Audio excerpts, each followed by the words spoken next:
Everyone believes I am a useless individual incapable of martial arts, yet they remain oblivious to the fact that I am, in truth, cultivating immortality. Chapter 1. Martial Arts? Immortality? Even a fool knows which to choose. In the Chuan dynasty, within the northern region of Yinchuan, lies the Yinyong Sect. Today, this sect is particularly bustling with activity. On the peak of Chaoxia, disciples throng in a lively manner, while a number of laborers diligently sweep the grounds. Strangely, among these laborers clad in ochre garb, there is a young disciple dressed in a black Yinyong robe, also engaged in sweeping the area. Brother Hanyin, we've finished sweeping here and are heading to another martial arts arena. We'll leave this area to you. The two laborers bid farewell to the robed disciple before departing into the distance. Understood, Hanyin responds, lowering his head to continue his task.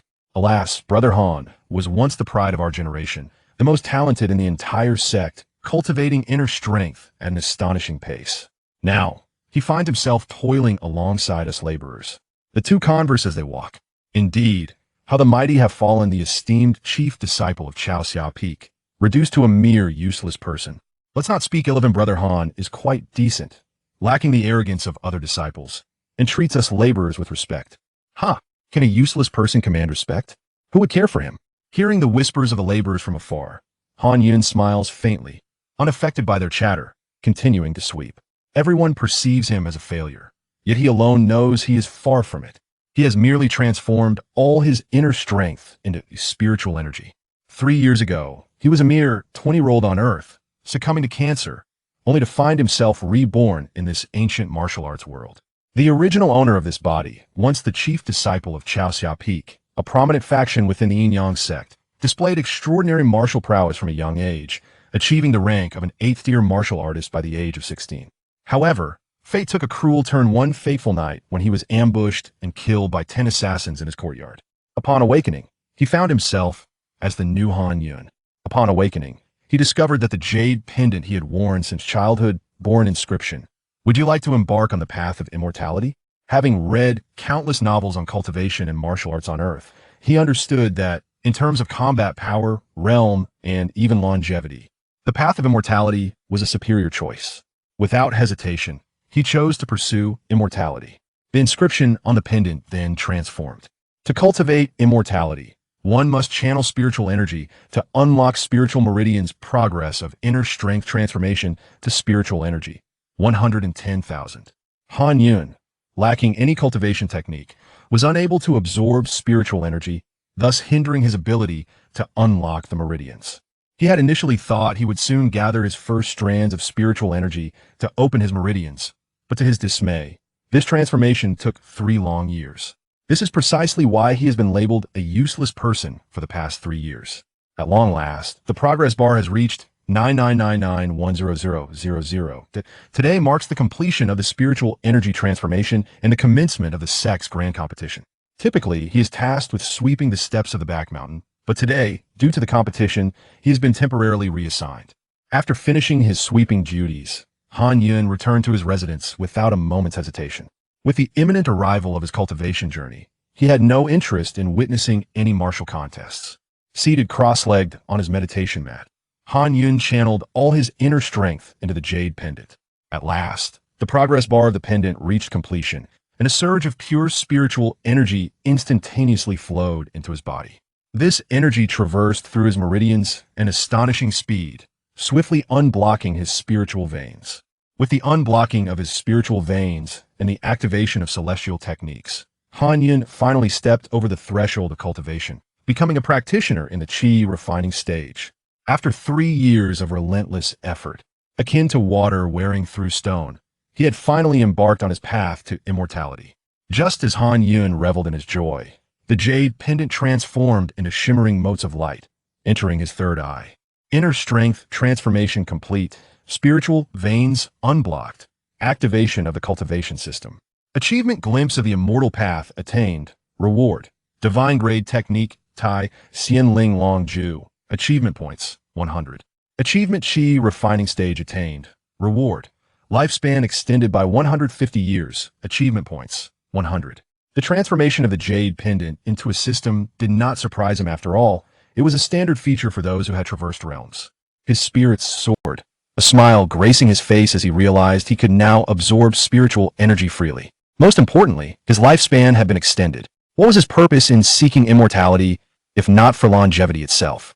However, the system detected that this world was one of martial arts, devoid of spiritual energy, compensating him with divine martial arts aptitude and profound understanding of martial arts.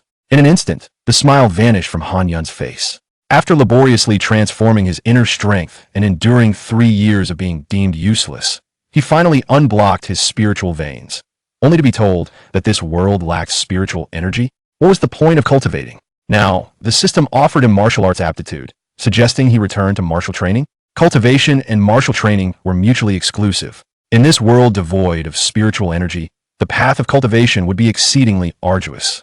On the other hand, with unparalleled martial arts aptitude and understanding, mastery of any intricate martial technique would be effortless, paving a smooth road for his martial journey. Yet, Han Yun understood well that even if he perfected martial training, his lifespan would only extend to a few centuries. Cultivation, however, promised eternal life. For Han Yun, who had only lived a little over 20 years in his previous life, the yearning for longevity was profound. Merely entering the Qi refining stage granted him an additional 150 years of life. Who would choose martial training over the chance to cultivate? Not even a dog would. System, what can achievement points be used for? They can be exchanged for celestial techniques, alchemy, or the spiritual energy needed for cultivation. Fortunately, the opportunity for cultivation remained.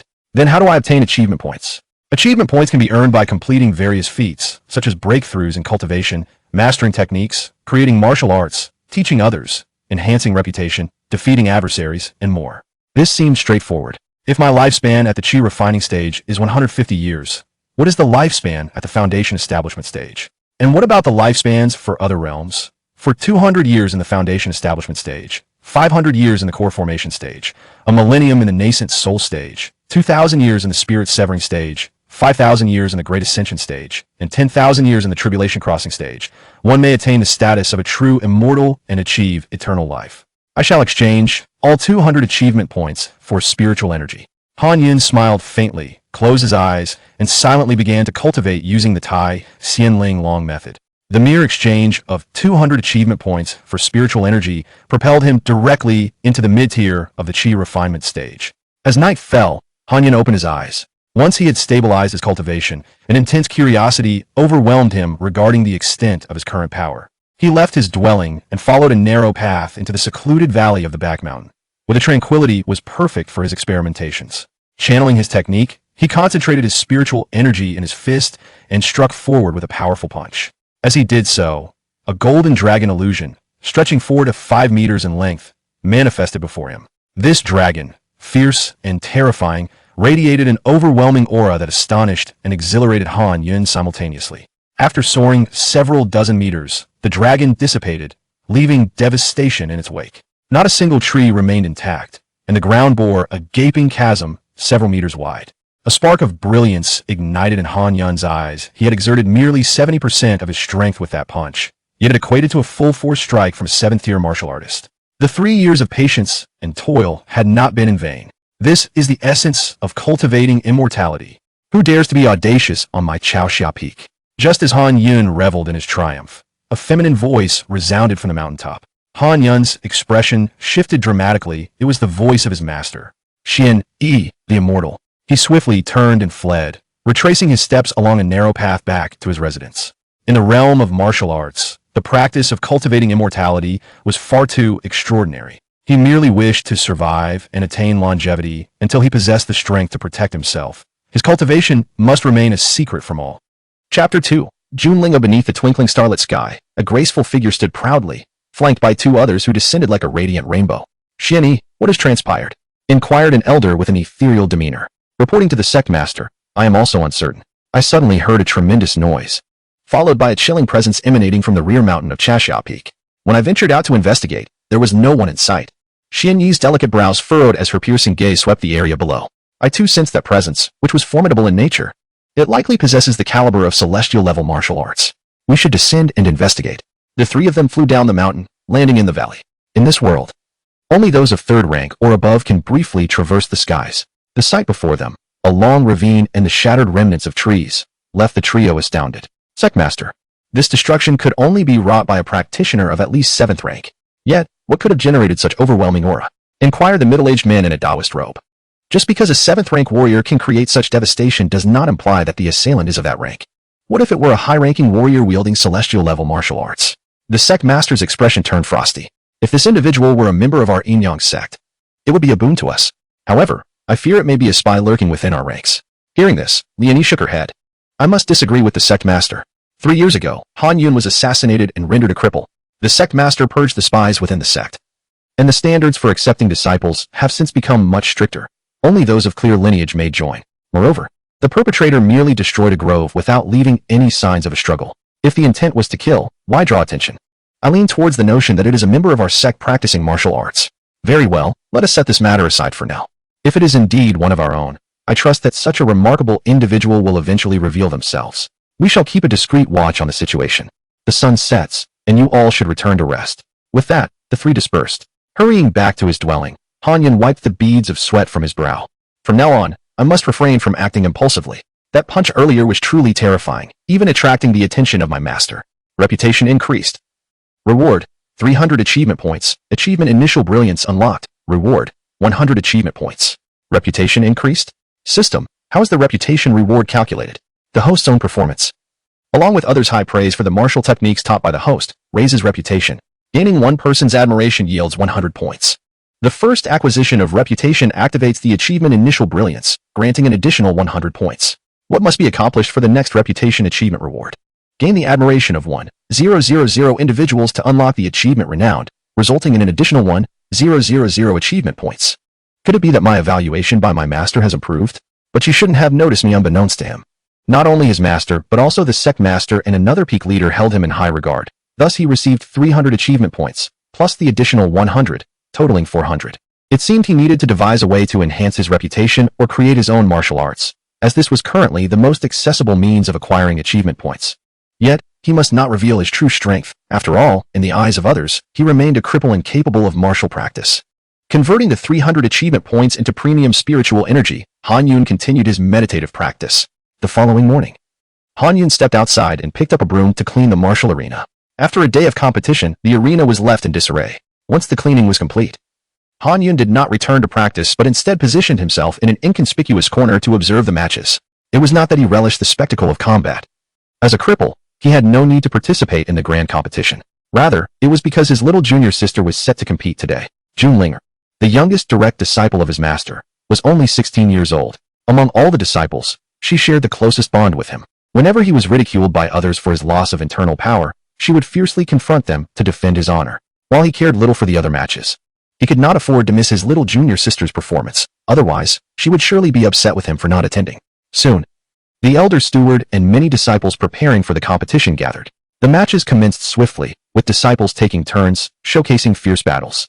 After 2 hours had passed, the elder drew lots again, and the disciples awaited anxiously. They longed for thrilling confrontations while hoping their opponents would not be overly formidable, leading to swift defeat. Holding the bamboo slips, the elderly steward slowly announced, in this round, the competitors are Lu Feng. Ah, Brother Lu? The direct disciple of the sect master.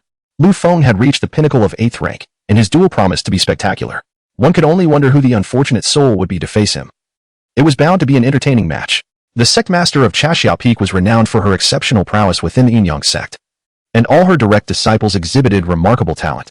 The crowd eagerly anticipated the steward announcing Lu Feng's opponent. At last, the steward drew another slip and slowly stated, Junlinger. Finally, Han Yun's little junior sister was called to the arena, yet his brow furrowed with concern. He was all too familiar with Lu Feng. He vaguely recalled that 3 years ago, when he was still a prodigy, Lu Feng had merely been a sycophant, ingratiating himself with him.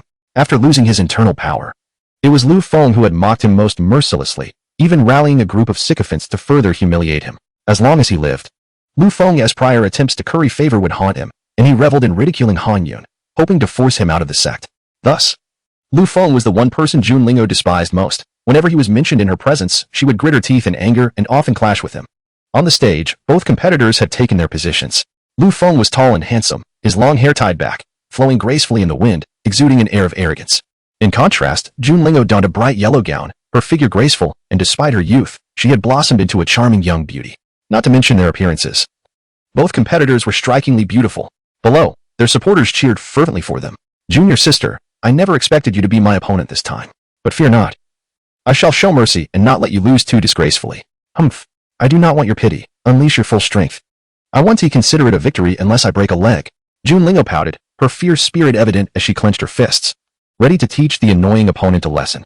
Ha! Truly, my little junior sister possesses spirit. With that, Lu Feng launched himself off the ground, moving with the grace of a soaring bird and the force of a thunderbolt, striking towards Junlinger's brow with a powerful punch. Junlinger reacted swiftly, sidestepping Lu Feng's punch while simultaneously sweeping her leg towards him. The two immediately engaged in a fierce battle, a thrilling clash of dragon and tiger, creating an exhilarating spectacle. Chapter 3. The visit of the little junior sister in the dead of night. The spectators below erupted in applause for their thrilling battle. Yet, Han Yun merely shook his head in silence. With his unparalleled martial arts talent and divine comprehension of the martial way, it was impossible for him not to discern that Lu Feng was striking with ferocity, his attacks swift and relentless, adeptly balancing offense and defense, gradually claiming the upper hand. In contrast, the little junior sister, although seemingly fierce, exhibited a superficial vitality, her movements frantic and disorganized, as Lu Feng deftly countered her techniques, throwing her into disarray. If this continued, it seemed inevitable that she would be defeated within a quarter of an hour. Indeed, shortly thereafter, Lu Feng seized upon a flaw and struck her decisively on her dantian, prompting a pained scream as she was sent flying, bloodied and cast down from the stage. A chorus of sighs arose from the crowd, many chastising Lu Feng for his lack of compassion.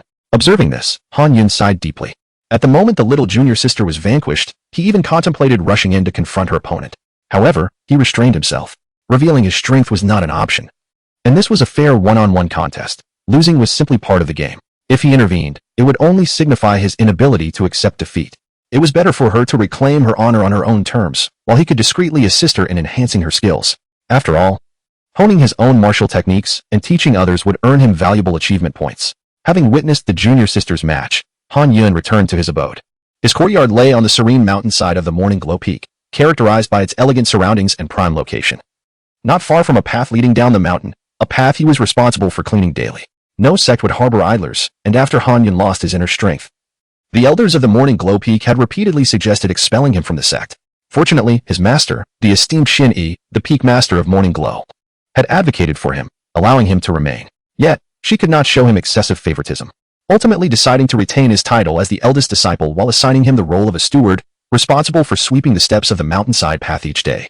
Han Yun accepted this without complaint, picking up a broom and beginning his work. After all, without the ability to practice martial arts, he might as well engage in some physical activity while cleaning. At first, many came to mock him, while some kind-hearted fellow disciples defended him.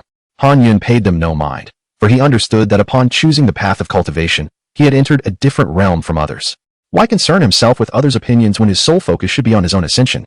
His 3-year tenure as a sweeper had tempered Han Yun's temperament, rendering him more composed and steady. Occasionally, he would jest about being akin to a reclusive sage in his 60s or 70s, a humble monk sweeping the ground.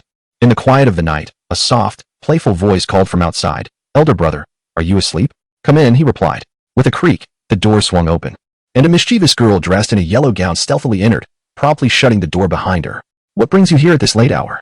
Han Yun asked, amused by his little junior sister's playful grin.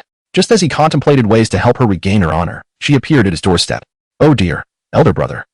I was defeated by that scoundrel Lu Feng today." The smile vanished from her face, replaced with a frown as she plopped down beside him, pouting in discontent. "Wasn't that expected?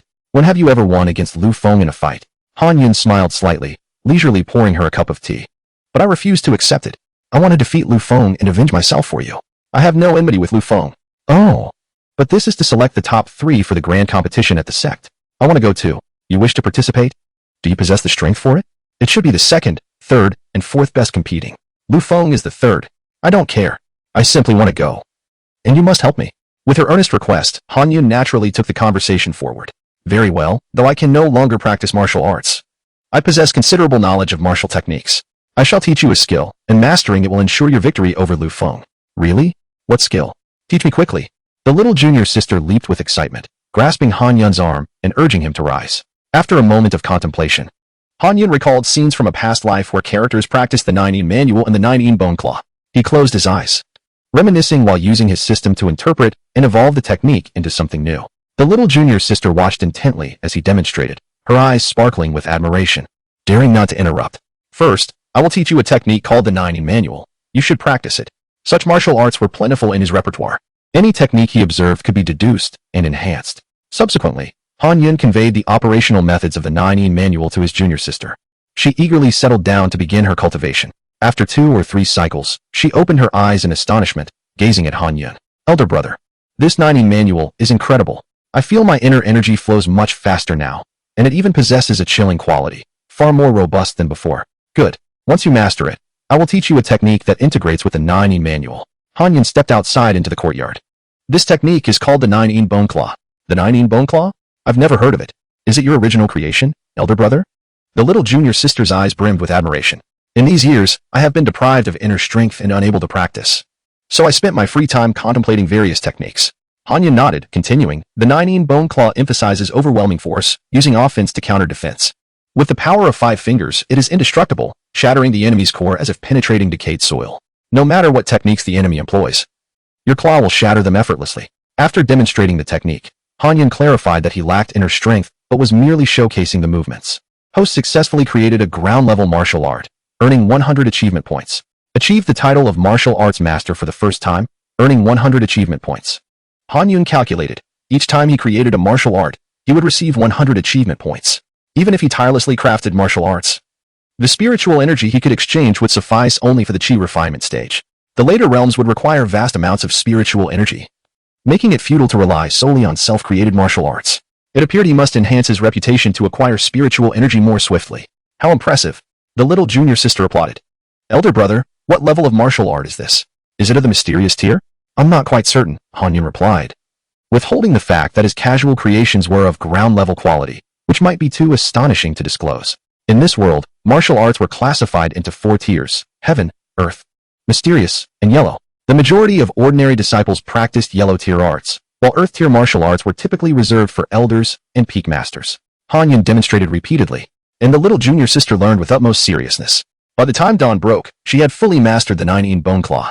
Han Yun marveled at her innate talent for martial arts. While ordinary individuals required months or even years to learn techniques, she had comprehended it all in a single night.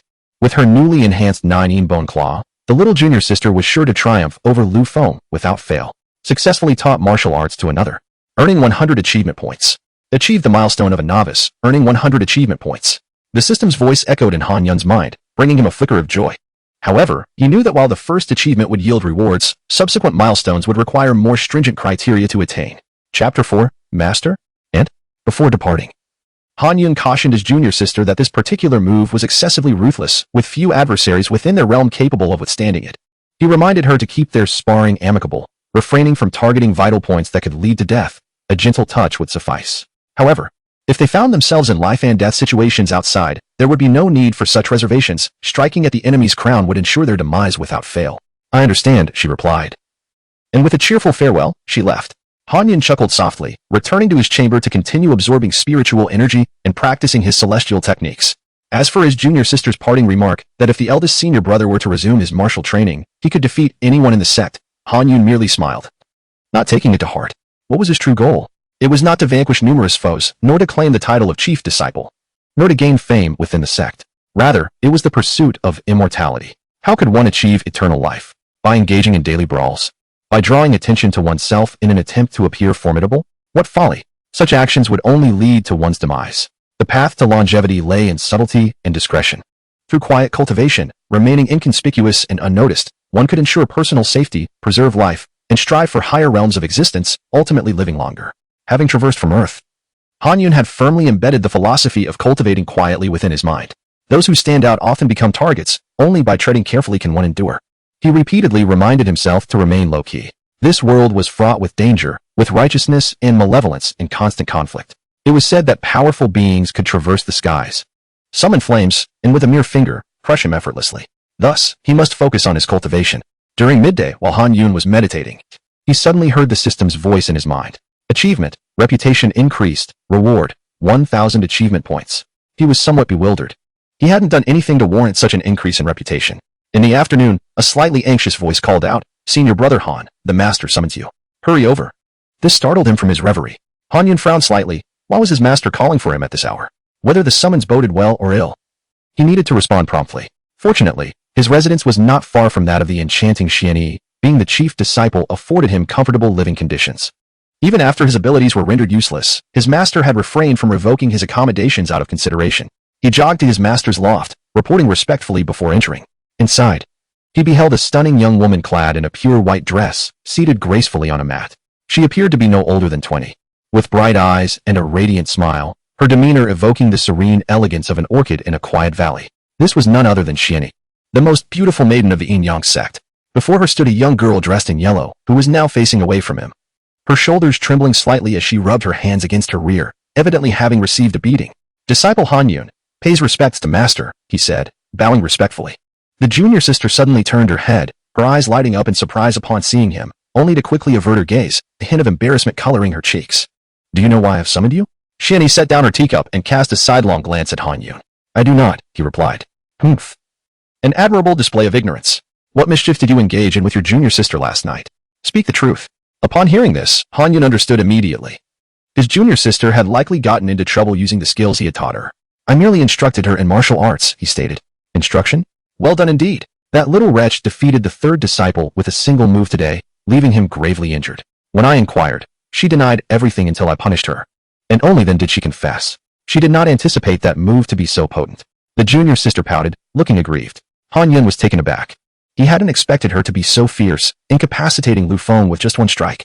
Clearly, he had underestimated the 9-in Whitebone Claw. Although her approach was a bit excessive, he couldn't fault her. She was merely seeking vengeance for herself. And it was his own teaching that had led to her punishment by their master. He soon realized why he had inexplicably gained reputation points during midday. The acclaim surrounding his junior sister's triumph using his teachings had contributed to his own recognition. It was indeed a form of achievement. Shieni's gaze swept over the two of them, her lips parting slightly. Tomorrow marks the decisive battle of the sect competition. Each of the 7 peaks must send 3 disciples to participate. Who do you believe we should nominate from our Chaoxia peak? At her words, Hanyun furrowed his brow and discreetly took a step back. Let whoever wishes to go, go. I shall not. Junlingnu, however, did not retreat but instead looked eagerly at her master with wide eyes. She had long desired to participate. I had initially planned to send the 2nd, 3rd, and 4th disciples, but alas, the 3rd has been severely injured by Linger and will be out of commission for several months. So, who do you propose should fill that vacancy? Given that the junior sister had proven herself capable of defeating Lu Feng, she was undoubtedly the best candidate to take his place. Since she wanted to go, he naturally felt compelled to advocate for her. Oh, you have the ability to transform a lowly junior sister into a formidable opponent capable of defeating Lu Feng overnight. Does that not make you the most suitable candidate to go? Me? Everyone knows I am a waste. If I were to reveal my strength, would it not attract the same assassination attempts as 3 years ago? Furthermore, winning would only invite envy, while losing would bring disgrace and punishment. It is a no-win situation. Why would I wish to partake? Remaining low-key is the essence of longevity. I am but a shallow disciple, a waste relying solely on past experience to teach my junior sister. I hope the master will reconsider this command. My personal loss is trivial compared to the shame it would bring upon our Chaoxia peak. Very well, since you are unwilling to go, let Linger take your place. Linger, go and prepare thoroughly for tomorrow's competition. Thank you, master. The junior sister was overjoyed. As she turned to leave, she passed by Hanyun and stuck out her tongue, whispering, I'm sorry. Hanyun, come closer. Why do you stand so far away? After the junior sister departed, Xianyi's expression shifted from placidity to a sharp gaze directed at Hanyun. Not comprehending his master's intent, he felt a twinge of anxiety. Approaching the beautiful master, he respectfully addressed her, Master. Why do you still call me master? Xianyi sipped her tea. Hanyun, perplexed, opted to remain silent. I have previously mentioned that I am an old acquaintance of your father. Though our relationship was not particularly close, it was amicable enough. When you were brought to the Yinyong Sect, I was the one who advocated for your inclusion. In public, you may call me master, but privately, you should address me as aunt. Yet, ever since your inner strength waned, you have not once referred to me as such. Chapter 5. Achievements delivered to your door. So this is what it is. I had misunderstood. Wait, aunt? Hanyun's heart stirred with peculiar thoughts, as the dual identity of master and aunt reminded him of a female protagonist from a martial arts novel in his previous life. Observing the flawless visage of fairy Xianyi, Hanyun remained as composed as ever, concealing his inner thoughts entirely. Why hesitate to call me aunt? Is it so difficult? Fairy Xianyi furrowed her brow in confusion. Aunt, Hanyun promptly addressed her with respect. Well, that's more like it. You, child, have suffered over the years. Your internal energy has been depleted, and the other disciples have often disregarded you. In our sect, one's strength speaks volumes. I cannot show you undue favoritism. You must have harbored resentment towards me all these years. Not at all, aunt. You oversee Chaoxia Peak, managing countless affairs daily. How could you possibly attend to a mere novice like me? It is entirely my own fault. This is what I deserve. Indeed, it seems that your experiences over the past 3 years have not been entirely negative. At the very least, your temperament has become much more stable. In the past, your innate talent led to arrogance, and you looked down upon other disciples. Now, however, you have become humble and prudent. A little caution is beneficial. In this world of martial arts, countless young individuals, upon attaining skills, become ostentatious and fail to temper themselves, ultimately offending powerful foes and meeting untimely ends. The vigor of youth is commendable, yet it can also attract peril. You must have sensed this deeply. I am grateful for your teachings, and Han-Yun, have you managed to restore your internal energy? Fairy Xianyi's tone softened, recalling that Han-Yun had once been her most exceptional disciple. 3 years ago, he had lost all his internal energy and endured much scorn. Naturally, she wished for his recovery. I am ashamed to say, I have not yet restored it. Han-Yun replied, maintaining his composure. Suddenly, Fairy Xianyi grasped Han-Yun's hand. He remained unperturbed, allowing her to hold him. He was confident that even at his Master S level, she would not discern the aura of his cultivation of celestial techniques. After a moment, Fairy Xianyi released him. Sighing in disappointment, without internal energy, it seems you truly have not recovered. Alas, it has been a hardship for you. However, it may be for the best. This world is fraught with danger. Without martial skills, you should avoid venturing out as much as possible. After all, your parents had many enemies in their time. And within the sect, you are relatively safe. Her words resonated deeply within Han-Yun.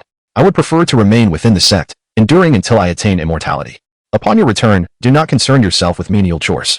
Immerse yourself in the study of martial arts. Although you cannot cultivate, it does not mean you cannot research martial techniques. The move you taught Ling Er may go unnoticed by others, but I can see its merit. At the very least, it is of Earth-level martial arts standard. Han-Yun was taken aback. He had not anticipated his master's keen insight and intelligence, which allowed her to discern the level of his self-created martial arts with a single glance. You flatter me, master. It was merely a playful endeavor. After conversing for a while longer, Han-Yun took his leave, turning to depart. As he walked away, Fairy Xianyi's gaze grew profound. Originally, she had believed Han-Yun had restored his internal energy, but was merely concealing it. Thus, she had waited until Ling Er had left before inquiring and examining him. If Han-Yun had truly recovered, she would have helped him keep it a secret. However, he genuinely lacked internal energy, and that much was certain. A person devoid of internal energy could still create martial arts comparable to Earth level. What remarkable potential! This child, Yun, is indeed unfortunate. Possessing such martial talent yet reduced to a state of impotence. If he could practice martial arts, he could undoubtedly become a third-grade extraordinary martial artist, or even a second-grade grandmaster in the future. Fairy Xianyi sighed, setting aside her thoughts of Han-Yun and instead contemplating the mysterious powerful individual she had encountered the previous night. Upon returning to his residence, Han-Yun promptly sat cross-legged to cultivate. He felt a strong sense of urgency, unwilling to waste a single moment, yearning to become invincible immediately.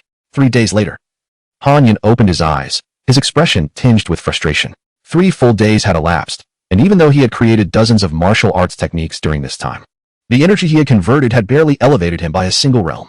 It is well known that as one progresses, the energy required increases exponentially. At this rate, not only would he not reach immortality, but he would also find it difficult to attain the foundational stage. His current pace of cultivation felt exasperatingly slow. He needed to devise a way to obtain achievement points swiftly. Senior brother, are you home? Suddenly, a voice called out from outside, belonging to his junior sister. Come in. Han-Yun responded. Moments later, the door opened, revealing the delightful visage of his junior sister, but what caught Han-Yun's attention was the woman behind her. The woman appeared aloof, tall and elegant, clad in a loose rose-red outer garment that complemented her white inner attire, exuding an ethereal grace. She held a box in her hands. Senior brother, I see you're here, his junior sister exclaimed as she took a seat on the mat beside him, pulling the woman to sit opposite Han-Yun. Who is this? Han-Yun inquired, pouring tea into 2 cups for the 2 women. This is senior sister Zheng Yulin, a disciple of Elder Lu, his junior sister introduced. Han-Yun nodded. He was familiar with Elder Lu, the steward elder of Chashia Peak. Although Fairy Xianyi managed Chashia Peak, it did not mean every disciple could be accepted under her tutelage. Only those with exceptional talent could qualify. Thus, the responsibility of teaching other disciples fell to other esteemed elders. Han, senior brother, Zhang Yulin greeted him with a calm demeanor and a slight nod. Is there something you need from me? Han-Yun asked lightly. Indeed, it is about Ling Er. She shone brilliantly in the recent sect competition, defeating several outstanding disciples from other peaks. Although she ultimately lost to senior brother Hanshi of the main peak, it was a glorious defeat. After all, everyone knows that senior brother Hanshi is the most formidable talent in our Yinyong Sect. Han-Yun recalled the achievement points he had inexplicably received a few days prior. It was due to his junior sister's victory over her opponents. Han-Yun nodded. He was aware of Hanshi. 3 years ago, they had been rivals, both hailed as unparalleled talents in the sect. In truth, it was mostly Hanshi provoking him. and Han Yun would respond, resulting in Hanshi's defeat each time. After Han Yun's transition into the world of cultivation, the title of unparalleled talent had shifted solely to Hanshi. His junior sister's loss to Hanshi was not due to a lack of strength in her 9-in white bone claw, but rather because Hanshi's realm overwhelmed her. And he was no ordinary opponent. The strongest talent in the Yinyong Sect was not just for show. Chapter 6. The creation of the martial art Lingbo Weibo. Han Yun remained silent, patiently awaiting the continuation from the other party.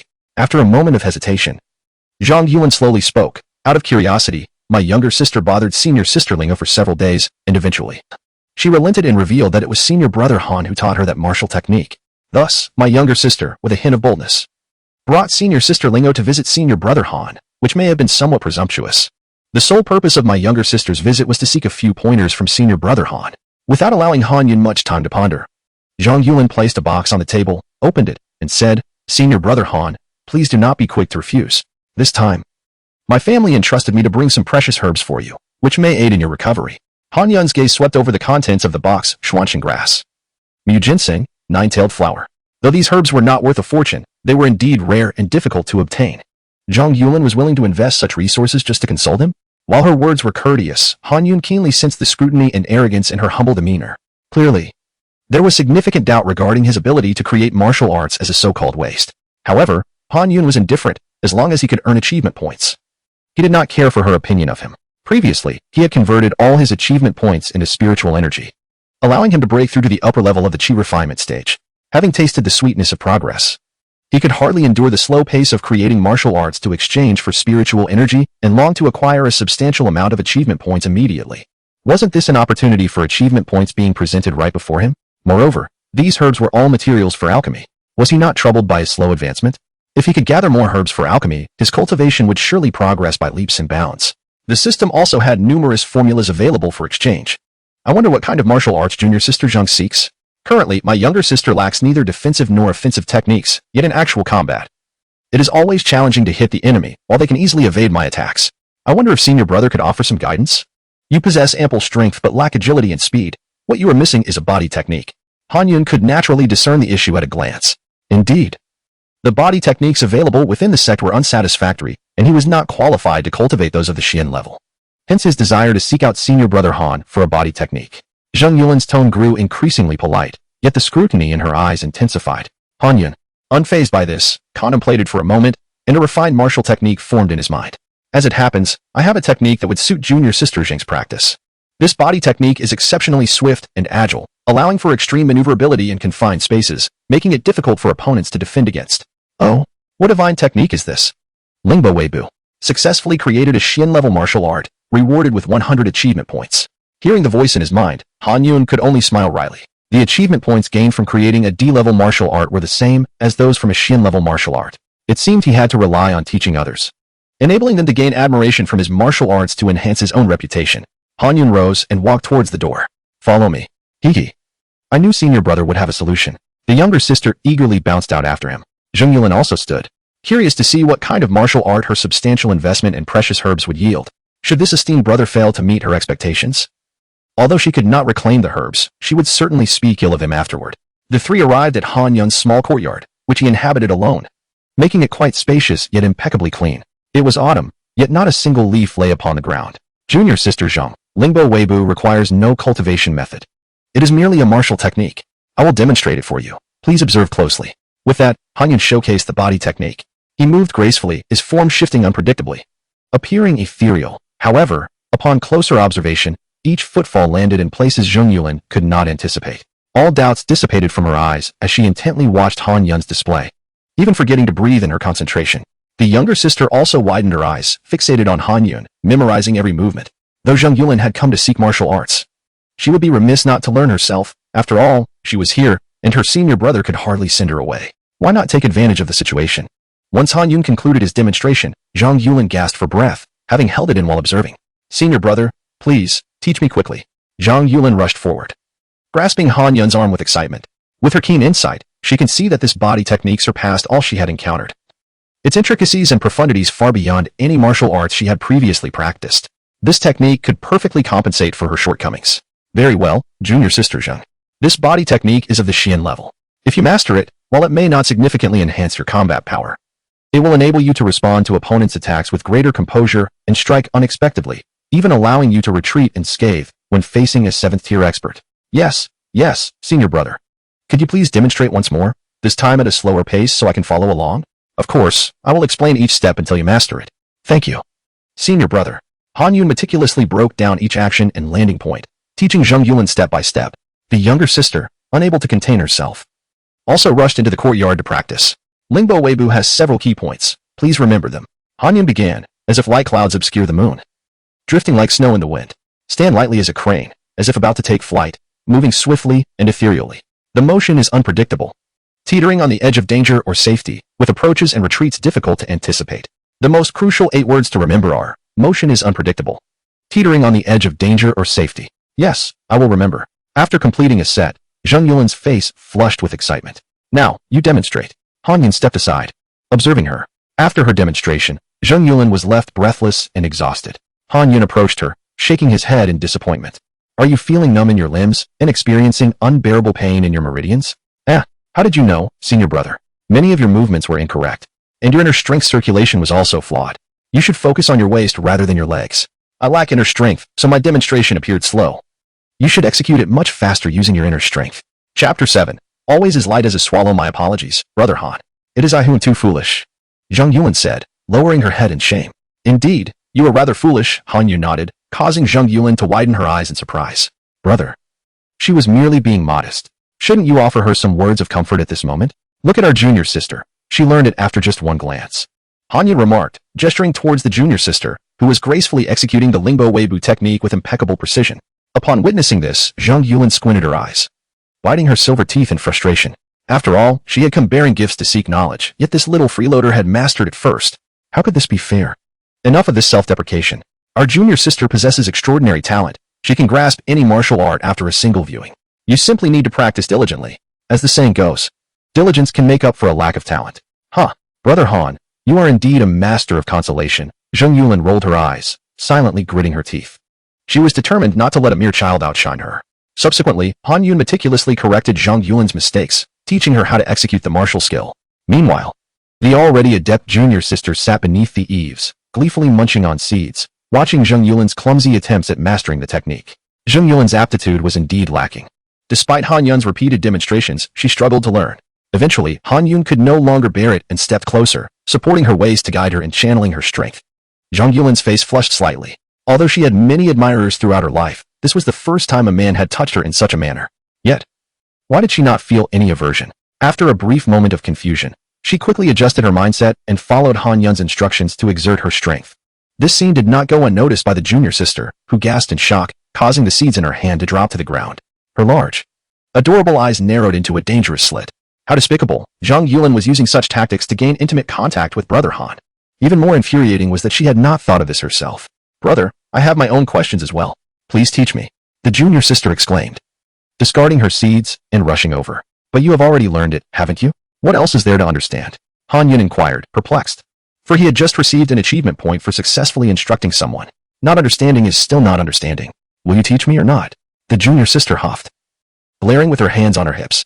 Fine, I will teach you, but first clean up this mess. Who allowed you to throw seeds on the ground? All right. The junior sister swiftly grabbed a broom and cleaned up the area before darting back. What don't you understand? It's about the strength in the waist. Teach me just as you taught Sister Zheng. Oh. The junior sister assumed her position, while Han Yun stood behind her, supporting her slender waist as he instructed her on how to channel her strength. Unbeknownst to Han Yun, the junior sister's triumphant expression and slightly flushed cheeks were all too clear to Zheng Yulin, whose eyes glinted with intrigue. Something was amiss with this junior sister. Han Yun, oblivious to the thoughts of the two women, focused solely on imparting martial knowledge. As night fell, under Han Yun's careful guidance, Zheng Yulin finally mastered the Lingbo Weibo technique, while the junior sister had, unfortunately, managed to learn nothing. Frustrated by the junior sister's lack of progress, Han Yun flicked her forehead, prompting a loud protest from her. Zheng Yulin rose to take her leave. Junior sister, remember to practice this technique diligently when you return. If you can comprehend the essence of this martial skill, you will elevate your performance to new heights, though it is merely a profound-level technique. Understanding its essence allows you to unleash capabilities akin to those of a terrestrial-level skill. Essence? What essence do you speak of? I hope brother will enlighten me. After a brief moment of contemplation, Han Yun replied, always as light as a swallow, landing without a trace of mud on the silk stockings. This line embodies the essence of this technique. If you can grasp it, you will understand. Zhang Yuan softly repeated it, then smiled brightly, performing a graceful bow. Thank you. Brother, I shall remember this and return to practice diligently. Very well. After Zhang Yuan departed, Han Yan turned to the beaming junior sister, letting out a resigned sigh. Stop pretending. I know your talent well enough. You mastered it on your first attempt. Upon hearing this, the junior sister blushed, realizing she had been found out. You truly went to great lengths to encourage Sister Zhang by feigning ignorance. Impressive. Your efforts have earned my admiration. The junior sister's eyes widened in surprise. Did I really have such intentions? How did I not realize this myself? Yes. That was exactly my thought. Aren't I clever? The junior sister beamed with pride, determined to keep her feelings of jealousy hidden from her brother to avoid being scolded for being petty. Indeed. Well done, junior sister. You have made considerable progress. Of course. Since I am so talented, you must teach me more martial arts in the future. Certainly. No problem. After bidding farewell, the junior sister skipped away happily. Having gained numerous achievement points today, Han Yan felt elated as he returned to his room and sat cross-legged. This time, he did not rush to exchange his points for spiritual energy. System, what is the cost of a recipe that can enhance my cultivation? How many achievement points are required for an exchange? The herbs sent by junior sister Zhang had sparked Han Yan's interest in alchemy. Detected the host is at the Qi refinement stage. 300 achievement points can be exchanged for the low-level recipe, Qi condensation pill. Would you like to proceed with the exchange? Exchange.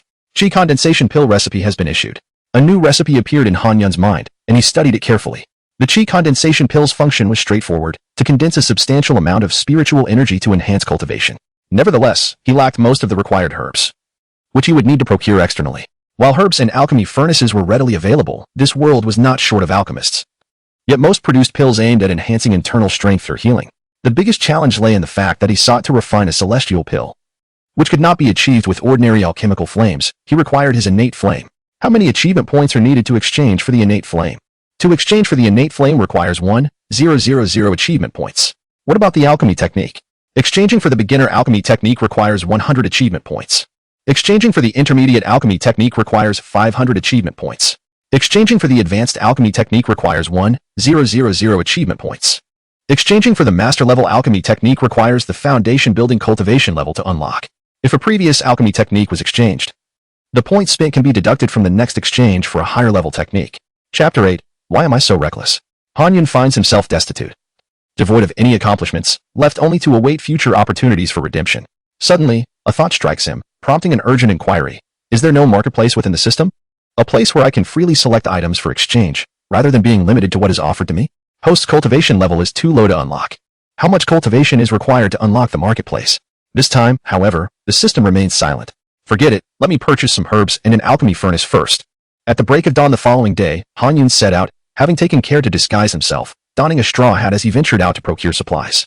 Meanwhile, in the southern region of Chashia Peak, not every disciple has the privilege of residing on the mountain. Many disciples and families inhabit the broader landscape below.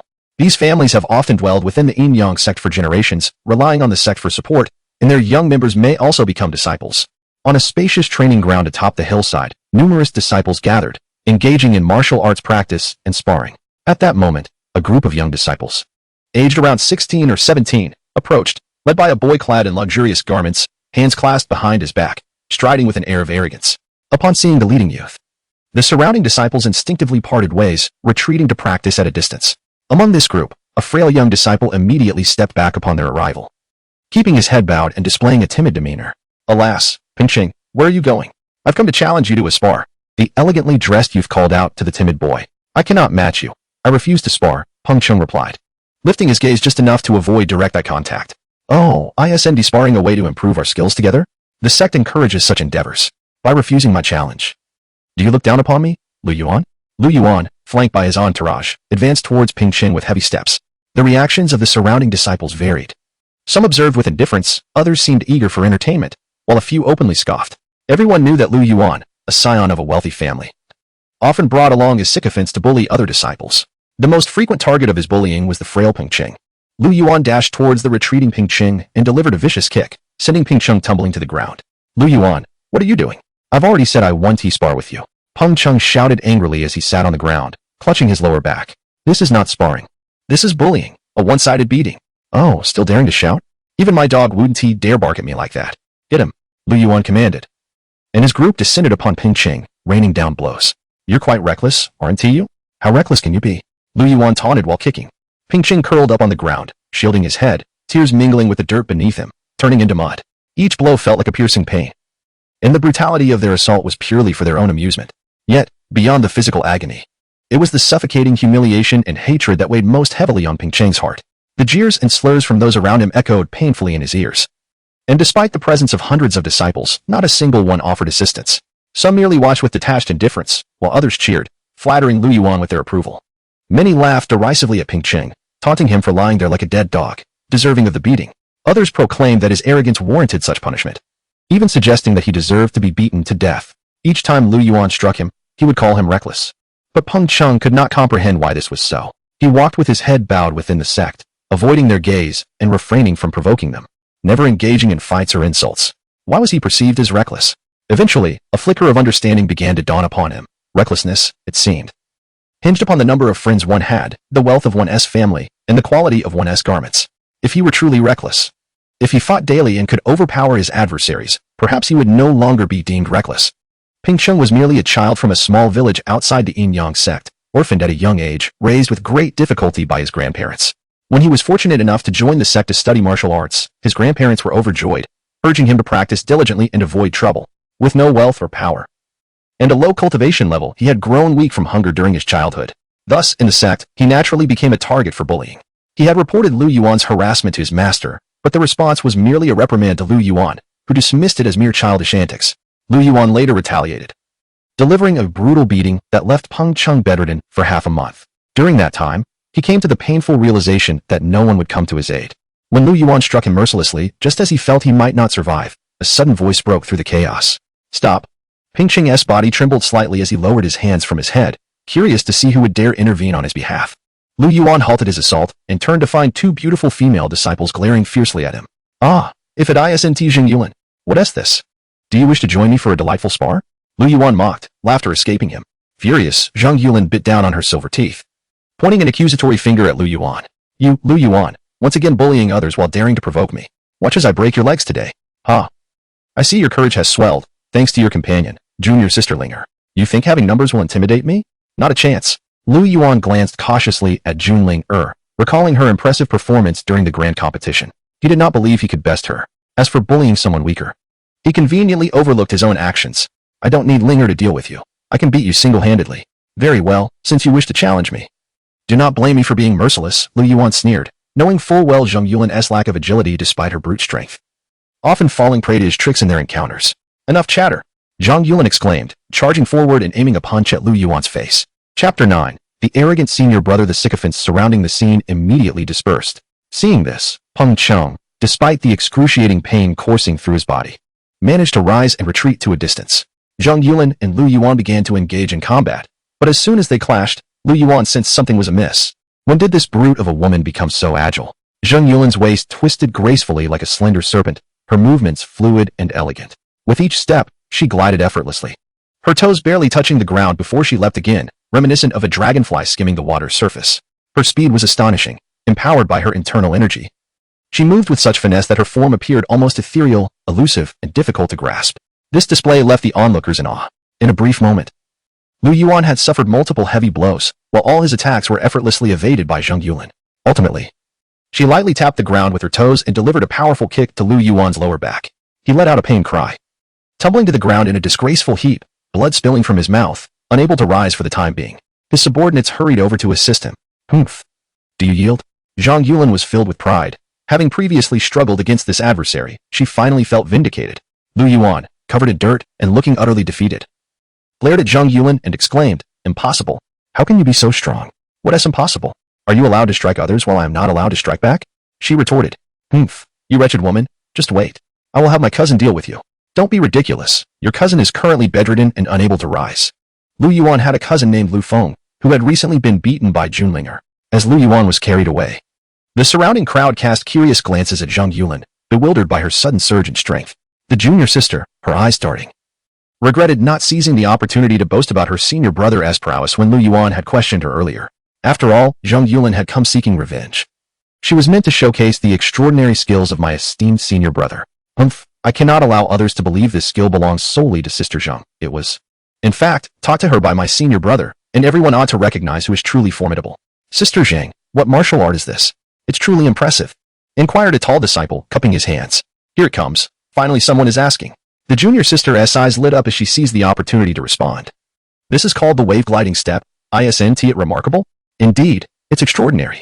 If only I could master such a technique. The junior sister, brimming with pride, lifted her chin and declared, of course it's impressive. Just consider who taught it to her. Remember my 9-in white bone claw? The technique that defeated Lu Feng and made waves during the sect competition was also taught by that same person. What? That earth-shattering claw technique of yours is of the same lineage as Sister Zheng's wave gliding step? Who is this individual? They must be exceptionally talented. Upon hearing this, the junior sister felt a surge of satisfaction, realizing how insightful this person was. It would be a pity if they were not recognized. Of course. It's my senior brother Han Yun. Han Yun? Isn't he a cripple now? The tall disciple frowned, glancing at his companions. Upon hearing this, the junior sister was displeased and crossed her arms, fixing her wide eyes on him in defiance. Let me tell you. Although senior brother Han has been unable to practice martial arts these past years, he has had more time to delve deeply into martial studies. My 9-in white bone claw is an earth-level martial art, and Sister Zheng's wave gliding step is also a profound technique. Is senior brother Han truly that remarkable? The crowd displayed skepticism, shaking their heads in disbelief. Impossible. An earth-level martial art could not possibly be created by a cripple. The junior sister was immediately enraged. Hands on her hips as she glared at them. Humph, you don't believe it? Fine, how about we spar a couple of rounds? Never mind. We're not your match. Humph, don't let me hear you speak ill of my senior brother again. The junior sister declared fiercely. Sisterling, we too wish to seek guidance from senior brother regarding martial arts. What does he charge for his teachings? Charge? Senior brother has never asked for money. The junior sister frowned, her large eyes twinkling adorably. Doesn't he charge? Well, since we have some free time, should we go take a look? The tall disciple turned to his companions. Wait a moment, Junlingo called out to them. Let me inform you. Sister Zheng exchanged herbs worth several thousand taels of silver to learn that technique from senior brother Han. Are you really planning to go empty-handed? What? Several thousand taels? Isn't it's supposed to be free? We can't possibly afford that. He may not require payment from you, but can you truly go without offering anything? Besides, senior brother taught me for free because we share a good relationship. May I ask who you are? What is your surname? What right do you have to expect him to teach you? Why would senior brother teach you? Whether or not he teaches depends entirely on his mood. If you go empty-handed, how can you expect him to be in a good mood? Ultimately, the quality of the martial techniques you receive will depend on the value of the gifts you bring. Is there truly someone who would come seeking help without bringing a gift? Junlinga scoffed, her disdain evident. That makes sense, when senior brother Han was not crippled. As the first genius of the Yinyong Sect, he always looked down on us. Whether he taught or not depended entirely on his mood. I think that if several thousand taels could buy a profound martial art, that would be an incredible bargain. Forget it. Senior brother Han is not easy to deal with. Before he became incapacitated, I once brought him a gift, but he threw it back at me. I have no intention of going. Those who wish to go can do so. Earth-level martial arts are reserved for the elders and peak masters, a rare opportunity that cannot be sought after easily. Spending several 100,000 taels would be worth it, but unfortunately, we lack the funds. We do have money, but spending several thousand taels on a whim is unwise. Who knows if his martial art is genuine? Perhaps we should observe a little longer. Forget it. I do not wish to be thrown out after bringing a gift. I'm leaving. In the corner, Peng Chung felt a surge of excitement after hearing these conversations. If senior brother could impart even a single technique to me, once I break through in my cultivation, combined with the martial arts he teaches, wouldn't I be able to make Lu Yuan regret his actions? At that point, no one would dare to bully me, though I possess little wealth. These individuals do not believe in the prowess of senior brother's martial techniques. Seizing this opportunity to curry favor with him is essential. If I wait until others arrive with thousands or tens of thousands of taels, senior brother may overlook my humble offering. Chapter 10. The world has never been gentle with me. As for the arrogant and obstinate nature of the senior brother, Pingqing no longer pondered whether he would drive himself away. Having endured so much, any random individual could bully him. He had become a soft persimmon, easily squeezed by all. Where was his dignity and pride? Even if he were to be cast out, there would be no substantial loss. With that thought, Pingqing hurried back to his dwelling, rummaging through every corner to gather all the silver he had accumulated over the years. His room was a chaotic mess from his frantic search. Having been in the Yinyong Sect for 4 or 5 years, he had saved up his monthly stipend. Whenever he returned home, he would offer it to his grandparents, who, however, refused to accept it. Each time he returned, the silver he had stealthily left behind remained untouched, leading him to cease leaving any. Fortunately, his peers, like Lu Yuan, hailed from affluent families and looked down upon his meager savings. Or perhaps they found it too undignified to extort him. Otherwise, he would have never managed to save even a single tael. He had hidden his money in inconspicuous places, under the bed, in wall crevices, and behind the cupboard, to prevent thieves from making off with it in his absence. After thoroughly searching all his hiding spots, he managed to gather approximately 20 to 30 taels, an amount that reflected years of frugality. With the money in hand, he swiftly made his way up the mountain to the backyard, where he sought out his senior brother, Han Yun. Is the senior brother home? Disciple Peng Chung requests an audience. He called out loudly at the entrance. After repeating his call 3 times with no response, he assumed Han Yun was not at home and stepped inside, waiting in the courtyard.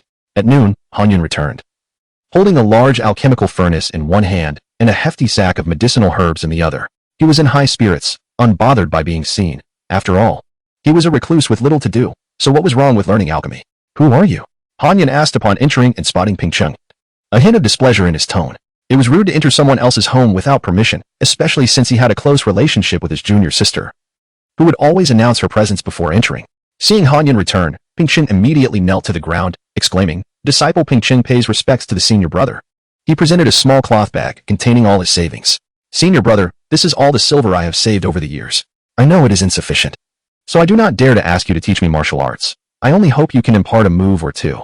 Han Yun observed the disheveled state of his junior brother, covered in dirt, his arms raised awkwardly, clearly indicating he had sustained injuries. Wait a moment, he said, stepping inside to place his belongings down before returning. Please sit. Han Yun settled onto a stone bench in the courtyard, gesturing for Peng Chung to join him. Who hurt you? Peng Chung hesitated before replying. It was Lu Yuan. Lu Yuan? I have not heard of him. As a direct disciple of the master, Han Yun naturally paid little heed to such insignificant figures. So, how did you know I would teach martial arts? Peng Chung recounted the events of the morning in detail. Han Yun chuckled softly upon realizing it was the junior sister's influence that had led to this situation. No wonder he had been inundated with notifications about increasing his prestige today. There were over 10,000 points to account for. So, Lu Yuan, who is indeed the cousin of Lu Feng, is a pampered scion who often bullies you, correct? Yes, senior brother. Han Yun, however, would not utter foolish words questioning why Lu Yuan chose to bully him over others, fully aware that such occurrences were common in schools of the past. Senior brother, I am an orphan from a mountain village. My parents passed away when I was young, and my grandparents raised me. Joining the sect is a tremendous fortune and an opportunity to change my destiny. Yet, I lack wealth, influence, and strength, which renders me powerless against the bullying of someone like Lu Yuan. I understand they torment me because I am weak, but I no longer wish to remain so. The Yinyong Sect has many disciples from noble families, yet there are many like me, children of common folk, who have suffered under the oppression of those ruffians, unable to voice their anger. Thus, I implore you to teach me martial arts, so that once I have learned, I can punish those who dare to bully others. Han Yun nodded, comprehending the rationale. Many disciples at the Yinyong Sect were young, some having joined since childhood. The bullying from such ruffians could indeed leave a lasting shadow over their lives. Many individuals who faced such torment during their formative years grew up to embody a character of weakness, haunted by nightmares even years later. As for the bullies, upon maturing, they would merely chuckle at their youthful indiscretions, dismissing them as childish folly. They remained oblivious to the irreversible scars they left on others. Peng Chung, Han Yun called softly. Yes, I can teach you martial arts and guide you in your training, enabling you to gain sufficient strength to defeat Lu Yuan. Once you possess such power, what will you do? Han Yun fixed his gaze intently upon Peng Cheng's eyes. I will return and teach him a lesson. Give him a good beating, so that he dares not bully anyone again, Peng Chung declared with righteous fervor. You are lying. Huh? What? Peng Cheng's eyes widened in surprise. Han Yun calmly stated, when you spoke just now, you did not dare to look me in the eye, and there was a trace of malice in your tone. Peng Chung paused momentarily, lowering his head in disappointment. Senior brother, you truly are extraordinary. You saw through me at a glance. Indeed. I did wish to find a secluded place to quietly eliminate him. What he has done to me warrants a life for a life. And if I do not kill him, he will summon more people, even wielding his family's influence to exact revenge on me. I am merely an ordinary disciple. How can I contend with the Lu family? Peng Chung. Han Yun sighed, personally pouring him a cup of tea. Thank you, senior brother. If your intention in seeking my guidance is rooted in this mindset, then I cannot teach you martial arts. In that instant, Peng Chung felt as though he had plunged into an icy abyss, staring agape, nearly dropping the teacup. Why? Because I wish for you to become a kind and good person. But, senior brother, Peng Cheng's expression twisted in anguish, each word deliberate and earnest. I have been an orphan, tasting the bitterness of life. Even in the sect, I remain unappreciated, subjected to the bullying of scoundrels. Senior brother, one cannot counsel another to be virtuous without experiencing their suffering. This world has never been gentle with me, yet I am expected to embody kindness. There is no reason to uphold such a notion. Chapter 11. The 3-foot Chi Wall. Han Yun remained unperturbed, offering a faint smile as he spoke. Regarding Lu Yuan, in the eyes of justice, his crimes do not warrant death. To take his life would be to violate the rules of our sect, and such transgressions cannot remain concealed. Of course, on a personal level, I too believe that such a wretch deserves no pity. However, have you considered that while such scum may perish, your own life would be irrevocably ruined? At your age, to take a life prematurely in a quest for vengeance would sow the seeds of inner demons within you. You might come to believe that every problem in this world can be resolved through murder. How simplistic. If this continues, as you mature, you may transform into a ruthless fiend, driven solely by bloodshed. Han Yun gazed earnestly into Ping Cheng's eyes. Ping Cheng, while Lu Yuan's demise may not be a loss, I do not wish to witness the destruction of your inherently good nature. In an instant, tears cascaded down Ping Cheng's face as all his grievances erupted forth. Master brother. For the first time in over a decade, someone had genuinely shown concern for him, and he experienced the profound sensation of being understood and respected. Well, it is noon now. Let us dine first. This afternoon, I shall teach you martial arts. Han Yun rose and walked towards the kitchen. Master brother is willing to teach me martial arts? Ping Cheng exclaimed, his surprise evident as he leapt to his feet, staring at Han Yun's retreating figure. I will first teach you some body conditioning techniques and defensive skills, so you will no longer be battered and bruised. As for whether to impart upon you more formidable offensive techniques, that will depend on your future conduct, given your current disposition. If I were to teach you the 18 dragon subduing palms, you would dare to descend the mountain and kill Lu Yuan tonight. Despite this, Han Yun held a fondness for this unfortunate child and intended to guide and nurture him. Ping Cheng's nature was not malevolent. Rather, it was his environment and experiences that had forged his extreme and resentful character. Thank you, master brother. Thank you. After expressing his gratitude, Ping Cheng paused, then slapped his forehead with his right hand, hastily tossing his money pouch onto the table before rushing into the kitchen. Master brother, I shall prepare the meal. You may rest. He attempted to seize the knife from Han Yun's hands. There's no need for that. You go tend to the fire. Very well. Peng Chung squatted before the stove, skillfully gathering kindling. As a child from a mountain village, cooking was second nature to him. Master brother, why do you not dine in the dining hall? Cooking for yourself is such a hassle. I cannot be bothered to go, and besides, what good food can be found in the communal kitchen? Cooking for oneself allows for personal taste and ensures nutrition and health. Each peak has its dining hall, but one must pay for meals. After all, internal energy cannot substitute for sustenance. Even a third-tier master must eat. Han Yun rarely ventured there, preferring to cook at home to avoid unwelcome glances. He even had a small vegetable garden behind his yard. Ah, I can already smell the delicious aroma from outside. What delectable dish is master brother preparing? A lively voice belonging to his junior sister, June Linger, floated in, followed by her cheerful figure bounding into the kitchen. Who are you, and why are you at master brother's home? Upon seeing her, Peng Chung promptly discarded the kindling and clasped his hands in greeting. I have the honor of meeting you, senior sister Linger. My name is Ping Chung, and I have come to seek guidance from master brother. Today, I overheard your words while I was at the foot of the mountain, and I hold immense admiration for master brother, so I dared to intrude. Upon hearing this, June Lingo scrutinized Ping Cheng and, stroking her chin, remarked, You were present at that time? How come I did not see you? Ping Cheng chuckled awkwardly, scratching his head. Senior sister Lingo is a direct disciple of the sect leader, a celestial figure. It is natural that you would not remember someone like me. You are quite articulate. Since you have come to seek master brother's martial arts teachings, what gifts have you brought? I only have a small amount of savings. Bring it forth. June Lingo extended her small hand. Please wait. Ping Cheng hurried outside and returned with a small bundle in hand. Observing Ping Cheng's frail and earnest demeanor, June Linger could not resist teasing him. After weighing the pouch in her hand, she scoffed. Is this all the money you have? TSK, how miserly. When senior sister Jing visited, she brought over 10,000 taels worth of herbs. You have barely 30 taels? This will make it quite difficult for master brother to assist you. Ping Cheng's face flushed with embarrassment as he gazed at June Linger's proud and disdainful expression, lowering his head in silence. All right, return the money to him. I do not charge for teaching martial arts. After placing the vegetables into the pot, Han Yun dried his hands with a towel and looked at June Linger. To you, this amount may merely cover your next meal at a restaurant, but for him, it represents years of hard-earned savings. Can you bear to take his money? Oh dear, I was merely teasing him. June Lingo initially intended to toss the money pouch back, but reconsidered and extended her hand to return it. Here, take it back. However, while master brother may not require compensation, you cannot remain idle. After learning martial arts today, you must contribute in some way to repay master brother. As long as master brother instructs, Ping Cheng will comply with any request. Enough. Master brother's temperament will not compel you to undertake any task. You must prove yourself instead. At the very least, you should chop some firewood. It is unreasonable for us to cook for you without you fetching wood. I shall do so at once.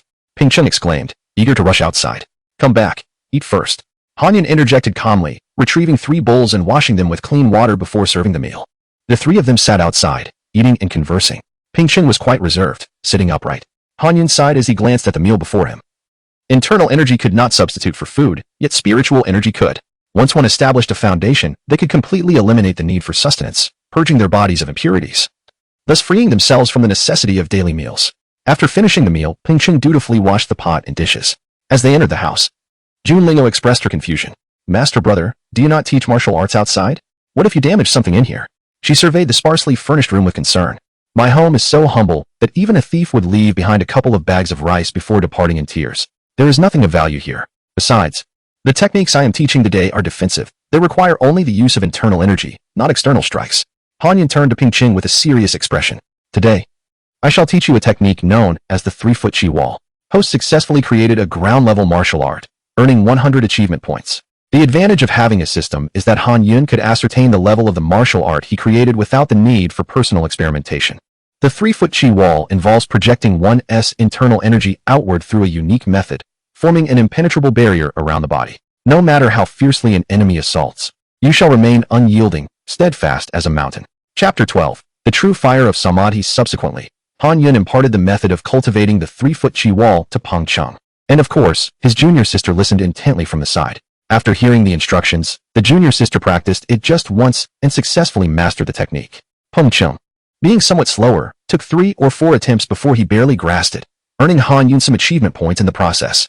Well, now that you've mastered it, practice diligently. Junior sister, you go outside and train with Peng-cheng. You will attack, and he will defend. I want to see how far Peng-cheng has progressed, Han Yun instructed. All right, the junior sister exclaimed with glee as she bounced outside. Once in the courtyard, she stood with her hands behind her back, nose held high, and boldly asked, Junior brother, are you ready? I'm ready. Good, then I shall make my move. After speaking, the junior sister curled her fingers, preparing to strike. Do not use the 9-in white bone claw. This is an exercise to test and help him practice, not an opportunity to incapacitate him for half a month. Han Yun warned. Oh. The junior sister pouted in response and opted for a different martial technique, launching a punch towards Ping-cheng.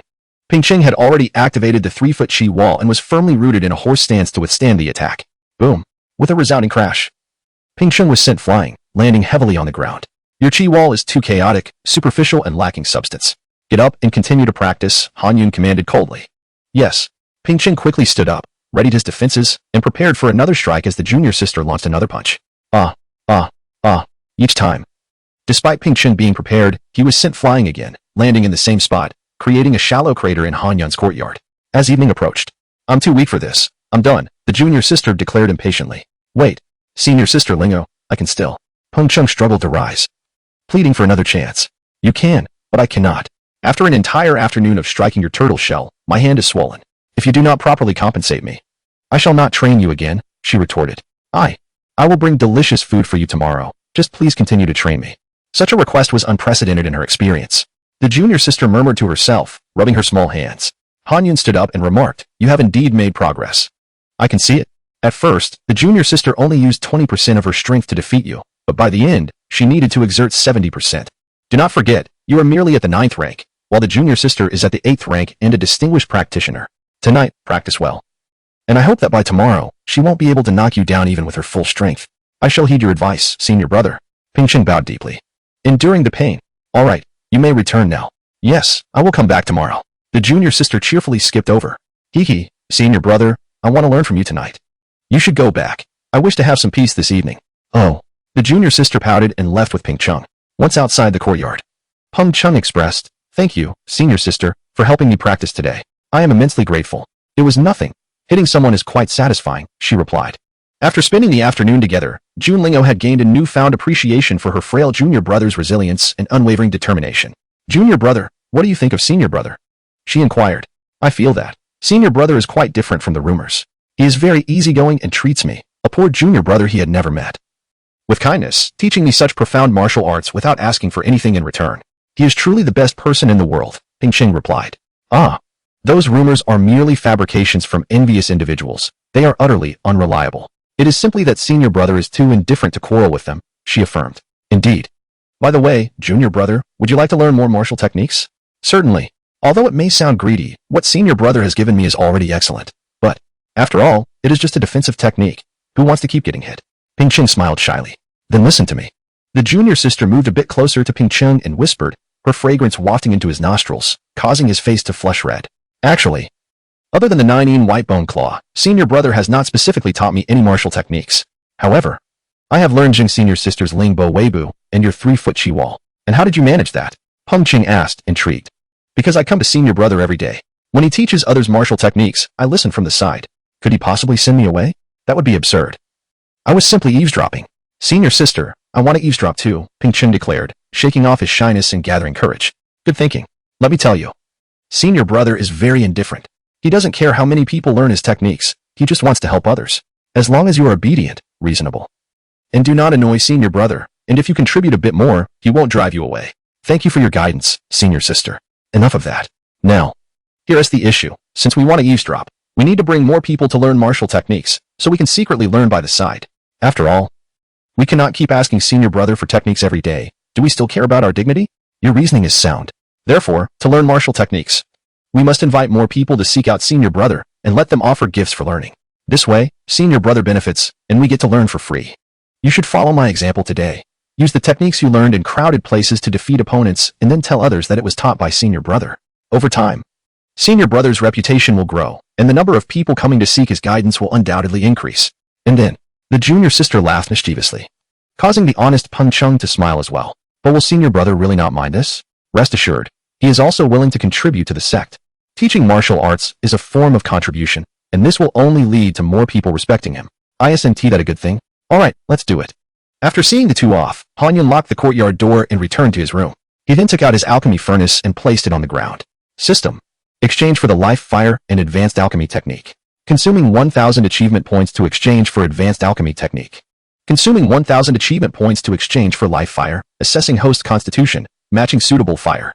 The true fire of Samadhi has been successfully issued. In that instant, Hanyan felt a flicker of flame ignite within his dantian. The temperature of that flame was exceedingly high, imbued with profound Taoist rhythms. Yet it did not harm him in the slightest. Stunned, Hanyan heard the system's voice. How could he not recognize the illustrious name of the true fire of Samadhi? It is the most potent divine fire capable of incinerating everything. Legends say that those who cultivate it to the utmost can even burn through space and time. What a magnificent treasure he had stumbled upon. Chapter 13. Breakthrough. Foundation Establishment Stage. After a moment of shock, Hanyan regained his composure. He took out the herbs he had meticulously prepared and, channeling his spiritual energy, ignited the furnace with the Samadhi true fire. The greatest advantage of the system is that it provides the most suitable flame for you without the need to cultivate your own life flame, saving the time typically spent in arduous training. Moreover, there is no risk of failure in alchemy, thus conserving the herbs that would otherwise be wasted through repeated failures. Employing advanced alchemical techniques, Hanyan carefully manipulated the Samadhi true fire to ignite the furnace. His control over the temperature was impeccable, otherwise, the Samadhi true fire could have incinerated the furnace entirely. Following the recipe, he sequentially added the herbs into the cauldron, refining and extracting their medicinal properties, filtering out the residues, and ultimately merging the essence of the medicine. An hour later, a deep brown pill emerged from the alchemical furnace. This was the first condensing qi pill Hanyan had concocted. Without hesitation, he placed the pill in his mouth, where it dissolved instantly, flooding his body with a surge of potent medicinal energy that converged in his dantian. Upon sensing his dantian, Hanyan, who had previously reached the late stage of qi cultivation, immediately found his cultivation level elevated to the pinnacle of the qi cultivation stage after consuming the condensing qi pill. However, he sensed an invisible barrier impeding him, preventing the absorption of further spiritual energy. He understood that breaking through this barrier would allow him to enter the foundation establishment stage, granting him a lifespan of 2 centuries. 2 centuries. The thought of this exhilarated Hanyan. Although it was merely the first step on a long journey, it represented significant progress. Motivated, he eagerly gathered more herbs and reignited the furnace for alchemy once again. Longevity was his sole driving force in cultivation. Soon, after another 2 hours, he had successfully refined 3 more condensing qi pills, depleting all the herbs he had purchased. Sitting cross-legged, he swallowed the 3 pills in one go. The formidable medicinal energy coursed through his body before settling in his dantian. The energy surged violently against the barrier of his cultivation, causing him immense pain in his dantian and making him break into a cold sweat. Finally, after the burning of an incense stick, Hanyan's cultivation smoothly broke through to the foundation establishment stage. No longer was his dantian an emptiness filled with spiritual energy, it had transformed into a rectangular, ancient foundation platform, a hallmark of the foundation establishment stage. As cold sweat dripped down, Hanyan reveled in the overwhelming power coursing through him. This sensation was incomparable to that of the qi cultivation stage. He pondered what his current strength might be. During the early qi phase, he could strike with the might of a 7th-tier martial artist, so now that he had established his foundation, he must possess at least 6th-tier strength. He mused conservatively. With a thought, he found himself floating effortlessly in midair. In the realm of cultivation, entering the foundation establishment stage enabled one to traverse the skies. Hanyan contemplated taking flight to test the extent of his newfound power. Yet he recalled how he had startled his master during his chief phase and wondered how many powerful figures he might alarm this time. No, he decided. It would be prudent to remain inconspicuous. Strength is strength. There is no need to flaunt it. Besides, his pursuit of cultivation was not for the sake of power, but for the gift of longevity. The world outside was perilous, filled with formidable beings, and he felt small and vulnerable. Should someone witness him flying, they might mistakenly consider him a third-tier powerhouse, and if they acted upon that assumption, it could lead to dire consequences. Flight? Only third-tier powerhouses can fly. This ability of mine could serve as a fade. Han Yun's thoughts wandered as he drifted into reverie beneath the night sky. The following morning, Peng Chung arrived. Without a hatchet, he borrowed one from Han Yun's yard before heading out again. By noon, he returned with a large bundle of branches and sticks on his back, nearly taller than himself. Yet he moved with ease, unfazed by the weight. Look at you, handling that so effortlessly. Have you broken through? Han Yun inquired with a smile. Ping Ching placed the firewood at the threshold of the kitchen and replied, the senior brother's teachings were invaluable. I practiced the martial arts you taught me all night. And in the process, I broke through to the 8th tier. Very good. Let's prepare a meal, Han Yun said, just as the voice of his junior sister, Xiao Shimi, rang out from outside. Here I come, senior brother. Feeling puzzled, Han Yun noted that although Xiao Shimi often visited, she had never come by so frequently. She must be here to mooch some food, he thought. You come every day without bringing any meat or vegetables. How can you be so shameless? He teased. Humph. Who says I didn't bring anything? Xiao Shimi proudly produced a dead rabbit she had hidden behind her back. I spent all morning hunting to provide you with some meat. It took me ages to catch this wild rabbit. You, an 8th-tier martial artist, took an entire morning to catch a single rabbit? Han Yun expressed disbelief. All right. Truth be told, the rabbit suddenly jumped out at me this morning, startling me so much that it ran into a tree and died. I thought that tree must have some spirit, so I sat there waiting for another rabbit to do the same. But after waiting all morning, I ended up with just this one, she confessed. Han Yun was taken aback. Are you telling me a fable? After skinning and cleaning the rabbit, Han Yun chopped it into pieces, adding star anise, Sichuan pepper, bay leaves, cinnamon, nutmeg, monk fruit, scallions, ginger, cilantro, soy sauce, and salt before simmering it on low heat and then reducing it over high heat. It smells so good. This adorable rabbit is truly delicious once cooked. Xiao Shimi exclaimed, savoring the tender meat. Peng Chung looked up in surprise.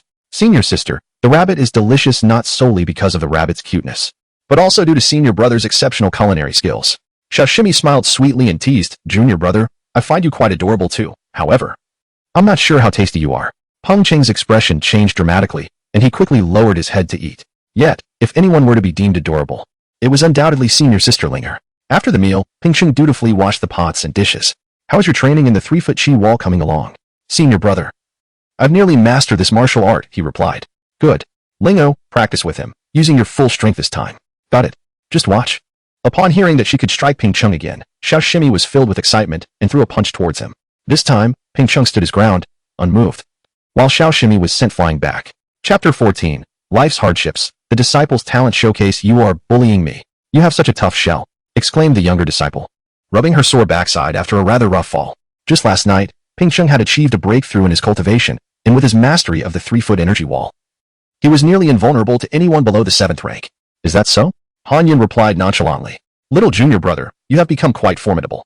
The younger disciple's eyes twinkled mischievously as she turned to Han Yun. Since junior brother has successfully cultivated, we shall not disturb you any longer. Brother, we take our leave. With that, she tugged at Peng Cheng's sleeve and dashed outside. Watching their retreating figures, Han Yun felt a twinge of curiosity. Usually, the younger disciple would cling to him for hours, seeking guidance on martial arts. What had changed today? Oh well, their departure brings some peace. I shall use this time to convert my accumulated achievement points into spiritual energy to solidify my realm. Once outside, Junlinger pulled Peng Cheng along, and he quickly apologized. I'm sorry, sister. I didn't mean to hurt you. Oh, it's just a minor issue, she replied cheerfully. I had a brilliant idea last night. Since you are in need of money, I can show you a lucrative way to earn it quickly. Earn money? Ping Cheng looked at Junlinger with alarm. Sister, I won't sell my skills or my body. What are you thinking? Junlinger playfully smacked him on the head. What do you mean by that? I'm talking about earning money. How exactly? He inquired. By showcasing your talents, she proclaimed. We shall head to the martial arts arena from yesterday. It's bustling with people, and we can set up a challenge. Anyone who can defeat you will earn 10 taels of silver. However, if they fail, they must pay us 1 tael. We can split the earnings 50-50. What do you say? Wait, you want me to be the one taking the hits? Ping Cheng replied. Bewildered. Why worry? You have the 3-foot energy wall. No one below the 7th rank can break through it. How many 7th rank disciples do you think will dare challenge you? Suddenly, Ping Cheng found himself warming to the idea. You see, You're intrigued now. When no one can defeat you, they will surely ask, Ping Ching, who taught you such martial arts? You can say it was your senior brother and sing his praises. More people will come seeking guidance from him, and we could. The younger disciple raised her eyebrows, grinning even wider. Exactly. A threefold benefit. We earn silver, your senior brother gains renown and gifts. And we get to learn martial arts for free. Oh my, sister, you are so clever. Truly a fairy among mortals. Of course.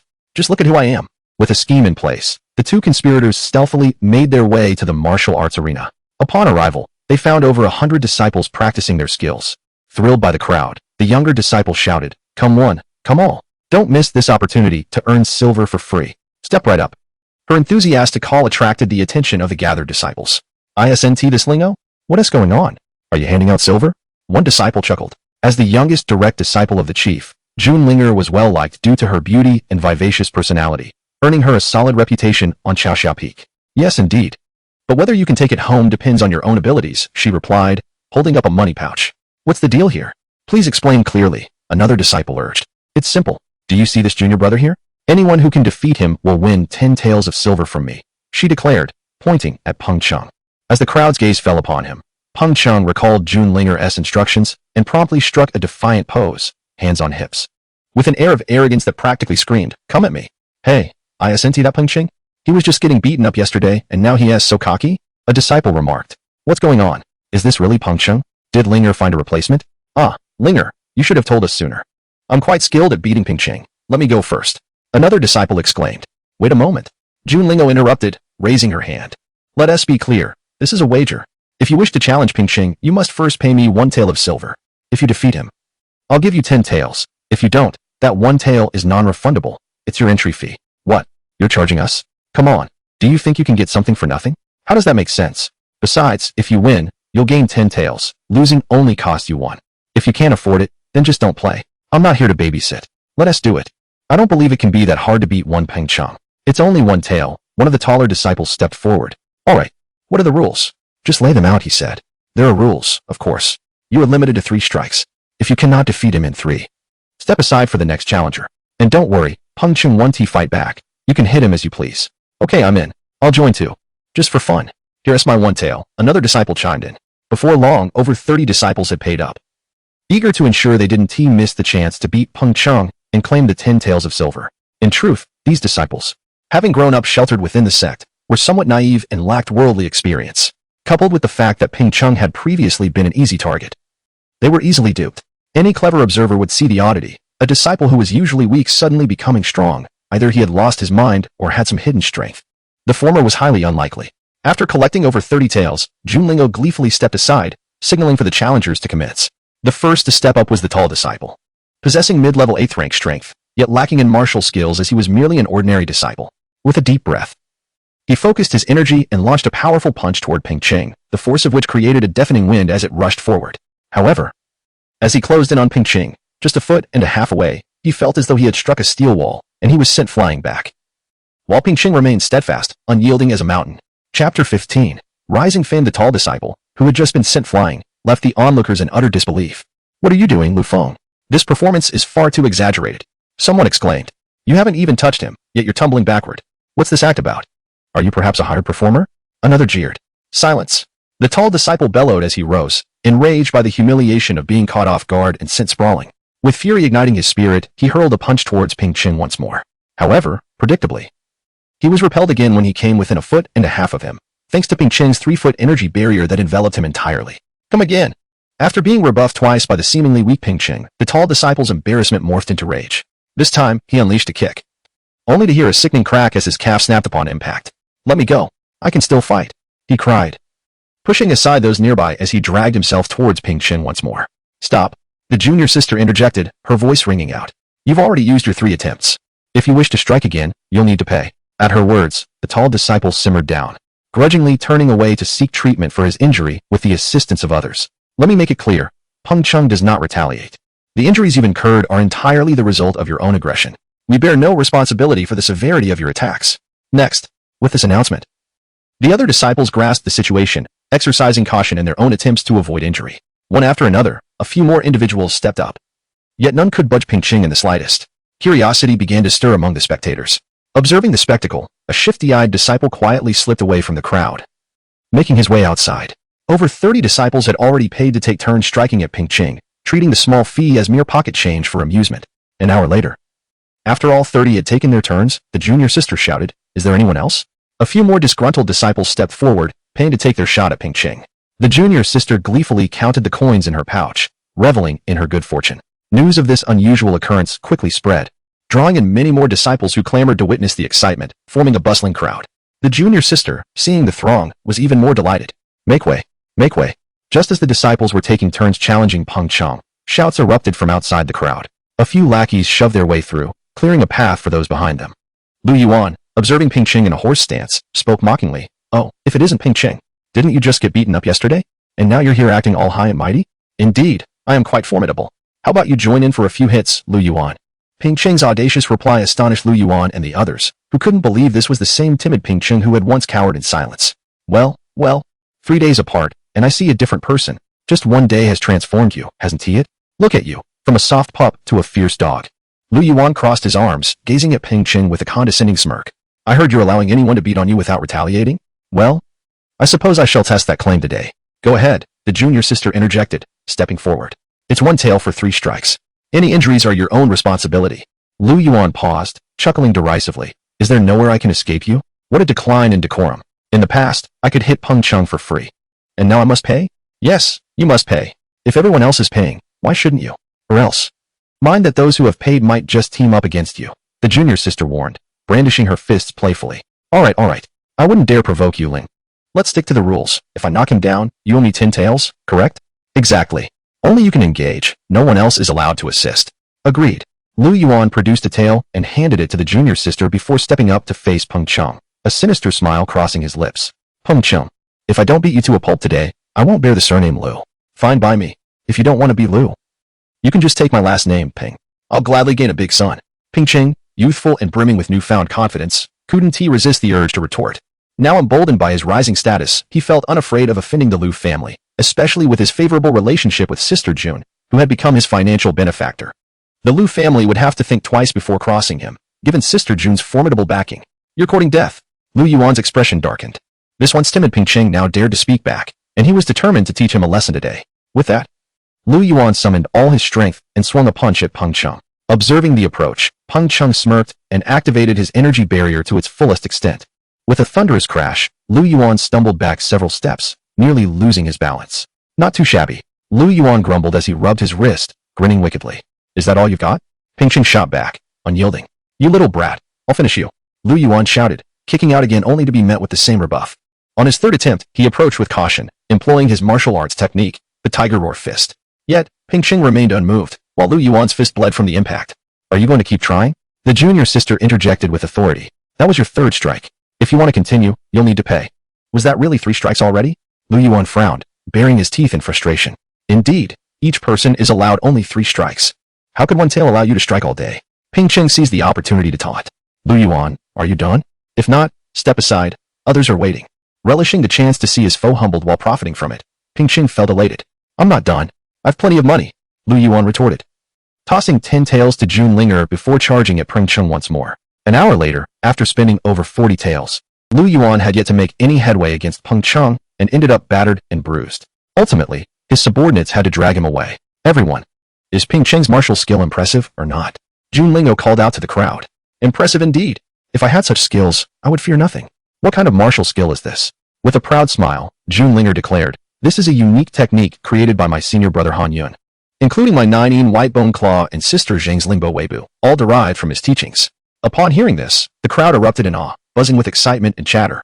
On a distant hillside, an elder with graying hair stood with his hands clasped behind his back, his deeply set eyes giving him a grim demeanor as he observed everything unfold with a cold gaze. Han Yun. Humph. Chapter 16. The Path to Wealth. In the afternoon, Han Yun sat in his room, gazing at his withered purse, lost in contemplation. He had already savored the sweet fruits of alchemy to enhance his cultivation the previous day. The cost-effectiveness was undeniably high, far exceeding the slow accumulation of achievement points to exchange for spiritual energy.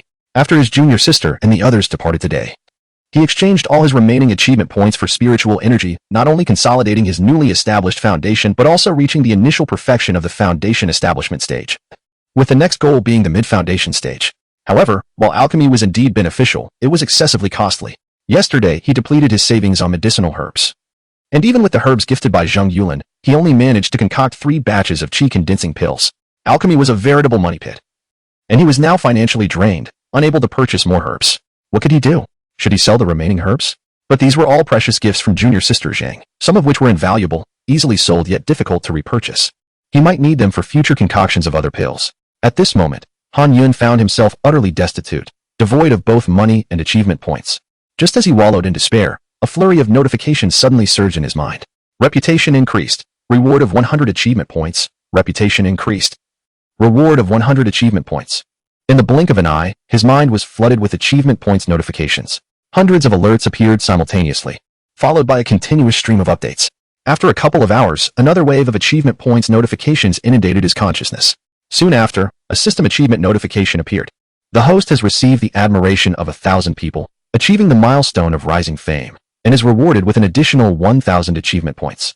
Han Yun stared in astonishment at the nearly 200,000 achievement points that had suddenly materialized. What had transpired? What had he done to amass such wealth? The 3 existential questions stirred within his soul until he suddenly recalled the furtive departure of his junior sister and Peng Cheng that afternoon. Could it be? As dusk settled, the final disciple concluded their 3 moves, and junior sister pushed through the crowd to approach Peng Cheng. Let us go back. Hey, junior sister June. Is it true that all these martial techniques were taught to us by our senior brother? One disciple inquired loudly. Han Yun had been the first to be accepted as a direct disciple by the Xian Yi Fairy and had showcased unparalleled talent in the past few years, earning the title of senior brother throughout the Morning Glow Peak. However, behind the scenes, after he had altered his cultivation method, whispers would sometimes circulate, calling him a failure. Of course, who else could it be but our senior brother? I mentioned this yesterday, but you all didn't believe me. Only Peng Cheng went. And now you all can only envy him. Wow, is our senior brother really that impressive? Peng Cheng, is your martial prowess truly taught by him? With a slight smile. Peng Cheng nodded. Indeed, thanks to senior brother's guidance yesterday, I mastered this martial technique and even broke through to the 8th rank. I can never repay the kindness senior brother has shown me. Curse it. I hesitated for a day, and now you've beaten me to it. I'll prepare a generous gift to visit senior brother tomorrow morning. I want to go too. I want to try. If yesterday the crowd had been skeptical of Han Yun's aloof demeanor, today they were convinced. Their senior brother, who even taught Peng Cheng, could not be dismissive. Go if you wish. On leaving, junior sister and Peng Cheng ascended the mountain, while the other disciples eagerly agreed to visit Han Yun the following morning. As the sun sank below the horizon, visiting at night would be considered quite a blight. They had requests of him and naturally understood the importance of decorum. Sister, why didn't you continue fighting? There were still so many people who hadn't stepped in. Peng Cheng followed junior sister June up the mountain. Indeed, there were many. But how much inner strength do you have left? Using martial techniques and defending against attacks consumes energy. By the time we reached those last few, I could clearly sense your fatigue. You were unsteady, a clear sign of depleted energy. Continuing would have been dangerous.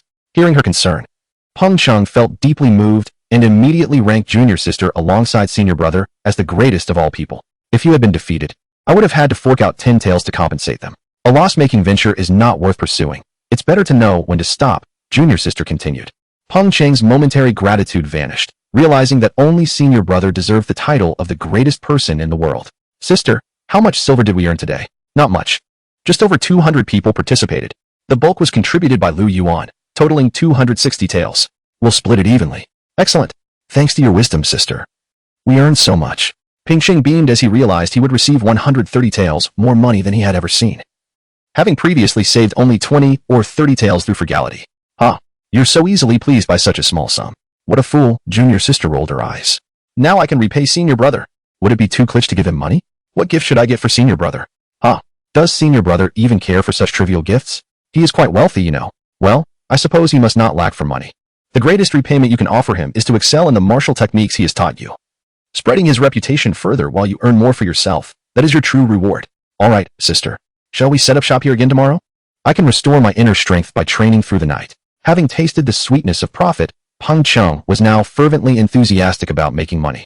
You can't just fleece one sheep repeatedly. Do you think others are as foolish as you? This was effective only the first time. Now everyone knows your defenses are unbreakable. Who would be foolish enough to fall for it again? We want to set up tomorrow. Let us try another peak in a few days. Can't we go to a different peak tomorrow? Peng Cheng asked, dazed. Junior sister June, seeing his bewildered expression, couldn't help but deliver a light punch to his head. Are you daft? Our promotional efforts today were so effective. Many people will undoubtedly visit senior brother tomorrow to learn martial techniques. When would be a better time to capitalize on this opportunity? Money is merely a material possession. Earning those few taels 1T even cover the cost of a martial technique, she chided.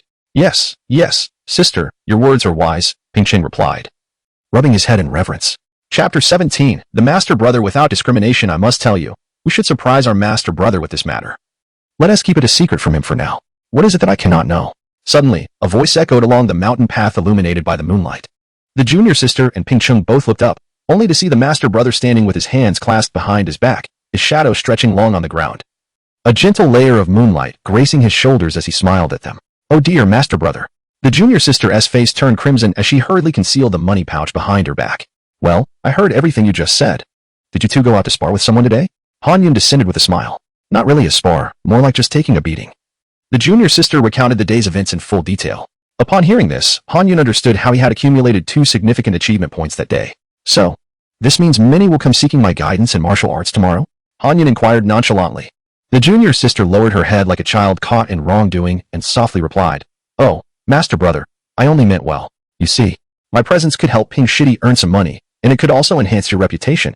After all, those people call you useless. I want them to respect you. Please don't be angry, master brother. At the very least, she hesitated, pulling the bulging money pouch in front of her. We'll share half of what we earned today with you. At her words, Han Yun chuckled softly. All right, I harbor no ill feelings toward you. You both did well today. He pondered that he was in dire need of both money and achievement points. And the junior sister had inadvertently provided him with a stroke of good fortune. When those individuals came tomorrow, they would surely bring gifts, allowing him to purchase medicinal herbs and teach them, thus garnering achievement points, an endeavor that served 2 purposes. Moreover, once they learned, they would undoubtedly spread the word of his martial prowess, creating a cycle where more would come seeking his guidance, leading to an increase in both his achievement points and wealth. It was a path paved with promise. He could conceal his true capabilities while reaping the benefits of achievement points, and he could easily mask his alchemical pursuits as a means to mend a crippled body. With this thought, Han Yun found the junior sister increasingly endearing. Eh? Master brother praised me. Hiki, how delightful. The junior sister, clutching the money pouch, laughed heartily. All right. When people come tomorrow, you two should join me. Master brother will teach us martial skills? Pingqing exclaimed with excitement, declaring Han Yun to be the greatest of all. Oh, not quite. The junior sister learns quickly and can assist in teaching. As for you, you can serve as a practice target, Han Yun remarked, leaving Pingqing feeling slightly disheartened. The status of master brother as the greatest of all was slightly shaken. Well, if there is nothing else, you may return. With that, Han Yun turned and walked up the mountain. Goodbye, master brother. The junior sister beamed sweetly. As she watched Han Yun's receding figure, she whispered to Pingqing, Master brother must be concerned for us. He came looking for us in the dark. Sister, you are right. Master brother wants us to learn martial skills tomorrow. He truly is wonderful to us. Oh, I feel quite guilty. Perhaps we should share some of the money we earned today with master brother. Come now. Master brother doesn't he lack money? Let us split it between us. These words reached Han Yun's ears, nearly causing him to stumble. What do you mean I don't lack money? Where do you get the idea that I am wealthy? Though he had walked quite a distance, the junior sister spoke so softly that ordinarily, one would not hear. Yet Han Yun could hear her clearly, as he had discovered another significant benefit of cultivating after establishing his foundation, spiritual awareness. After establishing his foundation, a spiritual sea formed in his mind, protecting his soul, and he could extend his spiritual awareness outward. Currently, with his cultivation level, he could sense everything within a radius of 1 mile, perceiving even the slightest stir in the surroundings. He had overheard the conversation between the junior sisters earlier thanks to his spiritual awareness. Moreover, its capabilities extended beyond mere perception. It could directly attack an enemy's soul, causing mild injury that rendered them dazed or, in severe cases, shattering their soul without any external wounds, truly a valuable asset for travel and potential conflict. Han Yun contemplated whether he could exchange for abilities related to his spiritual awareness, such as manipulating another's soul. Upon returning home, Han Yun sat down to meditate. The following morning, he was awakened by a clamorous call from outside. Is Master Brother at home? I, Disciple Liang Chao, seek an audience. Master Brother, I, Disciple Yu Ming, seek an audience. Disciple Zhang Heng seeks an audience. Disciple Zhang Yuanqin seeks an audience. Outside the courtyard, voices clamored incessantly, and Han Yun felt as though a flock of crows were noisily disturbing the peace. He rose, stepped out of his room, and opened the courtyard door. His courtyard door was rarely locked, after all. Even thieves would leave 2 bags of rice behind in tears if they entered. As Han Yun opened the door, his pupils dilated in shock. A veritable crowd of over 100 young disciples filled the little path outside, each bearing large and small gifts, their eyes gleaming with eagerness as they awaited his attention. Greetings, Master Brother. They all bowed in unison. Greetings to all my junior brothers and sisters. What brings you here? Han Yun feigned ignorance, his brow furrowed in confusion. A clever disciple quickly stepped forward, Bowing, Master Brother, I am disciple Liang Chao. Yesterday, I heard you have devoted yourself to martial arts research over the years. So I prepared a humble gift to visit and seek your guidance. Han Yun nodded, glancing at the throng outside. And you all share the same intent? Yes, indeed. They all responded. Ah, but I am but a useless fellow. What would I know of martial arts? You flatter me. Master Brother, do not be modest. We are well aware that Junior Sister Jun's 9 Bone Claw can defeat Senior Brother Lu Feng in a single move, and Junior Sister Zhang's Lingbo Weibu is unparalleled, making it impossible for ordinary folks to approach. Junior Brother Ping's 3-foot chi wall renders him invincible within 3 feet. All these martial skills were taught by you personally. Master Brother, you are the elder brother of all at Chaoxia Peak. It is said that there is no discrimination in teaching. We sincerely come seeking your guidance. Please grant us this opportunity. Indeed, Master Brother may not practice martial arts, yet your talent remains unmatched. In your prime, there was none among the third-generation disciples who could rival you. Surely your prowess has not diminished with time. We implore you to offer us your insights. Chapter 18. The dog-driving stick technique. Amidst the cacophony of voices, Han Yun felt overwhelmed, and he quickly gestured for silence. All right, everyone, I understand your intentions. Since you are all eager, please form a line and approach one by one. After all, there are quite a few of you, and I cannot attend to everyone at once. I'll go first. Liang Chao was the quickest to react, stepping confidently through the door, while the others hesitated.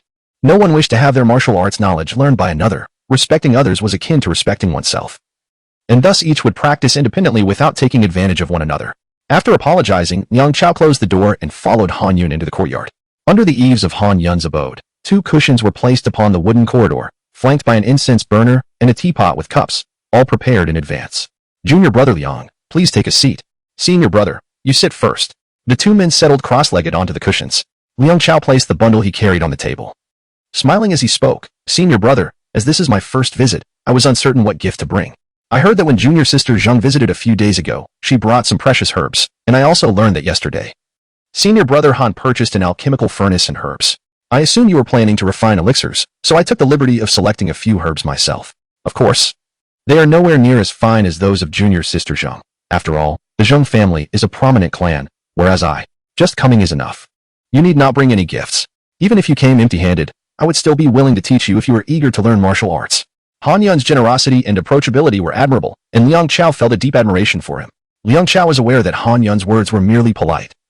He could not decline to offer something. Senior Brother, are you currently studying alchemy? I have some formulas at home that I can bring for you on my next visit.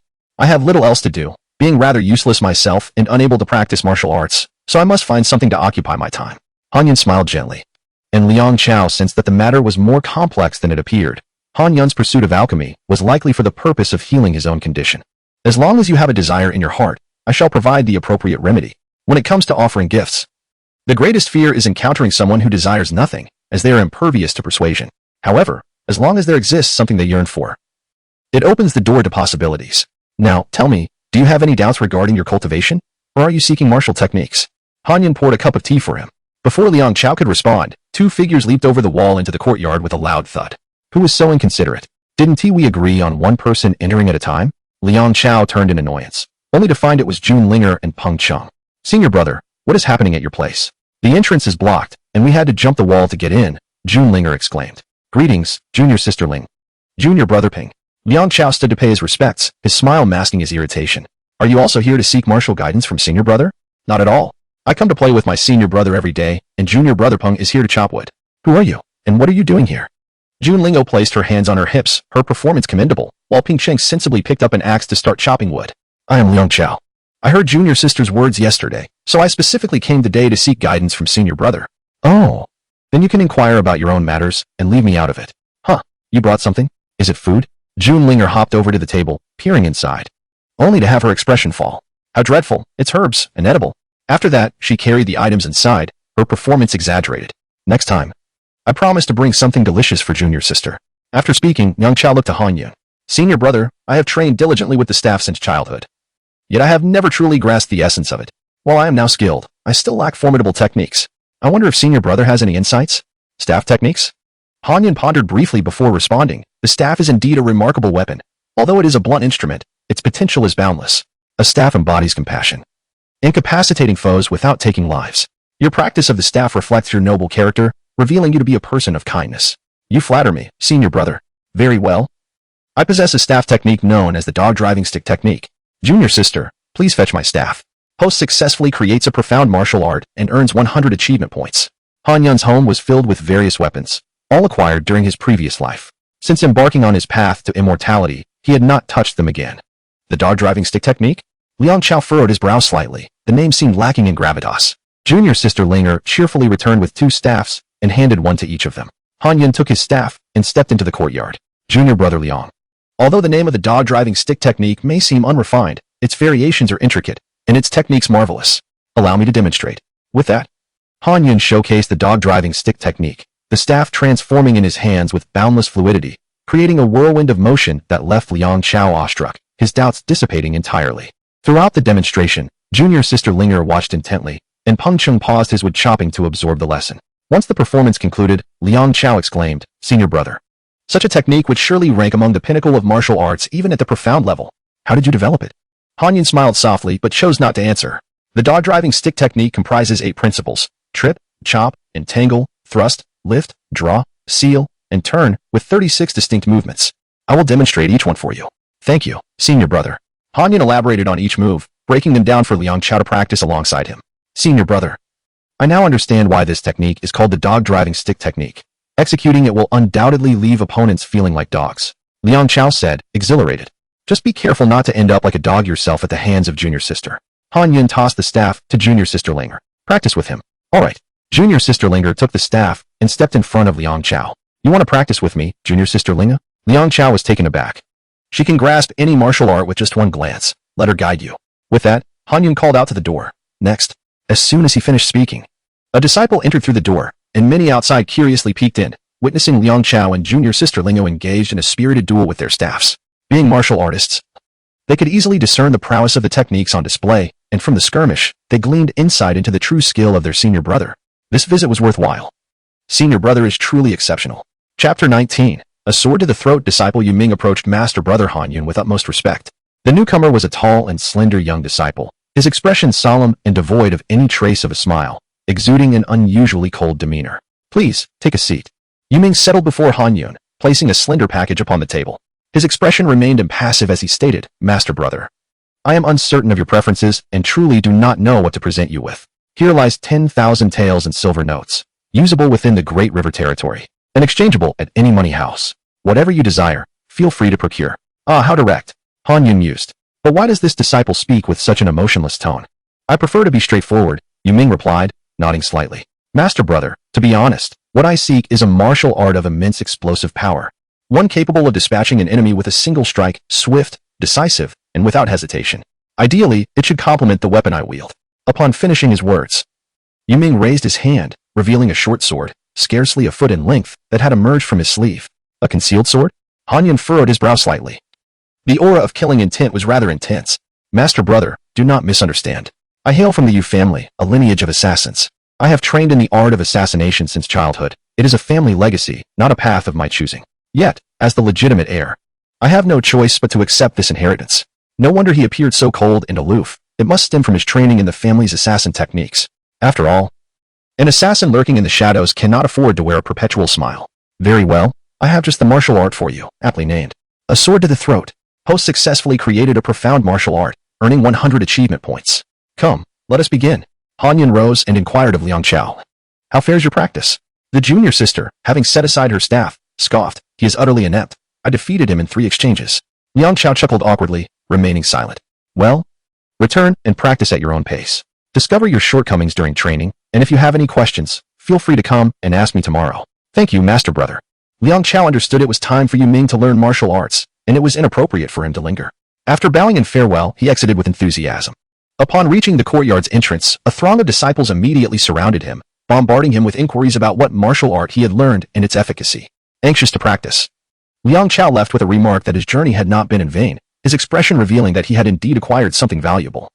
Igniting a sense of anticipation among the others who longed to consult Master Brother, Han Yun was prepared to teach Yiming martial arts, but lacking a concealed sword.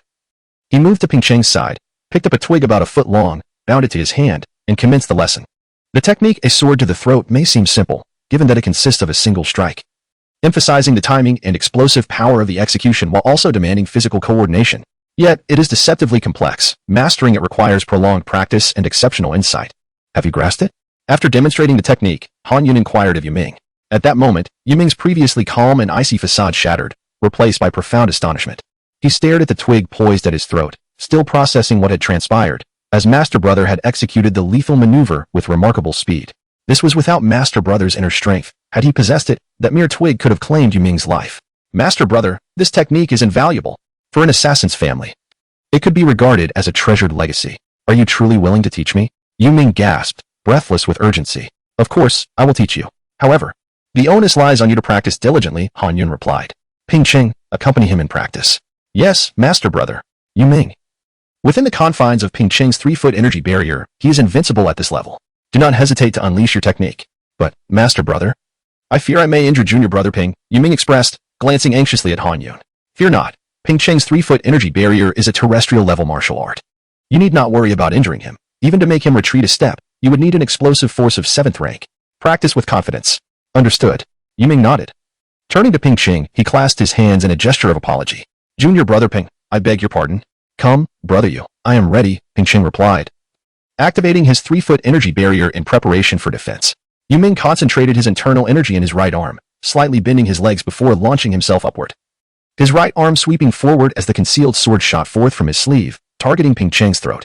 An assassin's primary method of execution often involves thrusting a weapon into the throat to sever the windpipe. While the human body has numerous fatal points, the skull is too hard to penetrate easily, while the heart is typically well guarded with protective gear. Thus, the soft throat, often left unprotected, becomes the prime target. However, as Yiming's sword tip reached 1.5 feet in, it was met with resistance, resulting in a resounding clash as he staggered back a few steps. The 3-foot energy barrier bore a faint white mark, which was swiftly repaired by Ping Ching's internal energy. Impressive, your insight is commendable. To leave a mark on Ping Ching's energy barrier on your first attempt is quite remarkable. Now, return to your training.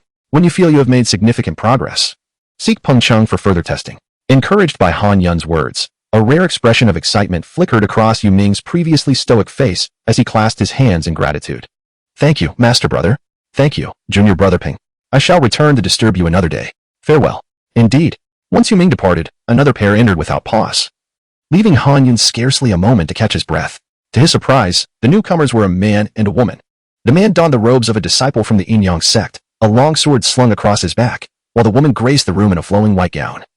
Her fair skin and ethereal beauty reminiscent of a celestial being, prompting Han Yun to involuntarily recall the enchanting figure of the fairy maiden. Junior Brother Zhang Hong. I pay my respects to Master Brother. Junior Sister Zhang Yuanqian. I pay my respects to Master Brother. Han Yun nodded, gesturing for them to sit. What troubles you both? Upon hearing this, Zhang Hong cast a tender glance at Zhang Yuanqian beside him, then took her small hand and placed it upon his lap. Han Yun quickly grasped the situation. They were indeed a pair of soulmates. Chapter 20. The Heart Sutra of the Jade Maiden Master Brother. It is as follows. I share a deep and profound connection with Xian. We have been childhood friends, and our feelings have blossomed into a bond that transcends mere companionship. Now, as we stand united as partners on our path, we are indeed the envy of all. Hailed as a celestial couple crafted by fate, Zhang Heng chuckled as he clasped Zhang Yuanxin's hand, leaving Han Yun utterly bewildered. Are you two here to flaunt your affection? Oh, congratulations indeed. You are a match made in heaven. Pray tell, what martial arts do you wish to learn? Well, our relationship is exceptionally harmonious. We often practice together. Thus, we seek Master Brother's guidance in acquiring a martial art that we can cultivate as a pair, preferably one that allows us to unleash our combined strength in a stunning display of synergy. Zhang Heng explained earnestly. There are certainly such techniques within our sect, although finding one that both of you can practice may be a challenge. Regrettably, we lack the qualifications for the more advanced arts, so we humbly seek your wisdom. Zhang Heng's expression was sincere, and Zhang Yuanqin echoed his gratitude with a smile. Han Yun nodded, acknowledging their bond. While he did not envy them, he genuinely wished them well. Very well. I happen to possess a dual cultivation technique suited for both partners. I will gladly teach it to you. Thank you, Master Brother. Zhang Heng exclaimed, excitement brimming in his voice as he took Zhang Yuanqin's hand. See, I told you Master Brother would have a solution. Once we master this technique, our combined prowess will surely earn us renown, and I shall visit your family to propose. With our reputation and strength, not to mention our familial ties, your parents will surely consent. Zhang Yuanxin nodded eagerly, her eyes sparkling with enthusiasm yet tinged with shyness. However, Han Yun, who was sipping tea, nearly choked at the revelation. What, cousins? That is quite inappropriate. He interjected. If I may inquire, are you truly cousins? Have you traced your lineage back 5 generations? 5 generations? Not quite. Xian's grandfather and mine are brothers, so we are indeed cousins in a broader sense. Han Yun, typically composed, was taken aback. They hadn't even reached the third generation. Their junior sister behind them was grinning from ear to ear. Marrying within close kin is not encouraged, Han Yun diplomatically suggested. To his surprise, Zhang Heng slapped his thigh and laughed heartily. Master brother, your views are rather conservative. In this day and age, even the great officials support love without boundaries. If two hearts are truly in sync, what do societal constraints matter? As young people, we ought to break free from shackles and embrace innovation. If love is genuine, who cares for the opinions of the world? How can you accuse me of being futile? You are the one clinging to outdated notions. All right then, as long as you are happy. After all, it is your family matter, and I shall refrain from further comment, albeit with reservations. Master brother, about that martial art. Zhang Hong, noticing Han Yun's contemplative silence, suddenly smacked his forehead. How could I forget? I was so engrossed in conversation that I neglected to bring a gift. No, that is not my intention. I was merely pondering the martial art, Han Yun replied, a hint of annoyance creeping into his tone. How could you make it seem like I am one who waits for results without effort? Master brother, this is a jade pendant passed down in my family. It holds little monetary value, but please accept it as a token of my gratitude. As he spoke, he placed the pendant on the table. Han Yun did not even glance at it. He believed that the value of a gift lay in the sentiment behind it, and he was primarily focused on imparting knowledge. Zhang Heng, have you lost your senses? Their junior sister suddenly interjected, pointing at the pendant. Your family is not particularly affluent within the Yinyong Sect. This pendant is invaluable, a rare warm heart jade, traditionally held only by the eldest son of each clan leader, symbolizing the heir's status. If your father discovers you have given this to Master Brother, he may very well break your legs. Han Yun frowned at the realization of its significance. Junior sister, do not speak so harshly. As long as I can acquire the dual cultivation technique from Master Brother, this small pendant is inconsequential. My father has another clan leader's pendant. I can simply borrow it later, Zhang Heng replied, seemingly unfazed. Zhang Heng, you are quite the fool. Their junior sister scoffed. That would not merely be a matter of broken legs. According to your family's customs, you would be flayed alive before your ancestors. Han Yun shook his head. Return the pendant. It is too precious to part with. Please. Master brother, I am earnestly seeking your guidance in martial arts, Zhang Heng pleaded. This pendant holds great importance to you. Do not part with it lightly. If you give it to me, your father may strip you of your inheritance. Surely you do not wish to lose your future position as clan leader? Moreover, even if you do not care for it, should you not consider your partner? Only by becoming clan leader may you break the old traditions and bring her into your home. Han Yun spoke these words with hesitance, genuinely wishing to dissuade their union. Master brother makes a valid point. However, regarding martial arts, I will teach you the martial art. If you wish to express your gratitude, you may bring a gift next time, but do not mention the pendant again. Very well, thank you, Master brother. I shall prepare a gift with great care next time. Zhang Heng said respectfully as he retrieved the pendant. The technique I will teach you is a comprehensive set of skills, which differs from others that only focus on martial techniques. I will first explain the foundational principles so that you may begin your practice. The host has successfully created a ground-level martial art, earning 100 achievement points. This martial art is called the Heart Sutra of the Jade Maiden. It requires the joint cultivation of a male and female partner, making it perfectly suited for you both. Furthermore, this technique is of the ground level, renowned for its remarkable speed. While it may not claim the title of the fastest, it certainly does not fall short. Its swiftness contrasts with the Lingbo Weibo, which emphasizes agility within confined spaces to evade opponents. In contrast, the Heart Sutra of the Jade Maiden achieves unparalleled speed, allowing one to convert that rapidity into formidable power. Imagine engaging in battle. While your opponent strikes once, you could unleash 20 blows, victory would be evident. Ground-level martial arts? The fastest? Zhang Heng and Zhang Yuanqin exchanged astonished glances, then erupted with joy. Master brother, please teach us at once. Han Yun nodded and imparted the cultivation mantra of the Heart Sutra of the Jade Maiden to them. They immediately began their practice, and after circulating their energy through several cycles, they managed to grasp the fundamentals. Draw your swords. I shall teach you the Jade Maiden sword technique. Han Yun accepted the sword handed to him by their junior sister and began to demonstrate the swordplay. Zhang Heng and Zhang Yuanqin had previously practiced various dual cultivation arts, and they could discern that while the technique appeared unremarkable in Han Yun's hands, when executed together, it was exquisite and immensely powerful. Chapter 21. Han Yun, a mere third-generation disciple. After completing a set of movements, Zhang Heng and Zhang Yuanqin practiced under Han Yun's guidance. The two companions worked in perfect harmony, their thoughts intertwined, swiftly mastering the intricacies of the technique. As the swords sliced through the air, they exhibited remarkable power, their garments fluttering gracefully, accentuating their elegant postures. The junior sister watched enviously from the sidelines, having already learned the dog-beating stick technique and the sword of the throat. She found herself yearning for the Jade Maiden swordplay, which required a companion to perform. In that moment, she felt a sense of urgency. Where could she find a partner? Surely, she could not practice with that foolish Peng Chung. Alas, the thought sent shivers down her spine.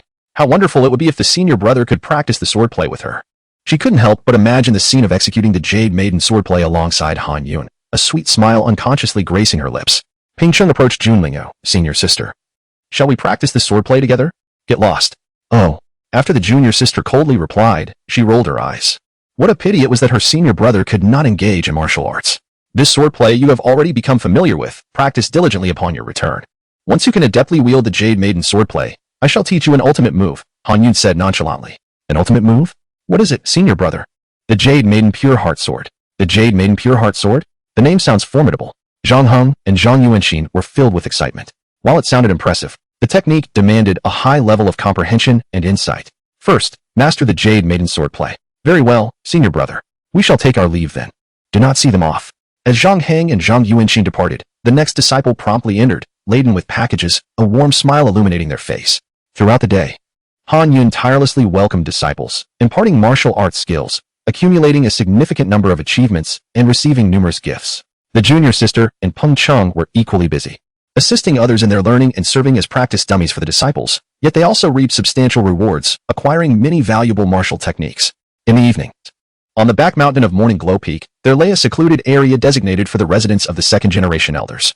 This locale was elegantly serene, filled with the melodious songs of birds and fragrant blossoms, regarded as the finest dwelling on Morning Glow Peak. Within one of the courtyards, an elderly man with graying hair and deeply sunken eyes stroked his beard, listening to the lamentations of the individual before him.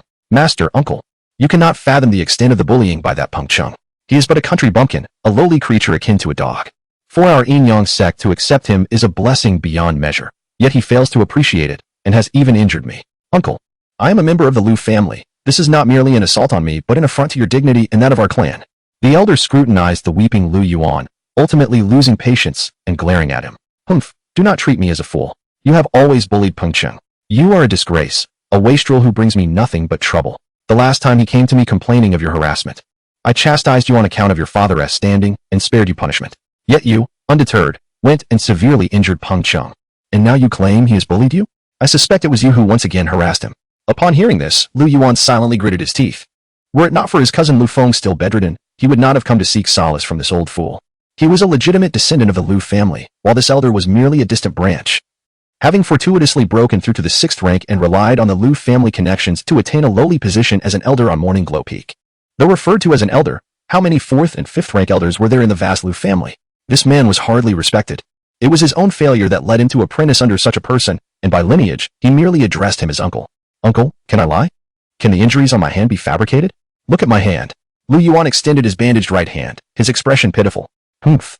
I was there yesterday and witnessed everything clearly. It was you who attacked Peng Cheng, and he did not retaliate at all.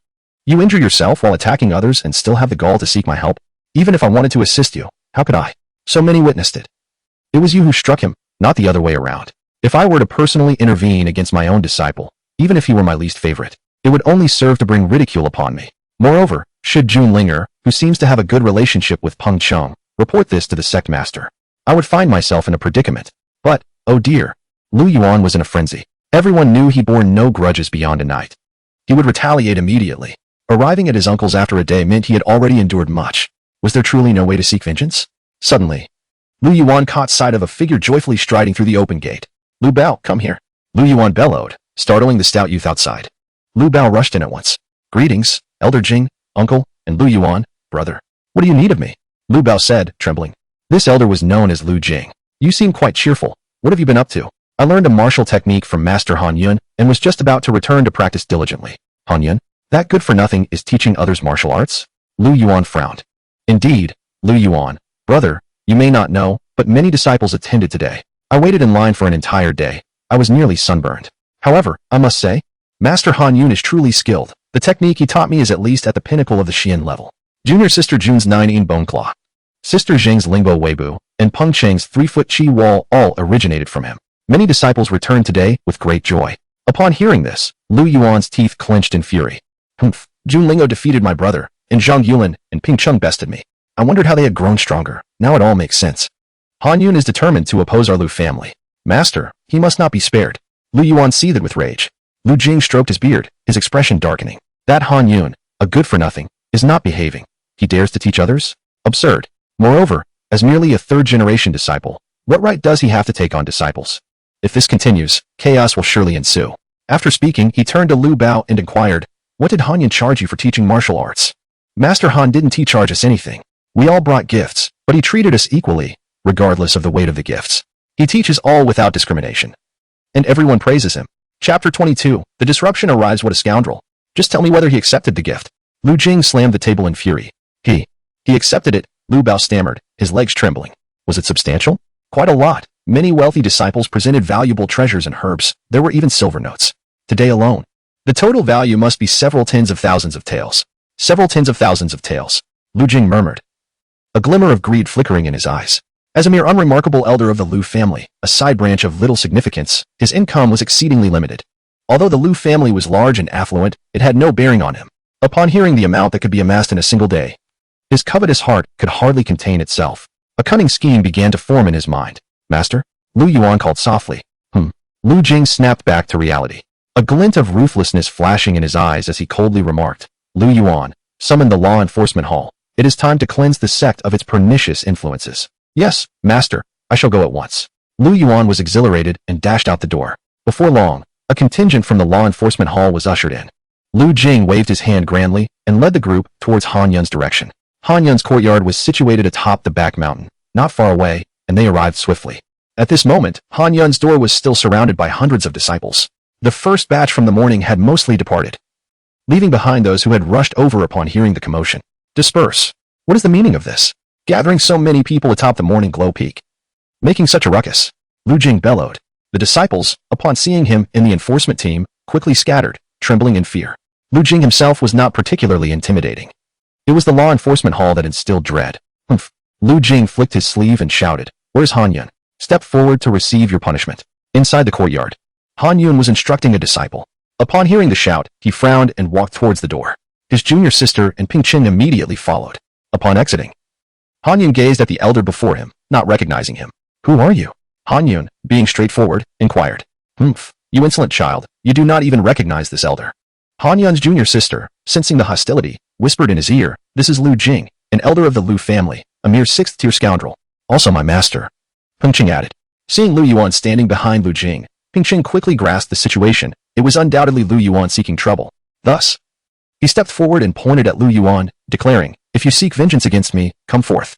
I take full responsibility for my actions. Do not trouble senior brother Han." Han Yun cast a surprised glance at Peng Cheng, realizing the boy had some backbone and a commendable character. He shook his head, saying, "Peng Cheng, return. It was Lu Yuan who struck you, and you did not retaliate. What fault lies with you? Indeed, what fault lies with you?" Lu Jing flicked his sleeve again and turned to Han Yun. "The one at fault is this Han Yun." "Oh, Elder Lu. You storm into my home with the law enforcement team, accusing me. Pray tell, in what way am I at fault? You disregard the law. As a mere third-generation disciple, how dare you take on students and teach others martial arts? You are unworthy. Moreover, you have shamelessly accepted bribes and amassed wealth, deceiving other disciples. Such heinous crimes must not go unpunished. You shall accompany us to the law enforcement hall for judgment." Upon hearing this, Han Yun's junior sister could no longer contain herself. She jumped up, pointing at Lu Jing, and exclaimed, "You old dog, are you envious of my senior brother's success? He is truly talented. What right do you have to disrupt him? Humph, you admit he profits from this, making you a witness. Furthermore, how dare you insult an elder? You shall all be taken back. I dare you." The junior sister rolled up her sleeves, ready to fight. Han Yun swiftly pulled her behind him and looked up at Lu Jing, calmly stating, "Since Elder Lu claims I am at fault, let us deliberate. First, I have not taken on students. Those who come here call me senior brother, and I refer to them as junior brothers and sisters. This is a genuine brotherhood. So how can it be said that I am taking on students? Secondly, our brotherhood encourages the exchange of martial arts. How could this be deemed a crime? If sharing martial arts among disciples is wrong, then perhaps our sect, Yinyong Sect, should cease all martial practice. Lastly, the visits from my junior brothers and sisters. Bearing gifts are merely a customary gesture. If I refuse to accept, it would be an affront to them. When I visit others, I too bring gifts. Elder Lu, please enlighten me on which point I am at fault." Lu Jing was momentarily taken aback, his expression darkening to an extreme. "Humph, sharp-tongued brat. No matter how you argue, the truth will reveal itself at the law enforcement hall. Furthermore, this matter of Jun Linger insulting me cannot simply be overlooked." "Oh, when did my junior sister insult you? Are you deaf? She just called me an old dog. Is that not an insult?" "That is clearly an insult to dogs, which are loyal and benevolent creatures, our friends. They do not block doorways and bite indiscriminately. How can you, Elder Lu, compare yourself to a dog?" Lu Jing nearly spat out blood. Despite being overlooked for much of his life, he had never been insulted in such a way, especially by two juniors. This is rebellion. Seize these two rascals. Lu Jing seethed with impotent rage. Wait. Han Yun interjected, his voice cold. If you wish to apprehend me, you must present evidence. The law enforcement hall cannot apprehend individuals without cause. Moreover, Elder Lu, I am a direct disciple of the sect leader, even if I have committed an error. Capturing me requires her consent. Do you even qualify? Having said this, Han Yun turned and re-entered the courtyard. After the incidents involving Lu Feng, Lu Yuan, and Lu Jing, he harbored no goodwill towards the Lu family. Insolent youth. We shall see. Lu Jing glared at the surrounding disciples, bellowing. What are you all staring at? Disperse. Until Han Yun is convicted, no one may approach him for guidance, or they shall be considered accomplices. The disciples exchanged glances, fearful of being caught in the crossfire of a dispute between titans, and quickly scattered. After all, neither Han Yun nor Lu Jing was someone they could afford to offend. Once the crowd had dispersed, Lu Jing's expression improved slightly, a hint of smugness emerging as he coldly exited. Chapter 23. The master summons again upon returning to the courtyard. The younger apprentice furiously grabbed a stick and waved it about haphazardly, her mouth spewing curses that insulted Lu Jing's ancestors. Brother, I am truly sorry. I know that today my master must have been summoned by Lu Yuan. He seeks revenge on Lu Yuan but cannot find fault with me. So he has come to trouble you instead. Peng Cheng, with his head bowed, stood before Han Yun, appearing remorseful. It's all right, I do not blame you. It is only natural for him to feel envious with so many visitors bringing gifts to see me today. Han Yun had not been foolish enough to believe that Lu Jing had approached him solely out of concern for the discipline of the sect. Otherwise, he would not have spoken so harshly to Lu Jing. Really, you do not blame me? The younger apprentice said. Enough, enough, it is getting late. You both should return to your cultivation. Han Yun glanced at the younger apprentice. Put down my stick and go to bed. But I am furious. I cannot just let this go. I must tell my father and my master to seek justice for me. The younger apprentice stormed off. Oh, come now. Lu Jing has not truly harmed you. In fact, you scolded him instead. What is there to be angry about? But he is causing trouble for you. Life is not always smooth sailing. It is a journey fraught with difficulties. It is merely a small matter, and Lu Jing has already been driven away by our words. Now, hurry back. Fine. The younger apprentice walked away gloomily, and upon seeing this, Peng Cheng bid farewell to Han Yun and followed her out. Han Yun shook his head and returned indoors. Peng Cheng rushed to the courtyard entrance and quickly caught up with Jun Ling asking, Sister, what shall we do now? With Lu Jing causing such a ruckus, none of the disciples from Chaoxiao Peak dare come to consult the elder brother. How will we learn martial arts? Peng Cheng had long ceased to refer to Lu Jing as his master. After Lu Yuan bullied him, and he reported it, Lu Jing had dismissed his grievances lightly. And after being bedridden for half a month due to Lu Yuan's actions, he had completely lost faith in this so-called master. Moreover, today the master had come to trouble the elder brother without discerning right from wrong, plunging Peng Cheng into utter disappointment and disdain, devoid of any gratitude. Hearing Peng Cheng's words, the younger apprentice sighed and delivered a punch to Peng Cheng's head. He yelped, clutching his head in confusion.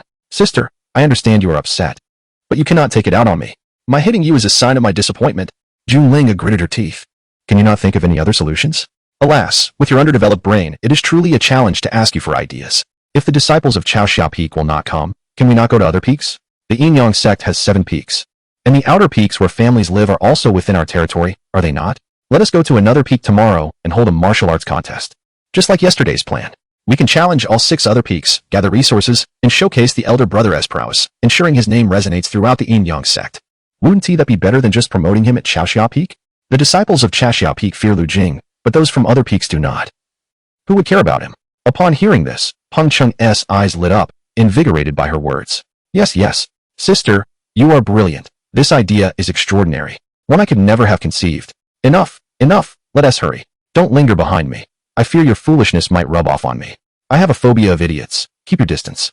Peng Cheng had endured countless blows that day. His sister was remarkable in every way, beautiful, lively, and intelligent, yet her sharp tongue seemed to drive her to mock him incessantly. I shall come find you tomorrow.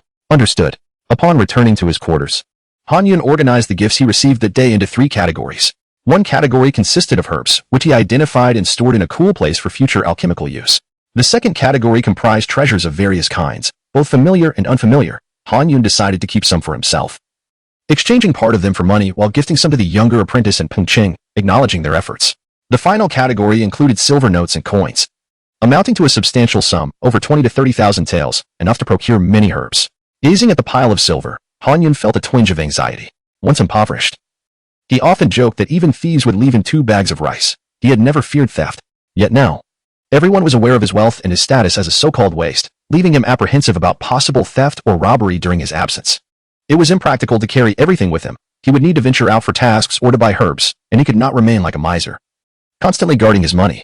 Detected that the host possesses a significant amount of wealth. Would you like to purchase storage space? Storage space? Han Yun's interest piqued. Wasn't he this akin to the storage pouches or rings in fantasy novels? With such an item, he would no longer fear losing his money. How many achievement points are needed to purchase storage space? Han Yun pondered. To purchase 1 cubic meter of storage space, one must spend 10,000 taels of silver, with no upper limit. Buy with money? Are you joking? Why would a system require currency? Although reluctant, the thought of carrying numerous items conveniently compelled Han Yun to reluctantly purchase 1 cubic meter of storage space. Immediately, his pile of silver diminished by nearly half, and he sensed a new space forming within his mind. With a wave of his hand, he summoned a surge of spiritual energy that lifted all items from his bed, and with a mere thought, they vanished. Simultaneously, he observed the space in his mind, filled with layers upon layers of items. After tidying up, Han Yun sat cross-legged in satisfaction, exchanging some achievement points for spiritual energy to further his cultivation.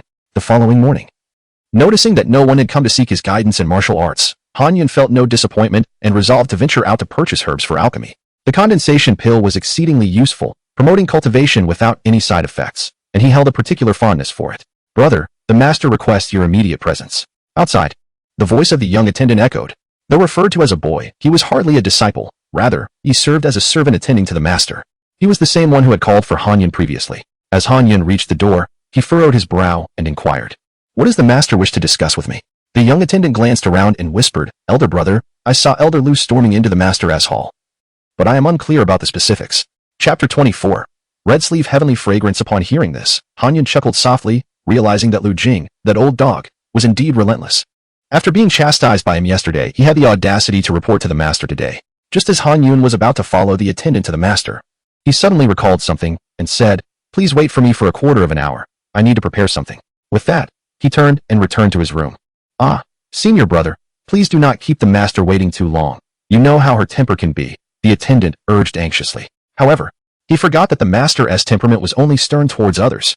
As the head of a peak, she naturally had to maintain her authority. Otherwise, how could a single woman command respect from so many fierce wolves and tigers? Yet, she had always shown remarkable patience and tolerance towards Han Yun, as he had grown under her watchful eye, even if he was not directly raised by her. Back in his room, Han Yun took out his brush, ink, paper, and inkstone, and began to write fervently. Before long, he had completed his work, a total of 18 sheets of paper, with the upper half detailing martial arts cultivation methods, and the lower half presenting sword techniques, 18 moves in total. Finally, he took another sheet, inscribing the words Red Sleeve Heavenly Fragrance in large characters to serve as a cover. He then stitched the edges of the 19 sheets together, crafting them into the semblance of a book. This Red Sleeve Heavenly Fragrance was a great earth martial art, far superior to both the 9-in white bone claw and the 3-foot chi wall. This technique was his original creation, not merely a derivative of past practices. Since his last meeting with the master, Han Yun had been contemplating how to devise a martial art suitable for her. Although he had been preoccupied, he could only formulate ideas in his mind. Unlike the martial arts he had taught others, which he had merely thought out in a few seconds, this Red Sleeve Heavenly Fragrance had taken him many days to refine and perfect, requiring considerable effort to finally create a peak sword technique suitable for women. Originally, he had planned to present it to the master in a couple of days, but with her sudden summons, he decided to deliver it today. After tucking the sword manual into his robe, Han Yun followed the attendant up the mountain. Upon reaching the master's loft, Han Yun first reported his arrival, entering only after receiving her permission. "Disciple pays respects to master," he said, cupping his hands and bowing deeply. Inside the room, the enchanting Xian-Yi fairy was seated in meditation, delicately tending to the incense burner, filling the air with a fragrant aroma. The swirling smoke harmonized beautifully with the ethereal presence of the woman. Unfortunately, this exquisite scene was marred by the presence of an old man with sunken eyes and a gloomy demeanor standing nearby. Humph! Lu Jing swept his sleeve dramatically and stood with his hands clasped behind him, nostrils flared. "Han Yun, Elder Lu has accused you of secretly teaching martial arts to others for profit. Is this true?" "Indeed, it is true," Han Yun replied with a nod. "Humph! How refreshingly candid. I suppose you wouldn't dare to lie in front of the master." Lu Jing scoffed, turning to Xian-Yi fairy. "Master, this brat has confessed. Please administer punishment." "Elder Lu, I have already made myself clear yesterday. Why do you persist in this nonsense? Pray tell, what fault have I committed?" Han Yun retorted. "You. It is you who are being unreasonable. You have violated the sect's regulations. Is that not a crime? The elders of our Yinyong Sect are here to instruct the disciples. When did it become your place as a third-generation disciple to teach others? You are overstepping your bounds. If everyone acted as you do, what need would there be for the elders, and where would our order stand? Chaos would ensue, and our Yinyong Sect would surely perish. At this, Han Yun couldn't help but chuckle. I never imagined that engaging in friendly exchanges of martial arts with fellow disciples could lead to the downfall of the Yinyong Sect. Elder Lu, do you hold me in such high regard, or do you think so little of our sect? If our sect were to perish, it would not be due to communication and progress, but rather through the stubbornness and rigidity of individuals like you. Lu Jing was infuriated, his face turning red. He turned to the master. Master, this brat continues to argue. Will you not punish him? Hearing this, Xian Fairy's expression darkened as she said, Elder Lu, Han Yun is my most esteemed disciple, someone I have watched grow, and whom I have diligently taught.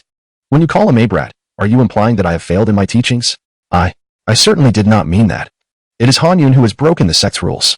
When have I broken the sect's rules? Is there any regulation stating that disciples cannot exchange martial arts with one another? Is there any rule forbidding the bringing of gifts during visits? You have also tarnished the sect's reputation and must be punished. The law permits all that is not expressly forbidden. The sect allows such exchanges. By what right do you? Elder Lu, prohibit them? Do you believe yourself above the sect's regulations? Before Lu Jing could respond, Xian Fairy raised her hand. Enough. There is no need for further argument. I have grasped the situation. The sect does not prohibit disciples from teaching one another martial arts. It merely forbids indiscriminate sharing of the sect's techniques. Han Yun's martial arts are of his own creation. He has the authority to teach whomever he wishes. There is no wrongdoing on his part, Elder Lu. Let this matter rest. Upon hearing this, Lu Jing raised his head, an amused glint in his eyes as he slowly inquired, So, does the master believe that Han Yun's actions are justified? Indeed. Very well. Imparting teachings is the duty of us elders. If Han Yun can do it, then surely I can as well. Xian Fairy cast a surprised glance at Lu Jing before quickly comprehending his intent, her expression growing even graver. Master, I take my leave. Lu Jing bowed and departed with a flourish of his sleeve. Once he left, only Xian Fairy and Han Yun remained in the room. Auntie, please come sit. Han Yun invited. Certainly. Han Yun approached the mat before Xian Fairy and settled cross-legged. That old man's true objective was never to suppress you. He simply grew envious when he saw you earning a profit from teaching martial arts. His last remark betrayed his true intentions. Xian Fairy sighed softly. Han Yun smiled calmly. Indeed, it is a substantial cake, and it is only natural for him to wish to take a slice for himself. However, as you mentioned, the law permits what is not expressly forbidden. His actions are not wrong, and I cannot discipline him. If he had acted alone from the outset, it could have been argued that he was abusing his power for personal gain, and I could have punished him for that. Yet, he first caused trouble for you, and then coaxed me into affirming that such actions are permissible, effectively trapping me, and leaving me unable to point out his faults.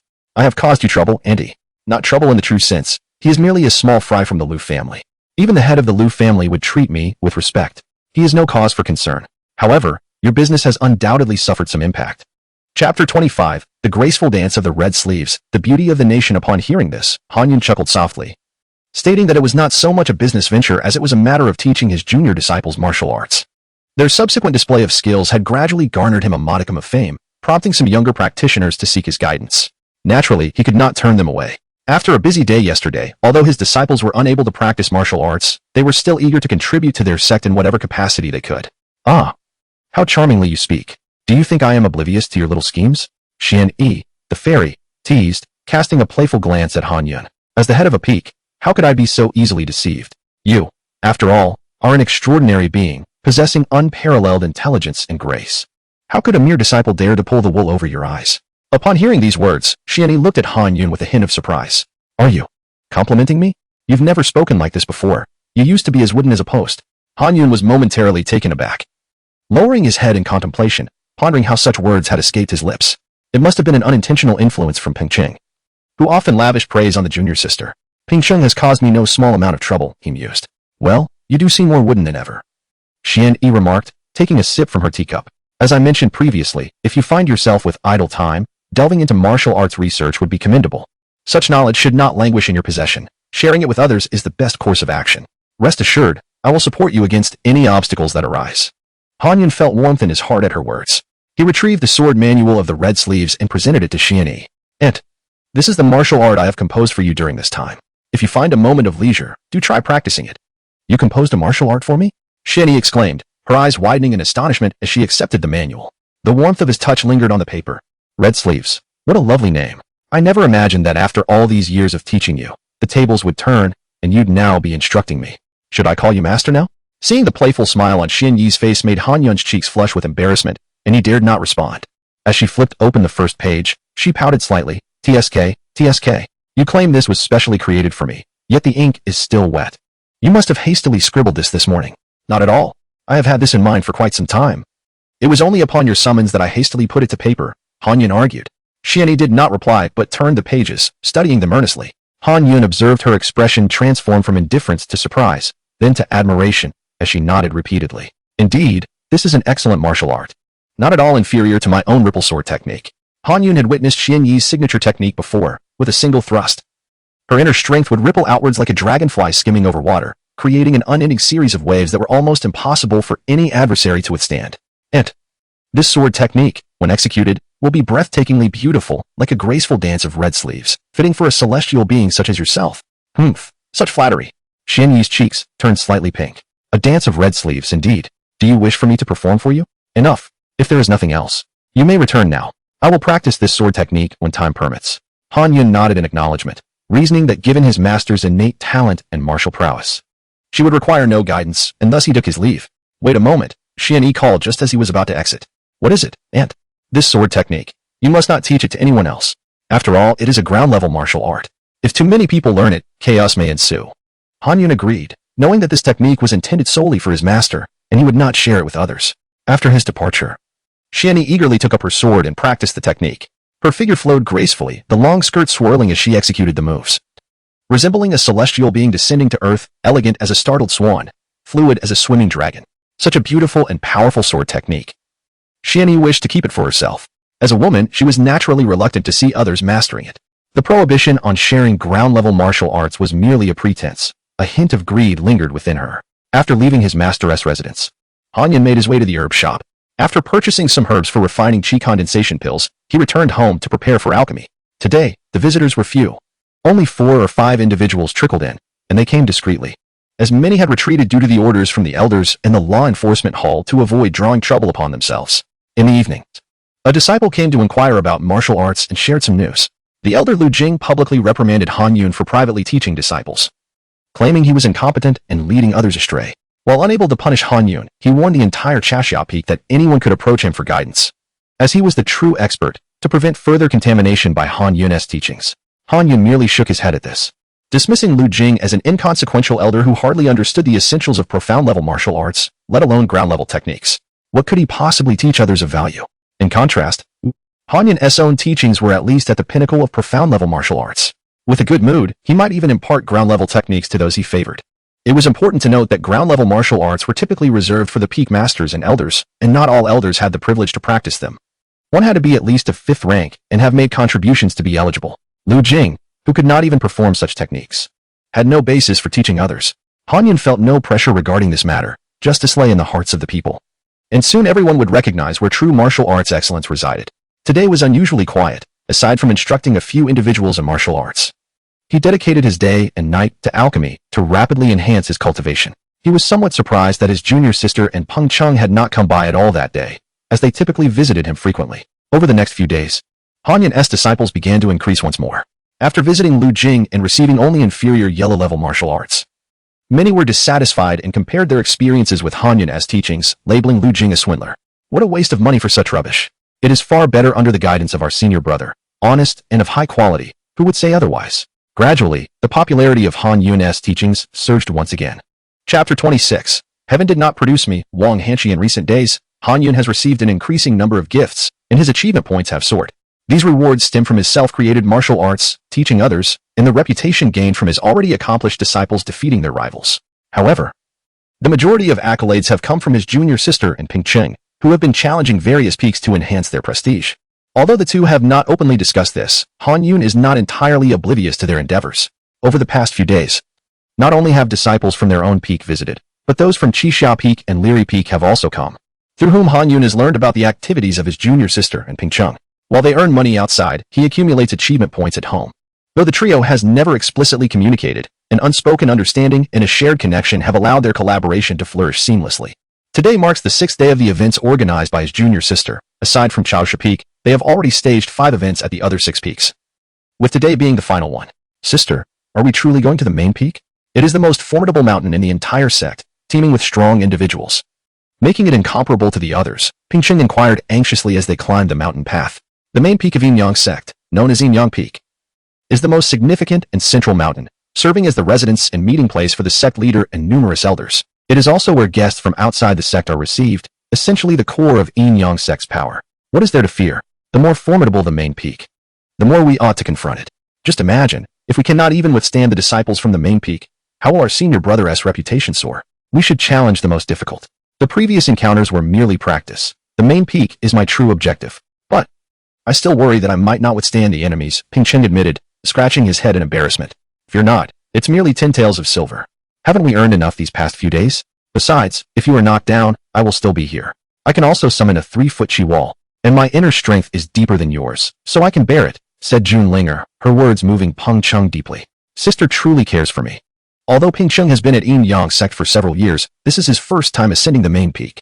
In the past, he was eliminated in the first round of sect competitions, while those participating in the main peak's grand tournaments were always the direct disciples of the sect leader. He never stood a chance. During his leisure time, while the main peak does not prohibit disciples from visiting each other, he did not know anyone there and, being timid and withdrawn, never ventured to this place. As they continued their conversation, the pair reached the summit of the main peak. It was a flat expanse of land, one of the training grounds of the main peak, where hundreds of disciples were engaged in martial arts practice. Just a short distance in was the vast main peak square, entirely paved with bluestone, behind which stood the grand hall of Yinyong Sect. Upon arriving at the training ground, neither the junior sister nor Pingqing attracted any attention, as anyone could come to practice. Everyone, please stop and listen to me, Junlingo shouted, raising her hands in the air. The practicing disciples halted and turned their curious gazes towards the stunning young woman. Esteemed fellows, we are disciples from Chaosha Peak. Today at your main peak, we bear no ill will nor seek to challenge you. We simply wish to play a game together. As soon as she finished speaking, one disciple stepped forward, grinning.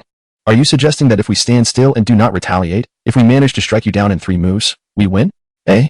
How did you know? Junlingo exclaimed, her eyes widening in surprise. Haha. Laughter erupted among the disciples. Do you truly think that news does not reach us at Yinyong Sect? That we are all reclusive? The main peak is the most informed of all. We have been aware of your challenges to the various peaks for days now. Just this morning, we were discussing whether it would be our turn today, and lo and behold, you actually came. The disciple who had spoken earlier now addressed Junlinger with a smile. I have seen you before. During the recent sect competition, you were on stage, defeating several brothers before ultimately losing to Master Han Sure. But I must say, your 9-in white bone claw is indeed formidable. I heard it was taught to you by Han Yun? Indeed. Do you not feel challenged? Shall we compare skills?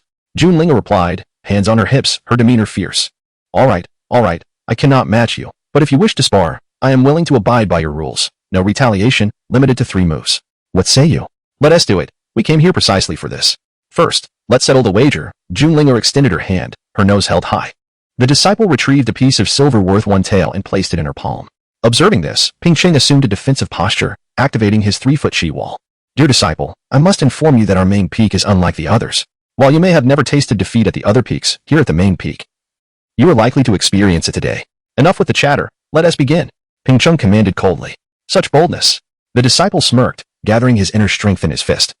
He executed the tiger crane double form and struck towards Pingqing. With a thunderous sound, the disciple stumbled back several steps, while Pingqing remained unmoved. The disciple launched 2 more attacks, but the result was the same. I never expected my peak-level strength to be unable to overcome you. I concede, junior brother.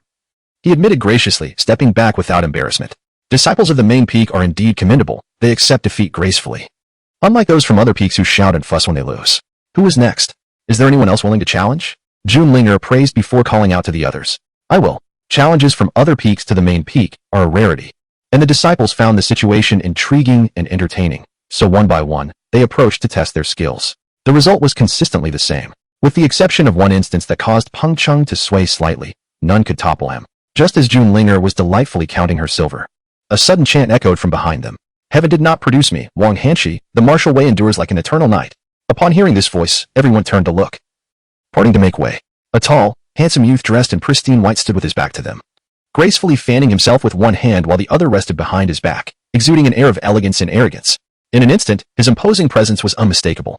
Chapter 27. The martial way is eternal as the long night. It was Brother Han Sure who had arrived.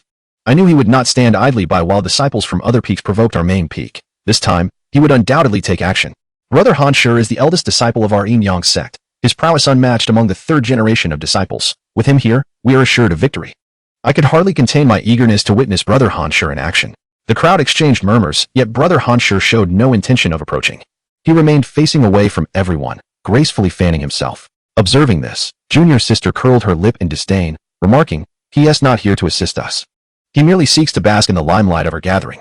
The moment these words escaped June Linger's lips, the fan in Wang Hanshur's hand came to an abrupt halt. He lightly tapped his toes on the ground, pivoted his ankle gently, and with an elegant motion, turned to face the crowd. This maneuver drew a chorus of admiration from the surrounding disciples. "Junior sister, your words are misguided. I have come to witness your exchange of martial skills with our esteemed junior brothers. As the eldest disciple, it brings me great joy to see my juniors grow stronger," Wang Hanshur proclaimed as he approached, still fanning himself. "Hypocritical. It's nearly winter, and yet you fan yourself in this chilly autumn air. How can you not freeze?" Junior sister crossed her arms, her mouth turned downward, rolling her eyes skyward. It is well known that she possesses both beauty and a sharp tongue. Anyone who crosses her path is sure to face her biting sarcasm. Brother Hanshur and June Linger were somewhat familiar. He often sought out Han Yun for sparring, with junior sister cheering him on from the sidelines. If he lost, she would dance with glee, pointing and mocking him. If he won, well, he had never won. Though this junior sister found him insufferable, as the sect's eldest disciple, he had the grace to overlook her disdain. Wang Hanshur scanned the crowd, casually inquiring, "Today, our junior brothers from the Morning Glow Peak have come to challenge our main peak. Is there anyone willing to engage?" Upon hearing this, the disciples of the main peak hung their heads in shame. Despite their numbers, none had managed to shake Peng Cheng. Wang Hanshur sighed, snapping his fan shut. "I cannot blame you, dear juniors. I have arrived too late. Since they have come to our doorstep, allow me, as your elder brother, to reclaim our honor. After all, who else but Wang Hanshur can embody the eternal martial spirit?" Wait a moment. Did I ever say you could take action? You, the illustrious eldest disciple of the main peak, a pinnacle 7th-tier warrior, how can you stoop to sparring with a mere 8th-tier novice? Junior sister retorted, fully aware that Wang Hanshur was not there to restore their honor but rather to showcase himself. Having known him for many years, she recognized that Wang Hanshur had no other significant flaws apart from his penchant for flaunting his talents in crowded places to satisfy his pitiful vanity. If only she knew the term show-off, she would undoubtedly use it daily to scold him. "Junior sister, your statement is unfair. You have not prohibited any disciple from participating. I, Wang Hanshur, am also a third-generation disciple, not an elder. It is entirely natural for disciples to engage in martial exchanges. Besides, since they have dared to challenge us, how can I stand by and do nothing?" With a charming smirk, Wang Hanshur sighed dramatically. "It is a pity, for in the past, there was Han Yun. It's brother Han Yun. You used to call him that." Junior sister interjected fiercely. Wang Hanshur momentarily faltered but quickly feigned ignorance. "With brother Han Yun as my opponent, we would spar, evenly matched. Did you ever win?" "We were closely matched, each having our victories, which was a fortunate experience. However, later, brother Han Yun fell victim to an attack, rendered incapable of martial practice, leaving this world devoid of him, and leaving only a solitary Wang Hanshur, seeking defeat in isolation, high above, where it is cold and lonely, with no true companion left." Now, hearing that brother Han Yun had re-emerged in the martial world, teaching many juniors, Wang Hanshur mused that perhaps this junior's skills were indeed a reflection of brother Han Yun's teachings. Regardless, though I cannot spar with brother Han Yun, it would be delightful to indirectly experience his martial prowess. Might this junior be willing to engage in a friendly match with your elder brother? Ping Cheng's face betrayed his reluctance. He understood that he was no match for Wang Hanshur. The eldest disciple of the Yinyong Sect was not merely a name. Yet, if he refused to accept the challenge, it would be a disgrace to brother Han Yun. If he accepted, defeat was inevitable, bringing shame to brother Han Yun. What was he to do? Why should we hesitate? You, the illustrious eldest disciple, a 7th-tier pinnacle warrior, have the audacity to challenge us, mere 8th-tier novices. Why should we fear? With newfound resolve, Ping Cheng declared, "Very well, brother Hanshur, I am ready." Wang Hanshur nodded. "If that is the case, I shall test your skills. Fear not, I shall hold back." Wang Hanshur placed his fan in his left hand and extended his right hand towards Ping Cheng's 3-foot energy barrier. Immediately, Ping Cheng felt an overwhelming force of profound internal energy assaulting his barrier in relentless waves. If Wang Hanshur had struck with full force, he might have been able to withstand a few blows, but this attack aimed to erode his internal energy directly, intending to shatter his barrier. As expected, after only a few moments, Ping Cheng's energy barrier crumbled, sending him crashing to the ground, blood spilling from his lips. "Thank you, brother Hanshur, for your mercy," Ping Cheng said, rising and clasping his hands in respect. Indeed, Wang Hanshur had shown restraint. He had halted his attack after breaching the barrier, sparing Peng Cheng from harm. The injury he sustained was merely a consequence of the chaotic energy backlash from his shattered barrier. Had Wang Hanshur seized the opportunity to strike, he would have faced severe consequences, yet now he merely bore a light wound. Wang Hanshur nodded. lifting his head proudly, declaring, "There is no one like me, Wang Han Shi. The martial way is eternal as the long night." The techniques of Brother Han Yun possess unique qualities, yet alas, this junior's cultivation is too weak to fully realize their potential. Chapter 28. The arrival of senior brother Han Shi. The young junior sister, with a sullen expression, first inquired if Ping Chung had any issues. Then, she counted out 9 taels of silver from her small pouch and handed them to Wang Han Shi. "Here, take it. We accept our losses." "What is this? Why are you giving me money?" Wang Han Shi paused his fan waving, momentarily taken aback. It was agreed that if we were to engage, we would stake 1 tael. If we lose, we owe 10. Since you haven't staked your tael, I am giving you 9. Haha. Wang Han Shi chuckled lightly and said with nonchalance, "Do not sully my pure heart with such mundane objects. I would never carry such filth." With that, he flicked his sleeve and gracefully departed. "Go out without silver and starve." The young junior sister cursed through gritted teeth. "Where are you going, senior brother?" a disciple asked. "I have heard that these 2 junior brothers and sisters learned their martial arts from junior brother Han Yun. I witnessed my junior sister's skills in the last competition. They are indeed impressive. It has been a while since I last saw junior brother Han Yun, so I thought I might pay him a visit and exchange ideas." "Senior brother is going to seek advice from Han Yun? I shall accompany you." Others chimed in. "I too wish to see how far Han Shi has progressed in his martial understanding to create such formidable techniques." Upon hearing that Wang Han Shi was going to find the senior brother, the young junior sister immediately chased after him, running to his side. "You're going to find my senior brother?" "Indeed. Now that junior brother Han Yun is openly teaching, I wish to consult him." "Is that not permissible?" "Certainly not. You have always had a grudge against my senior brother. What if you take the opportunity to strike him? He cannot practice martial arts at the moment. What if you take advantage of his vulnerability?" Wang Han Shi's expression changed slightly, and he replied with displeasure, "Junior sister June, do you perceive me as such a petty and shameless person?" After pondering seriously, the young junior sister looked up and asked, "Are you not? Justice resides in the hearts of men. Moreover, I would never lay a hand on junior brother Han. As a peak 7th tier expert, what merit would I gain from bullying a cripple? But you, as a peak 7th tier, have you not bullied junior brother Peng, who was merely at the initial stage of the 8th tier? That was merely sparring. If you wish to spar with my senior brother, how would that transpire? Must you persist? Go play elsewhere." "Humph. I must keep an eye on you. If you dare to strike, I will protect my senior brother at all costs." June Lingo waved her small fist, brimming with determination. Wang Han Shi, unfazed by her words, smiled and said, "I truly envy Han Yun for having such a devoted and adorable junior sister. Of course, my senior brother is a splendid person, unlike you, who merely seeks to showcase yourself." The young junior sister felt a sense of pride, finding Wang Han Shi somewhat more agreeable due to his earlier compliment, which praised both her and her senior brother. "I must ask, are you truly planning to go empty-handed? Others know to bring gifts when visiting my senior brother. This is rather impolite. As I mentioned, I never carry such sordid items as silver. Where would I procure a gift? Besides, I have known junior brother Han for over a decade. Our bond is profound and does not require excessive formality. Those gifts are meant for outsiders." "Pa, you are simply stingy." A throng of disciples descended from the main peak, heading toward the morning glow peak. Peng Chung lingered at the back, casting worried glances at Wang Han Shi and Jun Linger, who were chatting amicably ahead. Within the Yinyong Sect, 6 peaks surrounded the main peak, with varying distances between them. The morning glow peak was the easternmost peak, the farthest from their starting point. By noon, they finally ascended to the morning glow peak and arrived at Han Yun's residence. Outside his courtyard, a large crowd was still gathered, eagerly awaiting their turn. A clever disciple from the main peak shouted, "Senior brother Han Shi has arrived. Make way." Upon hearing this, the crowd instinctively parted to allow Wang Han Shi through. Their curiosity piqued regarding his purpose for visiting, whether it was to challenge or to seek counsel. Everyone knew that 3 years prior, Han Yun and Wang Han Shi were fierce rivals, and if Wang Han Shi had come to provoke, it would surely be an entertaining spectacle. Conversely, if he had come to learn, it would attest to Han Yun's genuine prowess, winning over even someone as formidable as Wang Han Shi. Seeing the crowd part, Wang Han Shi did not hold back. He returned their respectful gestures before making his way to Han Yun's doorstep. "He is coming. He is about to kick the door down." The crowd eagerly anticipated. However, their expectations were dashed. Wang Han Shi stood with his hands clasped behind his back and called out, "The heavens did not give birth to me, Wang Han Shi. The martial way is as eternal as the long night. Junior brother Han, it has been years since we last met. I have come to pay my respects." "Just come in. Must I come out to greet you?" Han Yun's calm voice floated from within. Wang Han Shi smiled slightly, pushing the door open. Jun Linger and Ping Chen followed closely behind, blocking the others outside. Inside the courtyard, a disciple was practicing martial arts under Han Yun's guidance. Upon seeing Wang Han Shi, he clasped his hands in greeting, ready to leave discreetly. Stay. I merely came to visit junior brother Han. You should continue your practice," Wang Han Shi said.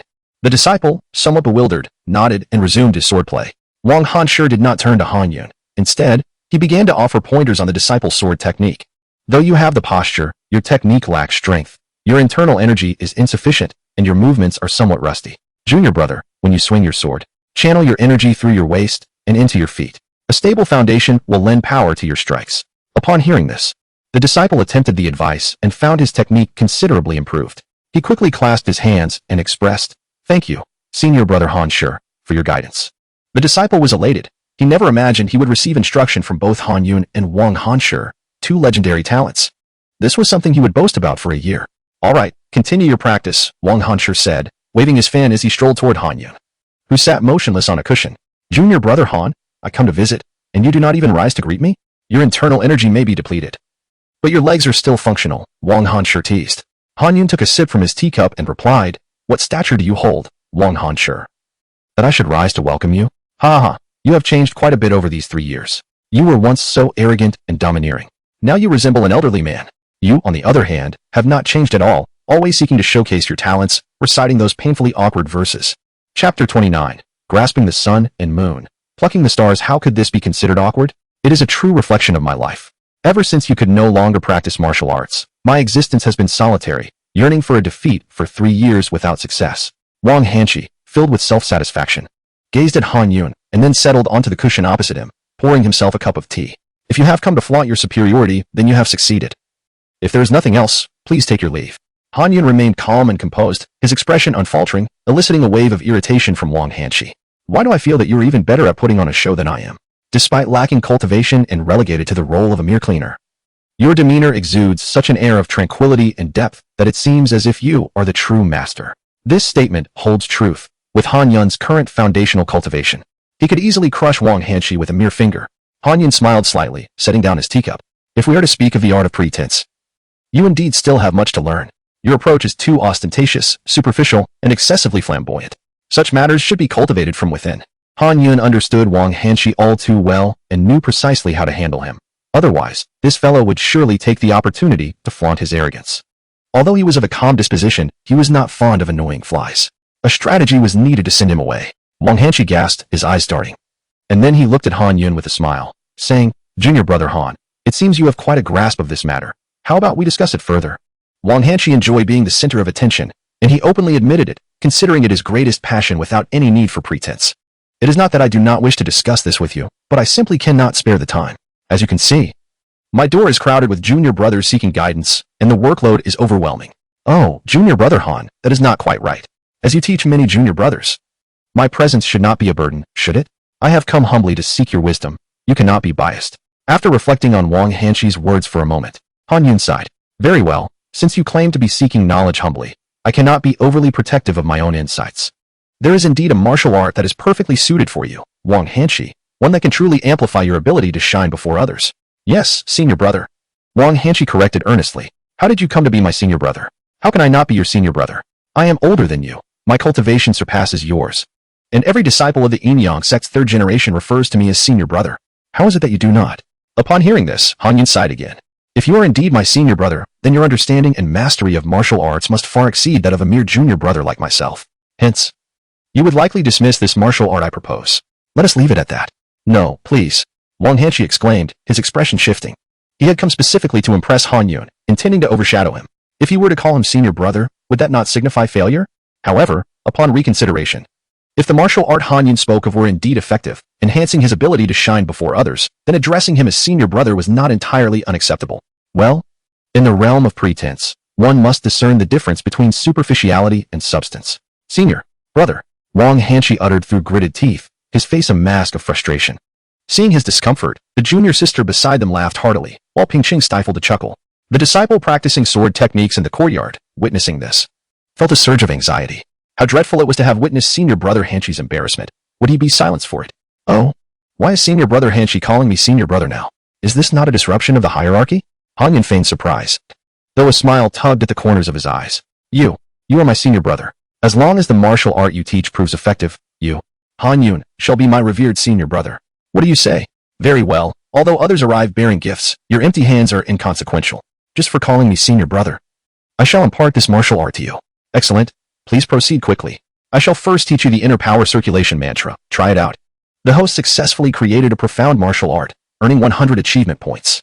Han Yun conveyed the mantra and its operational methods to Wang Hanqi, who was indeed the senior brother of the Yinyong Sect. Demonstrating exceptional talent and comprehension, he learned it after just one attempt. Instantaneously, a blinding radiance enveloped Wang Hanqi, rendering his seated figure remarkably majestic and divine. The host successfully taught martial arts to another, earning 100 achievement points. Wang Hanqi opened his eyes and looked at Han Yun, puzzled. Senior brother Han, why do I not sense the power of this martial art? Ah. It is like this. This technique is called the Divine Light Technique. By consuming inner power, it allows you to circulate your energy more swiftly, enabling quicker execution of martial skills, while also producing a luminous effect that can dazzle your opponents. But it lacks offensive capability. It cannot be used to strike. Yet you will emit light. But it lacks any substantial effect. Yet you will emit light. Wang Hanqi nearly spat blood in exasperation. After calling you senior brothers so many times, you teach me a technique that merely makes me glow? What use is this martial art? Junior brother Hanqi, do not underestimate its value. Consider this. In combat, while your adversary launches one attack, you, with your hastened inner power, can unleash 3 in response. The superiority is evident. Furthermore, envision yourself radiating brilliant light amidst a crowd, akin to a celestial being, captivating all with your presence, exuding an elegance reminiscent of an immortal. Your radiance, akin to the moonlight in the night or a lighthouse upon the sea, shall guide the disciples of the Yinyong Sect towards the noble path. Upon hearing Han Yun's words, Wang Hanqi instantly envisioned himself basking in the limelight, a figure of brilliance before all. Could there be a more profound effect for showcasing oneself than this? This was far from a useless martial art. It was a divine technique. Moreover, your phrase about how the heavens did not give birth to someone like Wang Hanqi has been overused. Allow me to teach you a few more lines that will surely enhance the effect. Oh, senior brother Han has slogans as well? Wang Hanqi's spirit soared. Indeed. Listen closely. Grasping the sun and moon, plucking the stars, there is no one in this world quite like me. Chapter 30. There is no one like me in this world with the sun and moon in hand. I pluck the stars from the sky. There is no one like me in this world. This line of poetry struck Wang Hanqi's heart like a sudden bolt of lightning on a clear day, igniting a fervor that left him trembling with excitement. He envisioned himself, radiating brilliance under the gaze of countless onlookers, reciting these lines aloud, while throngs of disciples below cheered and went wild for him. Just imagining such a scene was enough to send waves of exhilaration coursing through his mind. And it was not just this line, there were others as well. Remember this, Han Yun said, clearing his throat. Others too? You have more? Wang Hanqi exclaimed. Seizing Han Yun's hand, his eyes wide with astonishment, Han Yun quickly withdrew his hand and continued, at the pinnacle of martial arts, I stand proud in this world. Where I, Hanqi, exists, there is heaven, who stands as the peak at the end of martial arts. Upon seeing Hanqi, the path is rendered void. As these verses spilled forth, Wang Hanqi was momentarily paralyzed, murmuring the lines repeatedly, his lips moving in a trance. He closed his eyes, suppressing the urge to convulse. And after several deep breaths, he managed to regain his composure. This is the ultimate path of manifesting one's divinity before others. Wang Hanqi rose to his feet and approached the wooden corridor, bowing deeply to Han Yun with reverence. Today, senior brother Han has imparted martial skills to me, leaving me profoundly enlightened. The grace of your teachings is akin to a rebirth. I shall forever remember this, and from now on, you will always be my esteemed senior brother. Han Yun, observing this, nodded with a calm demeanor, his smile akin to that of a mentor witnessing the growth of a promising disciple. Meanwhile, the junior sister and Peng Chung stood by, utterly dumbfounded. Is this really happening? How easily can Wang Hanqi be swayed? With such intellect, he dares to call himself the master brother of the Yinyong Sect? And who would have thought that senior brother Han could exhibit such a side? He always the epitome of a noble mentor, teaching without discrimination. It seems he can also manipulate the gullible. And listen to the nonsense he spouts, at the pinnacle of martial arts, proud in this world. It's enough to make one cringe. Junior brother Hanqi, you overstate the matter. It is only natural for us, as brothers, to exchange martial skills. There is no need to speak of gratitude. Return and practice this technique until it becomes second nature. Rest assured I shall. Wang Hanqi regained his previous poise and, with a snap of his fan, departed without a word of farewell. That fellow only felt gratitude for a mere 3 seconds. Suddenly, a ruckus erupted outside the door. Han Yun, come out. We challenge you. Get out here, Han Yun. Today, we represent Elder Lu to issue a challenge. If you have the guts, face us. Come out. You worthless Han Yun. The commotion escalated, with shouts of insults mingling with voices defending Han Yun, creating a cacophony. Han Yun frowned upon hearing the name Lu. It seemed the matter was far from over. Oh dear, senior brother Han is being besieged. This cannot be tolerated. Those brats must be taught a lesson. Wang Hanqi spoke with righteous indignation, though his eyes sparkled with mischief, clearly eager for the spectacle. Han Yun stepped forward and opened the courtyard door, followed by Wang Hanqi and the junior sister. What is the meaning of this? He asked, his brow furrowed as he spoke coldly. The crowd. almost on the verge of a brawl, fell silent immediately. Lu Yuan stepped forward, a mocking smile on his face. Han Yun, my master, Elder Lu Jing, has sent me to deliver a challenge. He is already at the martial arts arena below, waiting for you. Today, he wishes to settle this once and for all. Of course, my master knows you are a waste and capable of fighting, so he proposed a fair condition. Each side shall send 5 disciples to battle. If you have no disciples, you may select any 5 from those you've taught. If you lose, you must publicly acknowledge my master as the true master of Chaoxiao Peak. And you, Han Yun, are nothing. Henceforth, you shall not mislead or deceive other disciples. Do you dare accept? Boring. Han Yun, with his usual indifference, turned to leave, uninterested in the ruckus. But brother, accept it. What is there to fear? We are not afraid of him. The junior sister implored, her voice filled with urgency. What is the point in fighting for mere reputation? Han Yun replied, preferring the tranquility of quietly guiding others on their paths to cultivation. Brother, I know you do not care, but they have come to your door.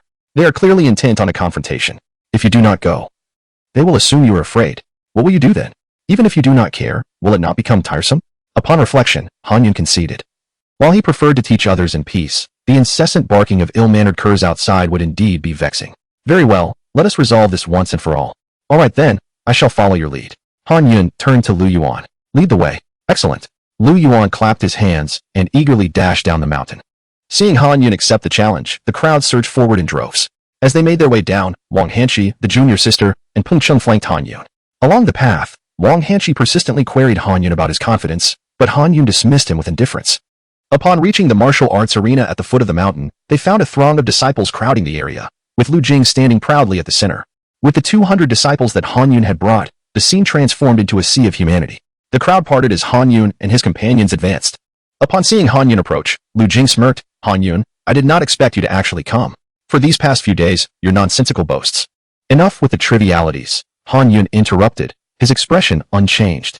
You set the stage, and I shall accept your terms. According to your rules, we shall each send 5 to compete. Yes? If either of us loses, we shall never teach martial skills to other disciples again, correct? Yes, that is indeed the case. Lu Jing scoffed, confidence brimming as he had meticulously chosen 5 late-stage disciples and trained them in profound martial arts. This time, he was determined to defeat Han Yun and seize the grand prize. My 5 are ready. What of yours? Lu Jing declared, and 5 of his disciples stepped forward, taking their stances, ready for battle. The crowd turned to Han Yun, curious about whom he would select. The junior sister and Peng Cheng were eager to participate, while Wang Hanqi scanned the surroundings, kindly helping Han Yun to choose suitable candidates. No need to select. I shall field just one. Han Yun stated calmly. Chapter 31. Go ahead, Brother Han. Sure what? Just one person? What is the situation? The 5 individuals opposite are all formidable late-stage 8th grade warriors. Moreover, those selected by Elder Lu to fight are undoubtedly the elite among the elite. Only one person from Brother Han, who could possibly inspire such confidence in him. Does Brother Han have such capable subordinates? It must be Sister June. I've heard she shares the closest bond with Brother Han and has been taught by him extensively, receiving his true teachings. If Sister June steps in, there is hope for victory. The junior sister, overhearing the discussions around her, felt both pride and impatience as she fixated her gaze on Han Yun, eagerly awaiting his command for her to take the stage. Elder brother, allow me to assist you. Suddenly, a figure leaped into the arena, standing beside Han Yun, wielding a staff. It was Liang Chao, who had mastered the dog-whipping staff technique. Elder brother, ever since you taught me the dog-whipping staff technique, my martial skills have advanced tremendously. None among my master's disciples can match me. Today, I come to repay your kindness. Han Yun was deeply moved but urged him to step back. Just then, another figure leaped into the arena, quickly identifying himself without a moment's hesitation. Yu Ming is here. And it didn't end there. A brother and sister pair, Zhang Heng and Zhang Yuanxin, who had trained in the unparalleled lightness technique, the Jade Maiden Heart Sutra, soared into the scene. The Zhang siblings are here to support elder brother. They dashed through the air, astonishing everyone. It is known that only 3rd grade warriors can fly. Their lightness skill allowed them to traverse great distances without touching the ground. Truly extraordinary. More disciples, previously taught by Han Yun, rushed forth, each calling out to assist their elder brother in battle. Lu Jing, observing the scene, sneered, Humph, you have a fair number of helpers, Han Yun. Did you not claim you would send only one to fight? I am eager to see who can embolden you to such arrogance. Curiosity sparked among the crowd, their eyes widening as they turned to Han Yun, awaiting his decision. Wang Hanshi also felt intrigued, wishing to see which junior brother was so exceptional as to challenge 5 at once. However, in the next moment, Han Yun directed his gaze towards him. Why are you looking at me? Wang Hanshi was bewildered. What are you waiting for? Go ahead, Brother Hanshi. The crowd erupted in surprise, never expecting that the representative for Han Yun would be the illustrious Wang Hanshi, the eldest disciple of the Yinyong Sect. Wang Hanshi's name was well known. He had secured first place in the sect's grand competition for 3 consecutive years, a true prodigy and pride of the Yinyong Sect, earning admiration from every third-generation disciple. Han Yun managed to enlist elder brother Hanshi to fight. Why bother with the match at all? The opponents should concede immediately. Wang Hanshi, looking dazed, pointed at himself and questioned, me? Why must I fight? Elder Lu had clearly stated that the combatant must be a disciple he had taught. That seems to be the case. Am I not your elder brother? Yes. Are you not my junior brother? Indeed. Have I not taught you martial arts? You have. Then that settles it. Wang Hanshi felt perplexed. He had come today to mock Han Yun, yet now found himself in a position to fight on his behalf. What was happening? Had he inadvertently dug his own grave? But I never agreed to fight for you. Wang Hanshi protested stubbornly, unwilling to be used as a pawn by Han Yun. Han Yun sighed. Alas, they say a master is a father for life. You don't need to refer to me as master, but given our brotherly bond, it would be courteous. Considering Elder Lu's disciples have a sense of gratitude and are willing to stand up for him. However, facing 5 opponents is indeed a bit daunting for you. If you are afraid, I shall select once more. Who said I am afraid? Who said I am ungrateful? Wang Hanshi exclaimed in fury. 5 8th grades? I can take them down with one hand. Then please do, as it will allow everyone to witness the prowess of elder brother Hanshi. Han Yun stepped back with the junior sister, leaving the battlefield to Wang Hanshi. Surveying the crowd, Wang Hanshi noted the audience had swelled to over 1,000. Although being used as a pawn by Han Yun was infuriating, it also presented an excellent opportunity for him to shine. As he advanced, Liang Chao, Yiming, and the others tactfully withdrew, knowing that even together they would not stand a chance against Wang Hanshi. Wang Hanshi confidently strode to the center of the battlefield, unfurling his fan with a flourish and declaring, with the sun and moon in my grasp, there is none like me in this world. Fellow disciples, come at me all together. His words elicited cheers and applause from the crowd. Many female disciples nearly swooning at the sight of their admired elder brother Hanshi's charisma and flair. The 5 disciples under Lu Jing, witnessing this spectacle, began to retreat. Though they faced only one opponent, everyone knew of Wang Hanshi's formidable reputation. They were well aware of their own capabilities. The 5 exchanged glances before turning to Lu Jing. Seeing their hesitation, Lu Jing gritted his teeth and said fiercely, we cannot lose face. If you are afraid to engage, how will you handle future adversaries? Go on. 5 of you should be able to defeat Wang Hanshi. Now cornered, the 5 disciples found themselves in a dilemma. Retreat would earn them scorn for a year, while charging forth merely meant enduring a beating, albeit a less embarrassing one, considering their opponent was the unrivaled Wang Hanshi. Gaining courage, they roared and charged at him. Suddenly, my eyes. What is this? So blinding. In an instant, a brilliant light radiated from Wang Hanshi, blinding the 5 warriors who could barely keep their eyes open. Not just them. Even the surrounding disciples instinctively shielded their eyes, tears streaming down their faces. Then came the sounds of battle and cries of agony, which faded mere seconds later. As the crowd rubbed their stinging eyes and peered forward, they beheld the 5 sprawled on the ground, howling in pain, unable to rise. The radiance surrounding Wang Hanshi gradually dimmed, revealing him fanning himself with an expression of indifference, gazing at the sky. At the pinnacle of martial arts, I stand above the world. Wherever there is Hanshi, there is heaven. Elder brother Hanshi is so magnificent. How incredible! What brilliance enhances his stature so grandly? Truly, he is elder brother Hanshi, effortlessly annihilating formidable foes with a smile. Elder brother Hanshi reigns supreme. Chapter 32, The Golden Boy and Jade Maiden. The 4 great protectors. As the jubilant cheers resonated around him, Wang Hanshi felt a profound sense of satisfaction swell within. He relished the admiration and envy reflected in others' gazes, as well as the words of reverence directed towards him. The technique that Han Yun had imparted was indeed remarkably effective. This journey has proven to be invaluable. Thank you for your efforts, junior brother Hanshi, Han Yun expressed with a respectful clasp of his hands. Wang Hanshi, caught off guard by the address, felt a moment of hesitation, gritting his teeth in frustration. In front of such a multitude, could you refrain from calling me junior brother? What about my dignity? The moment those words escaped his lips, the crowd's admiration for Han Yun intensified. Even though Hanshi was formidable, he still sought guidance from Han Yun, willingly acknowledging him as senior brother. The prideful Hanshi, who seldom bowed to anyone, was evidently humbled enough to fight on Han Yun's behalf, illustrating Han Yun's prowess. In an instant, Han Yun's mind buzzed with a torrent of achievement points, surging at an alarming velocity. Lu Jing, observing the scene, snorted disdainfully and strode away, dismissing the 5 fallen disciples on the ground as mere useless trash. Ultimately, it was his own disciples who bore the 5 away. Brother Han, with this matter resolved, I shall take my leave. Should you require anything in the future, do not hesitate to summon me, Wang Hanshi declared contentedly, fanning himself as he gracefully leaped into the air, departing towards the mountain's base. Though he left, the disciples from the main peak who had accompanied him remained, encircling Han Yun and eagerly seeking his wisdom regarding martial arts and the challenges they faced in their training. Han Yun felt as though he were enveloped by a swarm of buzzing bees, their incessant chatter causing a throbbing ache in his head. with a round of applause. He expressed his gratitude, saying, "I am deeply appreciative of your kindness and support. I must take my leave now, but should you encounter any uncertainties in your martial endeavors, feel free to seek me out. Although I may not possess great talent, I shall share all that I know."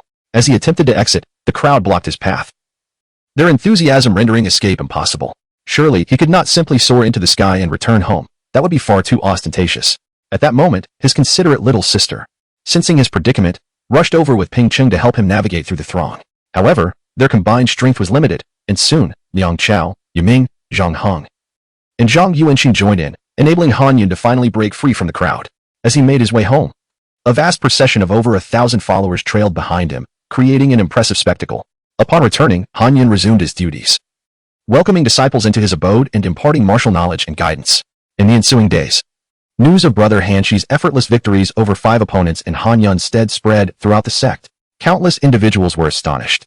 Although Junlinger and Ping Cheng had previously visited various peaks, many were still skeptical about Han Yun's transformation from a once-renowned genius to a perceived failure now teaching others martial arts. After all, no matter how prodigious one's talent, if one could no longer cultivate, who could ascertain the authenticity of such claims?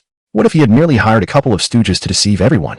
Despite a few disciples seeking his counsel and returning with favorable reports, there lingered doubts. What if he had employed too many imposters? Now, with Wang Hanxi approaching Han Yun for guidance and effortlessly defeating 5 challengers using Han Yun's teachings, while wholeheartedly addressing him as senior brother, the news sent shockwaves throughout the Yinyong Sect. As the esteemed eldest disciple, Wang Hanxi was renowned for his pride and prowess. The notion of him being a mere puppet was unfathomable. This indicated that Han Yun possessed genuine skill. Soon, all third-generation disciples of the Yinyong Sect concurred. If Hanxi was the strongest in terms of battle prowess, then Han Yun was undoubtedly the foremost authority on martial understanding among the disciples. His teachings surpassed even those of many elders. With a limited number of elders available and a multitude of disciples, the elders struggled to provide dedicated instruction to each individual. In contrast, Han Yun, unburdened by the need to cultivate, had ample time to teach, tailoring his guidance to suit the unique needs of each disciple. The Yinyong Sect boasted hundreds of thousands of disciples. Although some were engaged in external affairs, others faced financial hardships, or were in secluded training. A significant number of well-off disciples remained, leading to a staggering influx of individuals seeking Han Yun's instruction daily. The sheer volume of disciples waiting outside his door was overwhelming. As his achievement points soared, Han Yun found himself in a state of mild frustration. Each day, he faced a relentless stream of disciples, one after another, until late at night, only to reopen his door at dawn, allowing the eager learners to enter. Some disciples waited outside for an entire night, while others endured 2 or 3 days without sleep. Han Yun felt compelled to empathize with their struggles. Though he was a cultivator capable of foregoing sustenance and rest, he could not risk drawing attention to himself as a failure, lest it raise suspicions among the onlookers. Fortunately, his little sister and Ping Cheng assisted him. Her quick comprehension allowed her to help instruct, enabling Han Yun to teach once and leave the remainder to her. Peng Cheng had also made considerable progress in martial arts, primarily serving as a shield. Liang Chao and the others had remained by his side, asserting that there were no capable individuals under Han Yun's command, and they needed to ensure his safety. After all, Lu Jing's subordinates had previously caused trouble. It was prudent not to take any chances. Given Han Yun's status, he could not be expected to intervene personally every time. That would be unbecoming. Thus, they took on the responsibility of maintaining order. With a crowd of hundreds, if not thousands, of impetuous young disciples gathered outside, conflicts and tensions were inevitable. The 4 of them stepped in to diffuse altercations, swiftly separating combatants and issuing stern warnings against further disruptions, letting them know they would not be welcomed back. Additionally, they took turns preparing meals. As for how the disciples outside were fed, the Yinyong Sect had servants to deliver provisions, provided the payment was made. Consequently, the disciples affectionately dubbed them the 4 Great Protectors and referred to Junlinger and Ping Cheng as the Golden Boy and Jade Maiden. Upon hearing these titles, Han Yun couldn't help but twitch at the corners of his mouth. If they were to add 8 Great Vajras and 20 Hall Masters to the mix, he would undoubtedly solidify his reputation as the leader of a nefarious cult. Chapter 33. The Cloud Martial Hall of Han Yun. As the number of individuals seeking guidance from Han Yun continued to swell, those waiting outside found themselves in a state of despair, while Han Yun himself was utterly fatigued. Were it not for the 4 hours of nighttime he could dedicate to cultivation and the refinement of spiritual energy, it would be exceedingly difficult for him to make any progress in his martial arts. Initially, he had only considered the growing fame and the increasing number of disciples as beneficial, neglecting the immense pressure and negative repercussions that such a surge would entail. He had contemplated instructing multiple disciples simultaneously, yet his courtyard was limited in size, and accommodating many at once proved impractical. A solution was urgently required. On one particular day, While Han Yun was engaged in teaching a disciple before him, a sudden voice called out from outside. Make way, make way. Senior brother Han, the master summons you. You must go at once. The voice belonged to a familiar attendant of his master's side. After imparting a few more words to his disciple, Han Yun rose and made his way outside. Senior brother Han, the master requests your presence urgently, the attendant declared, his disheveled hair a testament to his hurried demeanor. Had he not invoked the name of Fairy Xian Yi, he might have faced reprimand for his rudeness.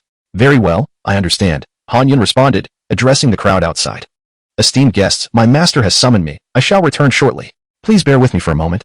A chorus of lamentation erupted from the waiting disciples, who had already endured a long wait, only to see senior brother Han depart. Navigating through the throng, Han Yun proceeded towards his master's quarters, followed closely by the 4 protectors, 2 golden boys and 2 jade maidens, who claimed to be there for his safety. Han Yun shook his head in exasperation. He doubted his master would pose any threat to him. Upon arriving at Fairy Xian Yi's residence, Han Yun reported his arrival, but instead of allowing him entry, his master emerged herself. Greetings, master. Greetings, esteemed leader. Han Yun and Junling Air both intoned, addressing their master, while the others offered their respect to the leader. Today, Fairy Xian Yi donned her ethereal blue and white gown, resembling a celestial being, a vision of unparalleled beauty. She cast a glance at the individuals accompanying Han Yun before focusing on him, her tone teasing. So our esteemed Han has become quite important. You now require such a retinue to meet me. Are you afraid I might harbor ill intentions towards you? Han Yun's face flushed slightly as he clasped his hands in a gesture of respect, explaining, It is merely that my junior brothers and sisters are concerned for my safety. After all, I have become quite the target and lack martial prowess to defend myself. Their intentions are pure. Humph, you young rascal, it seems you have garnered quite a few loyal followers. They are commendable, showing gratitude and a commendable disposition. Fairy Xian Yi remarked, moving past Han Yun towards the door. Follow me. The group exchanged puzzled glances, uncertain of Fairy Xian Yi's destination. But they had no choice but to obediently follow. In silence, they trailed behind her for about a quarter of an hour, traversing past several grand halls and pavilions, until they halted outside a vast courtyard. Upon entering, they marveled at the expanse, measuring several acres, with the ground laid with blue stone slabs. Wooden training posts stood scattered about, and weapon racks lined the walls, stocked with an array of weaponry. Further ahead, they beheld a main hall and 2 side halls, flanked by additional structures, resembling the scale of a grand elder's palace. Above the central hall, a plaque inscribed with the words Cloud Martial Hall hung prominently. Cloud Martial Hall. Master, I was unaware that there was such a grand hall on our Chaoxia Peak, Han Yun remarked, noting its somewhat secluded location, yet considerable size. His junior sister bounced excitedly to Fairy Xian Yi's side, and inquired curiously. Fairy Xian Yi smiled, and turned to Han Yun, saying, From now on, this will belong to you. Mine? Han Yun and his companions were taken aback, their gazes darting back to the grand hall. Realization dawned upon him.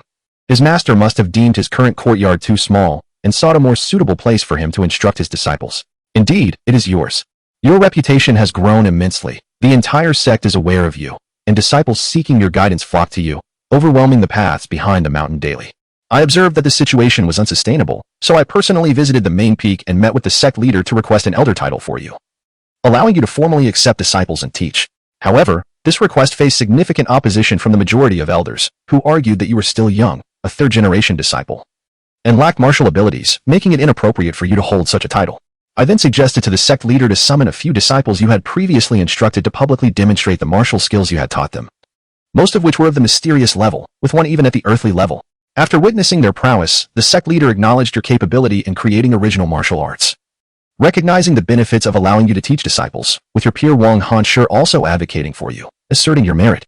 Ultimately, the sect leader devised a compromise. While you would not receive the title or benefits of an elder, you would be permitted to instruct other disciples. And I was to find you a location as your future teaching grounds to alleviate the congestion at your door.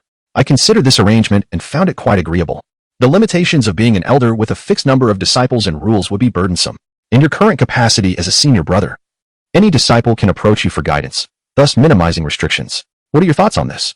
The disciples expressed their approval, thanking their master for her assistance. Han Yun, with a solemn demeanor, bowed deeply in gratitude to Fairy Xian Yi. This development had indeed alleviated his pressing concerns, granting him a venue to teach others. And with the sect leader's approval, he no longer had to fear interference from other elders, allowing him to teach without hindrance. Ah, master, you are the best. This Cloud Martial Hall, it is clearly named after my senior brother. You are truly thoughtful, master. Ling Er adores you. Junling Er exclaimed, clinging to Fairy Xian Yi's arm in a fit of exuberance. You are solely focused on protecting your senior brother. Fairy Xian Yi lightly tapped Junling Er's small head before continuing, This hall was once the residence of a third-grade elder from Chaoxia Peak, who passed away a decade ago. Most of his disciples have achieved martial success and have been assigned to various duties, so there is no need to worry about complications. The Yinyong Sect, being a major sect, boasts a vast number of disciples, comparable in strength to the army of the Great Chuan dynasty. To support such a large populace, the sect controls numerous industries and businesses, truly embodying the phrase wealth rivaling nations. In this high martial world, martial prowess reigns supreme. In other realms, it would be inconceivable for any authority to allow a force to grow so formidable. One more thing. Although the sect leader has permitted you to teach publicly, any silver or treasures you collect must have 20% submitted to the sect each month. Chapter 34. The opening of the Cloud Martial Hall. Regarding this matter, Hanyan felt no surprise. It was not that the Yinyong Sect had taken a fancy to his small piece of cake, but rather, as a disciple of the sect. He had been nurtured and raised by it, earning money from fellow disciples while utilizing the sect's facilities. Thus, it was only reasonable for him to pay some rent and taxes. Hanyan nodded and remarked, "That is indeed the case. However, Master, the sect leader should also understand that I never demand anything from my disciples. Even if they come empty-handed, I will teach them diligently and selflessly, employing methods that best suit their needs." Fairy Shieni chuckled, "Haha, I know, and the sect leader knows too. If you were to openly charge fees and teach your disciples according to their financial contributions, do you think the sect leader would allow you to do so? Would they go out of their way to provide a venue for you? It is precisely because they value your selfless teaching that you have this opportunity." Upon hearing this, Hanyan added, "That being said, my monthly income will not be fixed. The number of disciples in the Yinyong Sect is finite. There will come a day when I will have taught them all. Disciples may bring generous gifts on their first visit, but for subsequent inquiries, they are unlikely to bring as much. Consequently, the contributions I receive may dwindle. Rest assured, the sect will not concern itself with your modest earnings. If there comes a day when you find yourself short of funds, the sect can always provide you with subsidies," Fairy Xin reassured him. "Then I am most grateful to you, Master. Why be so polite with your teacher? You deserve a beating for that." Fairy Xin shot him a playful glance before walking toward the Grand Hall, with the others promptly following suit. Upon entering the Grand Hall, everyone noticed that the walls and pillars were freshly painted, the floor was spotless, and over 100 meditation cushions were neatly arranged. At the forefront was a writing desk, behind which lay a cushion, flanked by 2 additional cushions on either side. "I had this place renovated recently, considering you have many disciples to teach. I had all the unnecessary items removed and replaced them with meditation cushions," Fairy Shieni explained as she walked. June Linger rushed to the front and plopped down on the cushion directly behind the writing desk, exclaiming triumphantly, "What do you think? Am I not quite impressive as an elder? Don't I look the part? Hee, this position will be mine from now on." Peng Chung scratched his head and said, "Senior sister, if you sit there, where will the senior brother sit?" "Beside me, of course," the little junior sister replied matter-of-factly. Fairy Shieni ignored the young girl and turned to Hanyan. "Actually, there are a few issues with your teaching method, and I would like to offer some suggestions. Please, Master, enlighten me. First, do not teach martial skills to every disciple. No matter how talented or creative you are, you will eventually exhaust your resources, and this will tire you out. Second, most of those disciples are simply confused about the path of martial arts rather than seeking skills. You should focus on guiding their cultivation instead. Third, do not spend all your time on teaching. Your Cloud Martial Hall can open for only 5 to 6 hours a day. The rest of the time, you should pursue your own endeavors. I do not wish to see you wear yourself out. For instance, you could write down your martial skills, compile them into a booklet, and place it on the desk. Disciples in need of suitable martial skills can refer to it themselves, and if they have questions, they can come to you, thus saving you a considerable amount of time." Feeling the concern of his aunt, Han Yun was deeply moved and clasped his hands, saying, "Thank you, Master. I will remember all of this. Very well. This place is now entrusted to you. I shall take my leave. Farewell, Master." After Fairy Xian Yi departed, Peng Chung exclaimed excitedly, "Senior brother, the sect leader is so good to you. This place is so spacious. We will have a great place to cultivate from now on. I see there are some side halls and rooms nearby. I would like to move here. Is that possible?" "Move here? Can't you stay where you are?" Han Yun asked, puzzled. Feeling embarrassed, Ping Ching scratched his head and replied, "The place I currently reside in is still part of the area where Elder Lu's disciples live.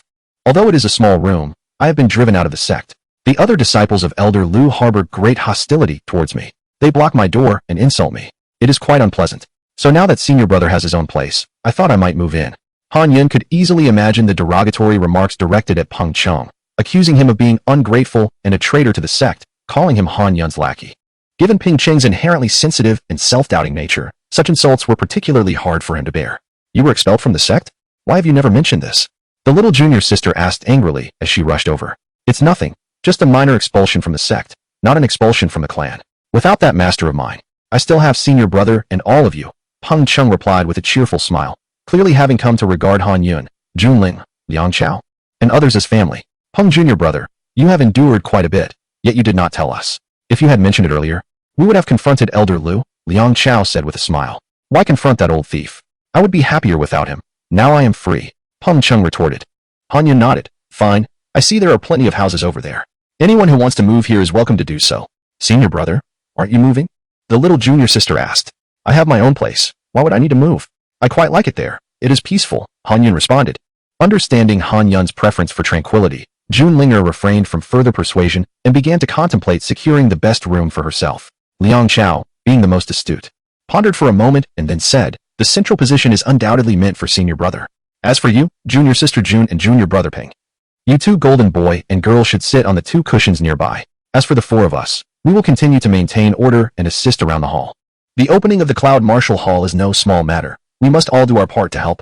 Liang Chao was thinking that by positioning himself this way, he could secure permanent residency in the Cloud Martial Hall, allowing him to be present daily while senior brother taught other disciples, thus reaping the benefits. They all understood that Han Yun held Junlinger and Ping Cheng in high regard, making their status unshakable, but they too felt the need to stake their claim. After all, they were now officially recognized as the Four Guardians, and with the establishment of the Cloud Martial Hall, their standing could become even more solidified.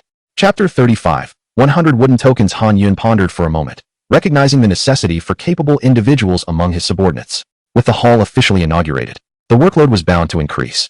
The few individuals he personally trained exhibited commendable character and talent, and they were unwaveringly loyal to him.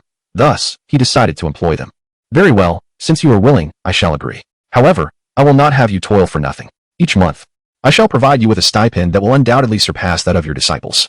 Upon hearing this, the others exchanged glances, and Liang Chao clasped his hands, exclaiming, Senior brother, this is utterly inappropriate. You have imparted martial skills to us, and we are privileged to receive your guidance daily. That alone is an immense grace.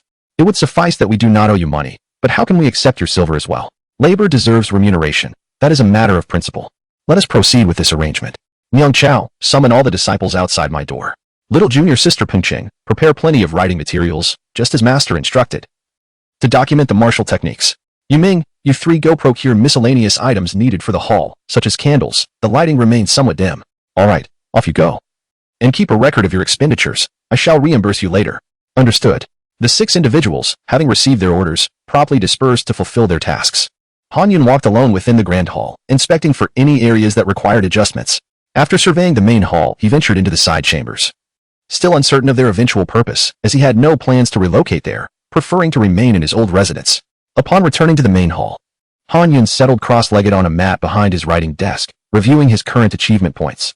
He had been exceedingly busy lately, leaving him little time to check, but now, to his astonishment, he discovered he possessed over 1 million achievement points. Most of these points were accrued from his burgeoning reputation over the past few days. Estimating 100 points per individual, he had at least garnered the recognition and praise of over 10,000 people. These achievement points, which enhanced his reputation, required genuine acknowledgement or admiration from others, stemming from a heartfelt belief in his prowess, rather than mere awareness of his abilities. Furthermore, although the Yinyong Sect boasted hundreds of thousands of disciples, the reality of nurturing them over centuries meant that not all disciples could be retained within the sect. New disciples continuously entered while older ones departed. Many accomplished martial artists were assigned to the sect's various enterprises, engaging in business, protecting assets, or serving as traveling merchants. The Yinyong Sect thrived because of their contributions, rendering the actual number of disciples remaining within the sect relatively modest. As Han Yun contemplated these achievement points, a fervor ignited within him. Surely, these points would suffice for him to break through to the core formation stage. System. Is there any pill that can enhance my success rate for achieving core formation? Instantly, a recipe materialized in his mind. Profound Origin Pill. Increases the success rate of a cultivator breaking through to core formation by 50%. It is effective only during the transition from foundation establishment to core formation, safeguarding the nascent soul, with no other effects. Recipe value, 2,000 achievement points. Exchange. The system provided the detailed recipe for the Profound Origin Pill. After reviewing it, Han Yun realized he possessed all the requisite herbs, generously gifted to him over the past period, sufficient to concoct one Profound Origin Pill. Naturally, he was not naive enough to believe that 2 pills would double the success rate. Such a pill would likely only be effective once. If it could genuinely enhance the success rate by tenfold, cultivators in the immortal realms would face no hindrance in achieving core formation. Exchange for the spiritual energy required to reach the peak of foundation establishment. Having accrued a substantial number of achievement points, he felt a rare sense of extravagance. opting not to craft chi condensing pills to replenish his spiritual energy. Soon, Han Yun noticed a significant reduction. Over 20,000 points had vanished in an instant. How astonishing. It required such a considerable amount of achievement points just to progress from the early to the peak stages of foundation establishment. The spiritual energy provided by the system also required him to absorb it himself. If merely having sufficient spiritual energy guaranteed a breakthrough, the immortal realms would be inundated with cultivators advancing effortlessly. Fortunately, this spiritual energy resided within him, negating the need to draw from external sources, which were also scarce. He only needed to guide this energy into his Dantian, surmounting the barriers of each minor realm to expand his Dantian and enhance his cultivation. It was a gradual process. One cannot expect to achieve greatness in a single leap. The path of cultivation is seldom straightforward. He had only been practicing for just over a month, which was already quite rapid. Once he fully absorbed this spiritual energy and reached the pinnacle of foundation establishment, he could then strive for core formation. Before long, his little junior sister and the others returned. Junlinger and Peng Cheng brought stacks of thick paper, brushes, and inkstones, placing them on Han Yun's desk to organize. Yu Ming and the others arrived with various bundles, producing candles and candle holders that illuminated the hall brilliantly. At that moment, Zhang Heng approached with a collection of small wooden tokens, smiling as he said, "Senior brother, I purchased 100 wooden tokens, numbered 1 to 100. With our Yunwu Hall's emblem engraved on the back. My thought is this, our hall can accommodate only 100 mats, and your time is limited. Teaching 100 individuals is already the maximum. We can allow the disciples to enter in batches, with 100 each day. So those who receive tokens can return the following day. This way, we save everyone from waiting outside, benefiting both them and us. What do you think?" Han Yun's eyes brightened at his words, and he nodded. "This is splendid. Teaching 100 individuals daily would be optimal. Those who receive tokens can return the next day, while those who do not can utilize their time for self-cultivation rather than wasting it here. Zhang Heng, you have done well. Haha, senior brother, you flatter me." At that moment, Liang Chao arrived with numerous disciples, but instructed them to wait outside the hall while he entered. Those disciples gazed in awe at the magnificent hall and the 3 prominent characters spelling Yunwu Hall, expressing their admiration for senior brother's remarkable capabilities. Seeing this, Han Yun stepped outside with a few companions. Out of the master of Yunwu Hall. Outside, thousands of disciples clasped their hands in salute. The master of Yunwu Hall? Han Yun was momentarily taken aback, while his little junior sister and the others were left speechless. Liang Chao stood nearby, wearing a proud smile. Chapter 36. Han Yun's new teaching method. Without a doubt, this was arranged by Liang Chao. When Han Yun turned his gaze towards him, Liang Chao offered a humble smile. "Master brother, I believe it is somewhat chaotic for everyone to refer to you as master brother.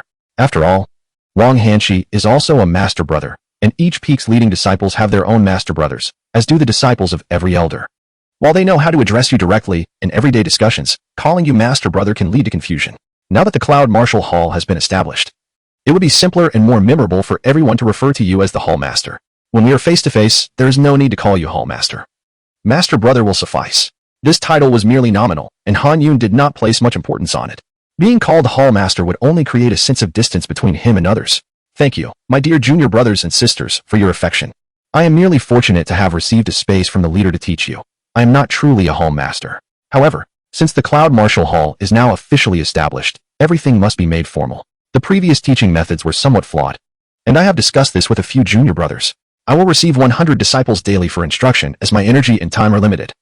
And everyone's time is precious. There is no need for all to waste it in waiting. I am aware that some have already waited for 2 or 3 days. And for that, I sincerely apologize. The first 100 disciples who arrived may wait inside the main hall, and subsequently, according to the order of arrival, 100 wooden tokens will be distributed. Those who receive a token may return tomorrow. Hall Master, we have over 1,000 here. What about the 800 more behind? Should they return tomorrow for tokens? If so, it would only create further confusion, and those who have waited would have done so in vain." Someone shouted from below. Han Yun contemplated for a moment and replied, "Very well, I will have my junior sister write some notes to distribute among you.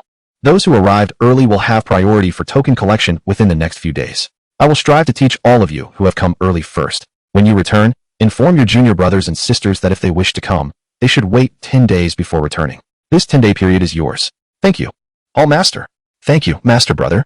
Long live the Hall Master of Cloud Martial Hall." The disciples below cheered in excitement, relieved that their efforts over the past few days had not been in vain. With the notes they received, they could ascertain which day they were scheduled to attend classes, needing only to return a day prior to exchange for their tokens. Han Yun first allowed Liang Chao to arrange for the earliest 100 individuals to enter, then distributed tokens to the next group of 100. He then instructed Liang Chao to organize the remaining 800 disciples into 8 groups of 100. While those who arrived last were sent home, instructed to return in 10 days. He and his junior sister then entered to write numbered notes. These notes only needed to be written once, as they were intended to address the immediate situation. After 10 days, this group would be resolved, and the tokens would be available on a first-come, first-served basis for the following day slots. Han Yun's team was effectively utilized. His junior sister, quick to comprehend martial arts, was a valuable assistant in teaching, while Ping Ching was the most loyal and honest, adept at serving as a shield. Liang Chao, with his strong organizational skills, could also take on the role of manager, arranging various matters. Yu Ming was taciturn yet efficient, undoubtedly suited as the security captain. The Zhang siblings, Zhang Heng and Zhang Yuanshan, also had their own merits. Han Yun's initial team had come together. After a while, Han Yun handed the notes to Liang Chao for distribution to the crowd outside. He was acutely aware that his current reputation had drawn many curious disciples who had yet to experience his teachings, resulting in an overwhelming turnout.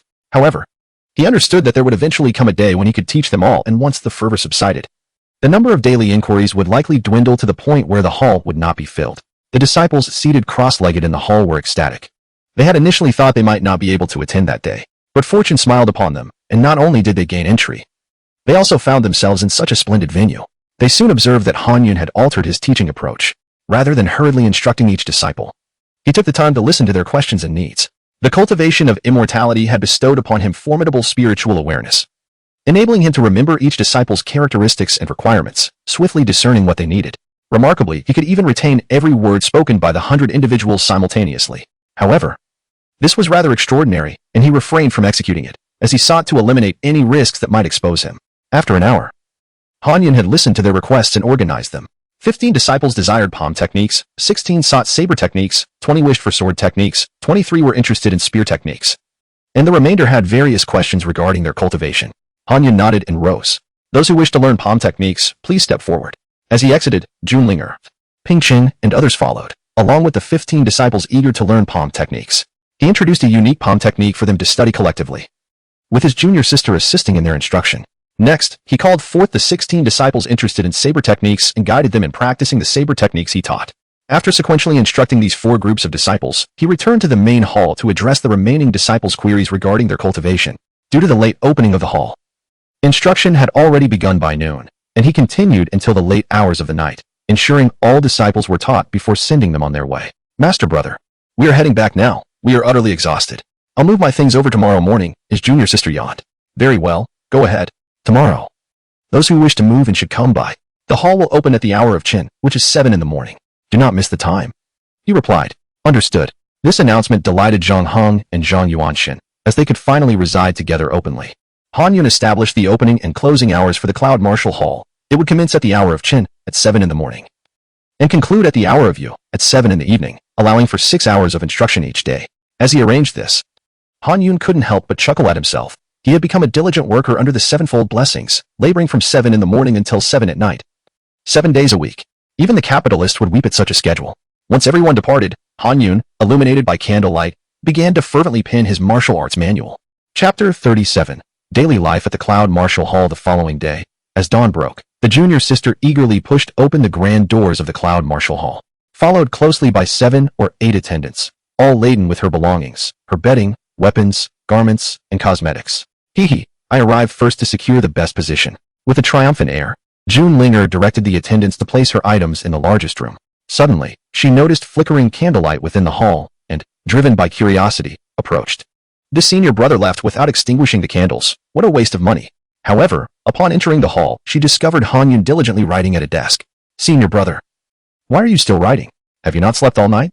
She exclaimed, her eyes wide with astonishment.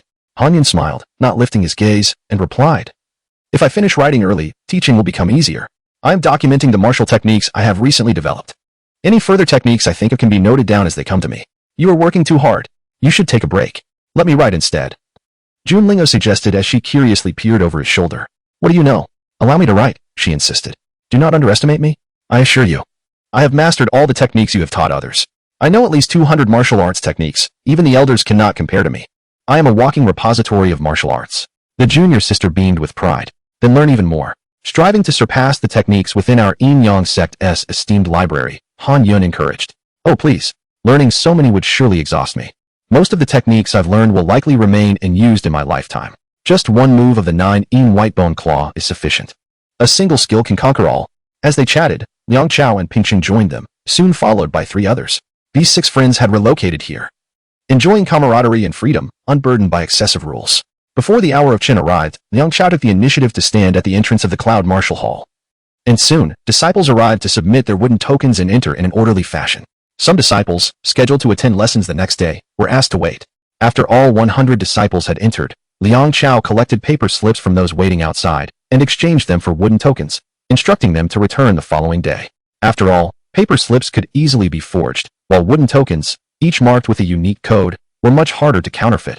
His role as steward required vigilance in these matters. Han Yun devoted the morning to teaching martial arts in batches and resolving their queries. At noon, he instructed Peng Cheng to hire a few attendants from within the sect to assist with cleaning and cooking, offering them a monthly stipend for their efforts. The attendants, thrilled at the opportunity to work in the Cloud Martial Hall, eagerly vied for the chance, knowing they could secretly learn some martial arts alongside their duties. Ultimately, Peng Cheng, favoring those who shared his humble beginnings, selected 10 diligent attendants.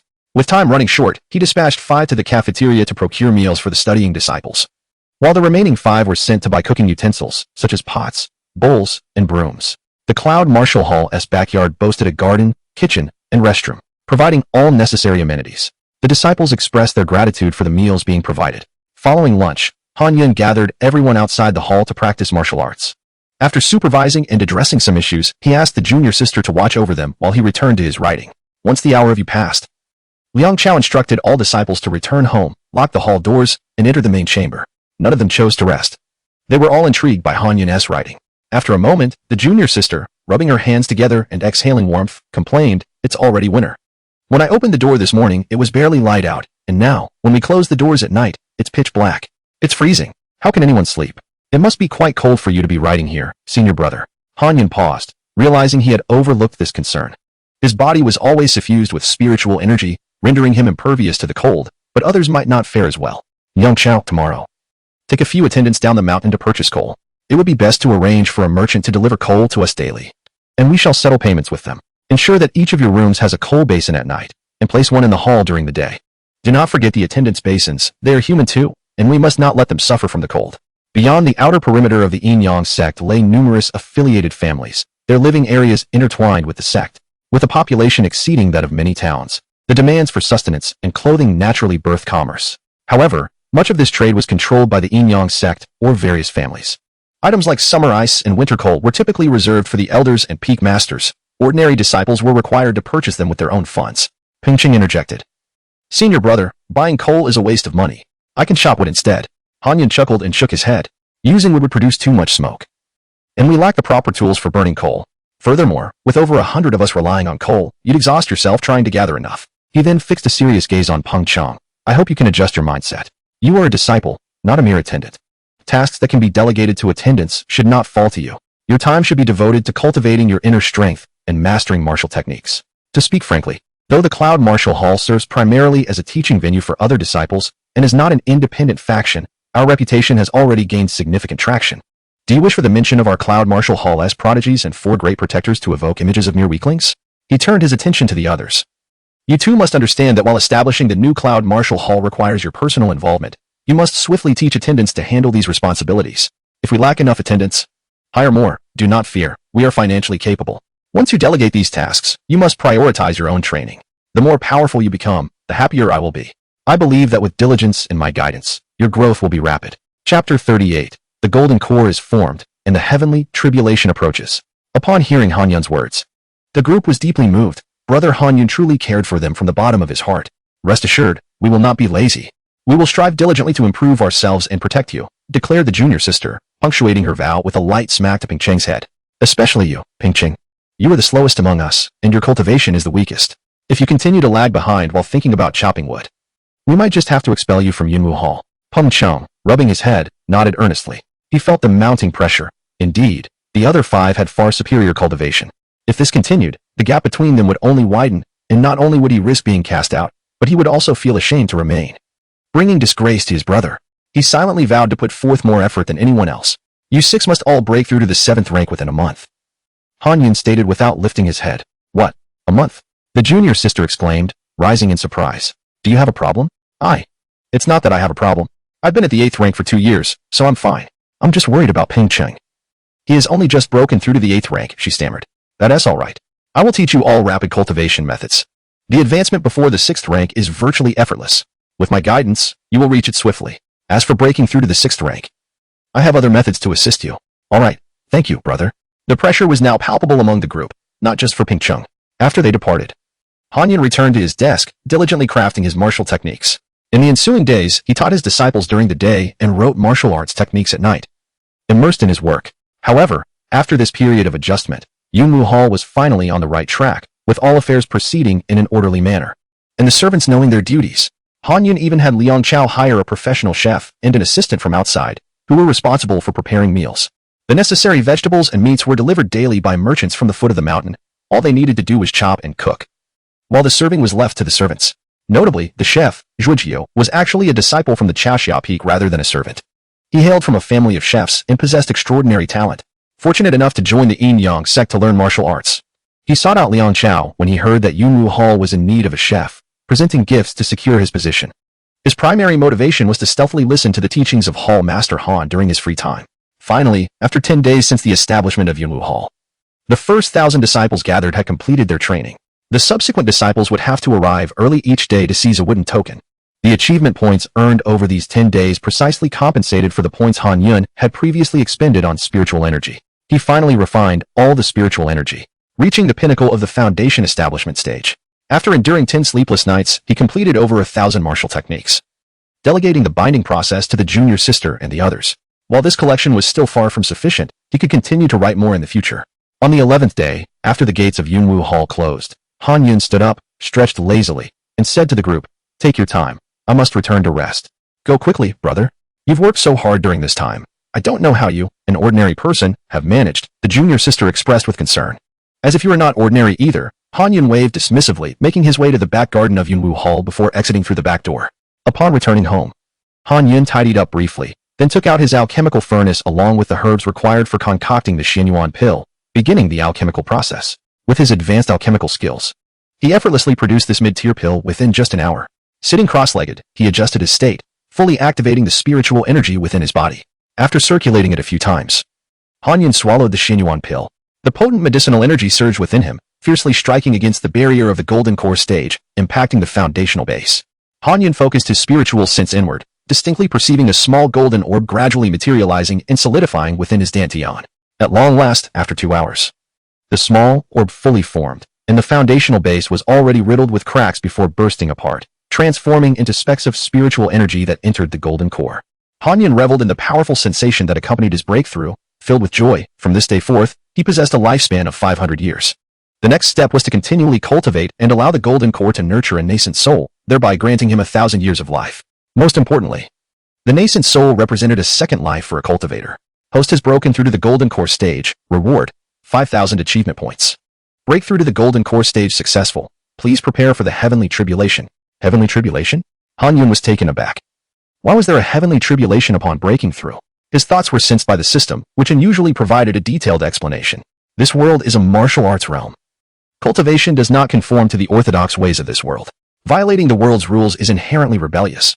Thus the will of the heavenly Tao will perceive your breakthrough and unleash a tribulation to eliminate cultivators. Does every breakthrough invoke a heavenly tribulation? Indeed. And as your cultivation increases, the tribulation will also grow stronger. So why was there no heavenly tribulation when I broke through to the foundation establishment stage? It was too weak. The Tao did not perceive it.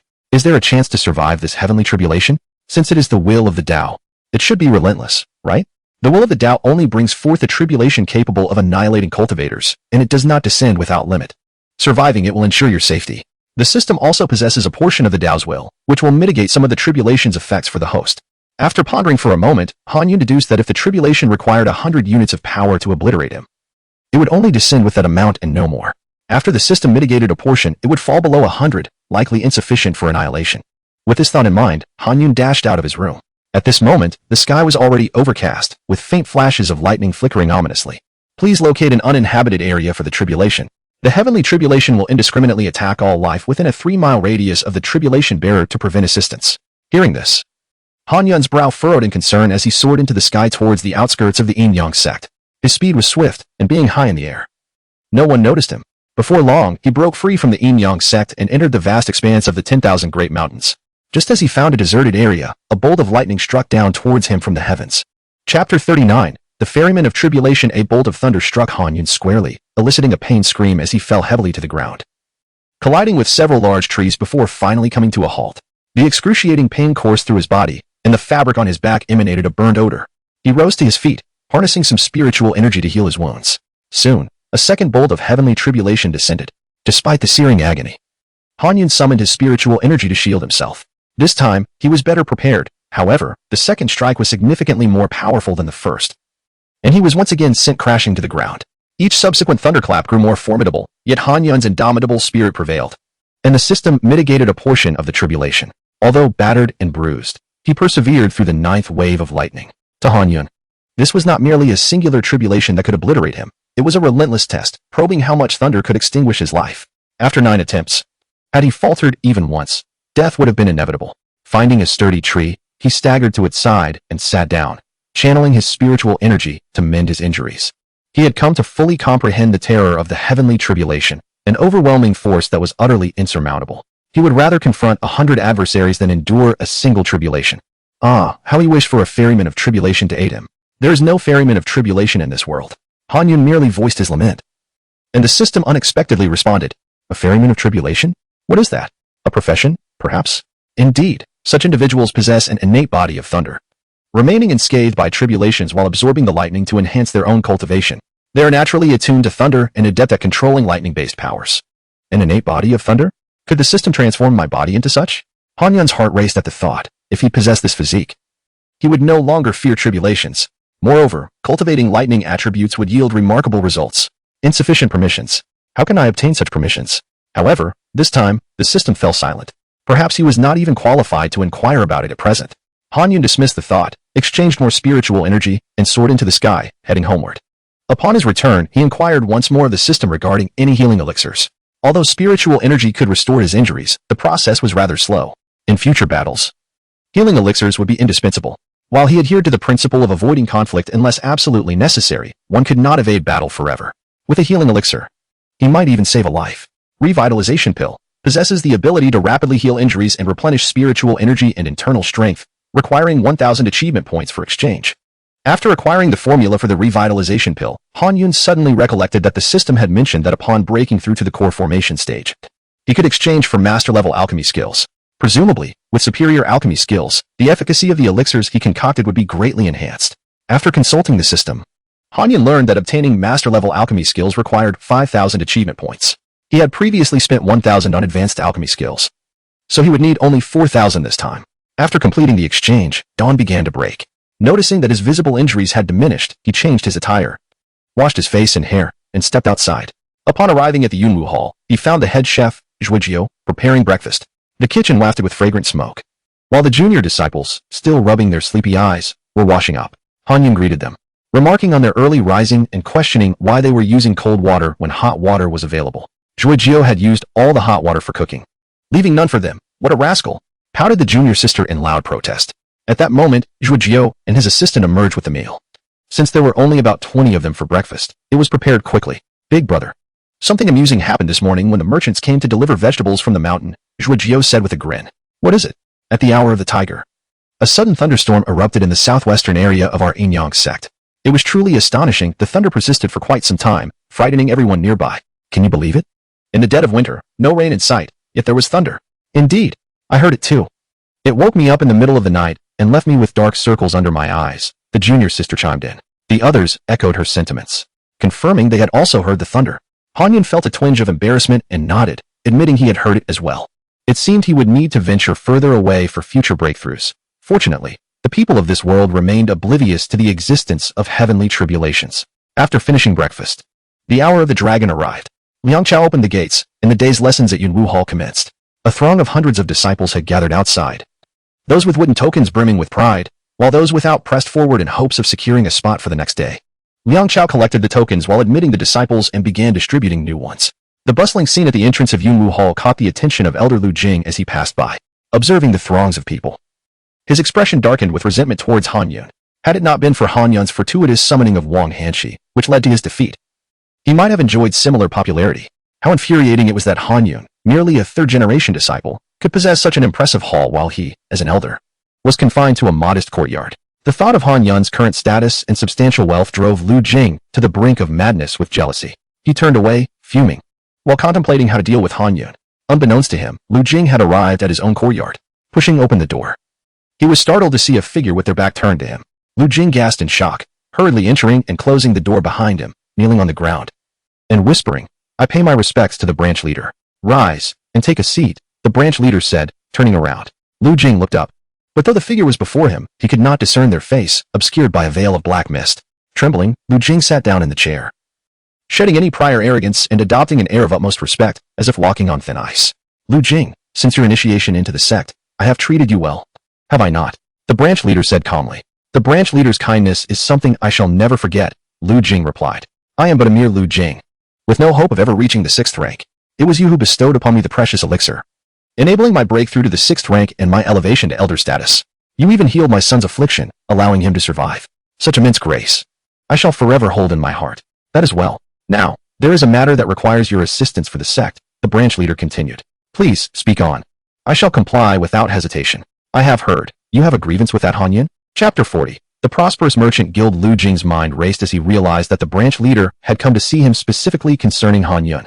Was the implication that he should eliminate Han Yun? Lu Jing made a gesture across his throat, and then he noticed the branch leader's gaze upon him. Though he could not see the other's eyes, he inexplicably felt as if he were being regarded as a fool. "Can you not use your feeble brain to think? The one with a grudge against Han Yun is you, Lu Jing. What concern is it of our merchant guild?"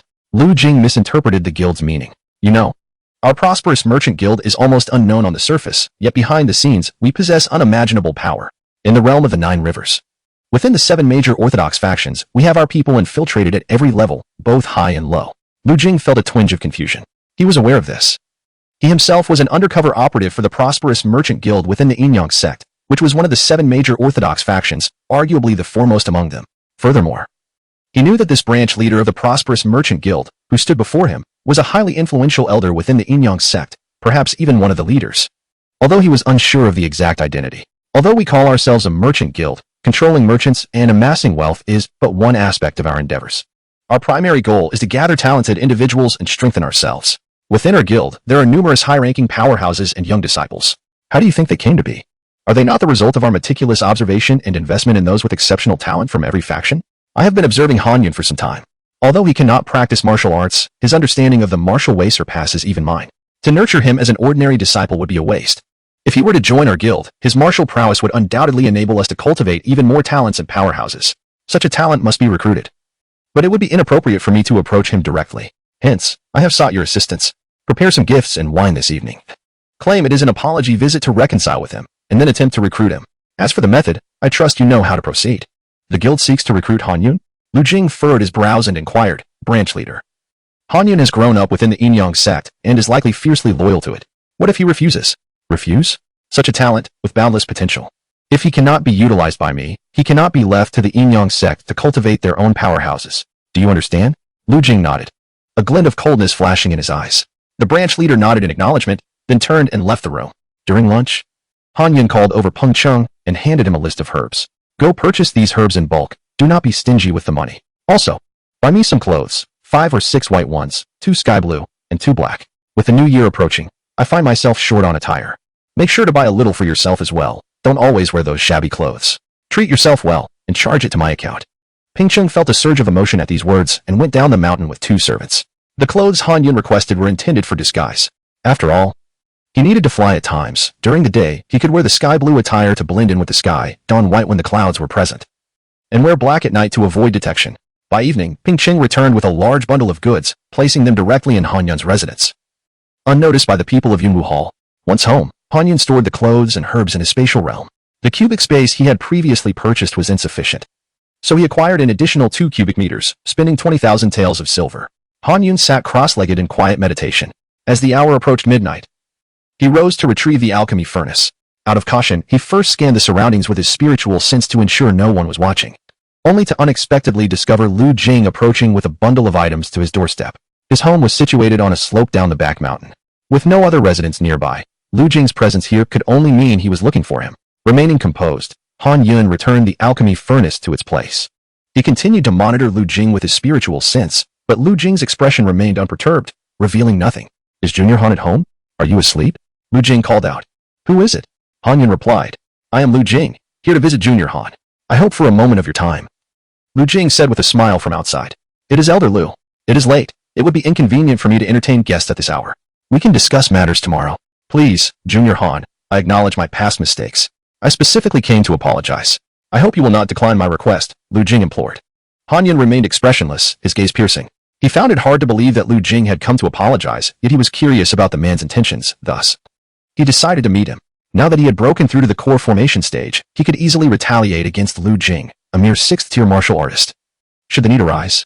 With unwavering confidence, Han Yun stood up and walked to the courtyard, opening the door. Disciple greets Elder Lu.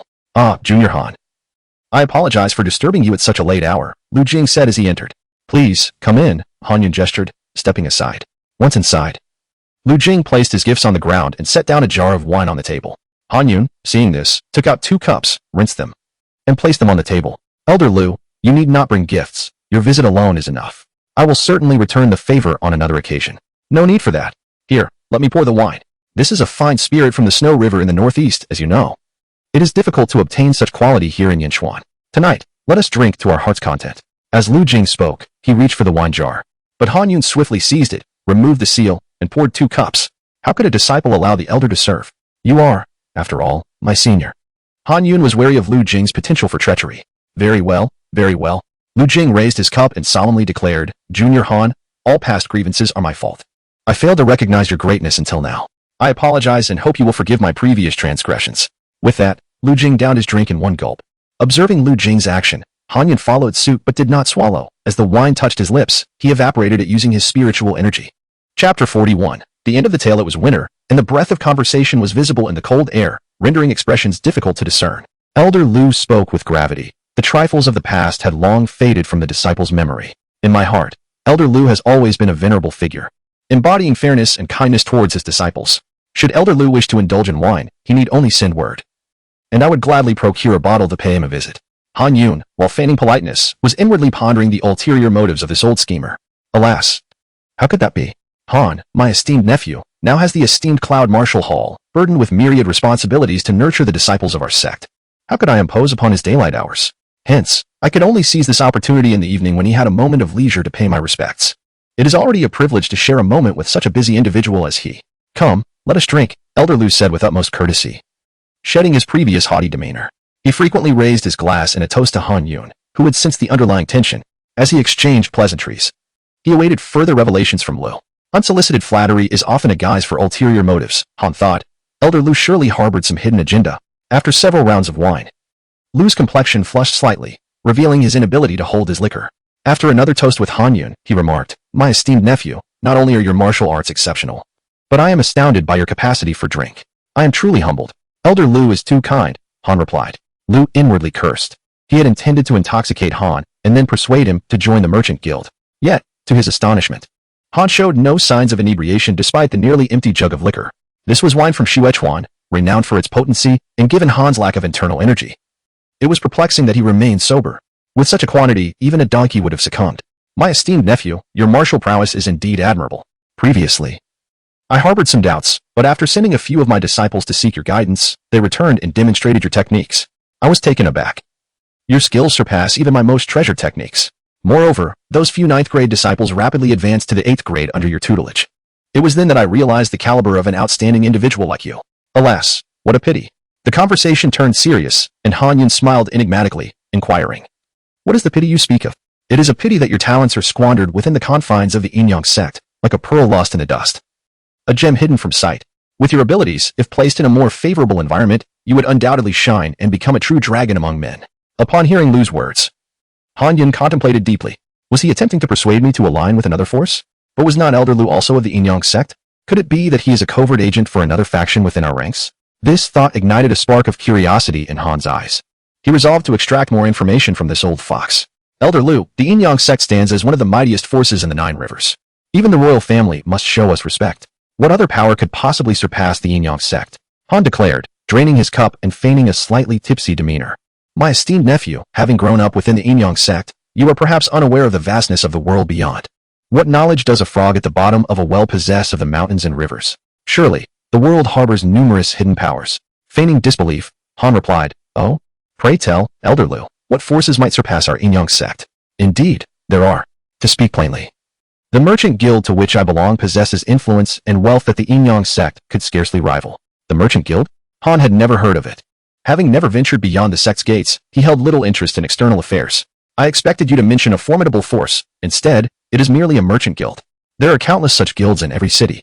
If you had mentioned the witch god cult of Xuechuan or the Bema temple of Luochuan, I might have been more inclined to listen. But what is this merchant guild?" Seeing Han's dismissive attitude, Lu's expression darkened.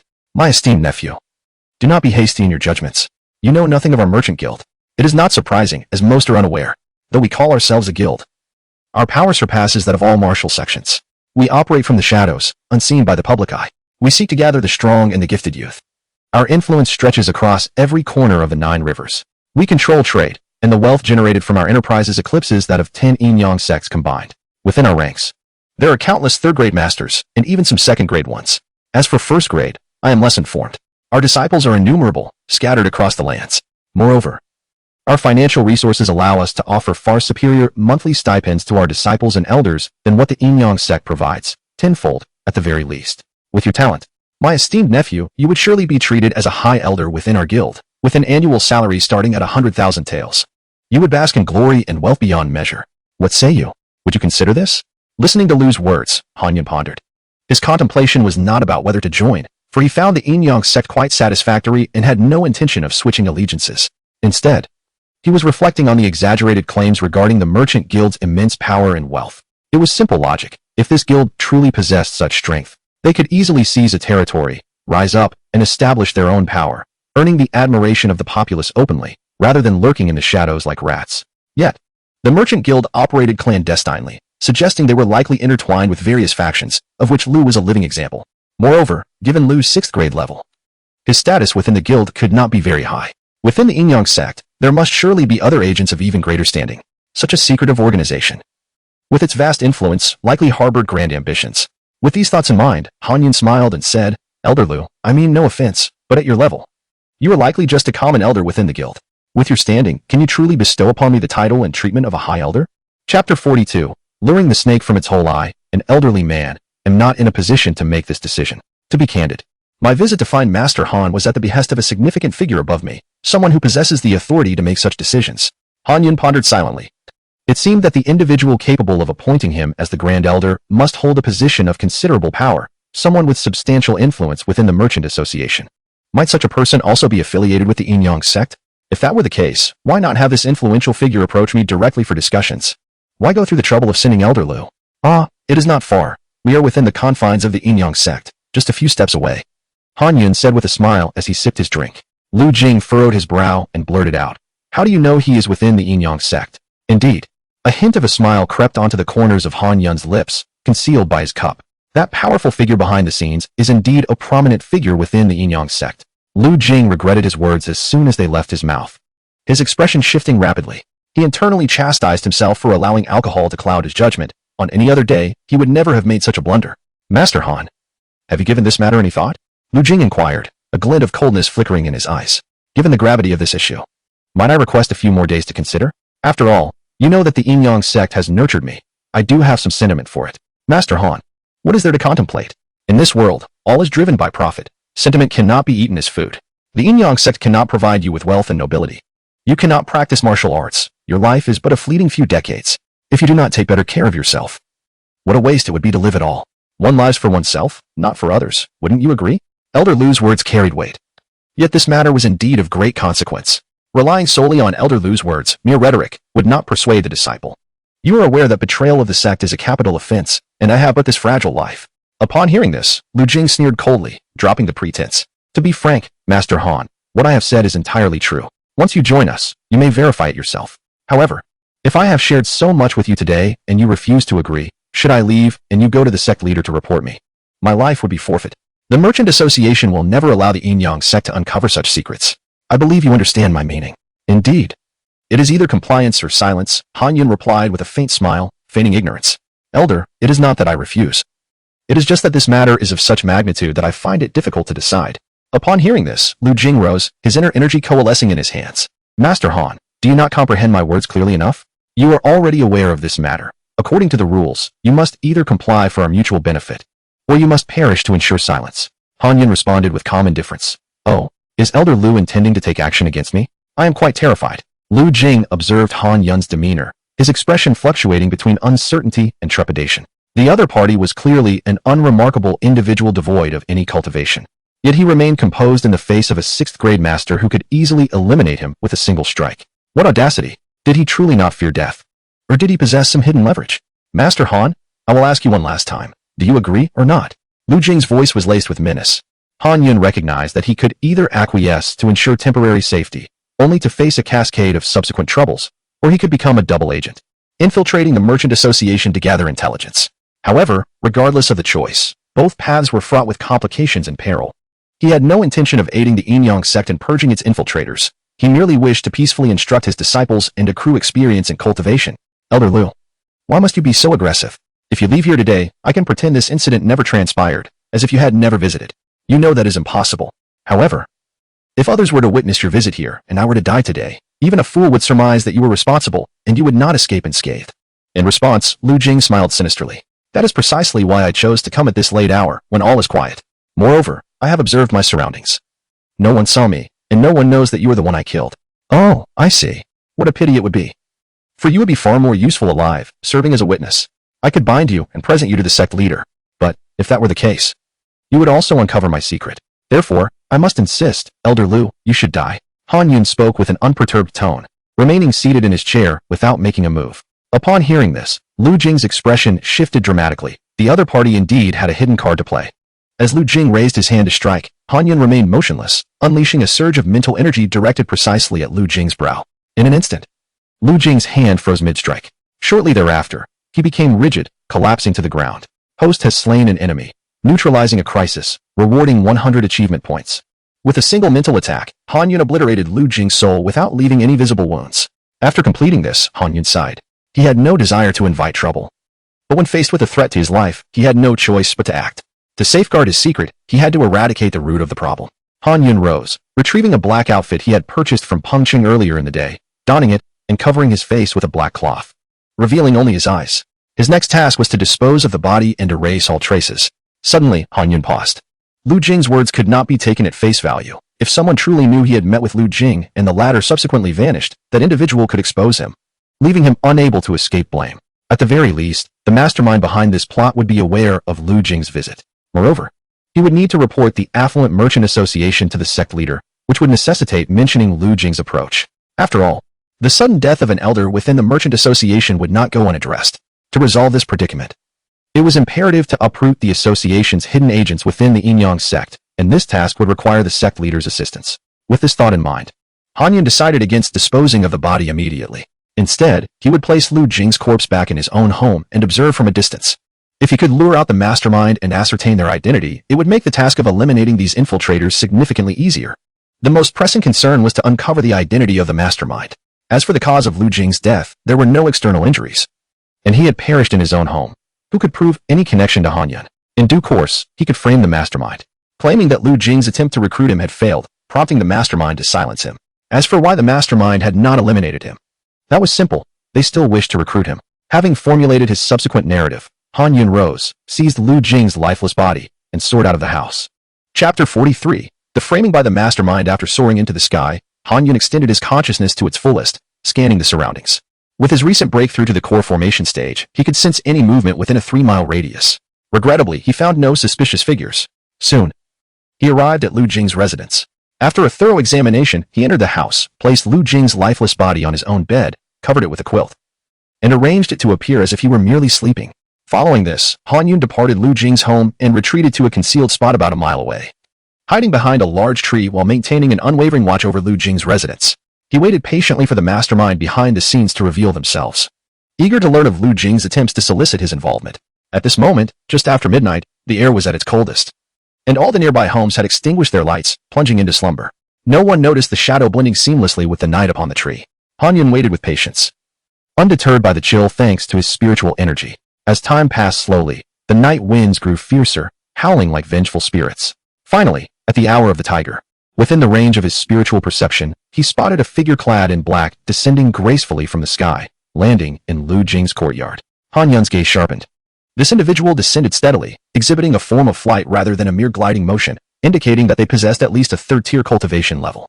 Now at the core formation stage, Han Yun had yet to engage in combat. Estimating his own strength, he believed himself to be around the 5th tier. He could likely survive against a 4th-tier practitioner, but he was certainly no match for a 3rd-tier one. In martial arts, reaching the 3rd tier is deemed extraordinary, transcending the realm of ordinary mortals. The 2nd tier is recognized as a grandmaster, capable of establishing a sect and forming a top-tier force anywhere.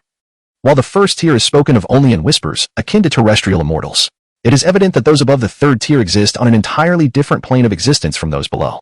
A mere novice cultivator. Having practiced for only a month or two, believing he could confront such supreme beings was but a folly. No amount of cultivation could justify such arrogance. Han Yun scrutinized the appearance of the figure in black, only to find their face shrouded in a faint veil of darkness, rendering it impossible to discern their features. Even his spiritual awareness could not penetrate it. Was it a technique or a treasure? Upon landing, the figure pushed open Lu Jing's door. Upon discovering Lu Jing's lifeless form in the bedroom, they were struck with alarm. They pulled back the quilt, examining Lu Jing's body closely. Even turning him over and removing his clothing, yet found no wounds.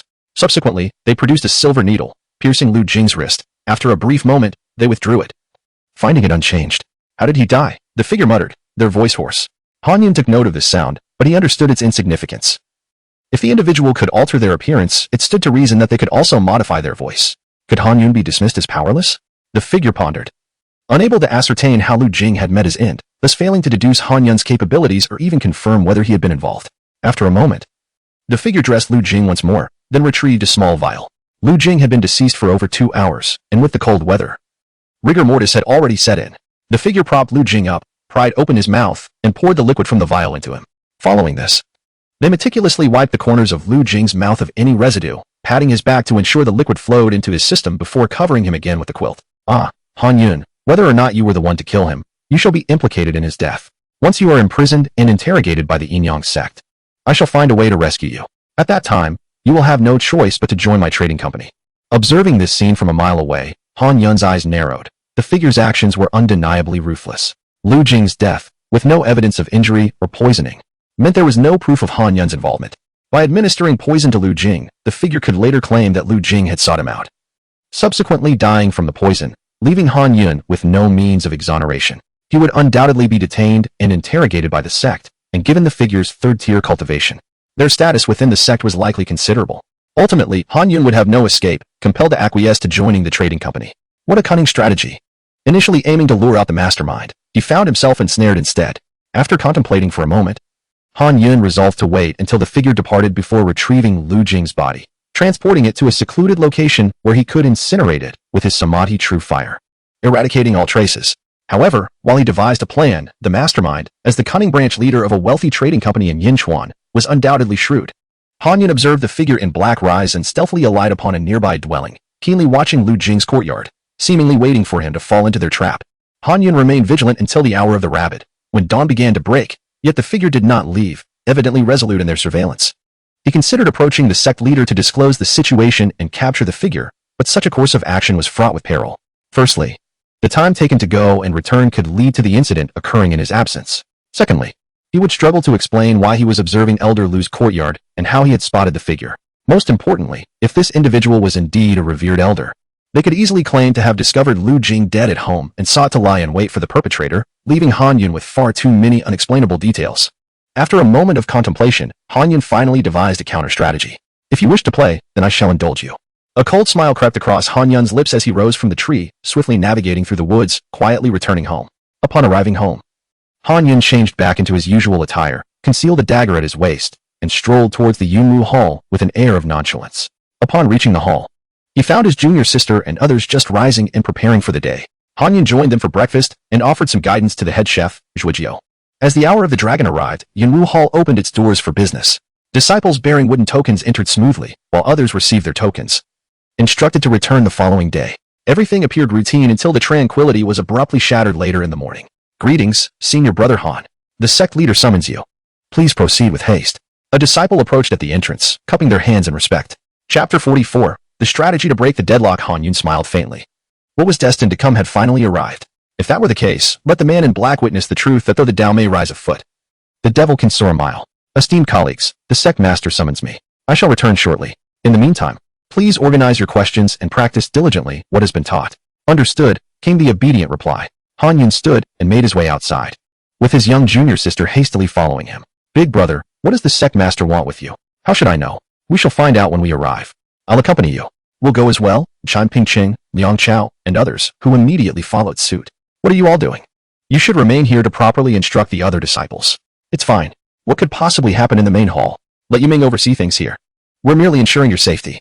Very well then, let us go together. Han Yun nodded in agreement. The honest assassin Yiming stayed behind while the other 5 followed Han Yun out. Led by a disciple, they proceeded towards Elder Lu's courtyard. Soon, they arrived at the area where the elders resided, and before they even entered, the air was filled with heart-wrenching cries. Father, how cruelly you have died. How am I to live without you? I am an unfilial son, yet I shall avenge your death and slay your murderer with my own hands. Upon reaching Elder Lu's door, they beheld a young man kneeling on the ground, weeping in a manner that was utterly tragic. A sorrow that echoed through the heavens and the earth. Before him lay a wooden board, upon which rested Lu Jing's lifeless body, covered by a large piece of white cloth. Time had been too scarce to prepare a coffin. Amidst the gathered mourners surrounding Lu Jing's body, Han Yun spotted his master, the enchanting Xian Yi, along with several middle-aged men and a group of elderly figures. Though Han Yun had never met these individuals, his original self had. At the center stood an elderly man with graying hair, who was the sect master, while another middle-aged man was the leader of the Sunlit Peak, with the rest being elders from the Morning Glow Peak. Both Xian Yi and the leader of Sunlit Peak were at the 3rd rank of cultivation, while the other elders ranged from the 4th to 5th ranks, adhering to the principle that a perpetrator often returns to the scene of the crime. And considering that the mastermind would likely orchestrate the situation to frame someone else, Han Yun's immediate suspicion fell upon the leader of Sunlit Peak. The reasoning was straightforward. Firstly, he could eliminate his master from suspicion, as the mastermind was male. Secondly, the sect master could not be a hidden pawn. Thus, the only 3rd-rank individual available was the leader of Sunlit Peak. Han Yun approached to pay his respects to the sect master, his master, and the esteemed elders. Upon stepping forward, he clasped his hands in greeting. Before the sect master and the leader could speak, a middle-aged elder sprang forth, pointing an accusatory finger at Han Yun. Han Yun, did you murder Elder Lu Jing? Han Yun lifted his gaze to the man, who he did not recognize well, only vaguely recalling that he seemed to have the surname Lu. Nonetheless, it quickly dawned on him that the mastermind would not personally appear to frame himself. That individual, holding significant power and having lurked within the Yinyong Sect for many years, was well versed in the art of self-preservation. Such matters were typically left to lackeys to handle. And you are? Han Yun inquired of the elder. What does it matter who I am? I demand to know if you killed Elder Lu Jing. Seeing the elder's anger boiling over, Han Yun's expression darkened as he clasped his hands and said, Esteemed elder, may I ask what punishment befalls one who spreads falsehoods, distorts the truth, and unjustly accuses innocent disciples within the Yinyong Sect? The elder was taken aback. He had intended to accuse Han Yun, yet the young man had turned the tables to implicate him instead. How dare you, Han Yun? After committing murder, you seek to retaliate against me. Lu elder, enough. Xian interjected, silencing the elder. Han Yun is my disciple. Until concrete evidence is presented to condemn him, none may declare him the culprit. Yuners, simply answer our questions truthfully. No one will make it difficult for you. Though this elder was from Sunlit Peak, he was also the patriarch of the Lu family. And given that Elder Lu Jing was one of his kin, his emotions were understandably heightened. Thank you for your guidance, master. Han Yun nodded.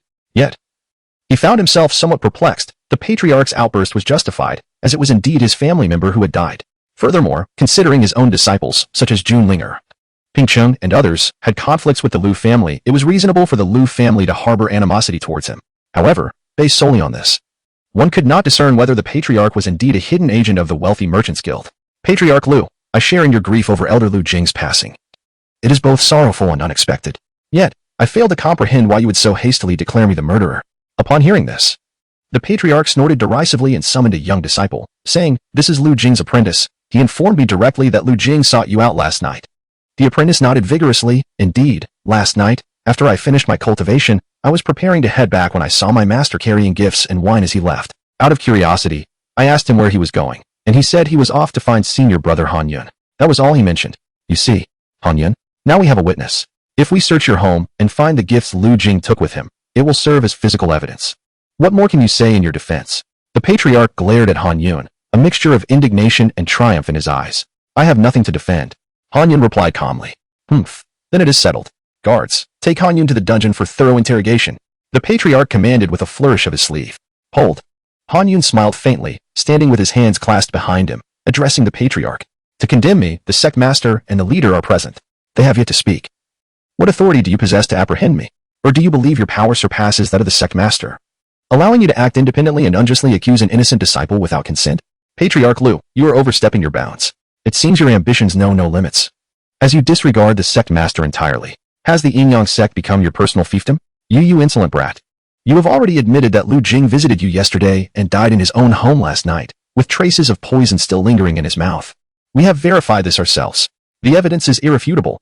How can you still deny being the murderer? A piercing scream rang out as Lu Jing's son leaped up, ready to confront Han Yun, but fortunately, other disciples held him back with great effort. Chapter 45, Seek vengeance on your own terms. Oh, father, your demise is so tragic. Han Yun, you wretched scoundrel, prepare to meet your end. I shall avenge my father. My father, a paragon of virtue, inspired countless disciples and devoted his entire life to the Yinyong Sect, yet he met such a lamentable fate. Father, I vow to avenge you with my own hands. The disturbance created by my outburst irked those present, but considering the recent loss of my father, I could only suppress my emotions. Han Yun, recount the events of yesterday when Elder Lu Jing sought you out. If you are truly innocent, we shall restore your name. The sect leader's expression was grave, his tone measured. Last evening, I had organized my teaching materials for the next day and was preparing for bed when Elder Lu Jing arrived, bearing a jar of wine and some gifts. As an elder, he had every right to visit a younger disciple like me, and it would have been rude to deny him entry. Once inside, Elder Lu took a seat, and I fetched 2 cups, cleaning them before he poured the wine. We engaged in conversation, during which Elder Lu apologized for our previous misunderstandings and expressed a desire to reconcile. I reassured him that the past was behind us, and our differences were merely philosophical in nature. Such trivial disputes could not lead to murder. After all, a few drinks would suffice to mend our rapport. We conversed for nearly half an hour, enjoying each other's company, until the wine jar was nearly empty.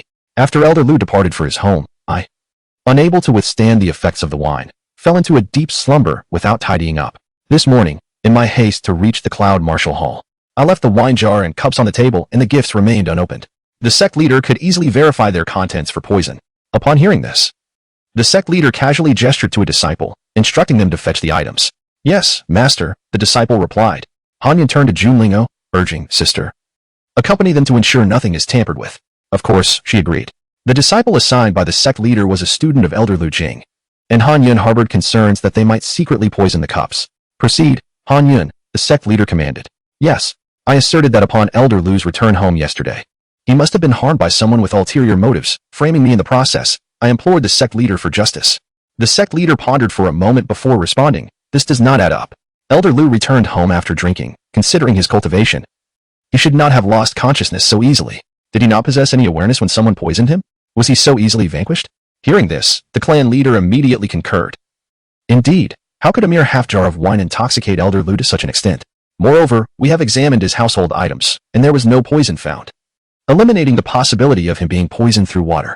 Quite simply, the murderer killed Elder Lu first and then administered the poison, a voice interjected. Nonsense. We have already confirmed that Elder Lu bore no external wounds. He died from poisoning. Han Yun implored, Master, I request permission to conduct an autopsy. Very well. You may proceed, the sect leader acquiesced. Han Yun nodded and approached Elder Lu's body, lifting the white cloth. The sight before him revealed Lu Jing's lips, a disturbing shade of blue, indicative of poisoning. Feigning a thorough examination, he circled the body before lifting Lu Jing's head to inspect the back of it, a confident smile appearing on his face. Next, he unbuttoned Lu Jing's upper garments, exposing his chest and abdomen. In a swift motion, he drew a dagger concealed at his lower back, slicing through Lu Jing's body from neck to belly. The onlookers were left in shock, bewildered by Han Yun's sudden insanity. Lu Jing's son leaped up, howling, Do not restrain me. Han Yun, you vile murderer, not only have you slain my father, but you also desecrate his remains. This is intolerable. Allow me to avenge him. The surrounding crowd shared the sentiment that Han Yun's actions were excessive. Disrespecting the dead was a grave affront. Silence. Do you not wish to uncover the truth behind your father's death? Han Yun retorted, gesturing towards Lu Jing's abdomen. Esteemed master and fellow disciples, I implore you to observe these darkened areas. They are confined to the esophagus and stomach, indicating that the toxin was indeed administered orally. Yet, the intestines remain a vivid red, showing no signs of poison entering them. Furthermore, the blood within the deceased's body is dark red, not black, suggesting that he did not succumb to poison coursing through his veins. This implies that the deceased was already dead when the poison was administered, lacking any physiological activity. A corpse cannot digest substances, and the blood ceases to circulate. Thus, the toxin concentrated in the stomach. Had he been poisoned while alive, the blood in his body would be black. Additionally, a living person would exhibit signs of distress upon ingesting poison, vomiting or foaming at the mouth, yet Lu Jing bears no such marks of struggle. Upon hearing these words, the crowd began to understand, nodding in agreement. The clan leader interjected, "If you assert that Lu Jing was poisoned post-mortem, then how did he die? Do not forget, he bore no external injuries. Who claims there are none? Observe the back of his head. It is evidently swollen, indicating a blow." Several elders approached to touch it, exchanging glances and nodding in agreement. This swelling was indeed a result of Lu Jing's head striking the ground in the moments following his death, while his body still retained some physiological response. Esteemed master, in my humble opinion, Elder Lu was struck on the back of the head with great force. Though there are no visible injuries, the profound internal energy must have inflicted fatal damage to his brain, resulting in his death. Following this, the murderer poisoned him to frame me. The sect leader nodded, acknowledging the reasoning presented. Indeed, your arguments are sound, and there is substantial evidence. To deliver a fatal blow to a 6th-tier expert without leaving marks is a feat only achievable by a 4th or 3rd-tier master at the very least. Han Yun lacked such power. Lu Jing's son, upon hearing this, was left in a daze. How could he seek vengeance against such formidable foes? A resolute glimmer appeared in his eyes as he seized a pair of scissors, viciously severing his own hair and casting it into the nearby brazier, weeping, "Father, your death is so tragic. I yearn to avenge you with my own hands, yet your enemy is too powerful. I shall never find hope in this lifetime. Forgive me. Father, I am unworthy to be your son. Henceforth, I sever our father-son ties, seek vengeance through another." Chapter 46. Lu Jing, it was I who killed him, scoundrel. Get out of my sight. With these words, the clan leader Lu kicked his son to the ground, then turned his cold gaze towards Han Yun and declared, "Humph. Even if your words contain some truth, how can you prove that Lu Jing was not killed by you? What if you were the one who murdered Lu Jing? Forced him to ingest poison and staged this entire charade?" In response, Han Yun cast a look of derision towards clan leader Lu. "Do you truly believe that a powerless person like me, devoid of internal strength, could strike down a 6th-tier powerhouse with a mere palm? Humph. Just because you claim to lack internal strength, does that mean it is true? I have heard that you recently purchased numerous herbs to concoct pills, hoping to restore your wasted body. Indeed, I sought to restore it, yet I have come to terms with my condition. A cripple remains a cripple. While I cannot practice martial arts, I can still impart my knowledge to others, teaching more disciples and contributing modestly to our Yinyong Sect, thereby helping it flourish." Upon hearing Han Yun's words, the sect leader, along with Xian Yi and the elders, were deeply moved. Han Yun's extraordinary talent was well known, at the tender age of 16. He had outshone Wang Hanshi, rapidly ascending to become the most formidable prodigy of the Yinyong Sect, unmatched among the disciples of the 3rd generation. However, after suffering an assassination attempt, he fell into a state of powerlessness, and, after 3 years of enduring hardship, finally found a new purpose in teaching others. This situation left the sect leader with a lingering sense of guilt, as Han Yun had been attacked within the sect, a responsibility he felt keenly as the leader. Years ago, when Han Yun was merely 2 or 3 years old, the sect leader had personally taken him from his mother's arms. At that time, Han Yun's parents were being hunted, his father had perished in battle, and his mother, desperate, had sought refuge with the sect leader, entrusting Han Yun to him before bravely diverting the pursuers, her fate unknown ever since. Now, this child had grown up, yet had become a cripple. Despite this, he did not succumb to despair. Rather, he tirelessly sought to shine and contribute to the sect. Such an admirable child was indeed pitiable. At that moment, the junior sister and one of Lu Jing's disciples approached, carrying a collection of items. "Sect leader, here are the wine cups and the wine jug. This disciple has brought the gifts from Elder Lu, which remain unopened." The junior sister handed the wine jug and cups over. An elder accepted them, and the sect leader personally tested them with a silver needle, confirming their lack of poison. "Well then, let us lay this matter to rest. Han Yun is indeed innocent. Henceforth, no one shall utter that Han Yun is the killer, otherwise, they shall be charged with defaming a fellow disciple. Clan leader Lu, you shall oversee Elder Lu's funeral arrangements. As for the true culprit, we shall pursue the investigation further. You may all disperse now." After speaking, the sect leader turned to Han Yun and sighed, "Yunner, come with me." "As you command." Han Yun turned to wave at Jun Linger, Peng Cheng, and the others, signaling them to return to the Cloud Martial Hall first. The sect leader and Xian Yi led Han Yun out, soon arriving at Xian Yi's pavilion. Han Yun sensed that the elder had something to discuss, noting that his master seemed lost in thought throughout their walk. Surely, his insightful master had detected something. Though his deception appeared flawless, it undoubtedly harbored flaws. There are no perfect crimes in this world. He was eager to learn what his ever-perceptive master had uncovered. The sect leader gazed at Han Yun and spoke, "Yunner, you have endured much hardship. It brings me joy to see you rejuvenated. Your success in solving this case will not go unrewarded." "Thank you, sect leader." "Xian Yi, do you have something to say? You seemed hesitant to speak along the way." The sect leader looked at Xian Yi with concern. "Nothing much. I was merely pleased that Han Yun has cleared his name, Xianyi replied with a smile. Han Yun recognized that she was protecting him. Having traversed 3 years in this world and encountered many individuals, he regarded his master as the most astute of them all, even surpassing the masterminds behind the affluent merchant guild. Oh, is that so? Then I shall take my leave. Please take good care of Yuner. Farewell, sect leader. As the sect leader began to depart, Xianyi bowed, but Han Yun called out to him. The sect leader turned back, looking at him with curiosity. What is it? Do you have something to say, Yuner? Han Yun smiled slightly, then turned to Xianyi. Indeed, I have something of great importance to discuss. Lu Jing was, in fact, the one I killed. Upon hearing this, both the sect leader and Xianyi widened their eyes in disbelief. Yuner, think carefully before you speak. Do not shoulder every blame upon yourself, Xianyi cautioned, still seeking to protect him. I appreciate your concern, master. But I truly have a significant matter to report to both of you. Speak. Yesterday, Elder Lu visited me. Initially, he sought to apologize and reconcile with me. However, after a few rounds of drinks, he revealed a significant secret. Han Yun aimed to leverage the sect leader's authority to eliminate the hidden threats posed by the affluent merchant guild within the Yinyong Sect, necessitating the disclosure of this matter. What secret? Lu Jing attempted to recruit me into his faction. His faction? Are you suggesting that Lu Jing is actually a hidden agent of another force within the Yinyong Sect? The sect leader's eyes instantly gleamed with intent. Xianyi added thoughtfully. I was just pondering how Lu Jing, with his petty and vengeful nature, would suddenly come to apologize. It seemed rather unusual. So, he had ulterior motives. So, it was this detail that my master had discerned. Han Yun praised, Master, your insight is remarkable. You identified the issue at a glance. Enough flattery, continue. The sect leader urged. Yes, Elder Lu confided in me that he is, in fact, an agent of a hidden force known as the Affluent Merchant Guild. Despite its name, the guild wields considerable power, controlling a vast network of traders across the world, secretly cultivating many strong individuals, and maintaining numerous agents within various significant factions. Their higher-ups recognized my talent and offered me generous rewards to join them. I naturally declined this offer, as the Yinyong Sect raised me. How could I betray my sect? Xianyi interjected, such a clandestine organization, and you were aware of it yet still refused them. Lu Jing will undoubtedly seek revenge. Han Yun thought to himself that his master was indeed astute, then continued, Indeed, after I firmly rejected him, Lu Jing attempted to take action against me. Lu Jing acted against you? The sect leader looked at Han Yun in disbelief. Chapter 47. The Wise Fairy Xianyi. It should not be. Lu Jing is a 6th grade powerhouse, and without any internal strength, he should have no chance of survival against him. Indeed, I am no match for Lu Jing. But the sect master and my master should be aware that I have carried a jade pendant with me since childhood, which my mother placed upon me when I was young.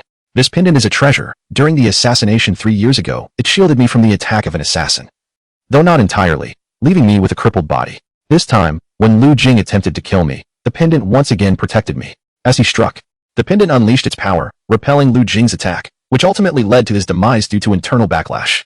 Regrettably, my protective pendant has now shattered completely, unable to shield me any longer. Alas, you were quite fortunate to have survived 2 tribulations, the sect master remarked. What happened next? How did Lu Jing's corpse end up in his own home? Asked Fairy Xianyi. The situation unfolded as follows. Initially, I intended to report to my master. But upon reflection, I thought it would be advantageous to use this opportunity to lure out the individual who had instigated Lu Jing. Thus, I carried Lu Jing's corpse back to his home and concealed myself in a corner on a rooftop to observe quietly. At the hour of the tiger, I witnessed a figure clad in black descending from the skies, landing in Lu Jing's courtyard. I assessed that this individual possessed at least 3rd grade cultivation. Not long after, the figure emerged and discreetly hid. I was eager to discern their actions, but they remained fixated on that spot. I waited until dawn, yet the opportunity never arose, compelling me to return. Why did you not report this to me or your master? The sect master inquired, frowning. If I had reported it, you would have been forewarned, and the performance we staged today would have been compromised. A performance? Yes. The individual I encountered yesterday was enveloped in a shroud of black mist, rendering their features indistinguishable. Had I approached you, it would surely have alarmed the mastermind, causing them to retreat into the shadows. Thus, I resolved to observe who would emerge after today's incident, identifying those present to uncover the hidden orchestrator. Do you have any suspects? Fairy Xianyi asked. Surely. My master has already formed an opinion, has he not?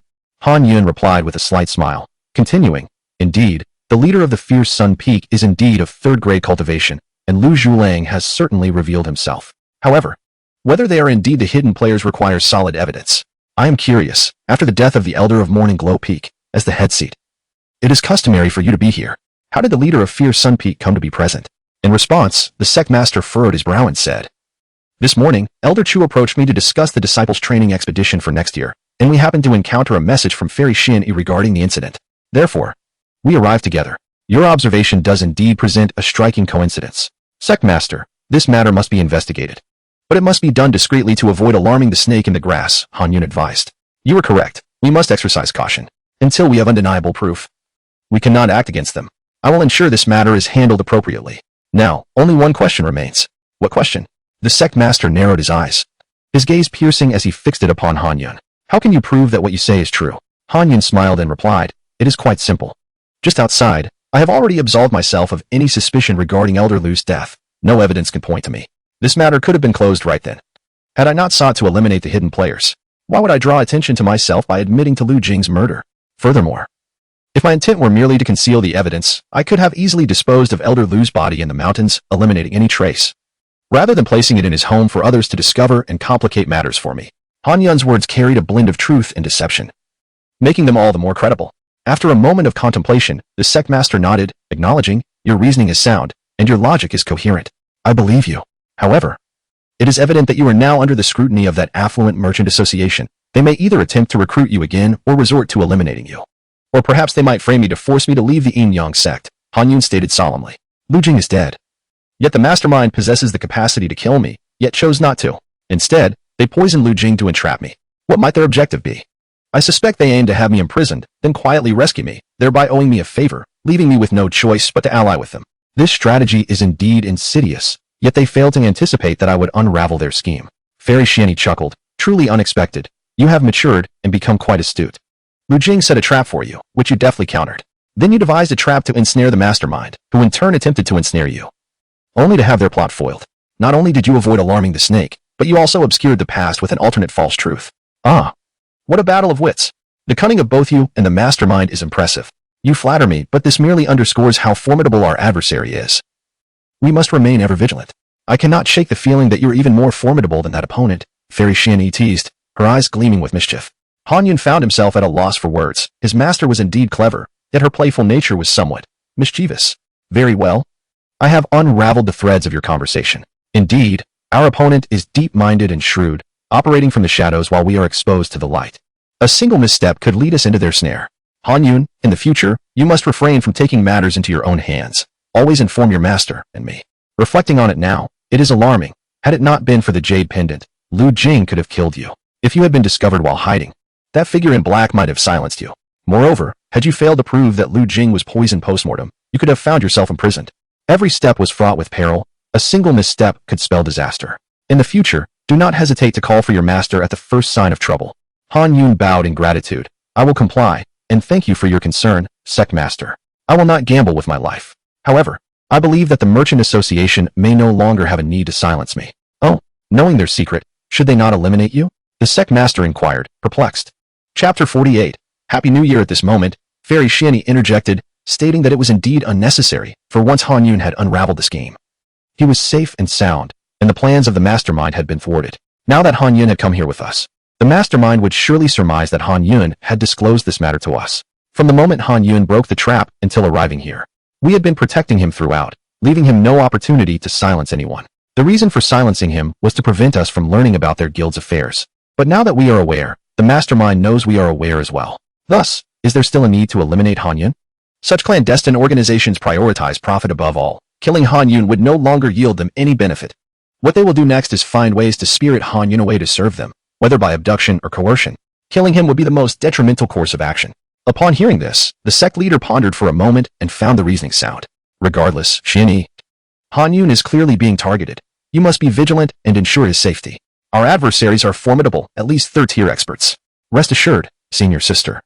I will keep this in mind, Xianyi replied with a nod. The sect leader took his leave. Xianyi scrutinized Han Yun from head to toe, her gaze becoming increasingly peculiar. What is the matter, Aunt? Han Yun felt uncomfortable under her scrutiny. I am merely observing. This child, whom I remember as a little one, has now matured into an adult. Not only has he shed his childhood arrogance, but he has also become humble and astute, considering the greater picture. Hearing about your battle of wits against that clandestine organization left me drenched in cold sweat. How is it that you, with no internal strength, possess such audacity to toy with your own life? Han Yun offered a slight smile. He would never jest with his own life. In truth, he was the most fearful of death and cherished his existence deeply. He would not act without absolute certainty. Fear not. I am well aware of my situation. It is you, Aunt, with your remarkable wisdom, who surprised me. Not only did you detect my flaws, but you also managed to align your thoughts with mine. Humph. Are you praising yourself or mocking me? I'm nowhere near your level of cleverness, Shieni retorted, rolling her eyes at Han Yun. She then sighed, took his hand, and gently patted it, her expression softening. Last night, you braved the cold winds for an entire night. You must be frozen. When we return, let your kitchen prepare some ginger soup for you. Your constitution is weak. Do not catch a chill. Feeling the warmth of her gentle touch, Han Yun was deeply moved by her heartfelt concern. I understand, Aunt. I am still young. Merely enduring a night of wind is no hindrance. Humph. Are you implying that I am old? Forget it. You are perpetually busy. You will probably forget even after returning. I will prepare the ginger soup for you. You go back first, and once it is ready, I shall send it to you. Very well, thank you, Aunt. Han Yun nodded in agreement. The concern and affection of elders should not be dismissed, though the figure before him appeared to be merely in her early 20s.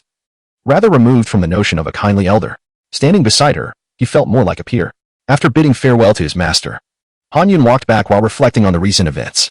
To be honest, during his intellectual duel with the mastermind, neither side had a flawless plan. It was entirely a game of responding to each other's moves. Even his ultimate strategy to break the trap was conceived only that very morning. This plan cannot be deemed particularly refined, as it lacked extensive preparation and was merely a series of improvisations. Initially, he intended to use a corpse to lure out the mastermind, only to find that his own trap had been turned against him, leading him to concoct a reasonable narrative as a countermeasure. Should he have another opportunity to battle wits with the mastermind, he would need to undertake a thorough assessment. Upon returning to the Yunwu Hall, Han Yun observed his junior sister animatedly recounting to the disciples how he had outsmarted the patriarch of the Lu family and ultimately cleared his name. In truth, she had not witnessed the events firsthand, but had learned of them from Peng Cheng and Liang Chao on the way back. She was frustrated for not having seen the thrilling scene for herself.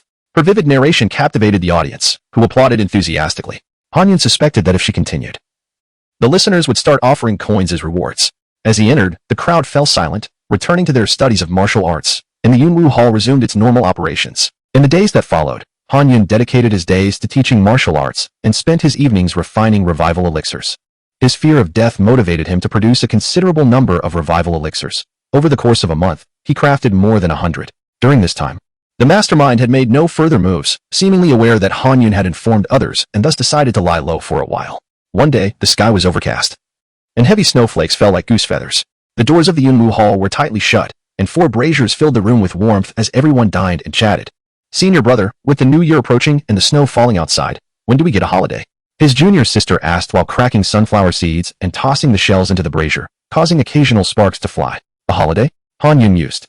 It seemed indeed time for a break. The Yunwu Hall had been established for nearly 2 months without a single day of rest.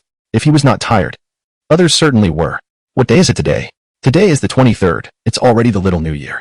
You spend all your time studying martial arts and can't even keep track of the days. She scolded him with a glare. Is the wooden token for tomorrow already distributed? Han Yun inquired, looking at Liang Chao. Yes, senior brother. Then let us do this. We shall not distribute any more tokens tomorrow. After teaching for the day, we will take a holiday and reconvene after the 5th day of the new year. Yay, a holiday. Time to play. His junior sister cheered, her youthful exuberance shining through.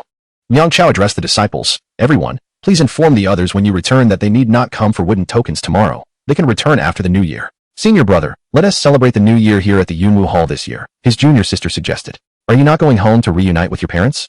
Han Yun asked curiously. He remembered that her family, the Jun family, was a prominent clan within the Yinyong Sect, rivaling the Lu family, the Zhang and Liang families, as well as Yu Ming's lineage of assassins, paled in comparison. Why wouldn't Tishi return home for the new year? Wasn't he the red envelope enticing enough? Chapter 49. The youth and the maiden. The young junior sister rested her chin on her hand, pouting in complaint. Oh dear. Celebrating the new year at home is the most tedious thing. There are hardly any peers my age, most are older than I, and the rest are just little ones from the next generation. There is no one to play with. If it were just my parents and my brother, that would suffice.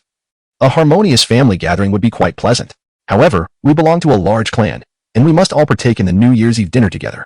My grandfather's entire family gathers in one courtyard, my second uncle's family in another, and so forth. Sigh, just thinking about it is bothersome. Once I return, a throng of people will pester me with countless questions. Last year, at merely 15, some were already matchmaking for me. Imagine, over 100 people congregated, all smiling on the surface while speaking in veiled tones. I must tread carefully, discerning which words to utter and which to withhold, all while considering the intricate web of relationships and past grievances. My brother is too preoccupied to play with me. He is busy vying for power with the other cousins, each one more cunning than the last. But here in the Cloud Martial Hall, things are far more enjoyable. Though the company is small, we are all familiar with one another, and the relationships are genuine, devoid of the convoluted intrigues and ulterior motives. It is far more comforting to play together like this. Han Yun nodded in understanding, recognizing the sentiment of his junior sister.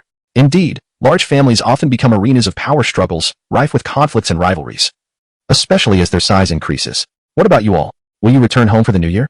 Han Yun inquired, glancing at the others. One by one, they shook their heads, indicating their decision not to return. Why not? Aren't your families all within the Yinyong Sect? He asked. And you, Zhang Hong, as the young heir of the Zhang family, will you not go back? You are an important figure. Oh please, what importance do I hold? Family gatherings do not concern me. There are too many rules. It is far preferable to spend the new year here. The young heir is my father, not me. My grandfather is the clan leader, and despite his age, he is a formidable fifth-tier martial artist. If my father does not perish unexpectedly, I doubt I will inherit the position even until I grow old. My father is waiting for my grandfather to pass, and I am waiting for my father to do the same. What is the point of returning if he is still alive? Zhang Heng laughed nonchalantly, leaving the others exasperated. Truly, your filial piety astounds me, Liang Chao remarked with a chuckle. As for me, there is no need to ask. My reasons for not returning have already been made abundantly clear by junior sister June. He too hailed from a large family, though he was a direct descendant with little chance of attaining the clan leadership, rendering him a mere inconsequential figure in his household. And you, Yuming? Upon hearing his name, the stoic Yuming replied with an expressionless demeanor, Master brother, can you envision a gathering where everyone wears my expression and no one speaks? What kind of scene would that be? To be blunt, a grave visit is far more lively than a family meal at my house. The group erupted into laughter. How can you maintain such a deadpan expression while delivering such humor? And you, Ping Cheng? Don't your grandparents reside at home? Will you not return to visit them? Peng Chung smiled shyly. I think I shall remain here. The heavy snow has blocked the mountains, and by the time I reach home, the new year will have already passed. I would only worry my grandparents about my safety on the journey. I will return in the spring instead. They are still in good health. I am not concerned. Very well then, let us all stay here for the new year. We can go out and purchase some couplets, New Year paintings, and firecrackers to celebrate together, Han Yun proposed. Absolutely. This is the first new year since the establishment of our Cloud Martial Hall. It must be festive. The young junior sister exclaimed joyfully, already contemplating the festivities ahead. As the 24th day of the 12th month arrived, after instructing all the disciples, the Cloud Martial Hall officially closed for the holiday. Early on the 25th, Han Yun braved the heavy snowfall to arrive punctually at the hall. He had no choice. Even though the holiday had commenced, preparations for the new year were underway. The previous day, a number of elders and disciples had begun to arrive with gifts to pay their respects, and it was expected that more would come in the following days. Following Han Yun's instructions, Liang Chao had led a large group of workers down the mountain to procure a multitude of items, some necessary for celebrating the new year, while others served as reciprocation for the gifts received from various families. Maintaining these social connections was essential, and the gifts received were of considerable value, not generated from teaching disciples, thus exempt from taxation by the sect. Upon arriving at the Cloud Martial Hall, Han Yun found the others still asleep. So he made his way to the main hall, lit candles, and resumed his writing of martial arts manuals. As dawn broke and the sun climbed higher, the young junior sister and a few others gradually awakened, yawning and stretching. Master brother, come help us put up the couplets, the junior sister called out from the courtyard. Han Yun stepped outside and observed that each of them was clad in casual attire, bundled in thick cotton jackets, while the junior sister appeared in her warm pajamas, unadorned and without makeup, radiating an endearing innocence akin to that of a neighborly girl. In stark contrast, Han Yun donned an elegant white robe, adorned with a jade pendant at his waist and draped in a white mink coat, exuding an air of authority and grace. Master brother, why are you so formally dressed? Are you going on a blind date? The junior sister asked disparagingly, rubbing her sleepy eyes. Many guests will be visiting over the next few days. Dressing casually would be a sign of disrespect, Han Yun replied. Liang Chao, the visitors typically bring gifts from many families, and we too will receive numerous offerings. It's crucial to be efficient and not waste time. However, make sure to remember who sent what so we can reciprocate appropriately. Rest assured, master brother, I excel at this. All right, has Zhujiao prepared the glue? Let us go and put up the couplets. I'm here, master brother. Zhujiao appeared in the corridor, carrying a large pot of steaming glue. Leave it to me. This is my specialty. The junior sister exclaimed excitedly, but as she rushed forward, she slipped and fell into the snow with a thud. Ha ha ha. You big fool. Ping Cheng laughed heartily, clutching his stomach. How dare you mock me, Ping Cheng? The junior sister retorted, refusing to rise as she scooped up a handful of snow and formed it into a snowball to throw at him. Peng Cheng dodged playfully, but was hit on the forehead, causing him to slip and fall too. This time, the junior sister erupted into laughter. Ping Cheng stood up and approached her. I'm sorry, sister. I shouldn't have laughed at you. Let me help you up. At least you have a bit of conscience. As he reached out, One hand grasped her arm while the other stealthily tucked a snowball into the neckline of her robe. Chapter 50. The Snow Fairy. The playful antics were far from over. Peng Cheng, holding his junior sister's hand, suddenly yanked her, causing her to tumble into the snow once more. Peng Cheng, with a cry of indignation. The junior sister sprang to her feet, vigorously shaking off the snow that had accumulated in her garments. Then, crouching down, she scooped up a handful of snow and hurled it at Peng Cheng. He rolled and scrambled away, his laughter echoing as she pursued him relentlessly. And thus began their spirited snowball fight in the training grounds of the courtyard. Their joyous playfulness drew the amused gazes of Liang Chao and the others, when suddenly, a snowball landed with a thud upon Liang Chao's head. Ouch! How dare you strike an innocent bystander? Do you wish to be punished? Brothers, seize them. Liang Chao bellowed in fury, gesturing grandly as he, along with Zhang Heng and Zhang Yuan, joined the fray. As the chaos escalated, even Yuming and Zhuo Jiao found themselves swept into the tumult, and soon the training ground was a battleground devoid of untouched snow, littered with scattered snowballs. The skirmish devolved into a free-for-all, with no alliances or teams. Among them, the junior sister and Peng Cheng were the most fervent in their attacks, while Liang Chao and Yuming also engaged in mutual assaults. Observing their spirited revelry, Han Yun refrained from intervening or urging them to attend to their duties, instead smiling at their youthful exuberance, appreciating the vitality of youth. As he watched the frolicsome scene, Han Yun noted that Peng Cheng seemed to bear the brunt of the playful bullying, with everyone taking turns to target him. Yet, curiously, he refrained from retaliating against anyone else, focusing solely on the junior sister. Whenever he found a snowball, he would invariably launch it at her, as if in his eyes she alone illuminated his world. Seeing this, Han Yun's expression turned somewhat peculiar. He was not oblivious, having once traversed the tumultuous age of 16. He could easily discern that Peng Cheng harbored a secret affection for the junior sister. At that tender age, boys often struggled to articulate their feelings for girls, resorting to teasing as a means to capture their attention, clumsily interacting while concealing their true emotions deep within, viewing the object of their affection as a beacon of light illuminating their youthful hearts. A maternal smile graced Han Yun's face. After a quarter of an hour, the junior sister, unable to endure any longer, crouched and meticulously gathered snow, amassing a snowball larger than her head over the course of a full minute. Peng Cheng, prepare to meet your doom, she declared, charging forth with the colossal snowball raised high. Peng Cheng, startled, quickly fled, yet a smile of delight adorned his face. Finally, the junior sister caught up with him, and with a fierce shout, she smashed the snowball upon his forehead, causing him to collapse to the ground with a yelp. Without hesitation, she leapt onto his back, pinning him down, and began to shower his head with snow, soon burying it beneath a mound of white. Big brother, Peng Cheng is bullying me. Come help me teach him a lesson, she exclaimed, her cheeks puffed with indignation, though her face soon broke into a radiant smile. Yes, yes, it is Peng Cheng who is bullying you. He is not pinned to the ground and unable to rise. Han Yun laughed heartily. Humph, he was indeed bullying me. And you, laughing away, will soon find yourself in the snow as well, the junior sister retorted, her laughter infectious. As the laughter resounded, a guest arrived at the Jun household to pay New Year's greetings, none other than Jun Linger's brother, Junwu.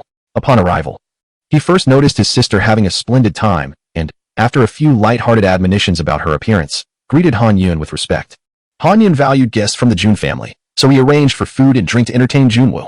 During the feast, Junwu suggested that Linger return home for the new year, but she firmly declined, having already promised to celebrate at Yunwu Hall. Having doted on his sister since childhood, Junwu acquiesced, content to see her happiness. After a lively meal, Junwu departed, his cheeks flushed.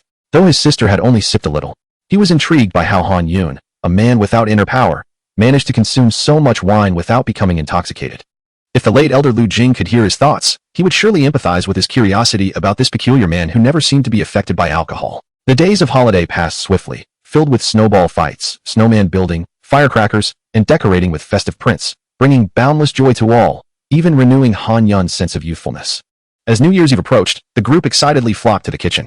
Zhuo Jiao and his assistant were busy preparing the New Year's feast, while Han Yun and the others busied themselves wrapping dumplings.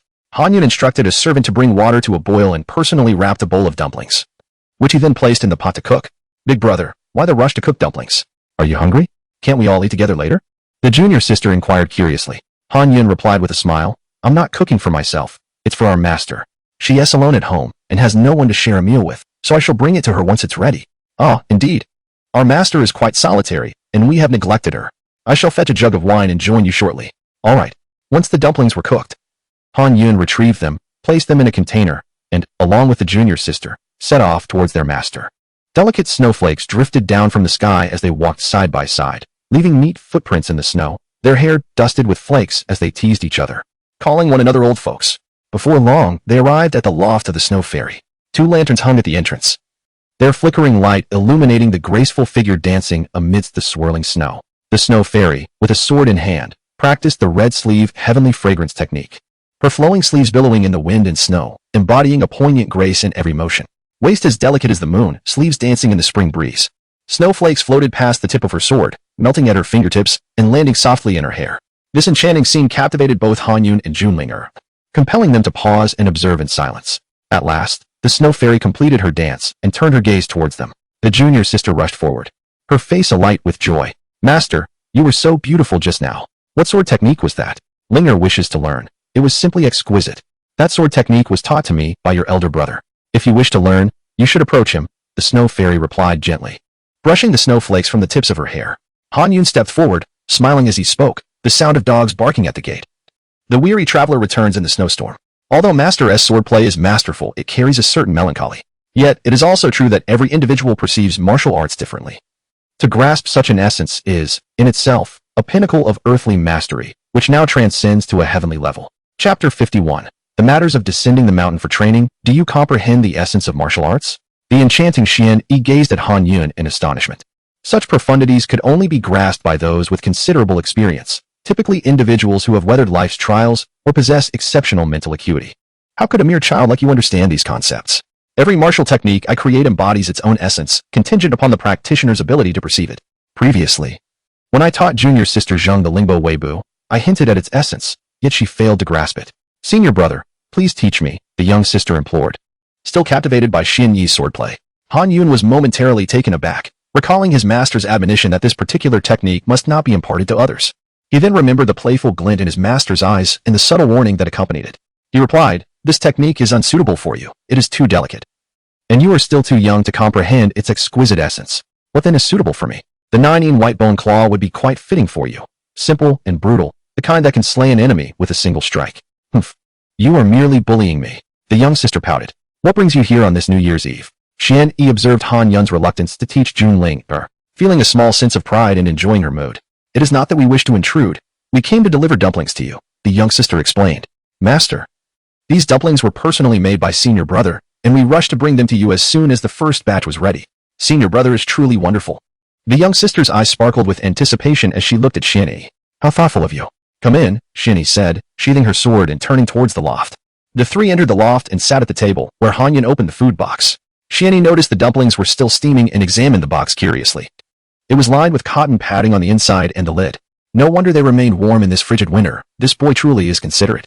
"Master, this wine is for you," the young sister announced, placing a jug on the table and filling 3 cups.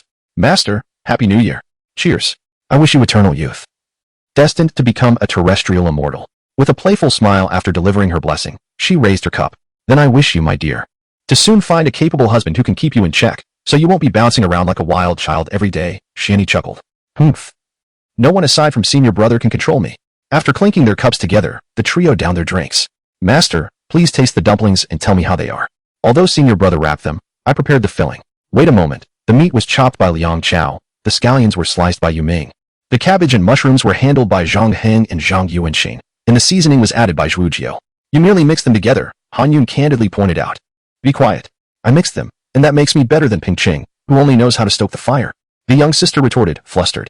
The dough was kneaded by Peng Chong, Xian-Yi noted with amusement as she watched their playful banter. After tasting a dumpling, she nodded approvingly and said, Quite delicious. Of course. Eat up, master. I'll pour you another glass of wine." As the saying goes, dumplings pair well with wine. The more you eat, the merrier. Under the flickering candlelight, the trio enjoyed their meal, engaging in cheerful conversation, creating a warm atmosphere. After finishing a plate of dumplings, Xian-Yi wiped her mouth and remarked, "By the way, come March, it will be time for our annual disciple training excursion. Linger, will you be descending the mountain this year?" The Yinyong Sect, unlike others, has a long-standing tradition of disciples descending the mountain for training. This serves to broaden their experiences and understanding of the world, promoting growth and preparing them for future contributions to the sect's various enterprises. Additionally, it allows them to traverse the martial world, spreading the sect's renown, thereby enhancing its prestige among both the populace and other factions. Of course, one must not abuse their strength for malice once they descend. "I'm still young. Perhaps it's best if I stay behind," the young sister said, casting her gaze downward, a hint of unease in her demeanor. "After tonight, you will be 17. Still young, you say?" By my age, I had already embarked on my own journey to Longtuan, witnessing the beauty of the Danxiao landforms in the Gobi Desert. Oh, if I must descend, then senior brother must as well. I want to travel with him. The young sister quickly grasped Han Yun's arm. That is out of the question. Your senior brother lacks internal strength. With your limited abilities, you would struggle to protect yourself, let alone safeguard him. Moreover, he is currently being targeted by a secretive faction. If he descends, there is a risk of him being captured, and we would be powerless to rescue him. A secretive faction? What secretive faction? What has happened? It's nothing significant. Your senior brother has gained quite the reputation. Not only do we in the Yinyong Sect recognize his prowess, but even external forces are aware of his martial accomplishments. With him around, many excellent disciples can be nurtured. It's only natural that other factions would feel envious. You certainly wouldn't want your senior brother to be captured and forced to teach other disciples, would you? That is absolutely unacceptable. Senior brother belongs to our Yinyong Sect, to our Chaoxia Peak. No one can take him away. The young sister tightened her grip on Han Yun's hand. Han Yun smiled, knowing he would not descend the mountain. His aim was to cultivate within the sect and attain immortality. The outside world was far too perilous, and the Wealthy Merchant Association had already set their sights on him.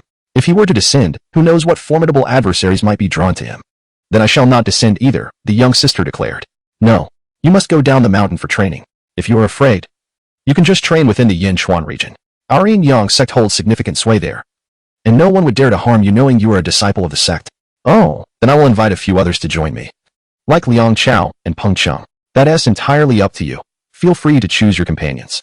After enjoying their meal in harmony, Han Yun stood, placing the plate and wine jug back into the food box. He turned to Xian Yi and said, Master, you must be bored alone at home.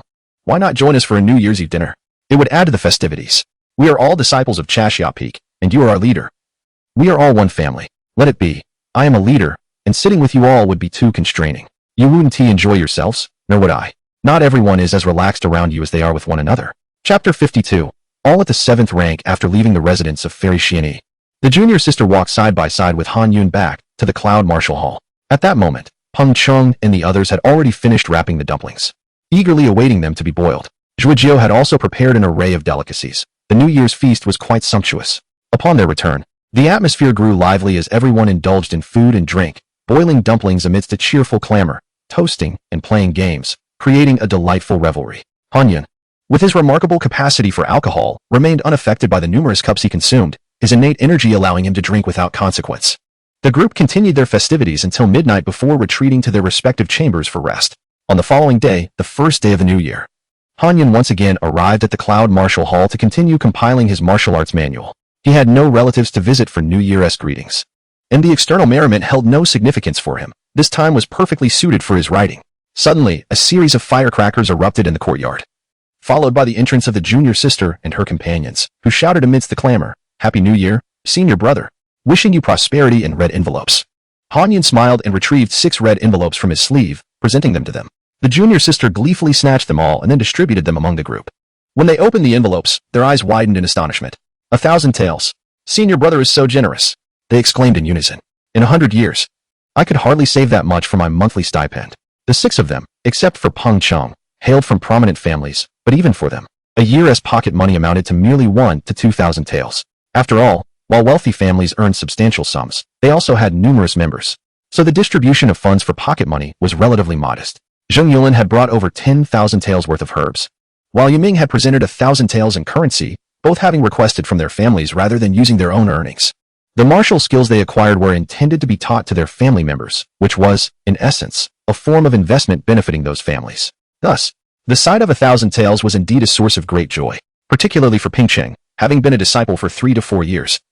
After expenses for food and clothing, he had only managed to save 20 to 30 taels. This 1,000 taels was truly equivalent to a century's worth of his monthly stipend. Subsequently, Han Yun produced a dozen more red envelopes and handed them to Liang Chao, instructing, distribute these to the miscellaneous workers. All right, I'll take care of it shortly, Liang Chao replied, accepting the envelopes with a nod. At that moment, Ping Cheng stepped forward, scratching his head shyly as he said, Senior brother, I have something to report to you. Han Yun looked at him in surprise. Just speak plainly. Why the hesitation? Do you think of us as outsiders? It's nothing serious, just, I've broken through to the 7th rank. You've broken through. Junling and the others exclaimed in unison. Ping Cheng smiled and nodded. Yes, I broke through while cultivating last night. How infuriating. The one with the lowest inner strength breaking through first, while I haven't even made my breakthrough yet. This is more painful than death. Junling gritted her teeth. It seems everyone got drunk last night. Didn't they all go to bed? Ping Cheng was the first to get drunk. How despicable. He pretended to be intoxicated and returned early to secretly cultivate, just to amaze us all today. Liang Chao clenched his fists. Yuming unsheathed his wrist sword and said expressionlessly, "Let us eliminate the overachiever." How dare you? We agreed to slack off together, yet you secretly worked hard. Zhang Heng lamented, wishing he could deliver a few punches to Peng Cheng. Han Yan couldn't help but laugh at their reactions. These individuals were both concerned for their brother's struggle and envious of his success. Peng Cheng had indeed been diligent throughout the month leading up to the new year. While the others indulged in feasting and merriment, he was devoted to his training, not merely on the previous night. By the 6th day of the new year, all of you must elevate to the 7th rank. Before March, when the disciples descend the mountain for training, you must all reach the 6th rank. This goal must be achieved. Those who fail will be expelled from the Cloud Martial Hall. Upon hearing Han Yan's declaration, a chorus of lamentations arose from the group. The disciples would undoubtedly face dangers during their training journeys, and Han Yan aimed to enhance their strength as much as possible, ensuring they could protect themselves when confronted with peril. He cherished each of them deeply and did not wish to lose anyone. Rest assured, senior brother. As the strongest in the Cloud Martial Hall, I am willing to take on the title of Grand Elder to supervise their training, Ping Cheng declared. Thumping his chest with a beaming expression, the junior sister was taken aback. Ping Cheng, do you truly care so little for your dignity? Yiming, looking at his sword, remarked with no expression, perfect, tonight my hidden weapon can taste blood. Count me in when the time comes. Me too. If he survives, it won't even count. Oh my. Ping Cheng immediately fled in a panic. Senior brother, I'm off to train. Laughter erupted among the group. Moments later, as Ping Cheng's figure disappeared, Jun Linger said, is it really alright for us to deceive Ping Cheng like this? Let him enjoy a moment of happiness. If he knew we had already broken through to the 7th rank, being the last to do so would likely lead him to torment himself. Yang Chao sighed. They had actually achieved their breakthroughs before the new year, but after deliberation, they decided to keep it a secret to spare Ping Cheng's feelings, hence the charade. How did I perform just now? Was I convincing? Yiming asked, his expression unchanged. Not to say it was flawless, but it was riddled with flaws. Quite commendable. A true portrayal of character. A bit more expression would have been perfect. You are making things difficult for me. Let us go, let us go. Senior brother has issued a decree. We have a little over 2 months to reach the 6th rank. If we don't step up, Peng Cheng will snatch the 1st place. Zhang Yuan concluded, striding towards the exit. For the next few days, don't disturb me. I must focus, train hard, and outpace you all. I too shall strive to cultivate, aiming to reach the pinnacle of the 7th rank within a month, Liang Chao declared, clutching a thick stack of red envelopes as he exited, summoning all the miscellaneous workers. Upon seeing the red envelopes in Liang Chao's hands, the workers were overjoyed. When they opened them, they were astonished to find a 100-tael silver note inside. The monthly wage of the workers was lower than that of the disciples, amounting to only 500 won per month, translating to just 1 tael over 2 months.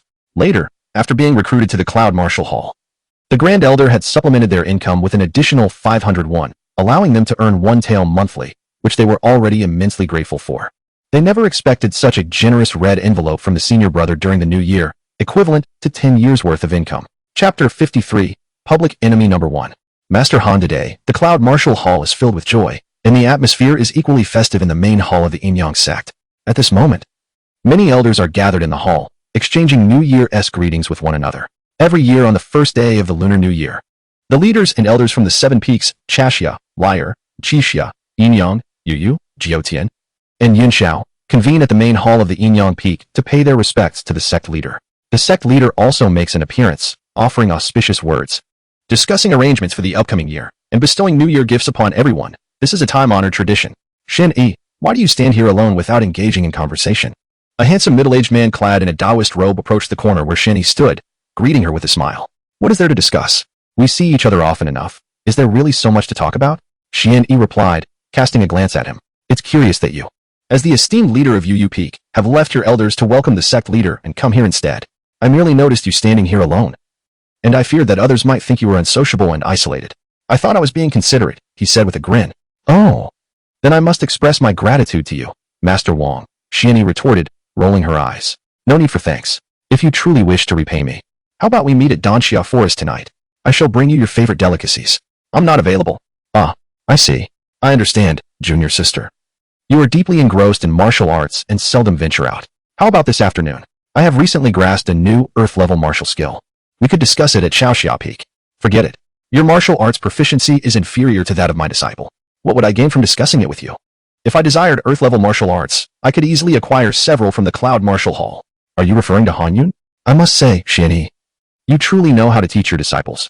Your studentess reputation is soaring, a source of envy indeed. Why can't I produce such outstanding disciples? Enough of this. The sect leader has arrived, Shianni remarked, barely lifting her eyelids.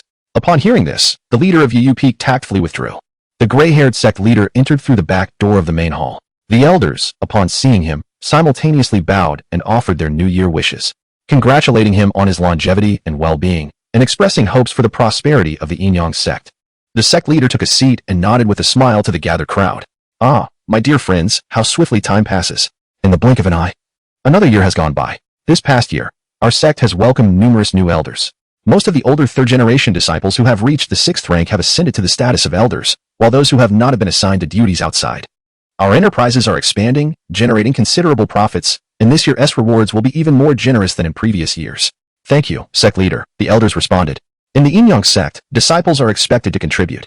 Generally, those over 30 who achieve the 6th rank are promoted to elders, while those who do not are assigned to external duties or enlisted in the sect's modest military force. However, this is not a strict rule. Many disciples under 30 may also choose to serve outside. The distinction between 2nd-generation elders and 3rd-generation disciples is not based on age but on lineage. For instance, although Shianni is relatively young, her master is of the same generation as the sect leader's master, thus placing her in the same generation as the sect leader. The Yinyong Sect is not lacking in 3rd-generation elders, who share the same status as 3rd-generation disciples. Those who take on external roles automatically lose their disciple status. Wang Hanqi, in his early 20s, is currently the strongest among the 3rd-generation disciples, yet when considering all 3rd-generation elders, he is not the most formidable. Nor is he the strongest among those under 30. Today, only 2nd-generation elders, those of the same generation as the sect leader, are present in the Grand Hall. Many of these elders belong to prominent families, and even those without familial ties have their own factions of disciples. After some idle chatter, the sect leader suddenly announced, "Esteemed elders, I have an important matter to disclose. It has been 10 years since the last opening of the Shinyun Pool, and this year marks the time for its decennial opening." Upon hearing this, the elders fell silent, their eyes ablaze with anticipation directed at the sect leader. Everyone knows about the Shinyun Pool, a renowned treasure within the Yinyong Sect. In the northern part of the sect lies a low hill, atop which stands a Shinyun tree.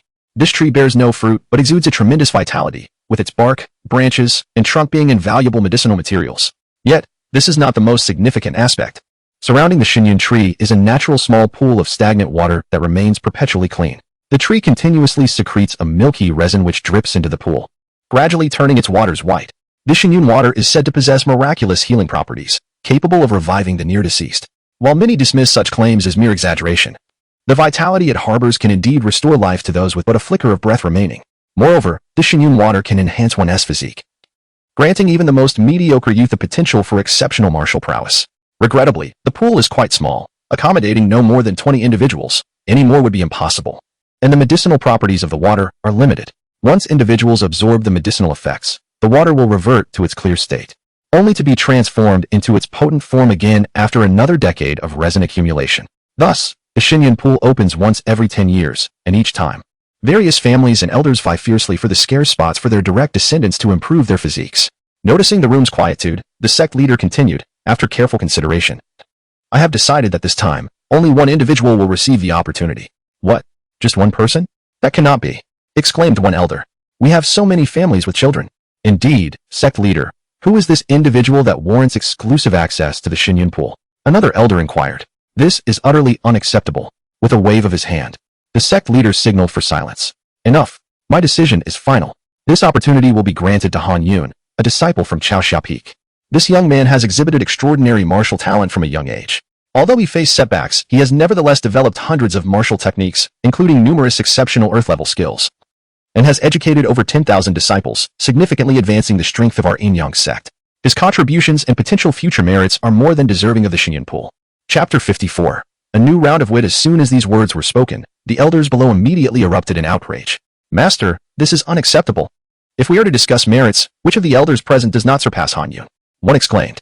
"Indeed, Master, we elders may not have great accomplishments, but we have certainly toiled for decades, nurturing countless talents and safeguarding the security of our Yinyong Sect. Surely, we are more deserving than Han Yun."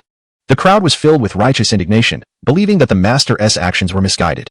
Hearing their protests, the Master cleared his throat and replied, "This decision is not solely based on merit. We must also look to the future.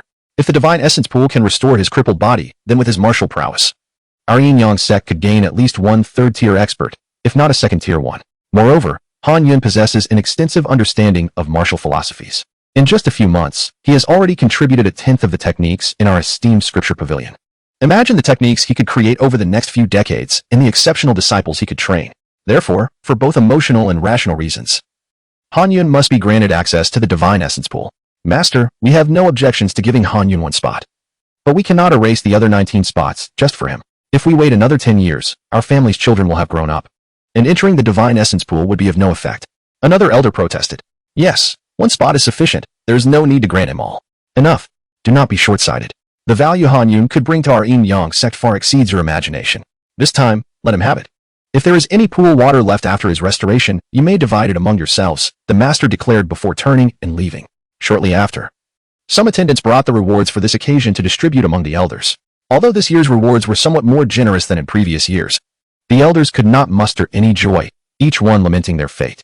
Those who had hoped to compete for a spot were particularly aggrieved, wishing they could tear Han Yun apart. The elders without children initially felt it did not concern them, yet they found the master's favoritism towards Han Yun quite disheartening. As the elders collected their rewards and made their way out, they continued to voice their grievances. The master has truly gone too far this time. While we can accept giving Han Yun one spot, to deprive the rest of us entirely is simply unacceptable. Just yesterday, during the New Year's dinner, I promised my grandson I would secure a spot for him. Now, I have broken my word. Where do I put my old face? Indeed. Your grandson is still so young. My Chuan is 8 years old, with exceptional aptitude, already mastering martial techniques at such a tender age. Anyone who sees him must acknowledge he is a prodigy. It is only right that he enters the Divine Essence Pool. The master has shown blatant bias this time. Sigh. It has truly chilled the hearts of us old fellows. What can you do about it? You must simply accept it. The master has made his decision. There is no room for negotiation. Han Yun. It is always him. During this time, he has amassed quite a fortune while teaching disciples. And my disciples have become less dutiful with their gifts to me. Indeed, my disciples have all gone to him. What of me, their master? A third-generation disciple who cannot even practice martial arts is teaching others. It is utterly absurd. As the elders lamented, their resentment towards the master shifted towards Han Yun. In the midst of the crowd, the head of the Lu family remained silent, holding his rewards and quietly listening to the complaints of the surrounding elders. Eventually, he selected a dozen of the most vocal and disgruntled elders and called them together, saying, "Gentlemen, allow me to speak. This evening, I will host a banquet at my residence, and I hope you will all join me for a drink." Drink? What is there to celebrate? I have no mood for it. I will not go. One elder retorted angrily, waving his sleeve dismissively. Upon hearing this, Lu's expression darkened. Although he maintained a facade of a smile, he quietly remarked, "Fools, do you not wish to fight for a chance? Are you truly willing to hand over all the spots to Han Yun?" At these words, the elders were taken aback, whispering among themselves, "Old Lu, do you have a plan?" The root of this matter lies with Han Yun. As long as we resolve him, the rest will follow. I shall say no more. Come to my house tonight to discuss further. With that, Lu glanced at the distant figure of Fairy Xian-Yi, who seemed to be watching him, and with a subtle smile, he turned and left. The other elders dispersed as well. At that moment, Fairy Xian-Yi was indeed observing the group. She was the last to collect her rewards and had overheard many complaining about the master's unfairness and cursing Han Yun. Feeling irritated, she decided to leave quickly. The situation had already solidified in Han Yun's favor. Those who wished to complain could do so, but she had no need to engage in arguments and tarnish her dignity. As she walked away, she suddenly noticed Elder Lu gathering a few elders. She was curious to hear what they were discussing, but they were not foolish enough to speak freely about their schemes concerning Han Yun in her presence. Although Fairy Xian-Yi was a third-tier expert, she did not possess the divine sense of a cultivator like Han Yun and could not discern their quiet conversation amidst the noise of the crowd.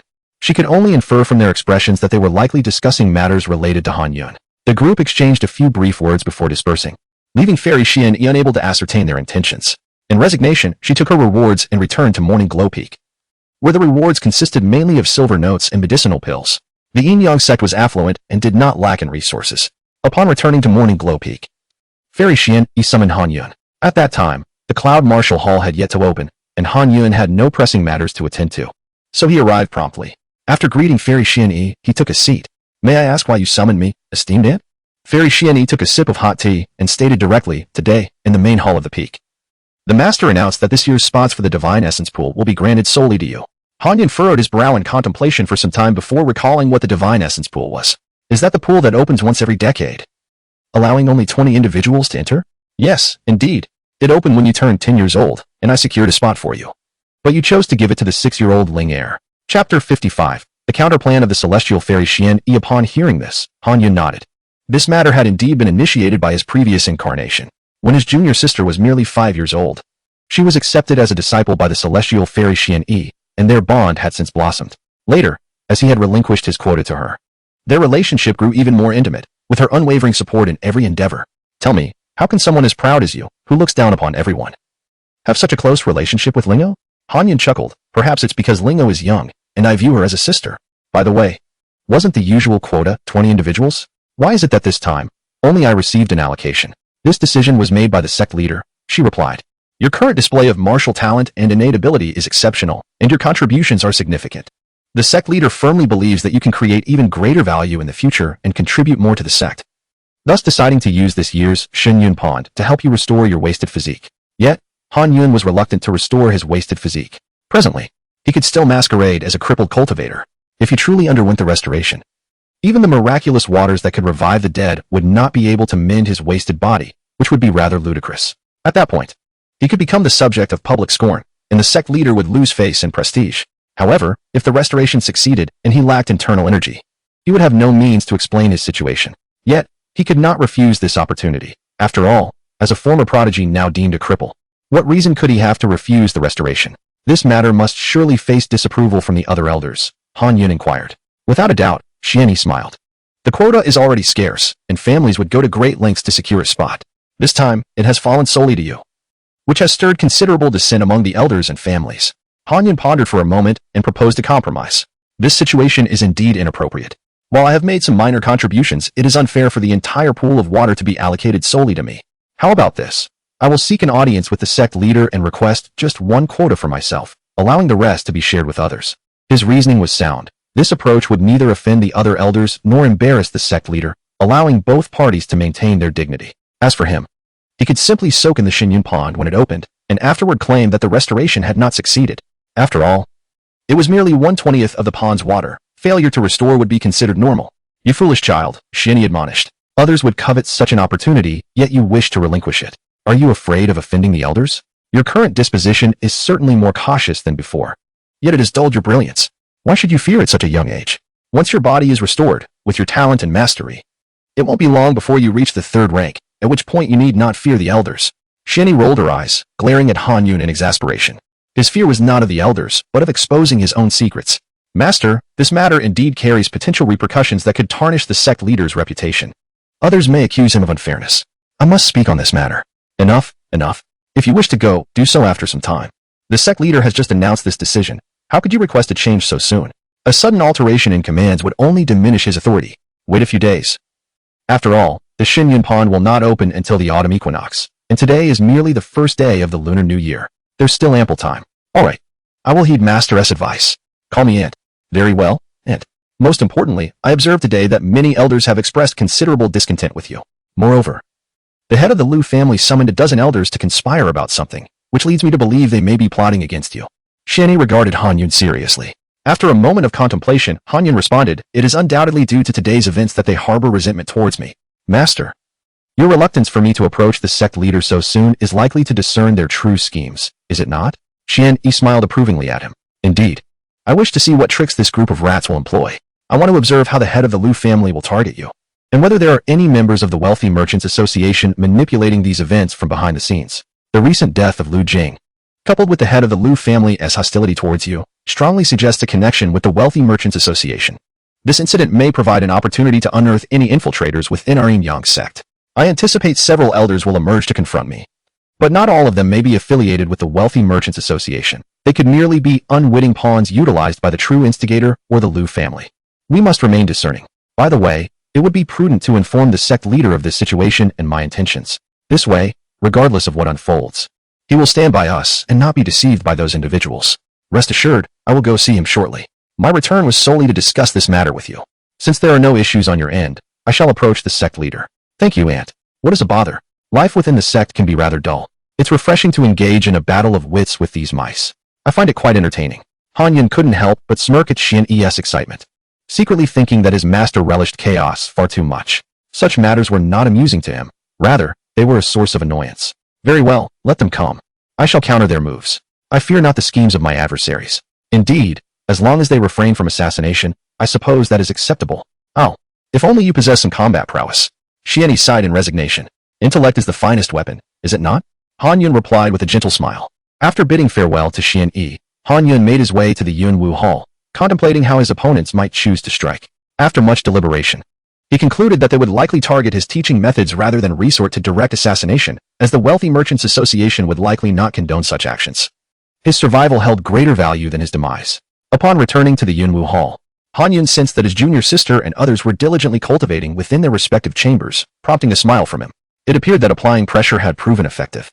Even on the first day of the new year, they were not out playing, but rather working hard. The ensuing days passed without incident, and Han Yun utilized his free time to craft martial techniques. Finally, on the 6th day of the new lunar year, the Yunwu Hall opened its doors once more, welcoming all disciples who had previously received wooden tokens. Liang Chao stood at the entrance, distributing tokens to the other disciples, while his junior sister and Ping Qing cheerfully recorded the gifts brought by the disciples, as it was customary to offer gifts during the new year. Draped in a white cloak, Han Yun patiently addressed the queries of the disciples, ensuring that everything proceeded smoothly and in an orderly fashion. Chapter 56. The Celestial Level Martial Art. The 18 palms of the dragon descending after the reopening of the Cloud Martial Hall. Everything proceeded in an orderly manner, calm and serene. Each day brought in varying amounts of treasures and silver, and Han Yun consistently garnered numerous achievement points. The disciples were able to acquire suitable martial skills, and everything was progressing toward a brighter future.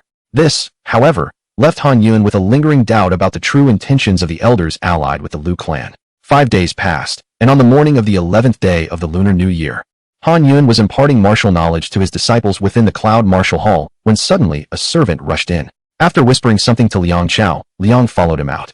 Moments later, Liang returned, squatting beside Han Yun and speaking softly. Senior brother, a disciple from the Lirii Peak reported that one of their juniors, after seeking guidance on martial arts at our Cloud Martial Hall yesterday, fell into a state of confusion during evening practice, disrupting his meridians and nearly losing all his internal energy. He is currently recuperating, but we do not know if he will recover. Falling into confusion? Han Yun furrowed his brow. That is implausible. They should have followed my instructions. How could they fall into confusion? Is it possible that the disciple acted too impulsively and altered the techniques I taught? I cannot say for certain. The disciple remains unconscious. We will need to wait until he awakens to inquire further. Senior brother, should we perhaps visit him after we close the hall tonight to assist in his recovery? After all, he was learning our martial art.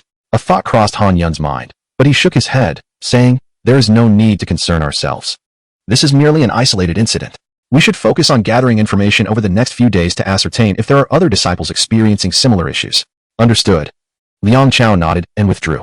Han Yun turned to the gathered disciples, stating, my dear students, you must practice the martial arts I teach exactly as I instruct.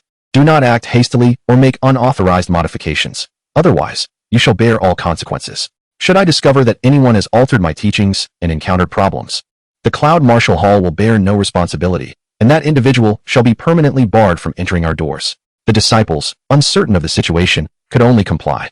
Han Yun nodded and resumed his explanation. The day passed in tranquility. The following day, the 12th day of the Lunar New Year, Liang Chao returned in the afternoon. His brow furrowed. Senior brother, I have gathered intelligence. Today, 3 more disciples have fallen into confusion, hailing from Lirii Peak, Qixia Peak, and Yuyu Peak. Very well. Han Yun acknowledged with a nod. Should we not intervene? Liang Chao inquired. No, your task is to diligently investigate. Record the names of those disciples who have fallen into confusion and identify their respective masters among the elders. Understood. After Liang Chao departed, a cold smile crept upon Han Yun's lips. At this moment, he found himself contemplating 2 words. Is that all? In the preceding months, no disciple had ever succumbed to confusion from practicing his martial arts. Yet, ever since the first day of the Lunar New Year, following the dissatisfaction expressed by the elders and the summoning of others by clan leader Liu, there had been a string of such incidents. If this were merely coincidence, it would be an affront to his intelligence. He could easily surmise the elders' intentions. They aimed to send their disciples to train under him, then return to fabricate the illusion of confusion or genuinely disrupt their meridians, inflicting injuries. As the number of confused disciples grew, public opinion would gradually turn against him. Ultimately, they would unite to accuse him before the sect leader, dragging along the victims to lament their plight, branding him as a misleader of disciples and forcing him to cease his teachings or compelling the sect leader to disband the Cloud Martial Hall. In such a scenario, he would find himself stripped of merit, and naturally, the opportunity to participate in the divine essence pool would slip away. He would be left with resentment, feeling stifled and aggrieved, while the fortune merchants would seize the chance to curry favor, achieving 2 objectives with 1 action. Reflecting on this, Han Yun felt a tinge of disappointment. The elders were indeed short-sighted. They failed to comprehend the immense value he brought to the Yinyong Sect. enhancing its strength far beyond that of a mere divine essence pool. Perhaps they understood, yet their vision was clouded by self-interest, neglecting the greater good of the sect. This scheme was not entirely underhanded. Rather, it resembled a clumsy, overt plot, easily dismantled, lacking the finesse of a true mastermind. After pondering for a moment, Han Yun realized that while it was simple to break the current deadlock, eradicating such occurrences in the future would require bolstering his standing among the elders. After all, establishing the Cloud Martial Hall had encroached upon the interests of many elders, breeding discontent. Only by alleviating this dissatisfaction and winning their genuine respect could he avoid future complications. He resolved to prepare for 2 contingencies. He took up 2 blank pages, inscribing 5 bold characters, the 18 palms of the dragon descending, and beneath them, he noted 2 smaller words. Celestial level. An hour later, he had meticulously documented the cultivation methods and techniques of the 18 palms of the dragon descending, including illustrations of each movement. Host successfully created celestial level martial art, rewarded with 1,000 achievement points. This marked the first time Han Yun had devised a celestial level martial art. He had initially believed that the reward for creating a martial technique would be 100 achievement points, but he was pleasantly surprised to discover that a celestial level technique yielded 1,000. Clearly, the system regarded all martial arts below celestial level as mere trifles. At that moment, the disciples had completed their training, engaged in practice, and he finally had the leisure to pursue these endeavors. Upon finishing the creation of the 18 palms of the dragon descending, Han Yun picked up another blank page, inscribing 3 bold characters on the cover. This martial art, distinct from the 18 palms, was renowned in his previous life, celebrated for its extensive dissemination, rich history, and suitability for both the young and the old. If executed poorly, its power could barely surpass that of a Huang-level technique. Yet, when mastered, it could unleash force beyond that of a celestial-level technique. This time, he intended to employ this martial art to win over all the elders of the Yinyong Sect. It was only when darkness enveloped the sky and the Cloud Martial Hall closed for the night that Han Yun completed the writing of this technique. Host successfully created divine-level martial art, rewarded with 10,000 achievement points. Chapter 57. Mastery of all divine martial arts. In this realm, all martial arts are categorized into 4 primary levels: Heaven, Earth, Xian, and Huang. Ordinary disciples and elders are confined to practicing Huang or Xian level martial arts, while Earth level martial arts are reserved for esteemed figures like the Grand Elder and the Peak Masters, who wield them as their formidable trump cards. The Heaven level martial arts, however, are treasures possessed solely by the 9 great factions, accessible only to the sect leaders and venerable elders, who are akin to guardians of their respective powers. Even Han Yun remains oblivious to the name of the Heaven-level martial arts practiced by the Yinyong Sect. As for the level above Heaven, no one dares to speculate on its existence. It is widely believed that nothing surpasses the Heaven level in martial prowess. Now, having created such a martial art, Han Yun's system has boldly classified it as divine martial arts, rewarding him with a remarkable achievement of 10,000 points. Senior brother. The doors are closing, urged the junior sisters, gathering their belongings. Han Yun nodded, discreetly storing the divine martial arts into his spatial storage. He then picked up the book detailing the 18 dragon-subduing palms and stood, saying, "No need to tidy up. Let the servants handle the cleaning. You 6, come with me." The junior sisters, puzzled but intrigued, followed Han Yun to the plaza outside the main hall. He instructed the servants to light the lanterns, illuminating the courtyard before dismissing everyone else. "Senior brother, is there something significant happening?" One junior sister asked, her eyes wide with excitement. "It's not a grand affair, but it holds importance. You 6 have been diligent and dedicated, performing admirably in your duties. Therefore, as a reward, I have decided to impart a move from the Heaven-level martial arts." The revelation drew gasps from the group, with Peng Cheng exclaiming in astonishment. The quickest to react was the junior sister, who smacked Peng Cheng on the head, scolding, "Fool, keep your voice down. Did you not see senior brother dismiss the servants? Doesn't he want others to know about this Heaven-level martial art? Do you understand how powerful it is? My master and grandfather were never qualified to practice it." "I know," Peng Cheng protested, feeling wronged. "I was just surprised." "Enough of the banter. Gather closer," Han Yun beckoned, handing them the book. "This is my first self-created Heaven-level martial art. I'm still mastering it myself, but I have refined it to the best of my ability. Review it carefully. Note the flow of internal energy, and then we shall practice the moves." "Understood, senior brother." The 6 formed a semicircle beneath the lantern's glow, engrossed in their study. It took them a full hour to absorb the content, with some reading faster than others, nearly sparking a quarrel. "Senior brother, we are finished." The junior sister reverently returned the manuscript to Han Yun. "Keep it for now. Return it to me once you have all mastered it," he replied. "Indeed, senior brother. This is a hidden treasure of our Yunwu Hall. Once we learn it, we must secure it, or else others will surely come to steal it," she asserted. "Very well. You shall be responsible for finding a box and a lock," Han Yun said, smiling indulgently, then added, "This martial art is invulnerable and unparalleled. The pinnacle of external martial arts. It cannot be mastered in just 1 or 2 attempts, but once you do, you shall be unmatched within the same realm. I will demonstrate it for you now. Pay close attention. Han Yun assumed his stance, executing the first move with a commanding shout. This is the first move. The dragon soars with regret. The second move, the flying dragon in the sky. The third move, the dragon appears in the field. The fourth move, the great dragon on land. The fifth, the hidden dragon must not move. The sixth, swiftly cross the great river. The seventh, sudden appearance. The eighth, shocking 100 miles. The ninth, leaping in the abyss. The 10th, twin dragons drawing water. The 11th, fish leaping in the abyss. The 12th, riding the 6 dragons.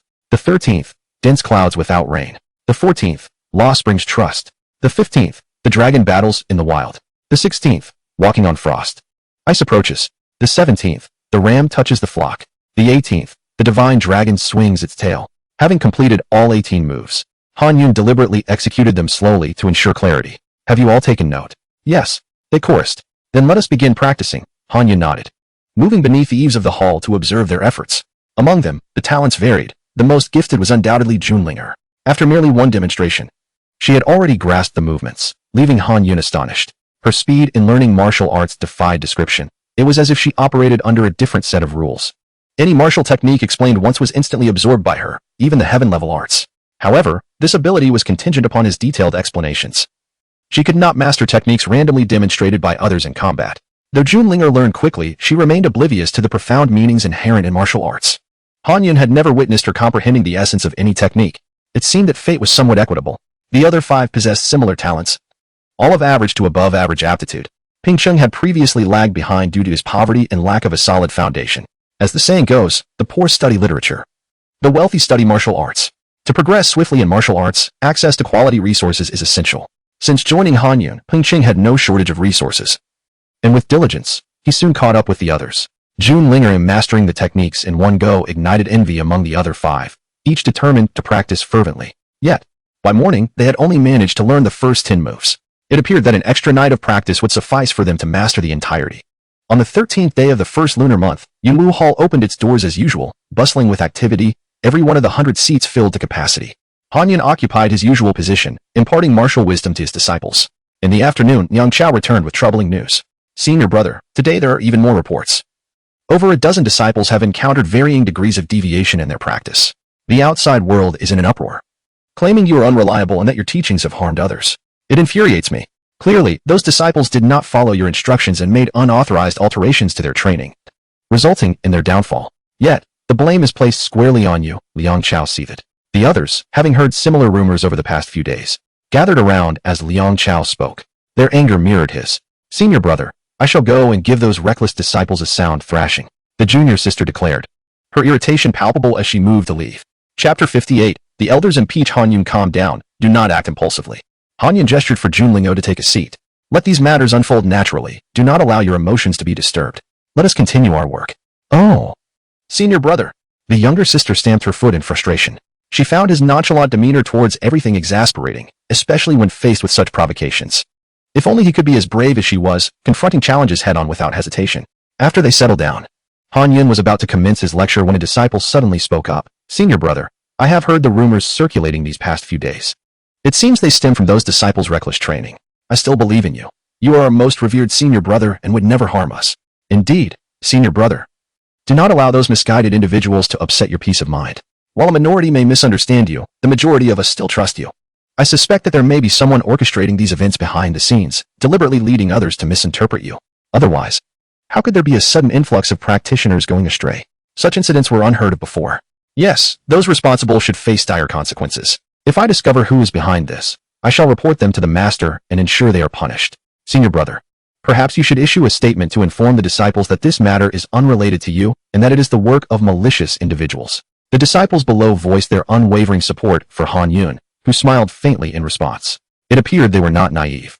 Many had sought his guidance in martial arts and had made remarkable progress in their training, given the clumsiness of their enemies' schemes. It was easy for discerning eyes to see the manipulation at play. Thank you all, but the clear will clarify themselves, and the muddied will remain muddied. Justice resides in the hearts of people, and there is no need for us to waste breath on this. Those who believe in me, Han Yun, will naturally come to seek my counsel. If they do not believe, they need not approach me, thus saving me the time I can dedicate to those who do. Now, let us continue.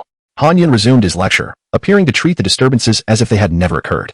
That evening, after the hall had closed, Han Yun instructed the 6 of them to continue practicing the 18 dragon-subduing palms. After a night of dedicated effort, they finally mastered all 18 moves, comprehending their full potential. On the 14th day of the first month, the Cloud Martial Hall reopened its doors, bustling with eager visitors. However, on this day, the number of disciples who had succumbed to madness had increased to over 20. Han Yun calculated that the total number of afflicted disciples had now reached 40. Spread across the 7 peaks, and public opinion was escalating. Some even called for the closure of the Cloud Martial Hall and demanded that Han Yun accept punishment. Han Yun surmised that the elders had laid the groundwork and were now ready to strike. As anticipated, after the hall closed for the night, Fairy Xianyi personally arrived. "Greetings, Master." "Greetings, Sect Leader." Fairy Xianyi nodded and took her seat at the desk, locking eyes with Han Yun.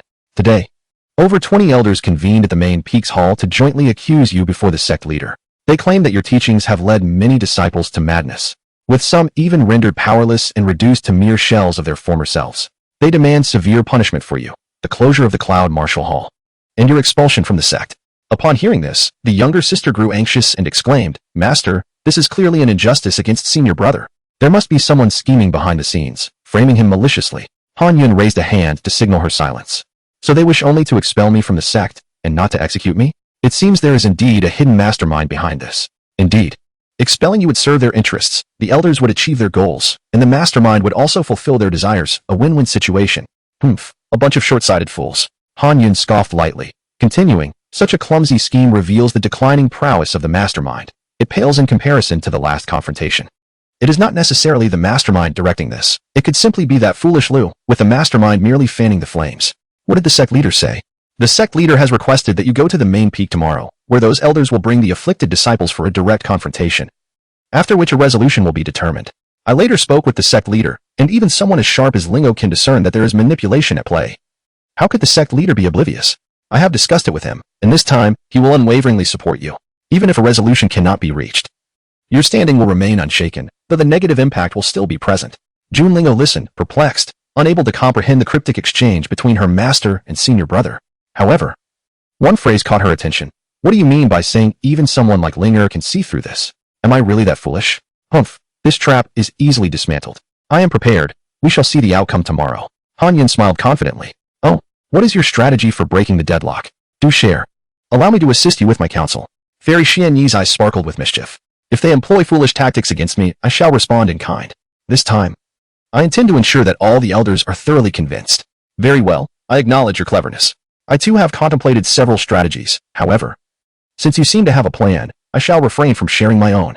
We shall proceed with your approach, as I am well aware of your intellect. Is there anything you require my assistance with? Speak freely." "Master, tomorrow you need say nothing and take no action. That will suffice. I aim to win this battle with integrity. You are not only my master but also the sect leader of Chashia Peak. Regardless of what you say, others will perceive it as bias in my favor, which would be detrimental to your reputation. Leave everything to me. Rest assured." "Humph. Are you planning to exclude me from the fun?" Fairy Xianyi huffed playfully, turning her head away, feigning annoyance. Observing her demeanor, Han Yun realized that if he did not assign her some tasks today, it would be impossible to placate her. After all, during their discussion on the first day of the month, she had been eager to engage in a battle of wits with their opponent. Now, having taken the reins himself, he had left her no room for involvement, which was surely unsatisfactory for her. "How about this, Master? I have devised a method to break the deadlock, but have yet to find a way to unearth the hidden mastermind. Would you take on that task?" Chapter 59. A battle of wits among scholars. Are you suggesting that I observe the demeanor of every suspicious individual on site tomorrow to identify the target? Indeed. For instance, observe who subtly gestures to the elders, and who, although seemingly uninvolved, guides the situation with their words. Furthermore, after the disruption, the elders will undoubtedly be flustered and instinctively look towards their pillar of support. At that moment, it is crucial to watch their expressions, particularly that of Elder Lu, who is a key subject of scrutiny. Both recent events have involved him, and he may be under the influence of a hidden mastermind. Very well. Assign me this rather mundane task. It seems rather unexciting. I shall take my leave for now. Tomorrow, you will accompany me to the main peak. Understood. With that, Fairy Xianyi rose and departed from the Cloud Martial Hall. At that moment, the anxious onlookers gathered around, eagerly questioning Han Yun about his plans. "Master brother, you have appeared nonchalant about recent events. Surely, you are feigning indifference, as you must have devised a plan already?" The little junior sister looked at Han Yun with enthusiasm. "Indeed, but it certainly does not involve recklessly confronting those misguided disciples. This remark, reminiscent of the little junior sister's previous comments, caused her cheeks to flush as she realized her impulsiveness had nearly jeopardized her master brother's endeavors. Enough with the inquiries. Liang Chao, post a notice at the entrance stating that the Cloud Martial Hall will be closed for a day, instructing disciples with wooden tokens to return the day after tomorrow. The 6 of you shall accompany me to the main peak tomorrow. Whether I can navigate this crisis depends on your capabilities. Certainly, Master Brother. Although we are unaware of our tasks, we shall execute your commands with utmost diligence. The little junior sister was brimming with eagerness. What you need to do is to temper your excitement. When we reach the main peak tomorrow, maintain an expression of concern and indignation. Understood. Han Yun nodded and returned to his quarters, continuing to refine his spiritual energy, paying little attention to the matter at hand. The following morning, everyone gathered at the Cloud Martial Hall, and shortly thereafter, Fairy Xianyi arrived. Although she had the ability to fly, it was impossible for her to carry 7 individuals at once, so they all obediently descended the mountain towards the main peak. Upon reaching the main peak, the sun was already high in the sky, and numerous disciples had gathered to witness the unfolding events. Among them was Wang Hanshi, known for his penchant for drama. As they arrived, the disciples parted to allow them entry into the main hall. This was Han Yun's first time entering the main hall and amidst the crowd of elders. What captured his attention were the 3 Taoist statues clad in ceremonial robes, representing the 3 pure ones. In Dechuan, martial arts flourished. Even the Taoist and Buddhist sects practiced martial arts with unique methodologies. The most powerful and prestigious Taoist sect in Dechuan was undoubtedly the Yinyong Sect. At that moment, several elders were engaged in fervent discussion. Upon noticing Han Yun and Fairy Xianyi's entrance, their expressions soured, and they glared with discontent. Some elders remained indifferent, while others wore amused expressions, relishing the spectacle. Han Yun, unperturbed, focused on maintaining his composure, relishing the tranquility as the elders did not initiate conflict. Soon, the sect leader emerged from the corridor and approached the statue of the 3 pure ones. After offering incense and bowing, he turned to address the assembly. Greetings. Sect leader, the elders saluted in unison. Sect leader, yesterday we accused Han Yun of leading disciples astray, causing over 40 to fall into madness and nearly ruin their cultivation. Such heinous acts warrant your stern punishment to uphold justice. Elder Lu stepped forward, indignant. Indeed, sect leader, my poor disciple is still incapacitated, having to be carried here. My second disciple can now walk, but cannot channel inner energy. The pain in his meridians is excruciating. My young disciple remains in a state of unconsciousness. Hearing this, the sect leader stroked his beard and remarked, "It is curious that Han Yun has been teaching disciples for several months without incident, yet suddenly, there is an alarming increase in cases of madness. What could be the cause?" Before Han Yun could respond, Elder Lu interjected, "What else could it be? This scoundrel must have obtained the spirit pool's favor and fears that other disciples would compete with him, thus intentionally leading them astray. He would prefer to see all disciples fail, leaving no rivals." Han Yun chuckled softly and replied, "Elder Lu, if I had only obtained one of the 20 slots, it might be understandable to undermine other disciples. Yet the sect leader has decreed that the spirit pool's quota is solely for me, a fact that cannot be altered. My only course of action is to do nothing and await the arrival of the Mid-Autumn Festival. Why would I jeopardize other disciples and invite calamity upon myself?" Sharp-toned. "Regardless of your words, the fact remains that over 40 disciples have fallen into madness due to your teachings." Another elder erupted in accusation. "Our Yinyong Sect has stood for centuries without experiencing such a large-scale incident. You have caused significant harm to our sect. Sect leader, I implore you to expel Han Yun from the sect as a form of punishment." The elders clamored, eager to see Han Yun ousted. Han Yun smiled slightly and clasped his hands, saying, "Since you all believe they succumbed to madness due to my teachings, do you have any witnesses to present?" "Indeed. We have witnesses and evidence. Some of them still possess the martial arts manuals you provided." Elder Lu commanded, "Bring them forth." With a booming voice, Elder Lu called out. And the elders retreated, clearing space as numerous disciples entered the hall. Some walked in on their own, though pale and weak, while others were assisted or even carried in on stretchers. "Han Yun, these are all disciples who studied under you in recent days. They returned in this condition. You cannot deny it." Han Yun nodded, acknowledging, "Indeed, I remember them. They sought knowledge from me." Elder Lu snorted, "Ah, now you admit it. The evidence is irrefutable. Tell me, Elder Lu, at your age, how can you still fail to learn from past lessons? Just like last time, I acknowledge that Elder Lu Jing visited me, and you rushed to accuse me. Yet, what was the outcome? The individual was not harmed by me. You suffered great embarrassment then. Must you repeat history and lose face again now?" Chapter 60, Intellectual Domination. This time you cannot deny it. They have indeed acquired your martial arts, which is why they are in this state. The clan leader Lu is so enraged that he nearly spat out a mouthful of blood. Next time you speak, do not be so hasty to jump to conclusions. Wait until the matter is definitively settled before casting judgments on others. Otherwise, should the tables turn, where would you place your old face? Han Yun's words made the clan leader shiver with rage, nearly causing him to faint from a surge of anger. Meanwhile, outside the door, the little junior sister listened with sparkling eyes. The elder brother's eloquence was remarkable. He managed to chastise others without uttering a single foul word, leaving them utterly disoriented. How infuriating. The elder brother had yet to teach me such a skill. Disregarding the clan leader, Hanyun turned his attention to the disciples. After surveying the room, he approached the first disciple. The disciple began to speak, but Hanyun interrupted. You need not say a word. You are Lu Binghao, who arrived on the 11th day of the first month, correct? The disciple nodded in affirmation. You sought my guidance regarding a palm technique, and I taught you the cloud dispelling palm. At that time, I imparted to you the complete method of internal energy cultivation. However, given your current expression, it appears your vital energy is in turmoil, leading to meridian damage. You must have attempted to execute the cloud dispelling palm before mastering it, resulting in your injury. Am I correct? Han Yun's gaze pierced through the disciple's eyes, causing him to tremble uncontrollably, cold sweat streaming down his face as he dazedly nodded. Han Yun's gaze was not inherently powerful. Rather, he had infiltrated the disciple's consciousness with his spiritual force, imposing a psychological pressure that yielded such an effect. Next, he approached the second disciple.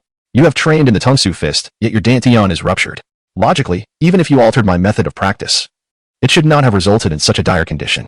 Clearly, you struck your own dantian after completing your training, did you not? What? The disciple's face turned ashen with fear, stumbling back several steps until he collided with others, coming to a halt. Han Yun ignored him and moved to the third disciple, stating, You have not practiced martial techniques, but I taught you a cultivation method. From your appearance, it seems you deliberately reversed the flow of energy. Am I correct? How did you know? One by one, Han Yun discerned the symptoms of each disciple, accurately deducing their actions. The elders present gasped in astonishment, marveling at Han Yun's profound martial arts knowledge. Finally, Han Yun reached the last unconscious disciple. This individual did not practice martial arts. I taught him a mental technique.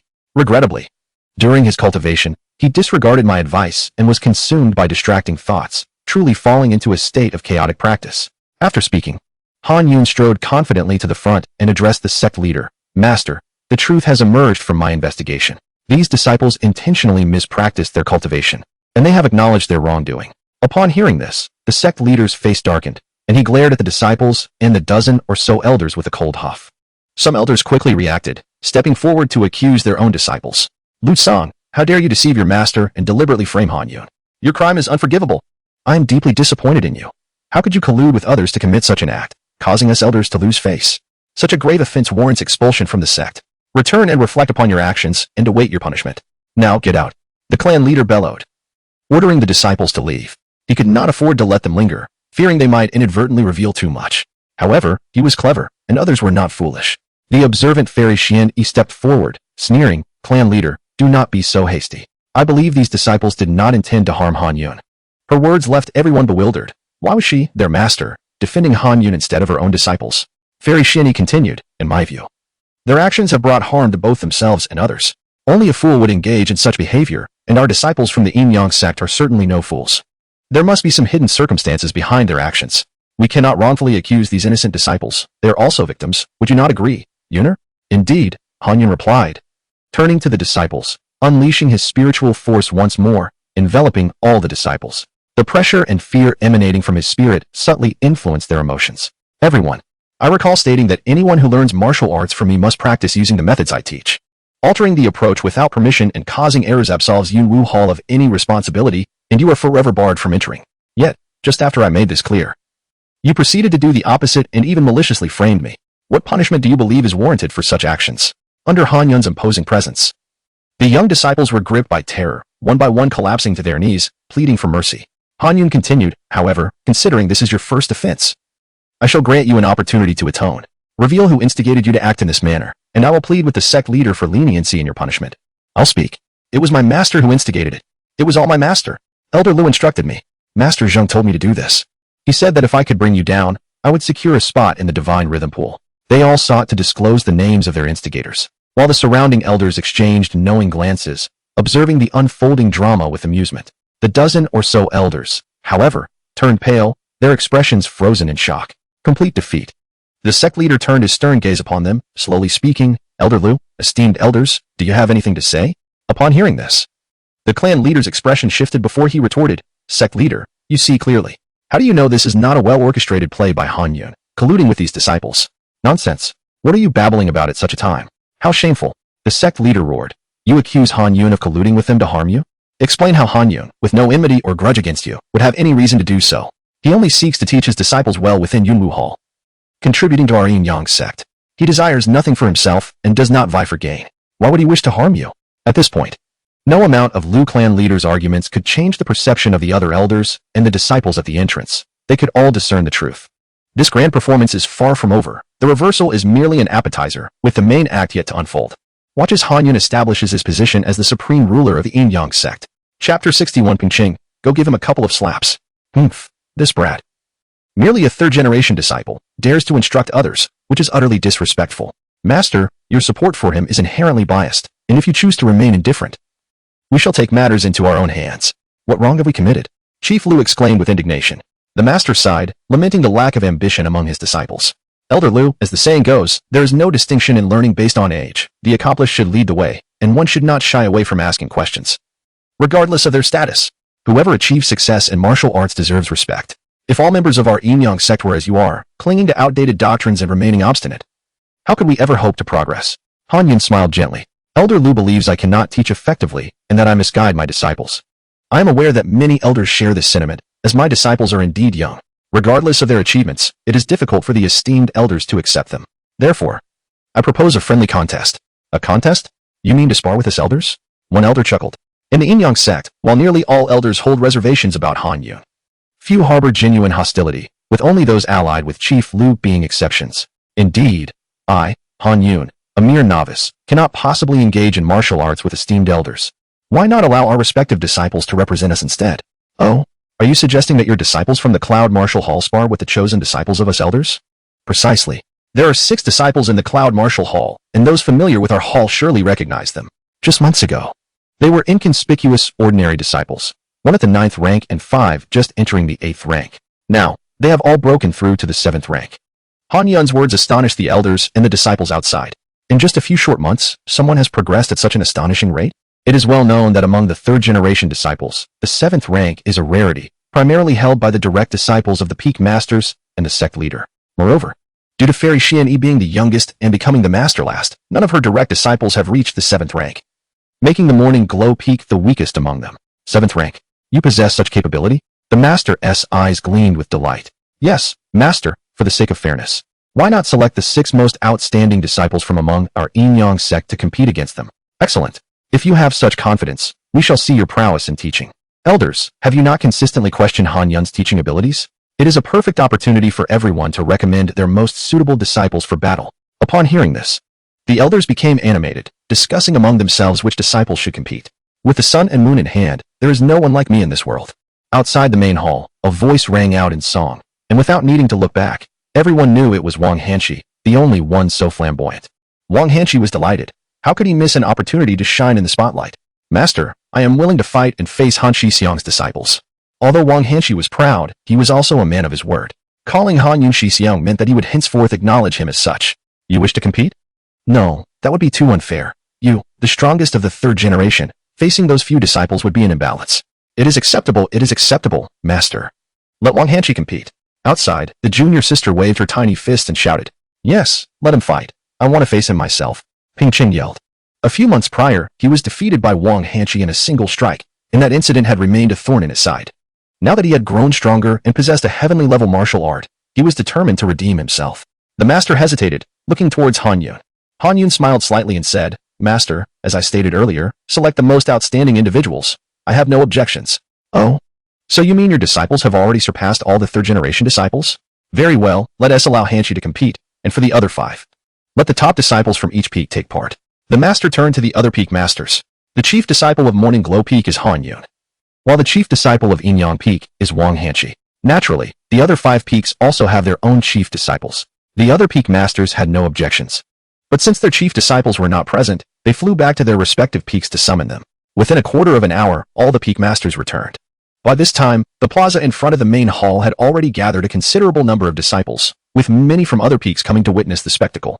The atmosphere was lively, rivaling that of a sect competition. As the chief disciples of the 5 peaks descended, they spotted a figure standing casually in the center of the plaza, facing away from them. Without needing to see his face, they recognized that only Wang Hanshi could adopt such an ostentatious pose. Opposite him stood 6 disciples, coldly observing them. The chief disciples of the Five Peaks did not know Junlinger and the others. As chief disciples themselves, they were proud and dismissive of attending Han Yun's lectures. Before arriving, they had been informed by their masters about their purpose, and upon hearing they would be confronting younger disciples, they were somewhat astonished and wondered if this was going too far. Yet, they could not defy their masters' orders, so they prepared to fight with all their might. For losing would bring shame upon their masters. The five of them glanced around, recognizing their designated positions, and joined Wang Hanshi in a line, with the center position naturally reserved for him. At the pinnacle of martial arts, with Han Shi, the heavens are within reach. Wang Hanshi flamboyantly opened his fan, lightly fanning the air, his nose held high as he proclaimed, "To my dear younger brothers and sisters across the way, we are indeed old acquaintances. I shall not make things difficult for you. I offer you the chance to surrender this time, and I will refrain from striking." Wang Hanshi's flamboyant demeanor elicited shrieks from the surrounding female disciples, yet it disgusted Junlinger and her companions. Truly, he knows how to show off in front of others. This guy is insufferable, fanning himself in the middle of winter, as if he fears catching a cold. Junlingo ground her teeth and smacked Pingqing on the shoulder. "Pingqing, go give him a couple of slaps. Rest assured, I have longed to do just that." Pingqing stepped forward, addressing Wang Hanshi, "Wang Shixiang. I am Pingqing, the weakest among us in the Cloud Martial Hall, and I shall be the one to battle you." Chapter 62. The emergence of heavenly martial arts. Upon the utterance of Pingqing's challenge, the surrounding disciples erupted in astonishment. The weakest among them daring to confront the strongest? It was a perplexing display of either ignorance or audacity. How foolish, they sneered. Brother Han could defeat him in a single strike. It was astonishing that such a humble master as Brother Han could have birthed such an arrogant disciple. Clearly, he had learned nothing of value. Brother Han, teach him a lesson. Listening to the chatter of his peers, Wang Hanshi chuckled lightly before stepping forward. This junior possesses commendable courage. If I recall correctly, a few months ago, I defeated you with a single move, did I not? Indeed, Pingqing retorted, and this time, I shall also employ only one martial technique to reclaim my honor. With a scoff, he retrieved a black cloth from his robe and blindfolded himself. He then knelt and extended his hand, assuming the stance for the first move of the 18 dragon-subduing palms, Kong Long Yuhui. The other disciples, observing Pingqing's decision to fight blindfolded, fell silent, for such audacity could only stem from either immense self-confidence or sheer folly. Some speculated that his blindfolding was merely a display of bravado. Yet, the truth remained clear to Pingqing alone. He had no intention of flaunting anything. He had merely recalled that Han Yun had once taught Wang Hanshi a technique that illuminated his entire body. Last time, during the confrontation with Lu Jing's disciple, Wang Hanshi had blindingly overwhelmed his opponent with that very move. Rather than risk becoming disoriented by the brilliance, he chose to blindfold himself from the outset. After all, discerning sound and position was not an insurmountable challenge. Are you all prepared? An elder emerged, assuming the role of referee for the contest. Ready, the six answered in unison. Han Yun, do you have any final instructions? The elder inquired, showing respect for Han Yun's authority. After a moment of contemplation, Han Yun replied, defeat your opponent within the span of a single incense stick. Understood. The six responded in harmony. At this proclamation, the surrounding disciples gasped in disbelief. Was this truly the humble brother Han uttering such words? Not only had his disciples grown bold, but he too had adopted an air of arrogance. Could it be that they possessed such formidable power? As the murmurs of speculation filled the air, the elder declared the match to commence. The two rows of combatants instinctively distanced themselves, each prideful soul unwilling to cooperate against the others. Perfectly aligned, 6-face-6, each engaged with their respective opponent. In the midst of this, Pingqing charged toward Wang Hanshi. Unmoved, Wang Hanshi waved his fan and proclaimed, who stands at the pinnacle of martial arts? One glance at the void created by Han Shi's path reveals all. Suddenly, he radiated a blinding light that dazzled the eyes. With a fierce shout, Pingqing unleashed his palm. 18 dragon-subduing palms, Kong Long Yuhui. Simultaneously, the others also struck, invoking the same technique and calling out its name. This spectacle drew a frown from Han Yun. What folly was this? Why announce their techniques aloud? Was it a signal to their opponents? Wouldn't it be more prudent to execute a surprise attack? Following this battle, he would need to impart some lessons. Such ostentation could not bode well. As six palms struck out, a resounding dragon's roar echoed throughout the arena, the formidable gust of energy crashing upon their adversaries. Yet, the opponents remained unfazed, each employing their own techniques to counter. However, the power of the six was overwhelming. Aside from Wang Hanshi, the other five opponents were left bloodied and crumpled on the ground. Even Wang Hanshi staggered several steps back. Feeling the violent tremors of energy coursing through him, pain searing through his meridians, he had sensed the impending danger of that strike and, unwilling to take chances, summoned all his energy to defend himself, barely managing to withstand the assault. As the first strike concluded, the surrounding disciples erupted in an uproar. What martial technique is this? It is astonishingly powerful. The top 5 disciples had failed to withstand even a single move. Even the illustrious Wang Hanshi had been forced back. Was this technique of the earth grade? Do not be absurd. Master Han has taught me Earth-grade techniques. None are this formidable, the disciples debated, while the elders stood in stunned silence. Their insight surpassed that of the disciples. The power displayed by the six was akin to that of sixth-grade experts, and it would be impossible to receive such a blow unscathed. It was worth noting that these six were merely at the initial stage of 7th grade. Their internal energy levels vastly inferior to their opponents. Wang Hanshi rubbed his aching arm, the calm demeanor he once wore evaporating. With a grimace, he declared, a commendable move. 18 dragon-subduing palms. Its might is indeed impressive. Now, feel the impact of my Bai Tao fist. With that, Wang Hanshi roared, launching himself toward Peng Cheng, his foot propelling him off the ground, and his fist aimed squarely at his opponent. In previous encounters, Peng Cheng would have never dared to face such a full-force attack head-on. Yet today was different. A potent confidence surged within him as he believed he could severely wound Wang Hanshi. Second move, Fei Long Zai Tian. Peng Cheng leaped, charging at the descending fist of Wang Hanshi, opting not to evade but to engage in a direct clash. Boom. A thunderous sound echoed as Wang Hanshi's arm shattered upon impact. Peng Cheng's Fei Long Zai Tian surged forward unabated, crashing into Wang Hanshi's abdomen. A scream pierced the air as Wang Hanshi's body contorted like a shrimp before crashing heavily to the ground.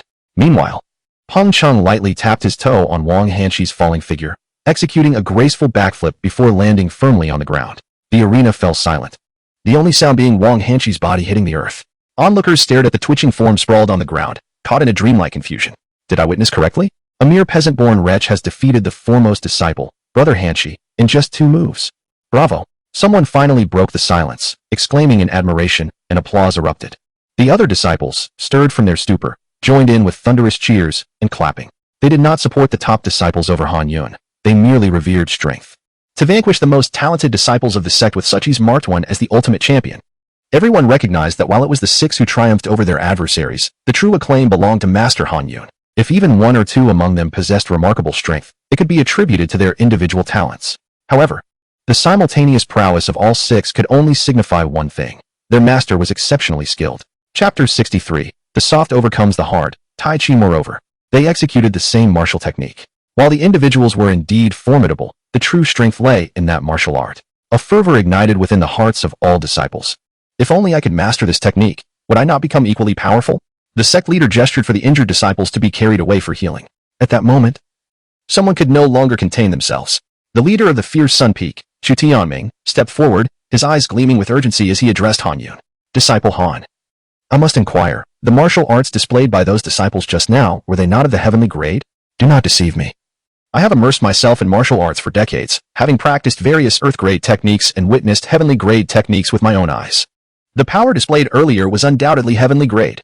Han Yun glanced up at Chu Tianming. He recognized him from their last encounter in Lu Jing's courtyard, where he was the only other master present besides the sect leader and his own master. Chu Tianming had always been a focal point of his suspicions. Indeed, Master Chu, your keen eye does not deceive you. It is heavenly grade martial arts.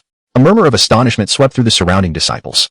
Heavenly grade martial arts. Such a concept was merely hearsay to them, something they had never witnessed. Even before Han Yun's arrival, they had scarcely glimpsed earth-grade techniques, let alone the so-called pinnacle of martial arts, the heavenly grade. It was something they had never dared to dream of in their lifetimes.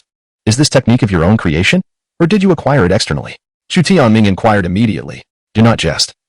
Heavenly grade martial arts are treasures kept closely guarded by any sect, integral to their very survival. The disciples have barely stepped beyond the mountains. How could they possibly obtain heavenly grade techniques from outside? You have managed to create a heavenly grade technique. Chu Tianming's breath quickened, his gaze fervent. But he soon realized he was losing composure and cleared his throat. Well, you have certainly pleased me, but I must not lose my decorum. Disciple Han, please do not take offense. In response, the sect leader chuckled. It is rare to see you so stirred, Master Chu. However, you are not alone in your excitement. I believe everyone here shares in this fervor. Our Yinyong Sect has gained yet another heavenly grade technique, a momentous occasion indeed. Han Yun, you have made an extraordinary contribution. One of the masters approached, asking, Disciple Han, we have only witnessed 2 forms of the 18 dragon-subduing palms. Are there not 16 more? Indeed. And they grow increasingly powerful as one progresses, Han Yun affirmed. Truly, Disciple Han, such heavenly grade martial arts will surely benefit our Yinyong Sect immensely. I hope you will not hoard this knowledge. Please consider teaching it to us elders, another elder implored. Yes, Disciple Han, we have never asked anything of you before. This technique must not be kept secret, another elder echoed. As a disciple of the Yinyong Sect, your martial arts naturally belong to us.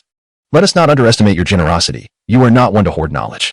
Indeed, this technique ought to belong to the sect, Han Yun replied with a smile. Are we now resorting to moral coercion? Nevertheless, it is true that these elders lack the qualifications to cultivate the heavenly grade martial arts of the Yinyong Sect. It is only natural they would be envious now that I have created such a technique. At this moment, the sect leader interjected, "Everyone, please settle down. This technique does not belong to our Yinyong Sect. It is Han Yun's creation. The decision to teach it, or to whom, lies solely with him. We must not interfere." With the sect leader's pronouncement, the elders turned their gazes towards Han Yun, awaiting his response. Han Yun smiled at the gathered elders. "Dear elders, is it merely a heavenly grade martial art that has you so anxious? I have prepared an even greater gift for you." At this declaration, the crowd collectively gasped. A heavenly grade martial art? Merely that?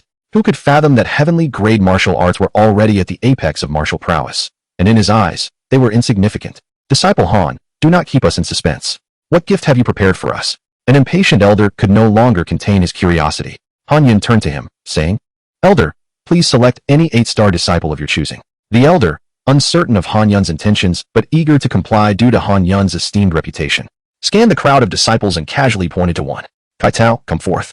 The disciple named Kai Tao immediately rushed over. "Master, listen to your senior brother Han. Do whatever he asks." "Understood." Kai Tao approached Han Yun, his face alight with excitement, speculating that his senior brother was about to give him guidance. "Senior brother, using your 8-star strength, strike at me," Han Yun instructed calmly. Kai Tao was taken aback and shook his head vigorously. "How could I do that? Senior brother, even if I had 10 times the courage, I could not strike you." This statement left everyone bewildered. They all knew Han Yun was an unpowered individual, a mere mortal. An 8-star disciple could easily overpower him with a single blow. "Enough with the pleasantries. If I ask you to strike, then strike. Can I possibly harm myself?" "Do not feel pressured. Simply come at me," Han Yun urged. "All right, then." Kai Tao nodded, clenching his fists. "Senior brother, be careful." After receiving Han Yun's nod, Kai Tao threw a punch at him. Han Yun slightly bent his knees, assuming a stable stance, and extended his left hand to shield against the punch. Then, with a curious twist of his palm, he gently deflected the blow, causing Kai Tao to lose his strength and stumble aside. Following that, Han Yun swiftly struck the arm that had aimed the punch, eliciting a cry of pain as Kai Tao fell heavily to the ground. As this transpired, the surrounding onlookers were filled with confusion, unable to comprehend what had happened. Han Yun then allowed Kai Tao to rise, and they exchanged blows twice more. Each time, Kai Tao unleashed his full strength, yet Han Yun effortlessly neutralized his attacks. "What is your experience?" Han Yun inquired of Kai Tao. "I feel, when I strike you, it is as if I am hitting cotton. There is no resistance whatsoever. It seems as though you are using my own strength against me." Kai Tao replied, bewildered. "What is the meaning of this? What martial technique is this? Just now, we felt no internal energy emanating from you. Yet how did this disciple so inexplicably lose to you?" The sect leader asked urgently. Han Yun smiled slightly and clasped his hands. In response to the sect leader, "This is the strongest martial art I have created, Tai Chi. Tai Chi emphasizes the principle of light as heavy and heavy as light, utilizing strength by leveraging others' force, embodying the concept of using softness to overcome hardness. When mastered, it yields extraordinary results, akin to using a mere 4 ounces to deflect 1,000 pounds. The practice of Tai Chi focuses on the harmony of yin and yang, balancing hardness and softness, making it ideally suited for the unique techniques of our Yinyong Sect." The sect leader, the most knowledgeable in martial arts, could see that the profound principles of Tai Chi were indeed the perfect fit for the Yinyong Sect, showcasing immense power and profound elegance. From this technique, he envisioned a future where the Yinyong Sect would ascend to unparalleled heights in the Central Plains. Chapter 64. The Elder's Loyalty. Yin and Yang Taiji, the master of the sect, gazed with fervor, his mind consumed by the exquisite techniques recently demonstrated by Han Yun, finding them utterly profound. "Indeed, Master, this technique is one that I, as your disciple, have derived from our foundational scripture, the Yinyong Wujijing, specifically crafted for the disciples of our sect, representing the pinnacle of martial prowess tailored for the Yinyong Sect. However, it is imperative to note that mastering this technique demands exceptional comprehension. Failure to do so may yield only the most rudimentary effects, akin to mere physical training. Yet, if mastered as I have, one can unleash powers that transcend even the celestial level." "Transcending the celestial level?" Xiao Tianming inquired eagerly. "Are you implying that there exists a higher echelon of martial arts?" "Precisely," Han Yun affirmed. "The power of Taiji Quan that you have just witnessed is testament to this. As you are all aware, I, Han Yun, am a martial artist devoid of any internal energy. You have all observed my lack of internal energy fluctuations, yet, relying solely on these techniques, I was able to defeat an 8th grade disciple. Is there any martial artist in existence capable of such a feat? Regarding this new classification of martial arts, I have taken the liberty to designate it as divine level. Divine level martial arts. This term resonated for the first time in the ears of the Yinyong Sect members. It became evident that the celestial level was not the apex of martial arts. Rather, there exists a divine level above it. Han, What does this Taiji Quan entail? The elders gazed at Han Yun with a mix of anticipation and eagerness. Han Yun produced a notebook from his robes and extended it towards the master of the sect. Yinner, are you suggesting that you wish to present this Taiji Quan to the sect? The master exclaimed, astonished. Master, this Taiji Quan was crafted specifically for our sect. Retaining it serves little purpose. I thus entrust it to you. My intention is for the elders to practice it first and subsequently impart the knowledge to the disciples. Naturally, the order of instruction shall be determined by merit or seniority, solely at your discretion, master. The surrounding elders were deeply moved by this gesture. This exemplified the true spirit of a disciple of the Yinyong Sect, unreservedly sharing divine-level martial arts without seeking any recompense. Such integrity and virtue merited a place in the annals of the sect's history, with Han Yun's name forever honored alongside the ancestors. The master, equally touched, solemnly accepted the offering, stating, Very well, Yunner, I shall accept this gift. Rest assured, the sect shall not neglect your rewards. Although no reward can compare to the value of this Taiji Quan, all elders heed my command. From this day forth, Han Yun shall hold the esteemed position of Grand Elder within our Yinyong Sect, enjoying the privileges and status therein, along with the protection of 500 disciples from the law enforcement hall. Moreover, he continued, you must understand that although Han Yun occupies the role of Grand Elder, his status surpasses that of any other elder, even my own. Henceforth, should anyone dare to slander Han Yun, question his teachings, or defame the Cloud Martial Hall, they shall be treated as traitors. Without exception, execution shall follow. With these words, the master established Han Yun as supreme status within the sect while simultaneously instilling fear among the elders. No elder dared to contest this decree. In fact, many felt it was insufficient. The majority of the elders bore no malice towards Han Yun, their previous discontent now eclipsed by the awe inspired by his recent demonstrations of martial prowess. The Taiji Quan was explicitly declared a gift for the entire Yinyong Sect, and the master could not claim it for himself without eventually distributing it to the elders for their training. Furthermore, Han Yun's ability to create martial arts of both celestial and divine levels suggested that he could easily master techniques that the elders could only dream of acquiring. In the distance, Wang Hanshi, nursing his wounds, glared at Han Yun with envy. His jealousy was not rooted in Han Yun's status or talent, but rather in the overwhelming respect and admiration he commanded. If only I were in Han Yun's place, he lamented, envisioning the adoration he would receive from all, including the elders. I must surpass him. One day, it will be I who stands there. After the master's decree, he turned his gaze towards Lu and the others. Your attempts to frame Han Yun are utterly inexcusable. You shall be punished with 10 years salary forfeiture, confined for a year of reflection, and receive 50 lashes. Do you have any objections? For the elders, the forfeiture of 10 years salary was inconsequential, as their families owned businesses. Relying solely on their stipends would have led to starvation long ago. The year of confinement was merely an inconvenience, as they could easily practice their cultivation during that time. The true humiliation lay in the 50 lashes, publicly administered before the disciples, a disgrace for any elder. Bowing deeply, the elders acquiesced, while Lu lowered his head, concealing the malevolent gleam in his eyes. This punishment would be a source of shame for him, and he vowed to seek revenge against Han Yun in the future.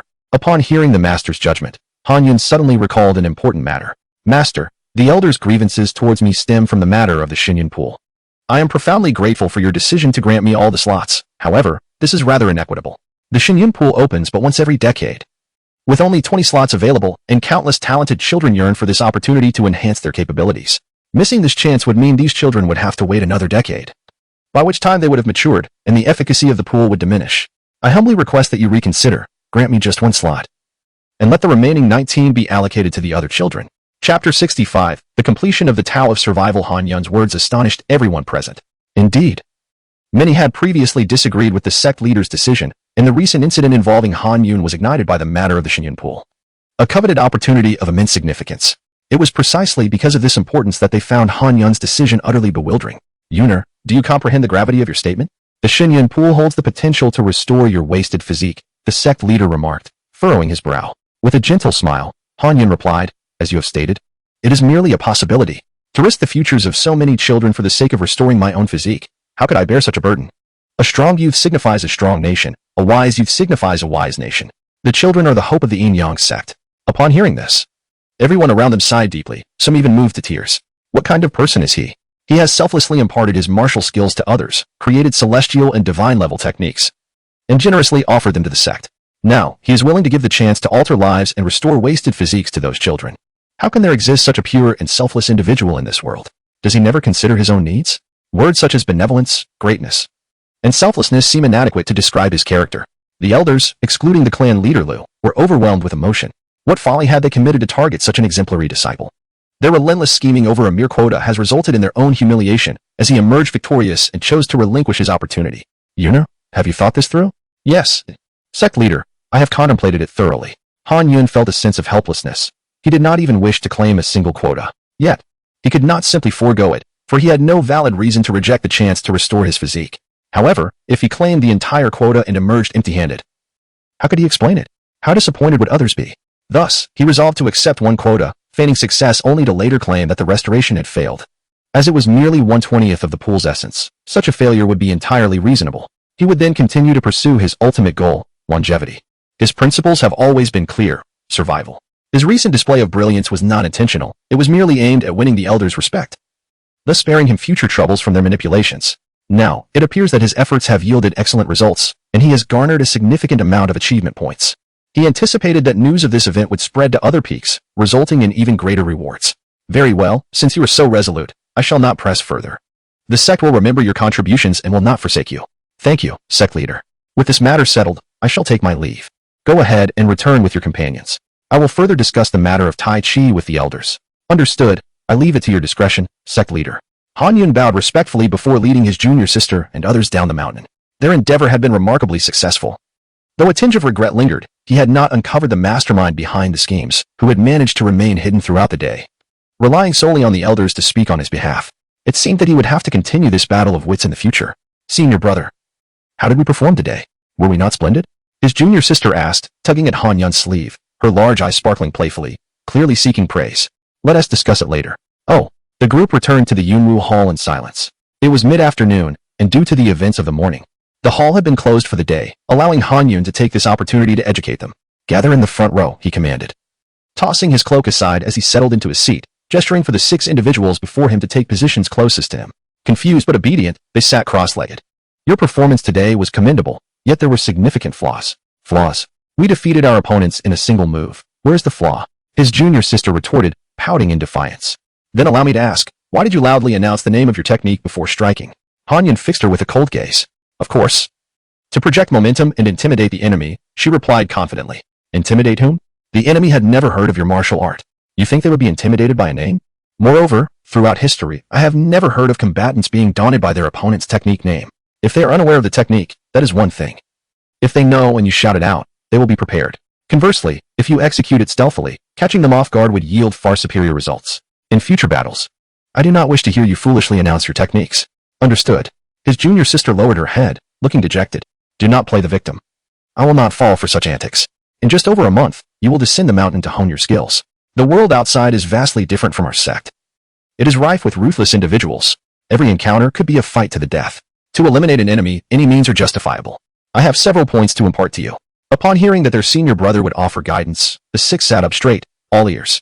Once you venture out, strive to avoid conflicts. If you encounter injustice, do your utmost to avoid intervening. The more strangers you engage with, the greater the chance of attracting trouble.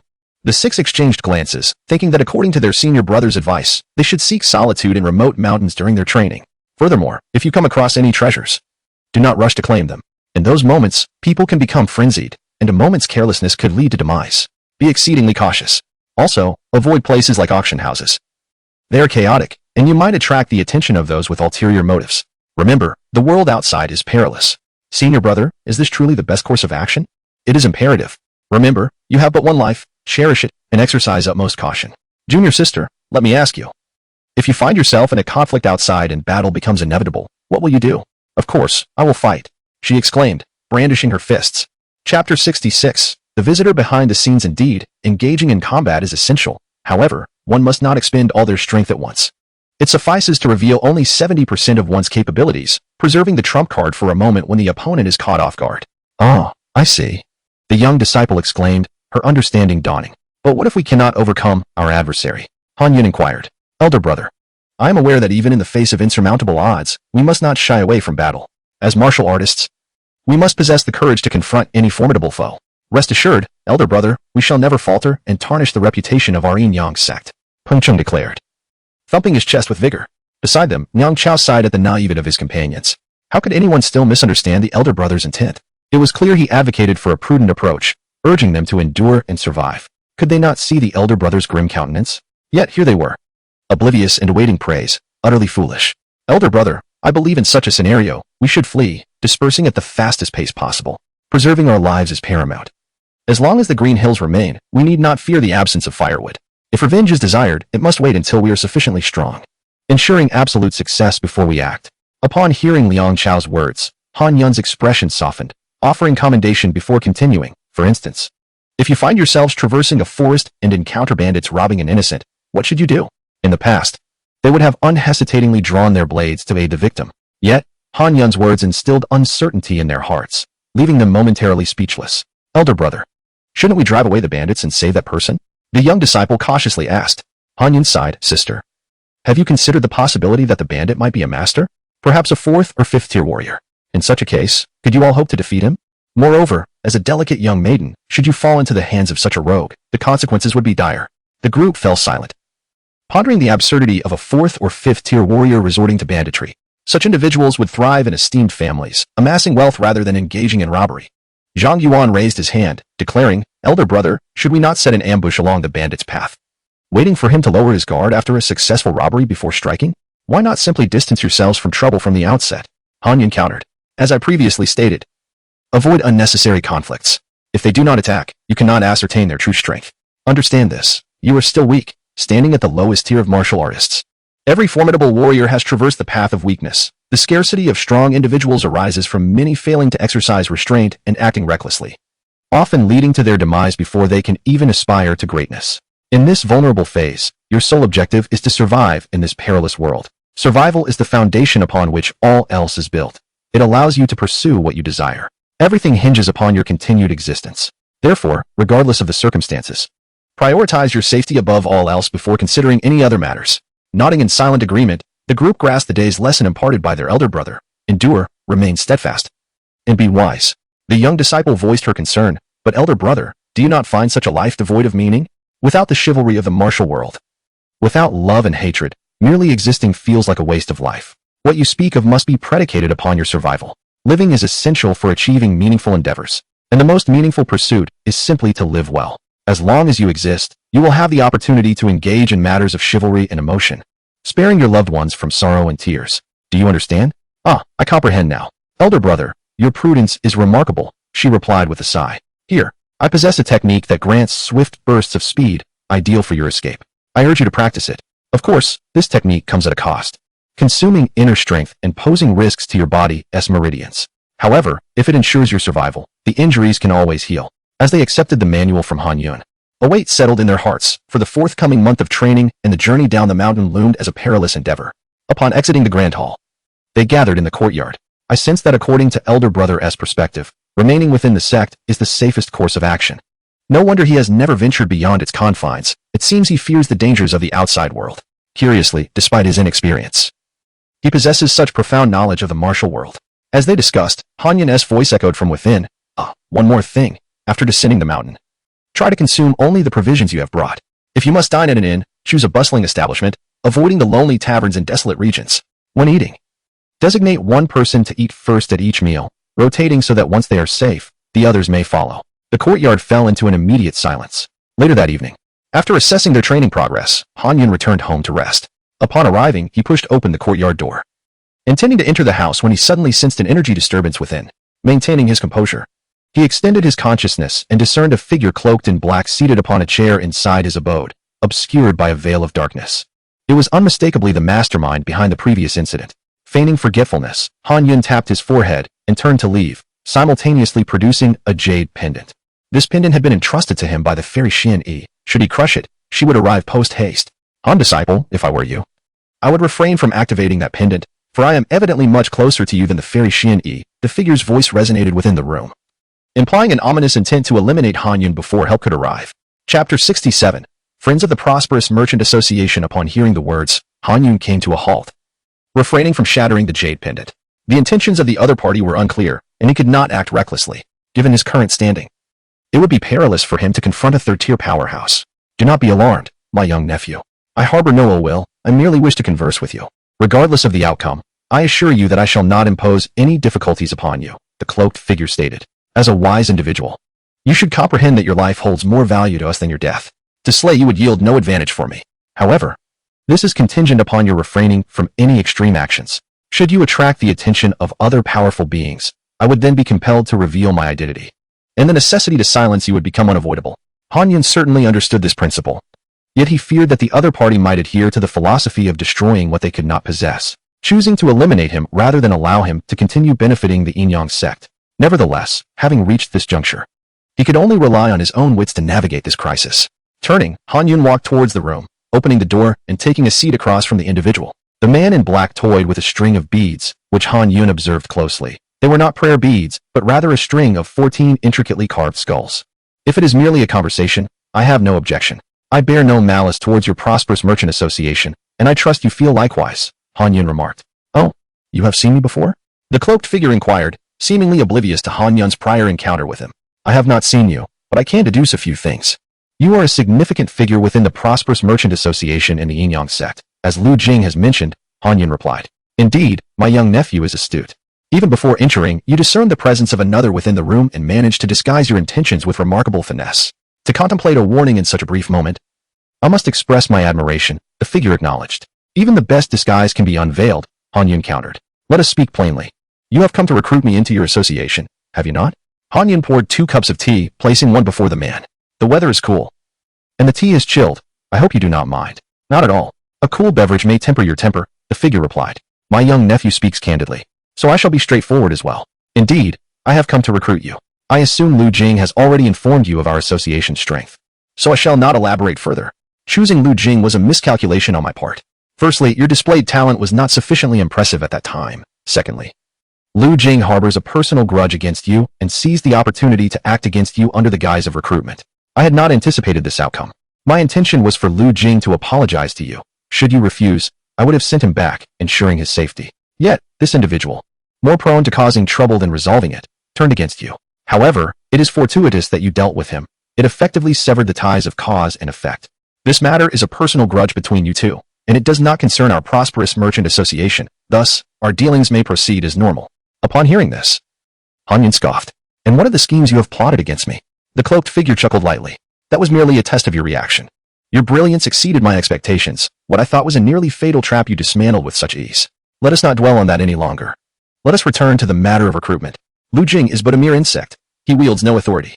I, however, am the branch leader of our association in Yinchuan, with dominion over all its divisions, possessing considerable power and the ability to make unilateral decisions within Yinchuan. Present your conditions.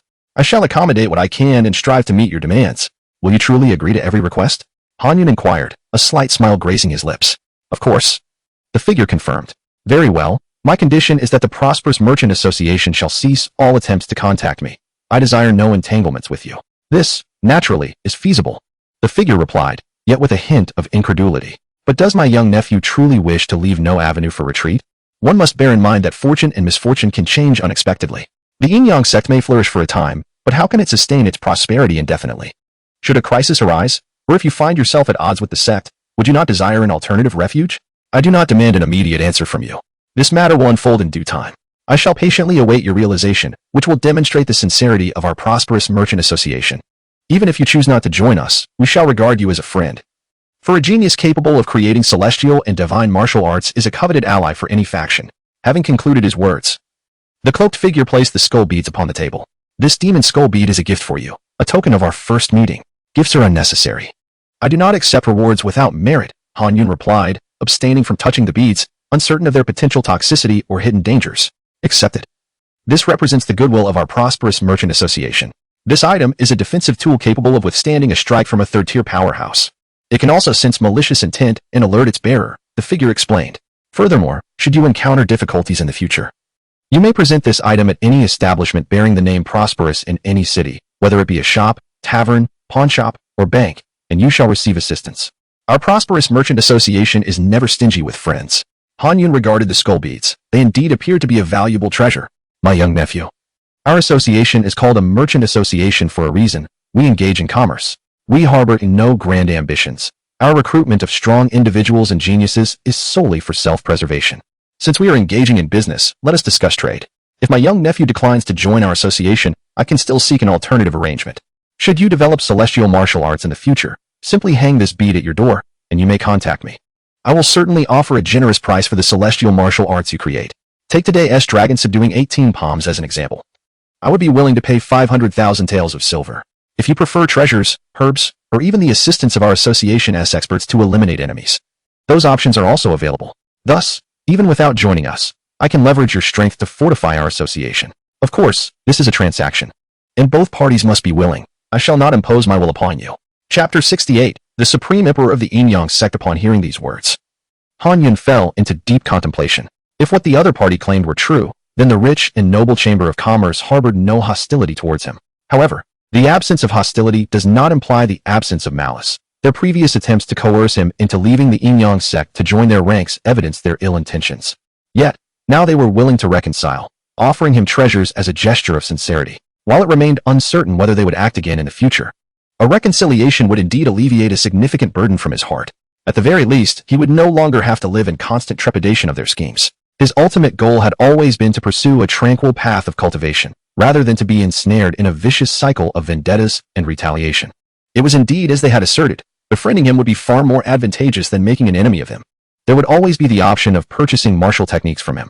The chamber was, after all, a business entity and quite astute in its dealings. Regardless of how one looked at it, reconciling with them was beneficial for him, just as the cloaked figure had suggested. One could never guarantee that unforeseen changes would not arise, and having an additional avenue of escape was always prudent. As for the matter of trading martial techniques, he could not possibly offer anything of celestial rank, but he could certainly part with several earthly techniques for exchange. After all, he taught the earthly techniques to his disciples, and the rich and noble chamber could also infiltrate through them. Very well then, since the branch leader demonstrated such sincerity, it would be ungracious of him to refuse. He surmised that the branch leader understood him well. He was not one to cultivate enmity or engage in underhanded schemes. His desire was merely to mentor others and nurture talent, and it was far more rewarding to gain a friend than an adversary. Good, Han disciple, you are indeed forthright. Henceforth, you shall be a friend of the rich and noble Chamber of Commerce. We shall mutually benefit from this alliance. Should you have any requests that the Yinyong Sect cannot fulfill, do not hesitate to seek me out. Thank you, branch leader. I have one more inquiry, Han Yun replied. Speak freely. Is clan leader Lu one of your people? Absolutely not, the branch leader answered without hesitation. Oh? Han Yun's eyes narrowed as he regarded the other with skepticism. Do not doubt my words. He is nothing but a fool, all show with little substance, of no significant use. I could hardly be bothered to infiltrate him. He merely presented himself twice, and I seized the opportunity to utilize him. Furthermore, individuals like him are not easily infiltrated. Not just him, but any clan leader, sect master, or association president. They are all at the helm of top-tier powers, consumed solely with their own factions. What could I possibly offer them that would entice them?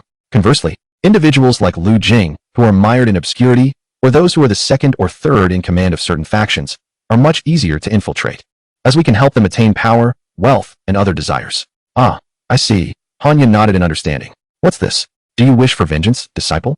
I could easily take care of that for you. Extinguishing a mere Lu family would be a trivial endeavor. Oh, that's unnecessary. I prefer tranquility and wish to avoid trouble. Besides, clan leader Lu has only targeted me twice, which hardly constitutes a mortal enmity. He has received his due punishment. Let bygones be bygones. However, should he dare to stir trouble again, I shall no longer yield. That is only right. I reiterate, you are a friend of the rich and noble Chamber of Commerce.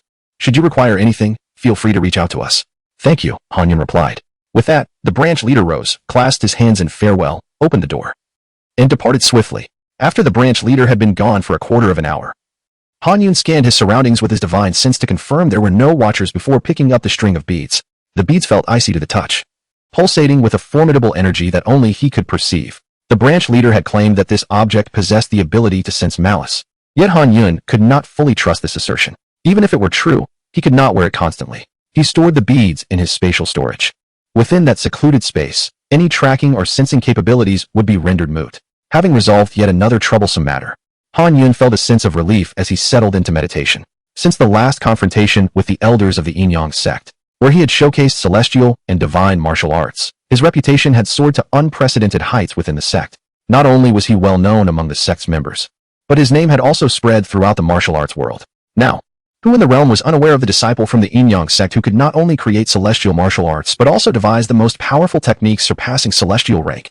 In a short time, visitors flocked to the Yinyong Sect, eager to witness the legendary Tai Chi fist and meet Han Yun. Naturally, to protect Han Yun and ensure his peace, the sect master had barred these visitors from entering. As news of Han Yun continued to spread, it gradually transformed, and he was eventually referred to as the Supreme Emperor of the Yinyong Sect. When the junior sister conveyed this information to Han Yun, he was utterly bewildered. How did he become the Supreme Emperor? The title of Supreme Emperor refers to an individual of high status, holding immense importance but lacking real power, someone even more exalted than an emperor, as his junior sister elucidated. Han Yun had never placed much value on titles or empty accolades. Yet this development underscored the regard others held for him. He would need to exercise greater caution in the days to come. After all, it was not only the rich and noble Chamber of Commerce that sought to obtain a humanoid martial arts prodigy, other prominent sects would surely covet him as well. Presently, the Tai Chi fist was gradually being disseminated within the Yinyong Sect, with capable elders and disciples mastering it early on, integrating its principles seamlessly. Among them, most remained at the first level, lifting weights with ease, while a select few advanced to the second level, lifting light objects as if they were heavy. The highest level, which allowed one to wield 4 ounces to move 1,000 pounds, had yet to be achieved by anyone, regardless of whether they had mastered the techniques or not. The elders sought Han Yun's guidance, leading to a gradual decline in the number of disciples in the Cloud Martial Hall, while the elders' numbers swelled. Over the past month, in his spare time, Han Yun had been exchanging spiritual energy for refinement. By the beginning of the 3rd month, he finally reached the peak of the Golden Core stage, and his next consideration was to break through to the Yuanying stage. One afternoon, just after concluding his lecture, Liang Chao rushed over, bubbling with excitement as he shared news with Han Yun. Senior brother, the land of demonic ruin has opened once again. Han Yun furrowed his brow, pondering for a moment before recalling information about the land of demonic ruin from his memory. The land of demonic ruin lay between Yunchuan and Shuchuan. Considered a forbidden secret realm, it was perpetually shrouded in miasma, where anyone who entered would meet their demise, yet occasionally, the miasma would dissipate, allowing safe passage. This event was referred to as the opening of the land of demonic ruin. Chapter 69. Insufficient system permissions. The place, known as the land of fallen demons, derives its name from the frequent sighting of the corpses of strange races within its confines. These entities, towering at 3 zhong, possess skin as dark as night, adorned with twin horns, and exhibit an exceedingly grotesque appearance. Their remains, impervious to decay over the years, exude an overwhelming aura of oppression and toxicity, reminiscent of the legendary devils. These demons have long since perished, which is why this area is referred to as the land of fallen demons. The history of this land remains a mystery. All that is known is that it has existed for millennia, documented since the advent of written language. Legend has it that an unparalleled battle once raged there, pitting the strange races against the native inhabitants in a fight to the death, ultimately leading to the annihilation of the former. In their demise, their essence tainted the very soil, giving rise to the land of fallen demons. Consequently, this tainted land often yields highly toxic flora and uniquely potent herbs, which are otherwise non-existent in the outside world. Furthermore, treasures occasionally emerge, sometimes in the form of formidable weapons or various spiritual artifacts, remnants of that great conflict, drawing numerous adventurers eager to explore this enigmatic realm. However, it is also fraught with unspeakable dangers, claiming the lives of many who venture within, never to return. The information that Han Yun possesses is limited to this, common knowledge among the populace. The land of fallen demons opens its gates only once every decade or two, and with the passage of time, it is nearly time for it to awaken once more. This time, one can only speculate on the number of lives that may be lost. Why mention this? Are you planning to venture into the land of fallen demons for your training this month? Han Yun inquired, casting a glance at Liang Chao. Well, we haven't made any plans yet. I merely heard some news and hurried to inform you. It seems this opening is quite extraordinary, Liang Chao replied, accepting a bowl of rice from Shuijiao, continuing to eat as he spoke. Rumors from the demonic sect indicate that the core region of the land of fallen demons has opened. The core region? The demonic sect? Han Yun furrowed his brow. Indeed, the demonic sect's foundation lies in Yunchuan, and given that the land of fallen demons borders both Yunchuan and Shuchuan, they would naturally receive information first.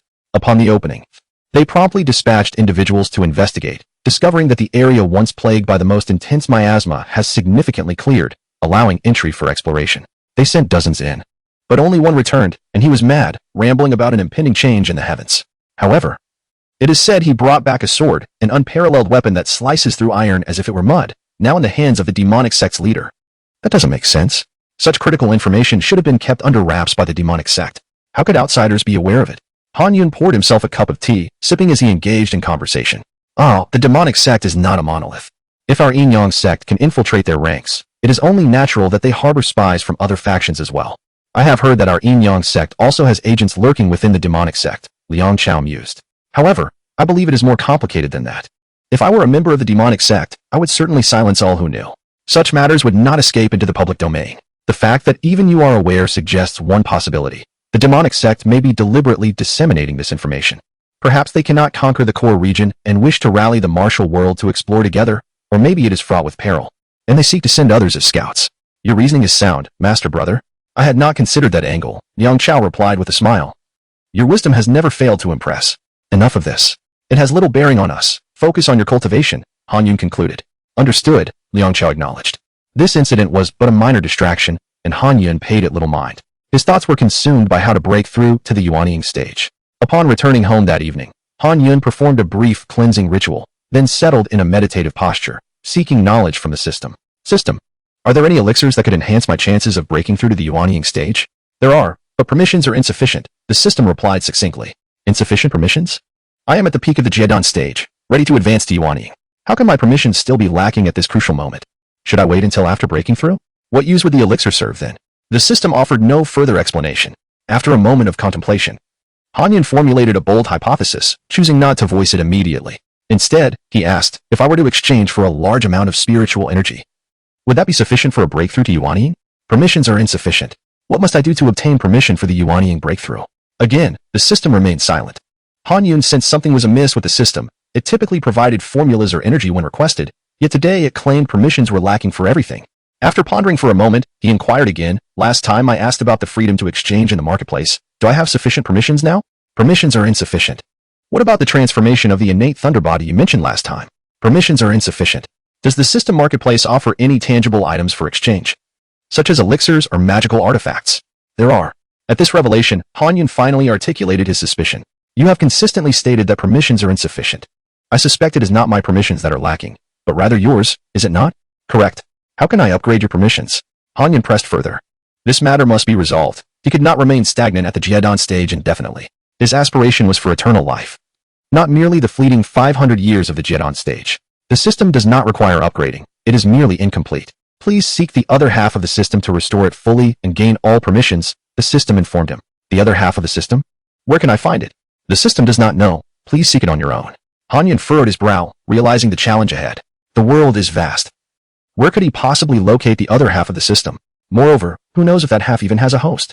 As the room darkened, Han Yun sat alone, continually analyzing where clues might lie. After much contemplation, he deduced that his system originated from a jade pendant. Could it be that the other half also came from a jade pendant? This thought sparked a realization. He had previously overlooked the jade pendant he always wore. It seemed to be incomplete. His pendant was semicircular, adorned with patterns, tethered with a cord and worn around his neck, seldom taken out for inspection. Because it had always been semicircular, he had never thought it peculiar. Now, reflecting upon it, what if that pendant was once whole? What if it had been cleaved in two for reasons unknown? Chapter 70, The Mysterious Junior Sister. Thus, the key to locating the other half of the system lies in finding another piece of jade. As for Han Yun's own half of the jade, he has only known it to be worn since childhood, having heard from his master that it was obtained by his mother. However, the specifics of how it was acquired remain a mystery, one he has never inquired about. Now, he feels compelled to seek out his master and ask what truly transpired back then, how his mother came to possess the jade, where she might be now, and why there has been no word from her for over a decade. With these thoughts swirling in his mind, Han Yun disregards the hour and promptly rises to head outside, knowing that his master often practices late into the night. As he exits the courtyard and walks along the path toward the mountaintop, he suddenly hears the sound of running from the nearby forest. Turning his head, he catches a fleeting glimpse of several figures, the foremost being clad in white, graceful in demeanor, and displaying a look of panic. It is indeed his junior sister. Behind her, 5 figures in black pursue her with great haste. In the blink of an eye, they vanish from sight. Clearly, his junior sister is being hunted. Without a moment's hesitation, Han Yun sprints after them. The figures continue their descent down the mountain, and after pursuing for about half a mile, he senses something amiss. This is far from normal. His junior sister has no enemies. Why would she be chased without cause? This could perhaps be explained by the envy of outsiders for the celestial level martial arts. The 18 dragon subduing palms. If they capture her, they might extract information. However, why is she fleeing without calling for help? Is she concerned about being discovered? She is fleeing down the mountain, towards the direction closest to his master's residence. If she truly seeks to escape, she should have run toward her master, as it is instinctual to seek refuge with a stronger ally in times of danger. Why, then, is she heading down to a less populated area? Realizing the inconsistency, Han Yun immediately releases his spiritual sense to observe. The internal energy fluctuations of the pursuers are not particularly strong. They certainly pale in comparison to his master, Xianyi, but they exceed the power of his junior sister. It seems they range between the 4th and 5th ranks. Specifically, the junior sister in front is at the 4th rank. while the 5 in pursuit are at the 5th rank. When did she reach such a level? Who would believe that a 4th rank adept is being chased by 5 5th rank pursuers? Moreover, their speed is astonishingly slow, not at all befitting their supposed ranks, resembling more the pace of 8th or 9th rank practitioners. As Han Yun pieces together the situation, he realizes it is a ruse. They have deliberately crossed his path, attempting to lure him down to the isolated area of the mountain. A cold smile forms at the corner of his mouth. Yet again, someone is plotting against him. He wonders which faction is behind this, but it is unlikely to be the affluent merchant guild, as they are still awaiting the purchase of martial techniques after their recent reconciliation. While contemplating, he continues his pursuit, eager to uncover their intentions and eliminate this threat. However, he does not act recklessly. He first dons a bracelet given to him by the branch leader, then retrieves the jade pendant bestowed by his master, ready to shatter it for aid if necessary. The bracelet can withstand an attack from a 3rd rank practitioner, making it more than sufficient to counter these assailants. With his safety assured, Han Yun feels no fear. He despises trouble and knows it will persist unless resolved. The two parties weave through the forest at great speed, soon descending from the morning glow peak into a valley to the east. Han Yun remains vigilant, observing their movements. Suddenly, his junior sister halts, and the 5 black-clad figures scatter, forming a net to ensnare him. Han Yun also stops, maintaining a distance of several meters from her. "Senior brother, have you come to rescue me?" she asks, a playful smile gracing her lips. "Rescue you? Not quite. I simply wish to see what you intend to achieve by luring me here," Han Yun replies leisurely. "Ah, indeed, Han Yun, you are astute. You have discerned our ruse. Yet, knowing we have intentionally drawn you out, why do you dare to pursue? What hidden card do you possess?" She counters with a grin. "A hidden card? I, Han Yun, am but a useless individual. What card could I possibly have?" He retorts. "Huh, our intelligence suggests you possess an uncanny intellect, brilliant beyond measure. I assume such a clever mind would not act without some assurance?" She muses. What is it you see in my hands?" Han Yun inquires with a slight smile. "Rather than concern yourself with what I hold, why not discuss who you are and what your intentions are for summoning me?" He suggests. "Very well, Han Yun. I appreciate your directness. Our purpose is simple. We desire your jade pendant. Hand it over, and we shall spare your life, parting as if we had never met tonight." "The jade pendant? This one in my hand? It was given to me by my master. It would be inappropriate to pass it on to you. Do not feign ignorance. You know I do not refer to that. I mean the jade pendant left to you by your mother." At this revelation, Han Yun's eyes narrow sharply, a flash of intensity igniting within them. She knows about the jade. He swiftly conceals the pendant his master gave him, abandoning any thought of calling for help.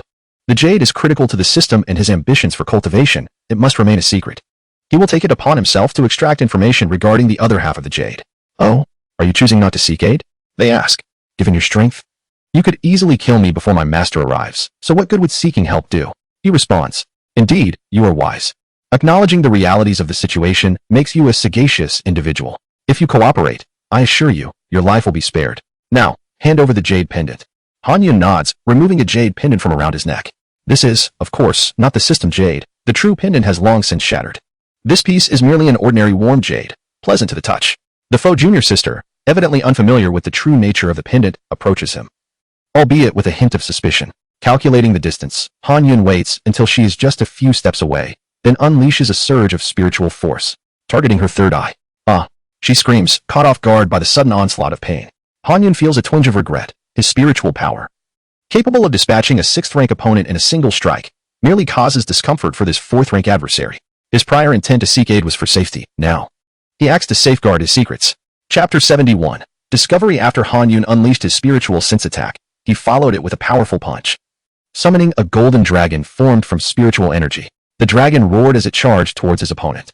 The woman, upon seeing this, was taken aback and quickly raised her palm to meet the attack. When the golden dragon collided with her hand, she cried out in agony, propelled backwards with great force. "You're not a waste," the woman exclaimed in disbelief. Her instincts told her that Han Yun was a man devoid of any inner strength, a fact well known throughout the Yinyong Sect. Who could have imagined that a so-called waste could send her flying with a single blow? It was inconceivable. If he possessed any inner strength, how could he have refrained from making a move for 3 years? At that moment, 5 5th-grade experts rushed towards him. Han Yun remained expressionless, lifting his hands as spiritual energy surged throughout his body, directly executing the 18 palms of the dragon subduing. In truth, this was Han Yun's first time using spiritual energy in combat since his ascension to immortality. The massive dragon coiling around his palms was merely an attack method intrinsic to his technique, the Supreme Spirit Dragon Decision, of which he had never practiced any celestial spells or divine abilities. He had never anticipated engaging in battle within the Yinyong Sect, and thus had not sought divine abilities from the system. Now, he could only rely on spiritual energy to showcase his martial skills. However, it must be said that the Supreme Spirit Dragon decision was perfectly suited for executing the 18 palms of the dragon subduing, proving vastly more powerful than using inner strength. Within the span of just 5 moves, Han Yun dispatched the 5 5th-grade experts. Host successfully kills an enemy, reward, 1,000 achievement points. He then executed the 18 palms of the dragon subduing once more, directing it towards a 4th-grade expert. Seeing this, the opponent swiftly drew his treasured sword and channeled his inner strength, thrusting towards Han Yun. Han Yun moved with remarkable speed, sidestepping the attack and delivering a palm strike to the opponent's chest. However, as a 4th-grade expert, the opponent was no pushover. Upon missing his strike, he immediately countered with a palm of his own, engaging Han Yun in a fierce exchange. With a resounding crash, Han Yun staggered back several steps, while the opponent remained only slightly unsteady. This encounter made Han Yun realize that, without considering divine abilities and martial techniques, his peak golden core cultivation was still somewhat inferior to that of a 4th-grade expert. Nevertheless, he did not feel disheartened. After merely a few months of cultivation, he had achieved what would take others decades of martial training. A commendable feat. You are nothing special, the woman sneered, unleashing her sword technique.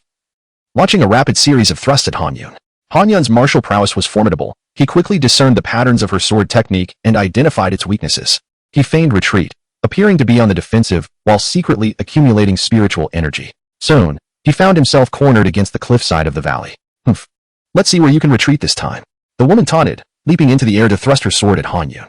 However, in the next instant, Han Yun vanished before her eyes. Where is he? The woman gasped in shock, scanning her surroundings but seeing no trace of Han Yun. Suddenly, she heard a dragon's roar from above and looked up to witness a scene that struck terror into her heart. Han Yun hovered serenely above her, surrounded by a colossal dragon. 3 grades. In that moment, the woman lost all courage to resist. Han Yun dove downward, delivering a crushing blow with the giant dragon in his hand. A deafening crash accompanied her scream as her meridian shattered, and she fell to the ground, bloodied. The ground lay in ruins, with a crater spanning 5 paces. Han Yun descended, gripping the woman's face to prevent her from poisoning herself or biting her tongue in despair. He then seized her and soared into the sky, fleeing swiftly into the distance. The commotion had been too great. It would undoubtedly attract the attention of powerful figures within the Yinyong Sect, and he needed to distance himself quickly to interrogate this woman elsewhere. Just as Han Yun ascended into the air, a sharp voice rang out behind him. What kind of rodent dares to act recklessly in my Yinyong Sect? Han Yun clenched his teeth inwardly, realizing how swiftly his master had arrived. Indeed, when Fairy Shani sensed the disturbance, her first thought was that Han Yun might be in danger, prompting her to rush to his aid at the fastest pace. With no alternative, he could only hold onto the woman and escape as quickly as possible, hoping to shake off Fairy Shani. I won't stop. If you don't cease, I shall intervene. By now, they had flown beyond the boundaries of the Yinyong Sect, with Han Yun in the lead and Fairy Shani pursuing closely behind, heading eastward. However, Fairy Shani proved to be an exceptional 3rd-grade expert. Her speed matched Han Yun's, and she was gaining on him. Eventually, when they were within striking distance, she unleashed a sword strike, sending a wave of sword energy hurtling toward Han Yun. Constantly vigilant of his surroundings, Han Yun saw his master attacking and could only grit his teeth in resignation, turning to counter with a punch. The golden dragon manifested, clashing with the sword energy midair, and both forces dissipated into thin air. At that moment, Fairy Xian closed the distance and thrust her sword directly at Han Yun. And it's me. The darkness of the night obscured Han Yun's features, and Fairy Xian could not see his face clearly. It was only upon hearing his voice that she realized she was about to strike her own disciple. She immediately redirected the sword away and sheathed it. Upon recognizing Han Yun, she gasped in astonishment. Yuner, how is it you have become a 3rd-grade expert? There is no time to discuss this. I need to interrogate this woman thoroughly, Han Yun replied, feeling helpless. After concealing his identity for over 3 years, his first act of aggression had been discovered by his master. Fortunately, it was his master and not some other outsider. Holding the woman firmly, Han Yun descended rapidly into the forest below, and Fairy Xian followed suit. Upon seeing the woman, she furrowed her brow. Yuna, what is going on? How did you suddenly become a 3rd-grade expert? And why have you injured Linger like this? Aunt, she is not Linger. She is an enemy in disguise. Sent to lure me out, Han Yun clarified. Oh, a fake. Fairy Xian nodded, but suddenly drew her sword, pointing it at Han Yun's brow with a cold smile. Then how can you prove that you are truly Han Yun? His master was indeed astute, and it seemed that hiding the truth from her was impossible. I have called you Aunt. Is that not proof enough? Not necessarily. There are others in the sect who know Yuner calls me Aunt. Then I once taught you a sword technique called Crimson Sleeve Heavenly Fragrance. Is that sufficient proof? That is indeed genuine. Fairy Xian murmured as she lowered her sword. What on earth is happening? I do not know who she is. She came here intent on killing me, and I was about to inquire when you arrived. I wasn't asking her. I was asking you what has transpired. I always thought it strange how you suddenly became a waste. You were so calm and composed. Devoid of the despair and madness typical of the so-called wasted, it turns out you have been pretending all along. Chapter 72. Clues from the other half of the system. I was indeed pretending. I have not been idle but have been secretly cultivating. My act of being useless was merely to avoid a repeat of the previous assassination, Hanyun explained. No wonder you didn't want the quota for the Shinyun pool. It turns out it would have been futile for you. You have endured this charade for 3 years, which must have been quite taxing, replied his companion. Indeed. I hope Master can keep this a secret. I do not wish for anyone to know. You have reached the 3rd rank? Your progress is impressive. I am not at the 3rd rank. Then how can you fly? And so swiftly too? Furthermore, what was that golden dragon when you struck? Hanyun pondered for a moment before offering a vague explanation. My cultivation method is rather unique. Flight and the golden dragon are merely aspects of its abilities. My years of restraint were dedicated to secretly mastering this technique. Oh, so what realm are you at now? 3rd or 4th? I'm not quite sure. My technique lacks defined realms, it's simply cultivation. However, I doubt I could best you. Yet, that woman is at the 4th rank, and I can defeat her. Oh. Caught between the 3rd and 4th ranks? This technique is indeed astonishing. You have cultivated for just over 3 years and have achieved such strength. It won't be long before you surpass me. Little did she know, Hanyun had only cultivated for 6 months. From last autumn's grand competition to this spring in March. It had merely been half a year. Master, I will first interrogate this person. Hanyun redirected the conversation to the task at hand. Indeed. This individual appears quite fearful of death. They have yet to take their own life, Princess Xian-yi remarked, observing the woman on the ground with intrigue. Oh, I broke her bones and crushed her teeth. She would be unable to end her life even if she wished to. Truly ruthless, Hanyun said, disregarding his aunt. He squatted down and directed his spiritual force into the woman's mind, applying pressure while questioning. Who are you? How did you know I possess the jade pendant? Spit. Even if you kill me, I will not tell you. The woman spat out a mouthful of blood, and Hanyun sidestepped to avoid it. It seemed that merely applying pressure was insufficient. Hanyun discreetly consulted the system. Is there any technique to influence her mind and compel her to comply? Soul enchantment technique. Requires 1,000 achievement points for exchange. Exchange. In an instant, Hanyun gained knowledge of the soul enchantment technique. A method of spiritual manipulation capable of controlling an enemy's soul to a certain degree, depending on the relative strengths of himself and his foe. Silently, he activated the soul enchantment technique, swiftly gaining control over her as her eyes grew vacant and docile. Are you a member of the demonic sect?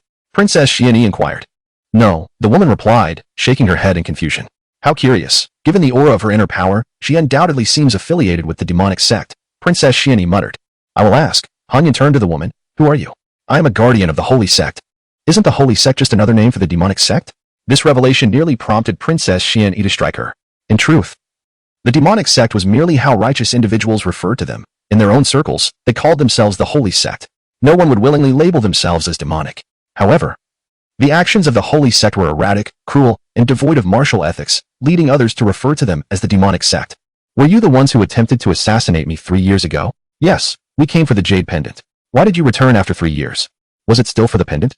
Yes. Last time we only knew the pendant was a treasure, but were unaware of its nature. This time, the sect leader brought back a divine sword and a madman from the demonic ruins. That individual wielding the sword instructed us to seek out the other half of the jade pendant and even produced a hand-drawn map. When the sect leader saw the map, he recognized that the half pendant belonged to you, prompting us to come and eliminate you to seize the treasure. Hanyun furrowed his brow. The information conveyed was substantial. The presence of a deranged individual possessing a divine sword, seeking the other half of his pendant, indicated that there was indeed another person involved who was aware of the pendant's existence. This suggested that the other half likely resided with the person who provided the sword. A bold thought struck Hanyun. Could that sword, capable of slicing through iron like mud, be a product of the system's marketplace? Of course, all of this remained speculation, lacking solid evidence. How did you know I possessed the jade pendant 3 years ago? I do not know. The sect leader merely stated you had one. I see. Hanyun replied. Suddenly, Princess Xian-yi interjected. I know. Hanyun stood up and faced her, having set out to inquire about the origins of his jade pendant. Master, please enlighten me. Your pendant also originated from the demonic ruins, Princess Xian-yi began slowly. When you were young, I refrained from revealing the entangled love and hatred from those years. However, you have matured and gained strength. It is time to disclose the truth. Your father was named Han Chi-lin. He was once a prominent talent within my Yinyong Sect. I am your father's junior sister, and we shared a close bond akin to yours with Ling Er. Had he not departed the sect, the position of the master of Chao Xia Peak would surely have been his. One year, while we were disciples venturing out to train, we encountered a woman. She was the last holy maiden of the demonic sect, named Xin Yao. The holy maiden of the demonic sect? Is she my mother? Hanyun inquired. Indeed. Initially, we fought upon meeting. Your mother was no match for your father. However, she was unwilling to concede, repeatedly challenging him. Your father, being kind-hearted, could not bear to kill her and allowed her to leave each time. Eventually, as they sparred, they fell in love and became bound by vows. The previous sect leader, upon learning of his association with the Holy Maiden, was enraged and ordered his expulsion from the sect. Your mother, too, defected from the demonic sect, and they both became wandering souls in the martial world, seeking refuge in Luochuan. I visited them once, only I know the location of their secluded home. 2 years later, you were born. When you were 3, the demonic ruins opened. Your parents wished to explore and entrusted you to a neighbor's care while they ventured into the demonic ruins. I do not know what transpired there, but when I next saw your mother, she was being pursued. Your parents had discovered a treasure within the demonic ruins, which drew the relentless pursuit of the demonic sect, leading them back home. To protect you and your mother, your father stayed behind to confront them, ultimately falling to the hands of the demonic sect. Your mother, clutching you and the treasure, fled to the Yinyong Sect. Chapter 73. The origin of Hanyun. That treasure, it must be the jade pendant, the item this woman is seeking, Hanyun remarked. Indeed. Your mother fled to the Yinyong Sect. At that time, the sect's leader had already changed. The previous one had retreated into seclusion. The former leader was a stern figure, intolerant of any disloyalty, while the current leader possesses a compassionate heart. Upon hearing of your parents' plight, he immediately assured your mother that the Yinyong Sect could offer them sanctuary. Your mother entrusted you to the leader, placing the jade pendant upon you, opting not to leave it at the sect to avoid causing trouble. She then descended the mountain alone, diverting the pursuers. Now, after more than a decade, her fate remains unknown. However, I heard from the leader that your mother had been poisoned and was being hunted by numerous enemies from the demonic sect. It is likely she did not survive. After learning of this, I sought out the leader and brought you to me, raising you on Chaoxia Peak. 4 years ago, you faced an assassination attempt, presumably orchestrated by the demonic sect, in pursuit of the jade pendant. Master and the leader's immense grace, Hanyun cherished deeply. Now, let us analyze. Years ago, my parents discovered this half of the jade pendant in the land of demonic ruins and managed to bring it out before being pursued by the demonic sect. My mother protected me all the way to the Yinyong Sect, where I have since lived. A few years back, the demonic sect again sought to kill me, indicating they had realized the pendant was not with my mother. At that point, she had either been slain or captured. They knew the pendant was valuable, but were unaware of its true significance. Thus their previous attempts to hunt and assassinate were not particularly forceful. After losing so many of their members last time, the demonic sect ceased their actions, clearly believing that further losses would not be worth the cost. Yet now, they have resumed their schemes, aiming for my pendant, even going so far as to dispatch a 4th-tier expert, demonstrating their serious intent. 1 4th tier and 5 5th tiers must be of considerable importance to the demonic sect. Combining what that woman just said, I have reason to suspect that it was the leader of the demonic sect, upon acquiring that divine sword, who learned of the true function and value of the jade pendant and became determined to obtain it at any cost. The source of this information was likely the individual associated with the divine sword. Therefore, the other half of the pendant is most likely held within the core area of the land of demonic ruins, in the possession of the one who provided the sword. The leader of the demonic sect must have acted on that person's instructions, realizing the other half resides with me, hence their pursuit.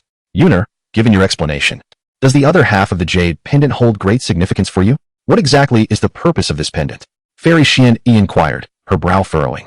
Hanyun chuckled lightly, stating, it is nothing extraordinary. It merely contains a record of a unique cultivation method, the very one I practice. The method that allowed you to ascend to the 4th tier in just over 3 years? Is there still a way to access that technique? I too wish to cultivate it, Xian Yi exclaimed. Her interest piqued at the thought of Hanyun's prowess, able to soar through the skies and unleash a dragon with a single punch. Master, that technique is highly specialized, unique to my cultivation alone, and now that the pendant is lost, I possess only half of it.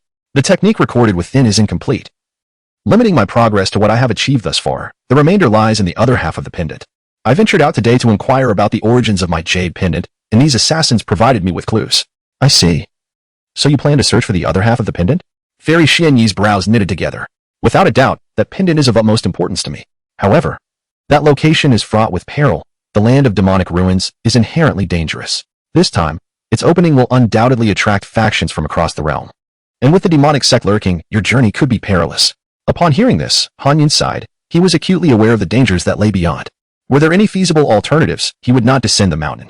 Indeed, if the system could continually provide him with spiritual energy, he would forego the pursuit of the pendant and simply bide his time until he could ascend to immortality. Yet, he found himself stagnated at the peak of the golden core stage, unable to progress further. He had no choice but to seek out the other half of the pendant. Regardless of the risks, he must go for the sake of eternal life. Rest assured, Master, with my current strength, a 4th-tier foe poses no threat to me. I am also confident in my ability to evade a 3rd-tier expert. Moreover, my wisdom makes it difficult for others to deceive me, as you well know. This time, I will disguise myself and alter my identity. I will not venture forth as Han Yun. This way, neither the demonic sect nor other factions will recognize me, significantly reducing potential troubles. Well then, since you are so determined to go, I shall not hinder you. I have a divine weapon that I will gift you for your protection. It is unwise to descend the mountain without a weapon. Thank you, Master. Han Yun nodded appreciatively. He had contemplated whether the other half of the pendant might have been hidden by his mother or fallen into the hands of the demonic sect. However, upon reflection, that seemed unlikely. There had been no reports of the demonic sect producing any divine weapons in recent years, and aside from the assassination attempt 3 years ago, there had been no further actions.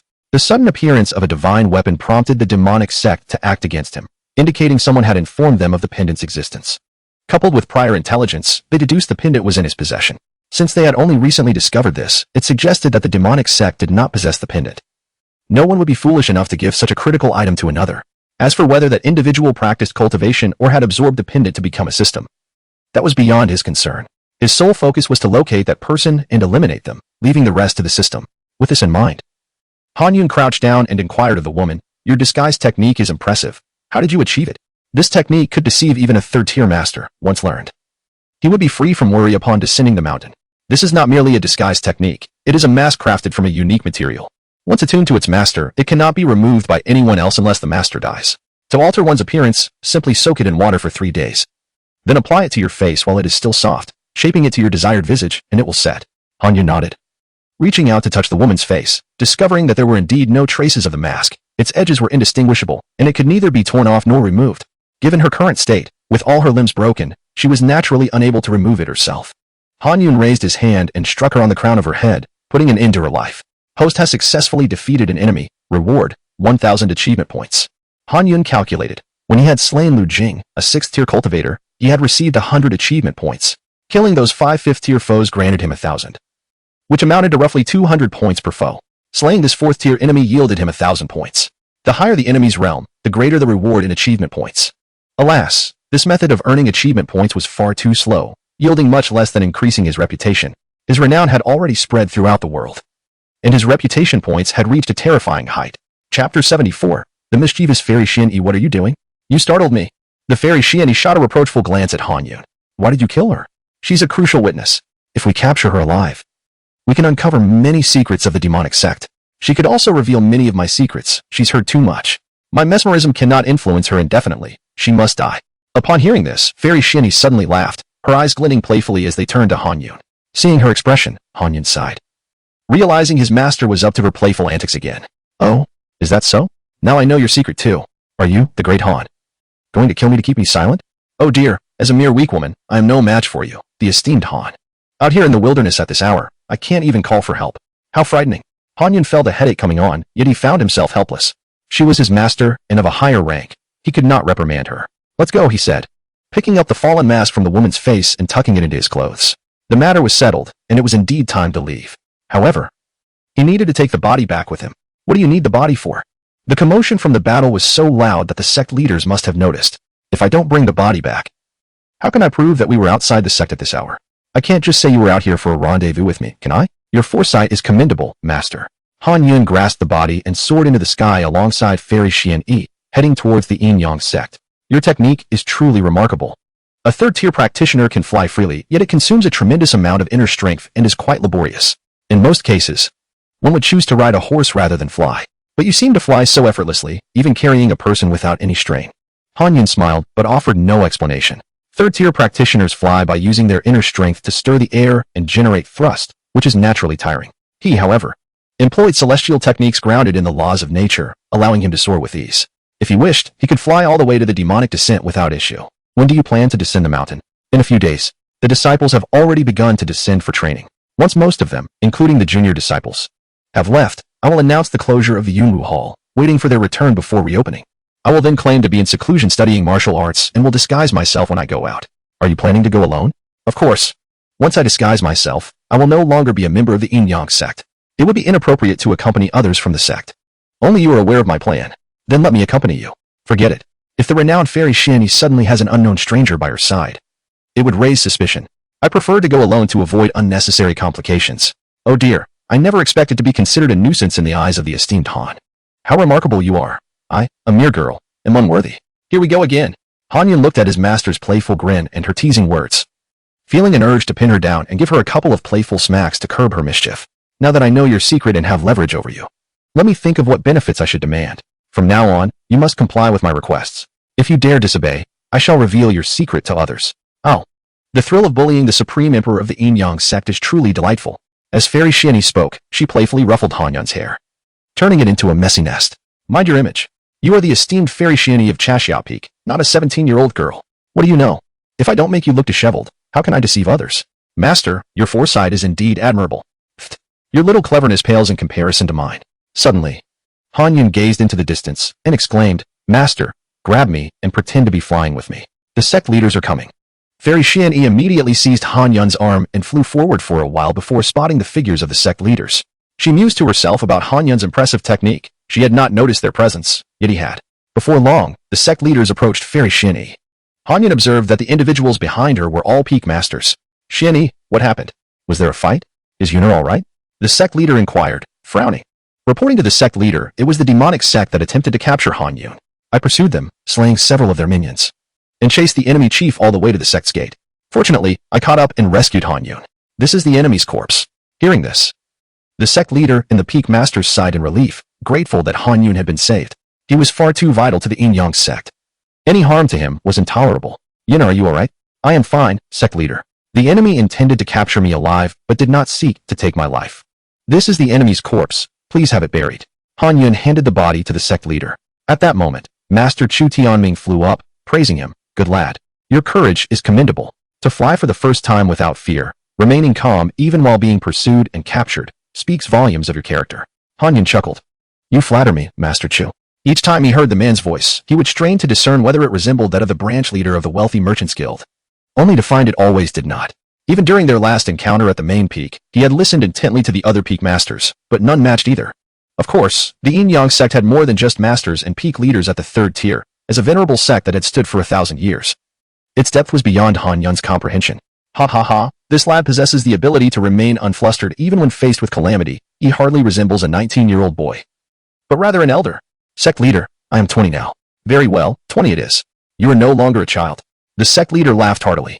At this moment, Fairy Shieni inquired, Sect leader, the demonic descent has reopened. Shall we send people from the Yinyong Sect this time? Well, let's discuss it with the elders tomorrow.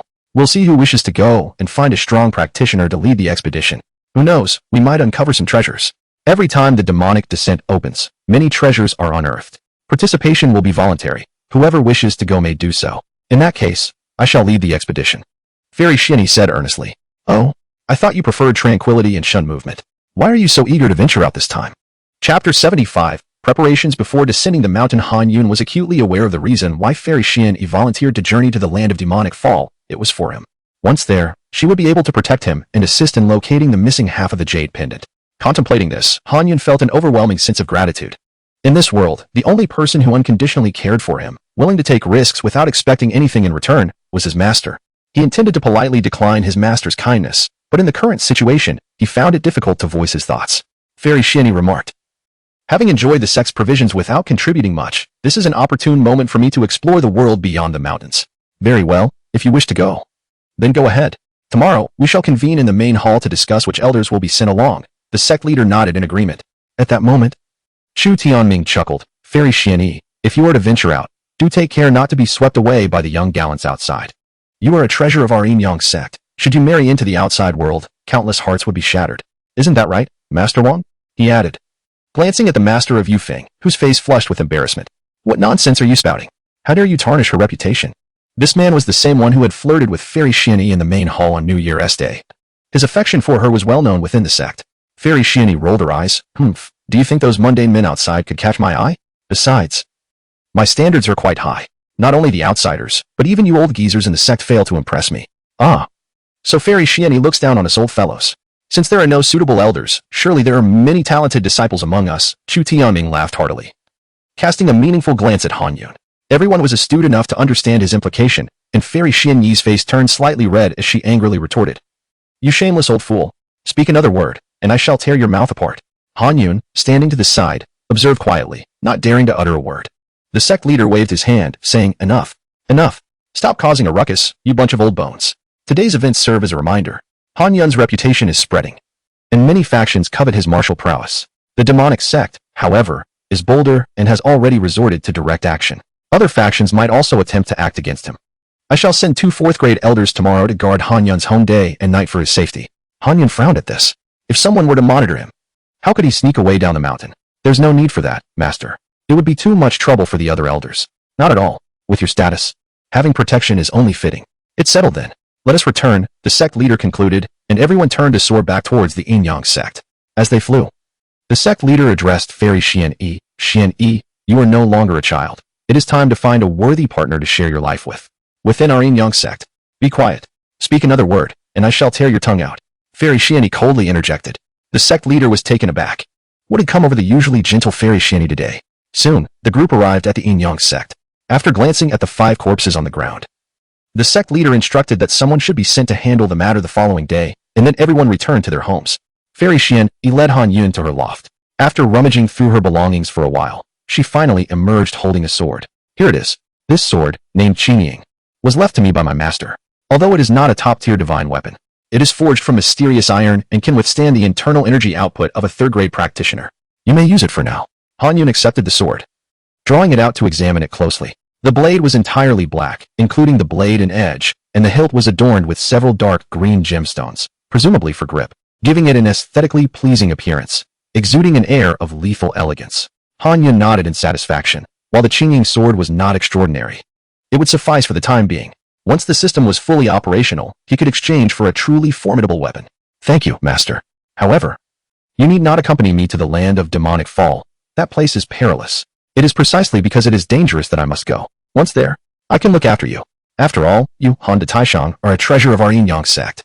If anything were to happen to you, the sect leader would surely hold me accountable, she replied. Han Yun smiled gently. I shall not burden you with further thanks. You are the one I trust most in this world.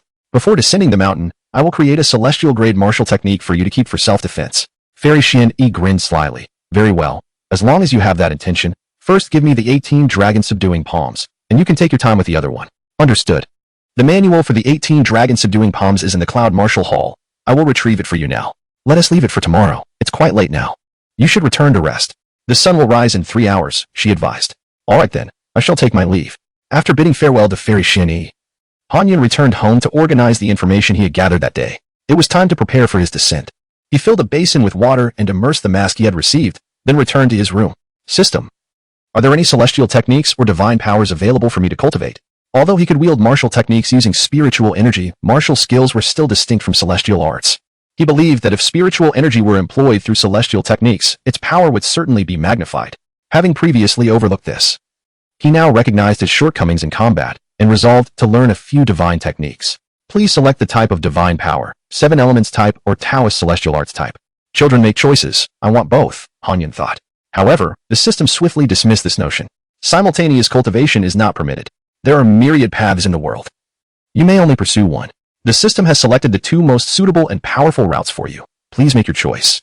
This left Han Yun in a quandary, as he was unfamiliar with both options. Is there any difference?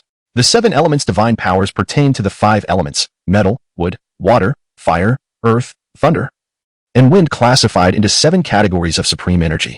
As you possess the most common metal attribute, you can only cultivate metal attribute divine powers, specializing in one.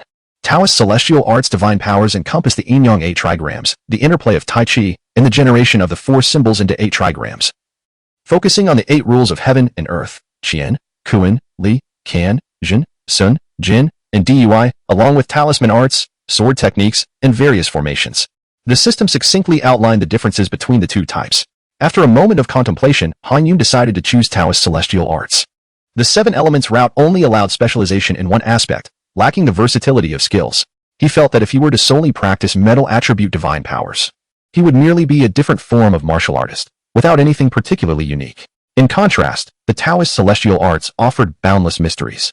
Chapter 76. The mystique of Bagua and sword control. The 8 characters of Bagua alone are replete with profound mysteries, constantly shifting and elusive. Han Yun possesses a certain understanding of Bagua, recognizing that each character embodies a distinct force and authority. Mastery over each character bestows immeasurable power. Moreover, Taoist magic operates according to the laws of heaven and earth, Han Yun believes that in a contest of power against such rules, the latter would undoubtedly prevail.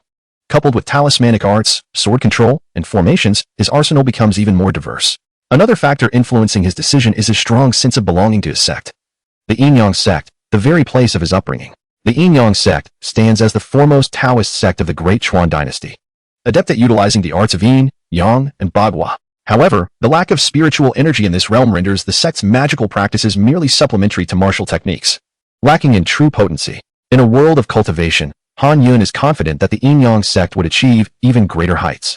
Within the Yinyong Sect, both disciples and elders don Taoist robes. Strictly speaking, Han Yun is indeed a Taoist. What, then, should a Taoist pursue if not the lofty arts of Taoism? Upon selecting Taoist magic, the system promptly stated, there are numerous Taoist arts. It is advisable for the host to begin learning the foundational Bagua techniques. Would you like to expend 100,000 achievement points to exchange for Bagua techniques? 100,000. Han Yun was taken aback. How potent must this magic be? The illusion technique only cost a mere 1,000, yet Bagua techniques demand a staggering 100,000? Anticipation grew within him. A technique requiring such a vast expenditure must possess formidable power. With a wealth of achievement points at his disposal and no means to cultivate further or expend spiritual energy, it seemed prudent to exchange them for magical prowess to enhance his strength. He proceeded with the exchange. In an instant, his mind was flooded with myriad applications of the Bagua techniques. Qian represents heaven, Kuan signifies earth, Sun denotes wind, Zheng corresponds to thunder, Qin symbolizes water, Li embodies fire. Zhen stands for mountain, and Dui represents marsh. These 8 characters each embody unique attributes, and their mastery far exceeds the limited path of refining only the metal element. Each character also signifies a specific divine ability, each with its distinct incantation. With the fire of Doshui, I refine 10,000 demons. The Bagua's miraculous art dispels the heavenly devils. Swiftly, as commanded by heaven's decree, unleash the thunder. Boom. Nurtured by the thick earth, the earth of Kuan. Restrain. The wild wind summons the spirit, the wind of Sun. Urge. The utmost rigidity and pure yang, the gold of Qian. Slash. The vastness of water, the water of Kan. Transform. Ignite the heavens and boil the seas, the fire of Li. Burn. Mountains like peaks, the mountain of Zhen. Descend. Obliterate the vast sky, the marsh of Dui. Extinguish. These techniques encompass those of destruction, suppression, refinement, and annihilation, each one enigmatic and profound. These are foundational Taoist techniques. Does the host wish to exchange for the Bagua technique? The Sun and Moon Qian Kuan slash. Han Yun pondered. The 8 foundational techniques might not be overwhelmingly powerful, but their versatility and diverse applications were their strengths. The Sun and Moon Qian Kuan slash, however, seemed to transcend into advanced techniques, capable of delivering decisive blows. Without hesitation, he chose to exchange for it, which cost him only 5,000 achievement points. Presumably, this technique could only be acquired after exchanging for the foundational Bagua techniques, thus accounting for the lower cost. He then inquired about the achievement points required for exchanging sword control, talisman arts, and formations. Sword control requires 1,000 achievement points, allowing for flight via sword, which is swifter and more energy efficient than direct flight. Sword control also enables the manipulation of flying swords for ranged attacks, governed by the strength of one's spiritual awareness. The stronger the awareness, the greater the number of swords that can be controlled, with increased precision and agility. He opted to exchange for sword control and quickly grasped its principles. He recalled that the system had mentioned earning achievement points upon mastering divine abilities. Yet he received none for learning sword control, nor did he for the illusion technique. Perhaps this was due to the rudimentary nature of these abilities. Once he mastered higher Taoist techniques, he expected to receive rewards. Next, he retrieved the treasured sword given to him by his master, placing it upon the table. Channeling his spiritual awareness, the Qingying sword soared into the air, hovering before him. Han Yun maneuvered the flying sword around the room before returning it to its sheath. In the future, he could simply stand upon it to fly, thereby conserving energy and time. He proceeded to exchange for talisman arts. Exchanging for talisman arts requires 1,000 achievement points. Thereafter, each type of talisman will necessitate varying amounts of achievement points. Han Yun understood that the exchange for talisman arts would merely teach him how to draw talismans. Knowledge of specific talisman patterns would require separate purchases. After acquiring talisman arts, he reviewed the various talismans available for selection. The process was straightforward, requiring only yellow paper, vermilion, and a spiritual beast brush for drawing. Employing talisman arts alongside the rules, he sifted through the vast array of talismans, selecting a few that were simple to learn and practical. There were countless types of talismans. To master them all would be an insurmountable task. He opted for the most useful ones: the explosive talisman, the immobilization talisman, the soul suppression talisman, and the power sealing talisman. The explosive talisman, as the name implies, detonates upon being affixed to an enemy or any object under mental command. The immobilization talisman serves to bind others temporarily, with a duration of 1 hour. The Soul Suppression Talisman specializes in subduing spiritual entities and demons, particularly useful in the treacherous realm of Demonfall, where ghostly apparitions are rumored to roam. Furthermore, it can counteract the spiritual techniques employed by practitioners of the demon cult, such as the fortune-telling mediums of the Shuechuan Witch God cult. The Power Sealing Talisman, in contrast, seals an opponent's internal energy, rendering them unable to mobilize it. While it seems to overlap somewhat with the Immobilization Talisman, it holds the advantage of lacking a time limit. Once affixed to an enemy, it remains effective indefinitely. Lastly, he inquired about formations. Upon questioning the system, he discovered that there were more types of formations than talismans, each demanding high-quality materials, many of which were unfamiliar to him, only available through the system's marketplace. From the 9 Curves Yellow River Formation to the 10,000 Ghost Soul Devouring Formation, the Primordial Infinite Formation, the 10,000 Demons Formation, the 9 Heavens and 10 Earths Demon Suppression Formation, the Great Heavenly Transformation Formation, the Lesser Heavenly Transformation Formation, the Annihilation Void Formation, the 3 Lives and 3 Deaths Soul Scattering Formation. The sheer variety was overwhelming. Ultimately, Hanyan chose only one, the Qinglian Sword Formation, as an offensive technique, alongside a fixed invisibility formation for concealment, and required nothing else. Chapter 77, Master. The senior brother has been captured by a monster. The preparations made in advance bore little significance. It was far wiser to request assistance from the system when the need arose. Moreover, he could not arrange most of the formations. One must not bite off more than one can chew. For now, it was essential to master the 8 trigrams Dao and talismans. The system provided detailed instructions on the Dao, which Han Yun could easily memorize at a glance. The remainder was simply diligent practice. As for the talismans, they required painstakingly drawing them one by one. One could create as many as needed. By the time he completed these tasks, dawn had broken, and Han Yun set out towards the Cloud Martial Hall. Jun Linger, rubbing her sleepy eyes, got up to wash, when she suddenly noticed Liang Chao, Ping Ching, and Zhuo Jiu gathered in the backyard, seemingly in animated conversation. What are you all chatting about so early in the morning? Jun Linger mumbled while brushing her teeth. Seeing her, Zhuo Jiu replied, "Oh, news has spread throughout the sect this morning that the senior brother was captured last night." What? The senior brother has been taken by a monster? The little junior sister was aghast. No, it wasn't a monster. It is said to be the work of the demonic cult. Did you not hear the commotion last night? No, who would be awake at that hour? It's not like we could hear anything. The little junior sister panicked. You all are still in the mood to chat? Shouldn't our immediate priority be rescuing the senior brother? I will find the master. Dropping her cup, Jun Linger ran out, calling, "Master, something terrible has happened. The senior brother has been captured by a monster." However, just as she opened the door to the backyard, she collided with someone, looking up to see, Isn't that the senior brother? Senior brother, you weren't captured. Those vile creatures lied to me. Laughter erupted among the group. Han Yun rubbed his chest and chuckled. Indeed. Someone came to capture me last night, but the master arrived just in time to save me. What? What happened exactly? The little junior sister inquired, astonished. Last night, members of the demonic cult disguised themselves as you, pretending to be chased. I pursued them, only to fall into a trap and get caught. Thankfully, the master arrived in time. Everything is fine now. That was far too dangerous. They even disguised themselves as me to deceive you. Do they know how much I mean to you? Those despicable demons, why would they want to capture you? Han Yun smiled but held his tongue, calling over Liang Chao. Go down the mountain and buy me some supplies, large quantities of yellow paper and cinnabar, as well as brushes made from the fur of spiritual beasts. Be swift. Understood. I will go at once. Liang Chao did not question the reason. Whatever the senior brother instructed, he would see it done. After exchanging a few words with the others, the Cloud Martial Hall opened its doors to welcome the 100 disciples for the day. In the morning, Han Yun dutifully answered the disciples' questions, imparting his knowledge of martial arts and techniques. By noon, Liang Chao returned with a large assortment of items, accompanied by 2 fourth-rank elders. According to the sect leader's wishes, these elders would alternate shifts, one during the day at the Cloud Martial Hall and the other at Han Yun's residence, providing uninterrupted protection for his safety. Han Yun felt a mixture of gratitude and helplessness. How could he sneak out of the mountain now? By the time the afternoon rolled around, he had answered most of the disciples' inquiries, and those who needed to practice had gone to do so. Han Yun took out the yellow paper and cinnabar, instructing the little junior sister to grind them while he began practicing drawing talismans with the spiritual beast brush. One does not slack off at work. That is not the mark of a good employee. Senior brother, what are you drawing? What purpose do these talismans serve? The little junior sisters gathered around, their curiosity piqued. You will find out by evening. Han Yun smiled, choosing not to elaborate. These talismans were not merely for his own protection. The little junior sisters were relatively weak, all merely at the initial 6th rank.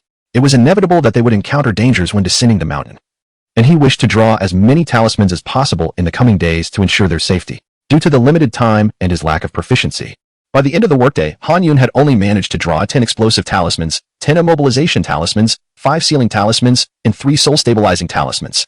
After the Cloud Martial Hall closed for the day, Han Yun instructed the closure of the hall's doors and led the 6 of them down the mountain. The 2 elders had also changed shifts.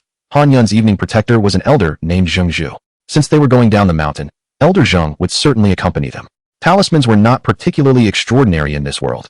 However, most were affixed to weapons to enhance their power or used for exorcising and calming spirits. None possessed the formidable potency of Han Yun's talismans. Among all the talismans in the Great Chuan, the most powerful were undoubtedly those of the Confucian sect at Donglin Academy, followed closely by the Yinyong Sect. As the group arrived in the valley, Han Yun handed a talisman to Zhang Hong. Zhang Hong, you are the fastest. Take this talisman, activate it with your internal energy, and affix it to that large tree. Then, run away quickly. Understood. Zhang Hong took the talisman and moved to a tree 10 meters away. Activating it with his internal energy, the explosive talisman instantly radiated light. He swiftly pressed it against the tree and dashed away. Among the group, Zhang Hong had the best agility. In merely a second, he returned to Han Yun and the others. At that moment, the explosive talisman detonated with a resounding boom. Everyone, except for Han Yun, stood dumbfounded as the tree was violently severed, the trunk splintering apart, with even the trees within a 5-meter radius being affected and shattered. Senior brother, what kind of talisman is this? Its power is astounding. The little junior sister exclaimed in disbelief. Han Yun stroked his chin, estimating the explosive talisman's might. Then produced another one to hand to Zhang Hong. Go attach this one to the large rock by the creek. Understood. Zhang Hang accepted the explosive talisman and proceeded. Elder Zheng, what do you think of the power of that last talisman? Han Yun inquired of Elder Zheng Zhu, who stood nearby. I have seen many talismans, but one that can be used independently and possesses such might is truly unprecedented. As for its power, it is difficult to gauge. That last one likely produced a force equivalent to a strike between the 7th and 4th ranks. The tree was too fragile for a precise assessment. We shall see how powerful it is when it detonates against that rock. Elder Zheng stroked his beard, glancing at Zhang Hong, who had just affixed the explosive talisman to the rock. Zhang Hong swiftly utilized his agility to leap back, and the explosive talisman erupted behind him, shattering the massive rock into countless fragments. Once again, everyone was left speechless. If such a hard rock could be obliterated, then affixing it to a person would surely result in utter annihilation.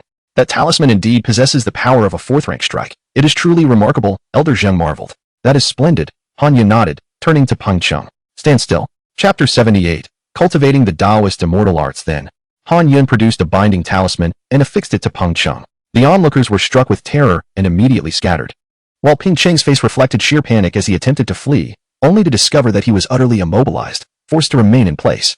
They all presumed it was merely an explosive talisman. Why run? This one poses no danger.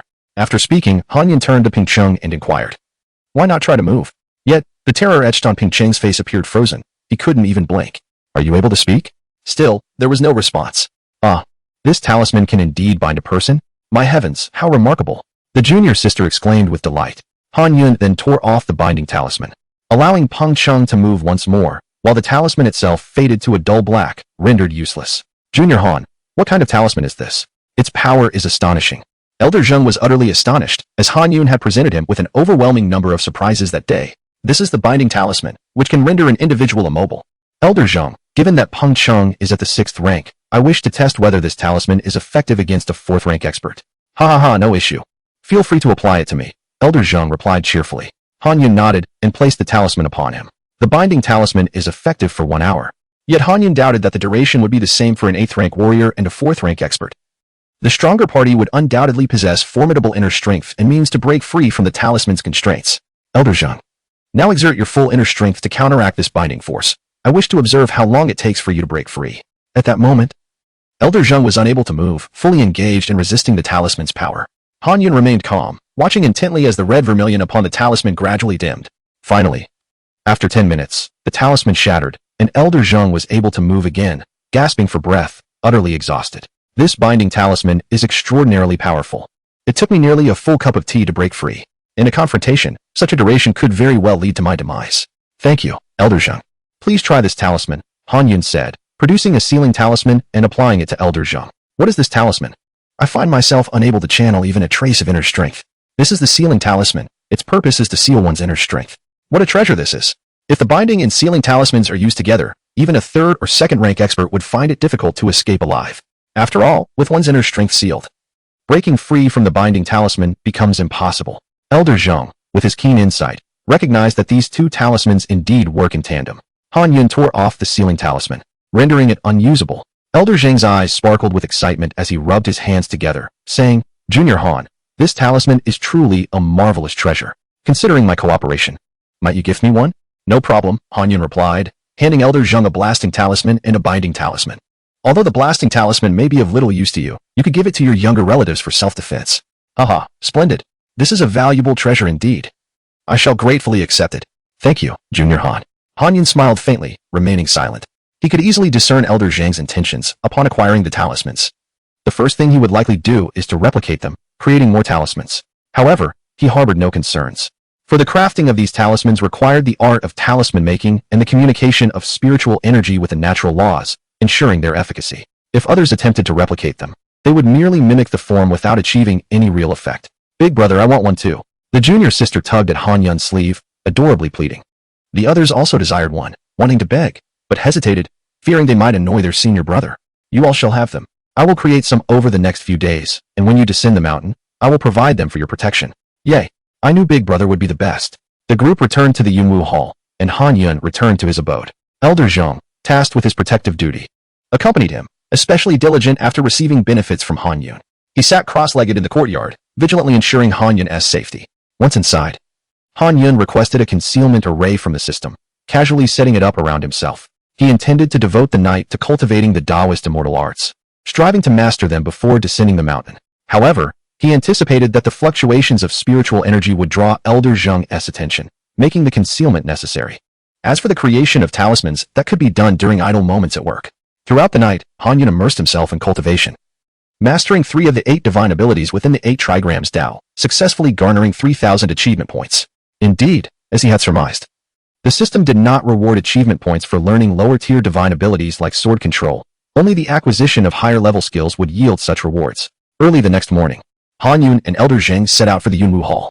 After Elder Zhang exchanged shifts with another elder, he departed with great enthusiasm, observing his excited figure. Han Yun sighed. The joy Elder Zhang felt now would soon be met with disappointment. That day, the Yunwu Hall commenced classes, attracting numerous disciples and elders alike. Most disciples sought to inquire about martial techniques. While the elders were eager to learn Tai Chi, Han Yun instructed the elders to step outside, teaching them one by one, arranging them into a queue for practice. A group of elderly men performing Tai Chi in the courtyard of the Yunwu Hall gave Han Yun a peculiar sensation, akin to being at a senior fitness center.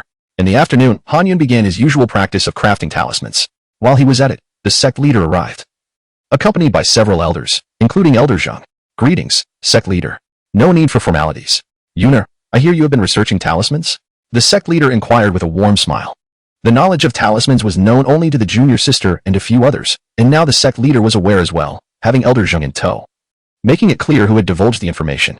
Indeed, Han Yun replied, nodding. There was no denying it, as talismans lay upon his table. Here is the matter. After Elder Zhang returned, he also attempted to draw talismans using yellow paper, vermilion, and a spiritual beast's brush. Although the results were identical, they bore no efficacy. What could be the reason for this? The sect leader continued. Of course, we do not intend to infringe upon your talisman knowledge. It is simply that this matter is of paramount importance. If it could be mass-produced, the safety of our Yinyong Sect's disciples would be greatly assured when they venture forth. Hence, I implore you to teach us the art of talisman making. Rest assured, the sect will not neglect your contributions. Chapter 79. Descending the mountain. Hearing the words, Han Yun chuckled. If what you draw could be of any use, it would indeed be a miracle. Master, I am uncertain of the issue. Perhaps it lies within certain details, or maybe Elder Zhang fails to grasp the essence, hence rendering the drawings ineffective. I merely sketched them simply, without any particular distinction. Is it truly so? An elder inquired with curiosity. Indeed, it is as I say. If this elder harbors doubts, he may attempt to replicate them himself and test the results. The master sighed upon hearing this. He sensed that Han Yun was concealing something. Yet it was not their place to compel him to share, as it belonged to him. Ultimately, the elders departed helplessly. Han Yun resumed his drawing of talismans. The conversation had naturally reached the ears of the disciples within the hall, each eager to procure talismans from Han Yun, yet he declined all requests. In the ensuing days, an increasing number of disciples became aware of Han Yun's ability to craft powerful talismans, flocking to him for purchases. Han Yun, overwhelmed, instructed Liang Chao to hang a notice at the door stating that talismans were not for sale. Amidst this, Han Yun pondered a pressing concern. Now that many were aware of his talent in crafting talismans, should he utilize them after descending the mountain? It might raise suspicions among the disciples of the Yinyong Sect regarding his identity. However, he quickly dismissed the thought. Who could prove that Han Yun was the only one in the world capable of such artistry? If confronted, he could simply deny it. Moreover, he resolved to refrain from using talismans in the presence of Yinyong Sect disciples whenever possible. Time swiftly passed, and the 10th day of the first lunar month arrived, marking the descent of the younger disciples. On this day, the Yunwu Hall remained closed, with Liang Chao posting a notice at the entrance proclaiming its temporary closure for Han Yun's study of martial arts. The hall would reopen upon the return of the disciples from their travels. At the entrance, the 6 younger disciples each led a horse, burdens strapped upon their steeds, containing provisions, silver, clothing, and other necessities for their journey. Han Yun distributed neatly arranged talismans to them, advising, "Each of you shall receive 10 talismans of these 4 types. Use them sparingly, resolve any foes you can on your own, and only employ the talismans against insurmountable adversaries. Remember my counsel, avoid trouble at all costs. If you perceive a situation fraught with danger, distance yourselves without hesitation. Your safety must take precedence above all. Before engaging, assess your opponent's strength should the disparity be vast. Utilize the immobilizing and sealing talismans to escape swiftly.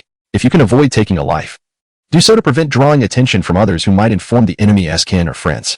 Of course, if there are no witnesses and you have indeed made an enemy, do not hesitate. Eradicate the threat entirely." Han Yun earnestly instructed them, and the younger disciples were deeply moved, repeatedly assuring him of their commitment to exercise prudence. Just as they prepared to descend, a horse galloped towards them from the distance. "Wait for me." The group turned to see a young man in white riding a white horse, a fan in hand, calling out loudly, "Wang Hanshi, what brings you here?" The younger disciple mounted her horse, casting an annoyed glance at him. "Junior sister, are you not descending the mountain for training? As your senior brother, I am concerned for your safety and wish to accompany you." Wang Hanshi waved his fan, presenting an air of elegance. "Spare me.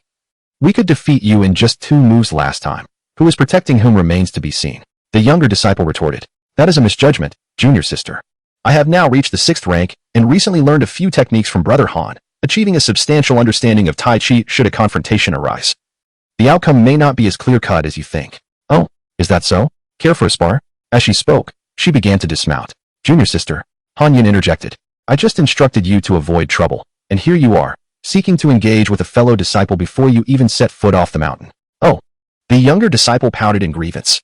Wang Hanshi chuckled, "Junior sister, although I am accustomed to going solo, I desire to find capable companions to explore the abyss of demons. Among the 3rd-generation disciples, you are the only ones with comparable strength. Thus, I made my way here early this morning from the main peak to join you. Do not decline. More hands mean more strength." "Bah, you set off empty-handed, without even a dime, merely tagging along for free food. How could one travel without silver? Observe this." Wang Hanshi produced a stack of banknotes from his sleeve, the sound crisp and resonant. "Then you are merely here to mooch off our talismans. Only we possess the talismans crafted by our senior brother. You have none, and yet you wish to benefit from us." The younger disciple was sharp-tongued and never at a loss in verbal sparring. "Do not underestimate me, junior sister. I am not that type of person. As fellow disciples of Brother Han, we ought to support one another, should we not? Come, I have experience descending the mountain and know the way." Wang Hanshi laughed heartily, leading the way down the mountain, compelling the younger disciples to follow reluctantly. Han Yun observed their departing figures with trepidation. His concern for the younger disciple's impulsive nature was already significant. With Wang Hanshi's penchant for grandstanding, he feared they might attract unnecessary trouble. Very well. Let fate determine their fortunes. Once they descend, their paths lie in their own hands. Han Yun turned back to the Yunwu Hall, continuing his work on the talismans. He had distributed the majority to the younger disciples, retaining only a few for himself, which would likely be insufficient. Thus, he resolved to create more in the coming days. In the 2 days following the younger disciples' descent, Han Yun remained engrossed in crafting talismans and honing his skills. He had mastered the previously studied 8 trigrams techniques and had recently learned the lethal move, Sun and Moon Qian Kuan Slash, though he had yet to find an opportunity to test its might. As night fell, Han Yun summoned Zhujiao to his side chamber. This chamber served as the repository for martial arts manuals, where he had been diligently crafting talismans and practicing, without returning home. "Senior brother, you called for me?" Zhujiao inquired respectfully. Han Yun nodded, setting up a soundproof formation before instructing Zhujiao, "In the days to come, I shall be absent from Yunwu Hall. You are to bring me meals daily, and after a quarter of an hour, dispose of any leftovers and return the empty plates." Chapter 80. A Celestial Journey. Zhujiao listened in bewilderment. "Master brother, are you planning to feign a retreat in the Yunwu Hall? Where are you going?" "Oh, I'm not going anywhere special. I merely wish to descend the mountain for a stroll. Usually, I'm preoccupied with instructing the disciples, but with them all out training, I'll take the opportunity to enjoy a respite and explore this vast world," the master brother replied. Zhujiao grew anxious. "Please, master brother, it's perilous outside. So many people are concerned for your safety. What if something were to happen to you? What is there to fear? I'm merely taking a walk within the boundaries of Yinyong. This is the territory of our Yinyong Sect. What could possibly go wrong? I've been on this mountain for over a decade without stepping down. Besides, I am a disciple as well. If other disciples need to venture out for training, why should I be exempt? Oh, I see. Then why not just inform the sect leader or the master? Why the need for such secrecy? Do you believe they would permit me to go? Well, it seems unlikely. They might even resort to drastic measures to keep you here. Precisely. How long must I maintain this charade? Sooner or later, it will be uncovered. Zhujiao scratched his head, appearing troubled. Just until you are discovered. If anyone inquires, speak the truth and present this letter to the sect leader. They will not make things difficult for you. Very well, master brother. How will you depart? Do you require my assistance? There is Elder Zheng guarding outside. No need to worry. I have my own methods. Just focus on the task I entrusted to you. All right then, I shall take my leave. Zhujiao nodded and turned to exit the side hall. Han Yun retrieved his mask and, standing before a mirror, donned it upon his face. The mask, which he had previously prepared, now bore a different shape. Although his demeanor remained charming, his appearance had changed significantly, rendering it impossible for even the most familiar individual to recognize him as Han Yun. Next, he donned a nocturnal garment and masked his face with a black scarf, gently ascending to the window by the back door. It was spring, the weather mild, and the window was left ajar, sparing him the noise of opening doors or windows. After gliding through the window, Han Yun ascended higher into the sky until he reached the stratosphere, halting his flight. From this altitude, the entirety of the Yinyong Sect lay beneath him. He turned to gaze northward, where the horizon was engulfed in darkness. A long trail of fire emerging from the east and winding westward to the ends of the sky. That was the Great Wall. Many years prior, the Dachuan dynasty had expended immense resources and manpower to construct the Great Wall against the invasions of the northern barbarian tribes, extending from the junction of Xuechuan and Yinchuan in the east all the way to the deserts of Longchuan in the west, isolating the enemy. The Yinyong Sect of Yinchuan and the chief family of Longchuan, both among the 7 major righteous factions, bore the responsibility of assisting the dynasty in repelling foes. Unlike the Yinyong Sect, which operated within the realm of martial arts, the chief family was a military lineage, stationed at Yumen Pass for generations, filled with formidable warriors who honed their skills in military arts, primarily utilizing long spears, sabers, and bows, distinguishing them greatly from the sects of the martial world. Now, under the cloak of night, the Great Wall was obscured from view, visible only by the flickering torches lining it, leaving Han Yun with a sense of regret. He turned southward and continued his flight. Han Yun's pace was steady, and soon he flew beyond the confines of the Yinyong Sect, where the vast 10,000 mountains lay below, dotted with several villages that sparkled like stars in the night sky. After traveling several hundred miles away from the Yinyong Sect, Han Yun began his descent. As dawn approached, he had considered flying directly to the land of the fallen demons, but deemed it unsafe. After all, soaring through the skies, he might inadvertently encounter a genuine 2nd or 3rd-tier powerhouse. If one were to see him flying with such audacity, they might think to test him, leading to his untimely demise. According to his principles, maintaining a low profile was paramount. Moreover, many factions were en route to the land of the fallen demons. Arriving too early could result in an encounter with demonic forces, which would be perilous. It was wiser to allow others to venture forth first, gathering information about potential dangers in the land of the fallen demons before making his own approach. Han Yun landed beside a river, flanked by woods, with a main road not far off. Equipped with a map, he discerned that by following the road south, he could reach the borders of Luochuan after passing several large cities. At the riverbank, he removed his nocturnal attire and donned a simple sky blue robe. With his tall and upright figure, coupled with his altered appearance, he resembled a wealthy youth embarking on a journey through the martial world. After completing his preparations, Han Yun checked himself and felt something was amiss. He then produced a common sword, belted it at his waist, and slung a small bundle over his shoulder, enhancing his guise as a martial wanderer. With everything in order, Han Yun turned toward the main road. Suddenly, he heard a splash behind him, followed by a powerful surge of energy. Han Yun's expression shifted as he swiftly turned and unleashed a punch, conjuring a golden dragon silhouette that surged toward the source of the disturbance. A neighing horse echoed, and the target was sent tumbling backward, crashing heavily into the water. Han Yun then discerned the creature's form, a magnificent white steed, unlike any ordinary horse, adorned with a single horn on its forehead and grand wings on its sides. The winged unicorn had regained its balance, panting heavily as its wings flapped, and it charged toward Han Yun once more. Is this a celestial beast? Han Yun mused. The Yinchuan region, rich in forests, harbored numerous beasts, albeit not as grand as those on the northern plains. This unicorn, a type of celestial beast, was characterized by its horn and wings, possessing the rare abilities of flight and water wave attacks, aptly named Celestial Horse and Flight. Celestial horses were not known for their gentle nature and had a strong territorial instinct. Any intruder would provoke their wrath. Just what I need, amount. Han Yun smiled slightly and prepared to strike the Celestial Horse once more.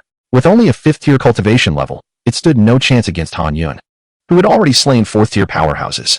Chapter 81. Mule, let us depart. Han Yun unleashed a powerful punch, landing squarely on the neck of the Pegasus. Careful to avoid its formidable horn, the creature was sent flying once more, its fierce temperament refusing to concede defeat as it charged at Han Yun again. Earth nurtures life. The soil of Kuan. Bind. Han Yun chanted a mantra, executing a hand sign. In an instant, the soil beneath erupted, colliding forcefully with the Pegasus's abdomen. Following this, the earth morphed into a colossal hand, seizing the Pegasus and yanking it down to the ground. The Pegasus neighed in protest, unfurling its wings to break free from the earthen restraints. With a mighty stomp, it propelled itself skyward, though not particularly intelligent. It realized that it was no match for the human before it and decided to flee. Fortunately, it was aware of its ability to fly, believing that no one could hinder its escape. As the Pegasus reveled in its aerial prowess, its eyes widened in shock. In a flash, Han Yun soared from the ground, swiftly mounting its back. Seeing the Pegasus attempting to flee, Han Yun immediately began to rain down blows upon it. After just 5 punches, the Pegasus fell to the ground with a pained cry. Why run? Wouldn't it be better to be my steed? Han Yun leapt off and pinned the Pegasus's horn, gazing down at it with a smile. The Pegasus struggled fiercely beneath him, yet its forelegs remained kneeling, unable to rise, consumed by impotent fury. Han Yun recalled his previous studies on mythical beasts, which indicated that Pegasi were known for their fiery tempers and reluctance to be tamed. However, taming was not impossible. It merely required immense effort and years of training. Yet, Han Yun was always resourceful. System, do you possess a beast taming technique? Would you like to spend 1,000 achievement points to exchange for beast taming technique? Exchange. 1,000 achievement points for a 5th-tier Pegasus was a bargain. And this beast taming technique might prove beneficial in the future. Soon, Han Yun's mind was filled with the methods for utilizing the technique, and he mastered the spell in just a minute. With a series of incantations, Han Yun sent the symbols into the Pegasus's mind, and soon the creature grew still, its earlier aggression fading into submission. Moments later, Han Yun released the Pegasus, which remained kneeling, signifying its surrender. Can you retract your wings and horn? Han Yun inquired, stroking his chin. In an instant, the Pegasus retracted its horn and wings, transforming into a creature indistinguishable from an ordinary white horse. Given Han Yun's cautious nature, he was reluctant to reveal the Pegasus's true identity. In future confrontations, a seemingly ordinary horse could launch a surprise attack that would catch opponents off guard. Han Yun mounted the horse, intending to procure a saddle, stirrups, and reins upon reaching the nearby city, enhancing its appearance as a regular steed. The Pegasus snorted in reluctance, stamping its hooves defiantly.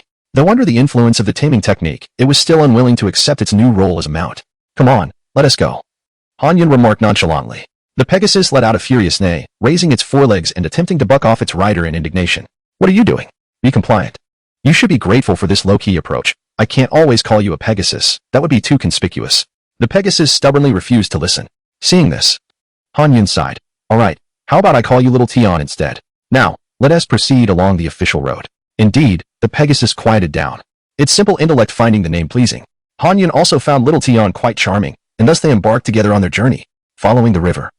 They made their way to the official road, and Han Yun soon recognized the direction, riding southward. This path would lead them directly to Changshan City. Changshan was a large city, though not as grand as Yinjing, the capital of Yinchuan. Nevertheless, it hosted a sizable gang known as the Three Chang Society.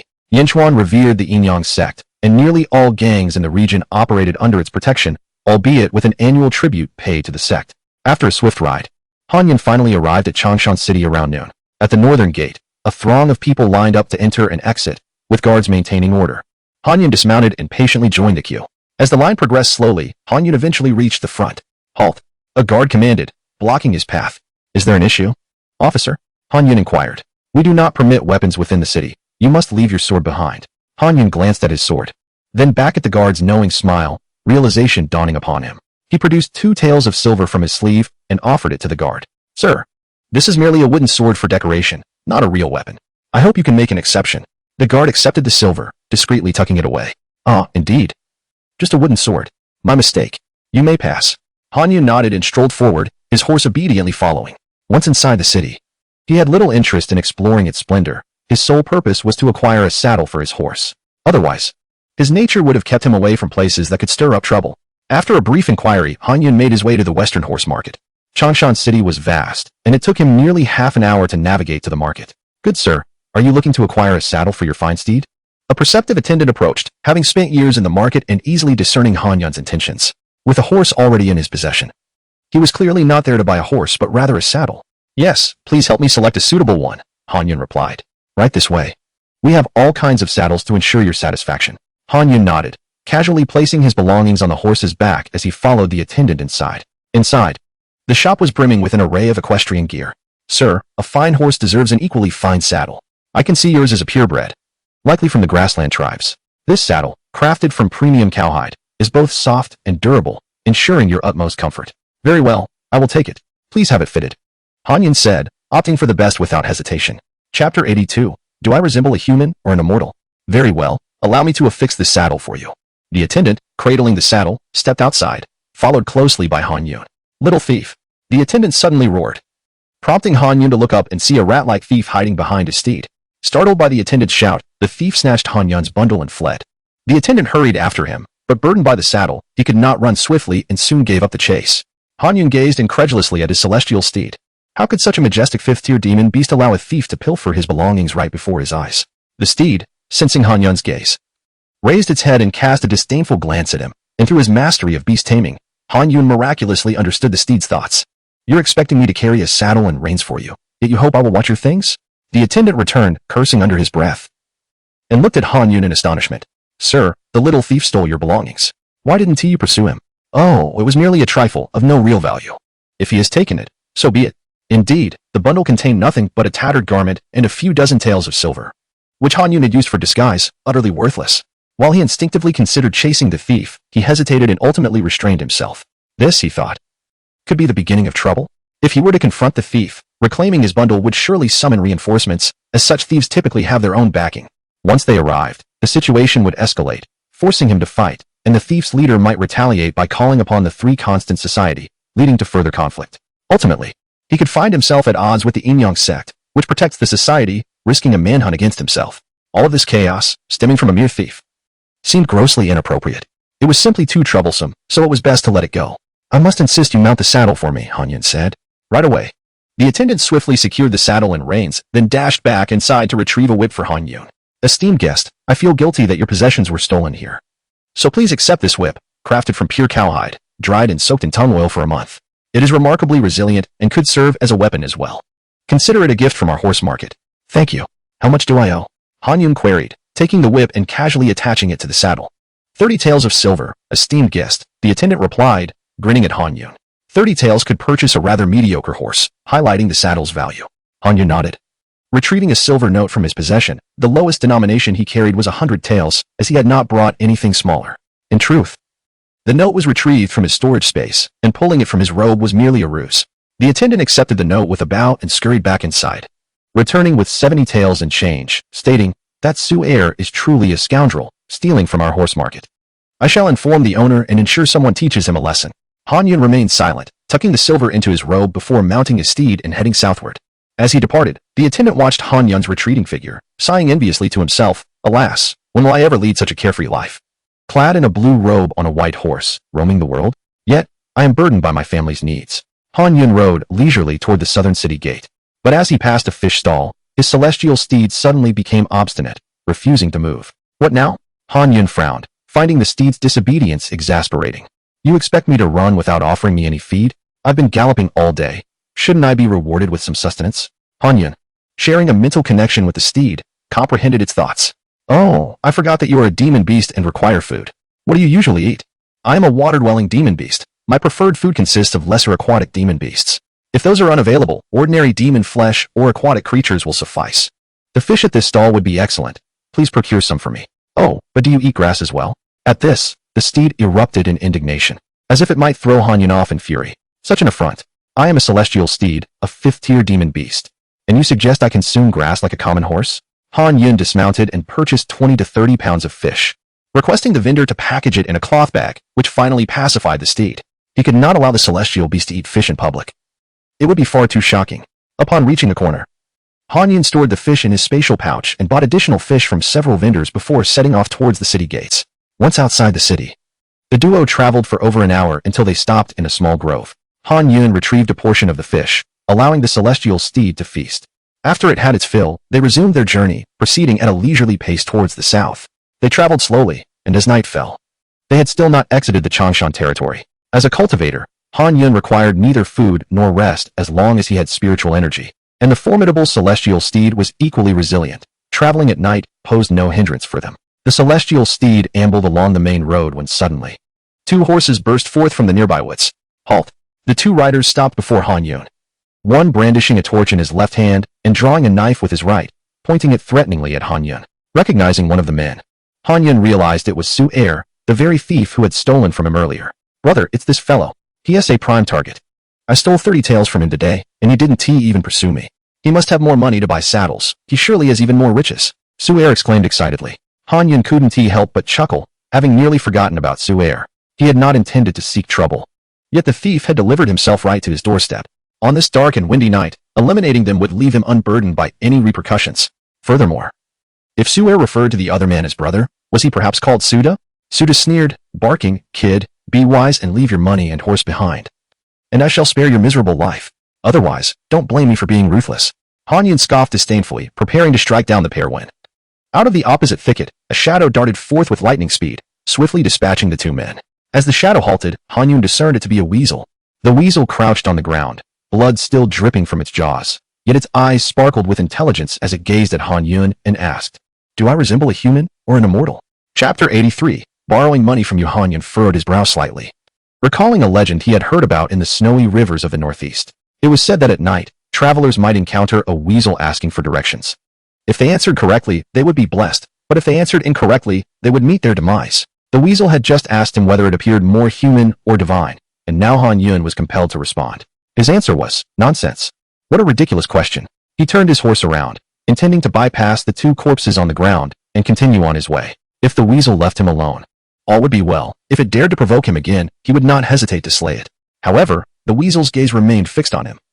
And as he maneuvered around, the weasel slowly turned as well. "I ask you, do I resemble a human or a deity?" it inquired again. Its voice hoarse and its tone ominous, an unsettling aura emanating from it as if it were preparing for a confrontation. Han Yun tightened the reins, bringing his steed to a halt. His patience was wearing thin. Not only was he unafraid of trouble in the dark of night should he slay the weasel, but given its nature as a creature of the demonic realm, he bore no moral burden in doing so. Since ancient times, humans and demons have been irreconcilable foes, their blood feud spanning millennia. To the human race, demonic beasts fell into two categories, those that could be tamed and those that were enemies. Being prudent, Han Yun first scanned his surroundings with his spiritual sense to ensure no one else was nearby. To his surprise, he detected the presence of another person in the woods. It was a woman, graceful and alluring, clad in a short fur coat and tight pants, her long legs resembling chopsticks, and she was watching him with a cold smile. "If you do not reveal yourself soon, do not blame me for killing this weasel," she warned. At her words, the woman glided forward, landing directly in front of Han Yun. He assessed her internal energy fluctuations. She was at most a 6th-rank warrior. "Quite perceptive, I must say. I had concealed my presence.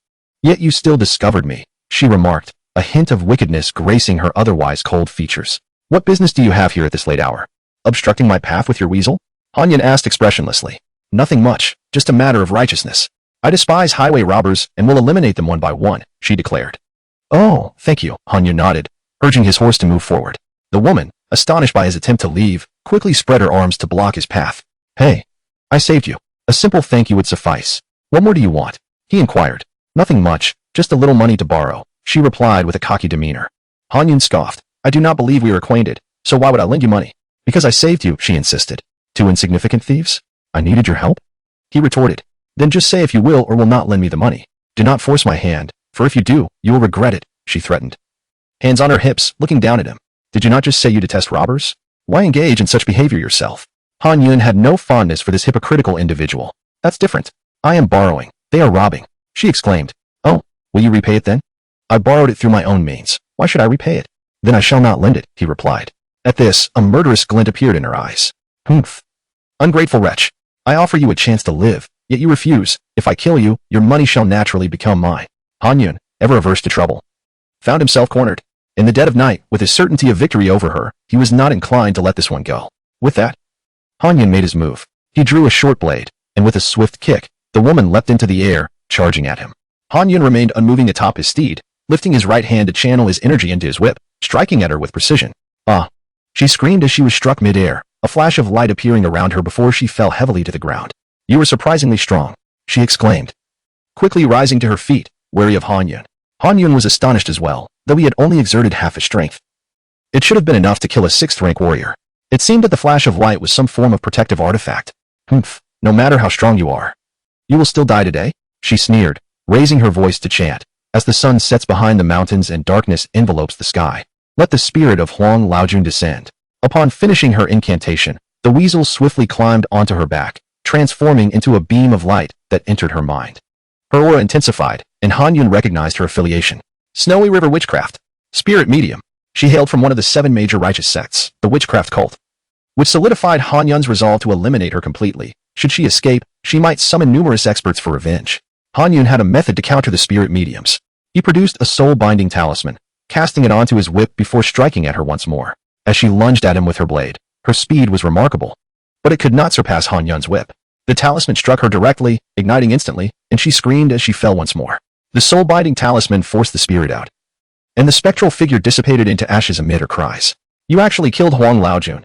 Her voice trembled with fear now, realizing she was no match for the youth before her. Without a moment's hesitation, she attempted to flee, but Han Yun, with his steady nature, would not allow her escape. With another crack of his whip, he struck her once again. She cried out, stumbling to the ground, desperate to rise and flee. Han Yun coldly snorted, his whip swiftly lashing out, landing 3 decisive strikes upon her back and rear, ultimately leading to her demise. Despite her strength as a 6th-rank warrior and her ability to summon spirits, she was unfortunate enough to encounter Han Yun, who not only surpassed her in power but also possessed the means to counter her abilities. After dispatching her decisively, Han Yun summoned a flicker of true fire in his palm, intending to erase all traces of her existence. Chapter 84. The true Saint is he Shirbao at that moment. The sound of hurried hoofbeats echoed from behind Han Yun.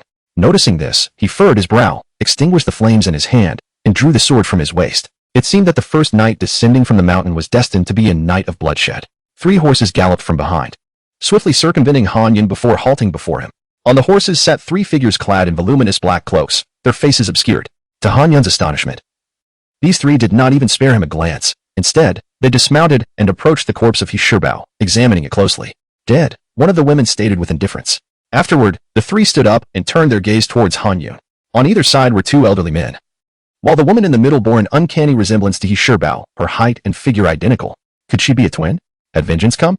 The woman, who resembled He Shirbao, clasped her hands and inquired, "May I ask this esteemed hero, did you slay this brigand?" Brigand? What is this about? Are they not allies? Han Yun's expression remained calm, though his vigilance did not wane.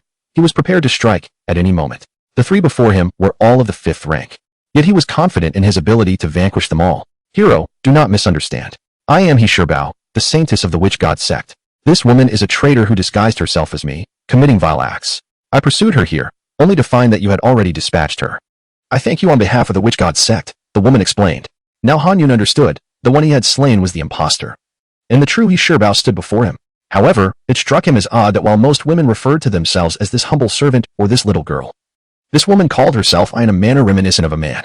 But in the world of martial heroes, such trivialities were often overlooked, and Han Yun dismissed the thought, noting her robust demeanor.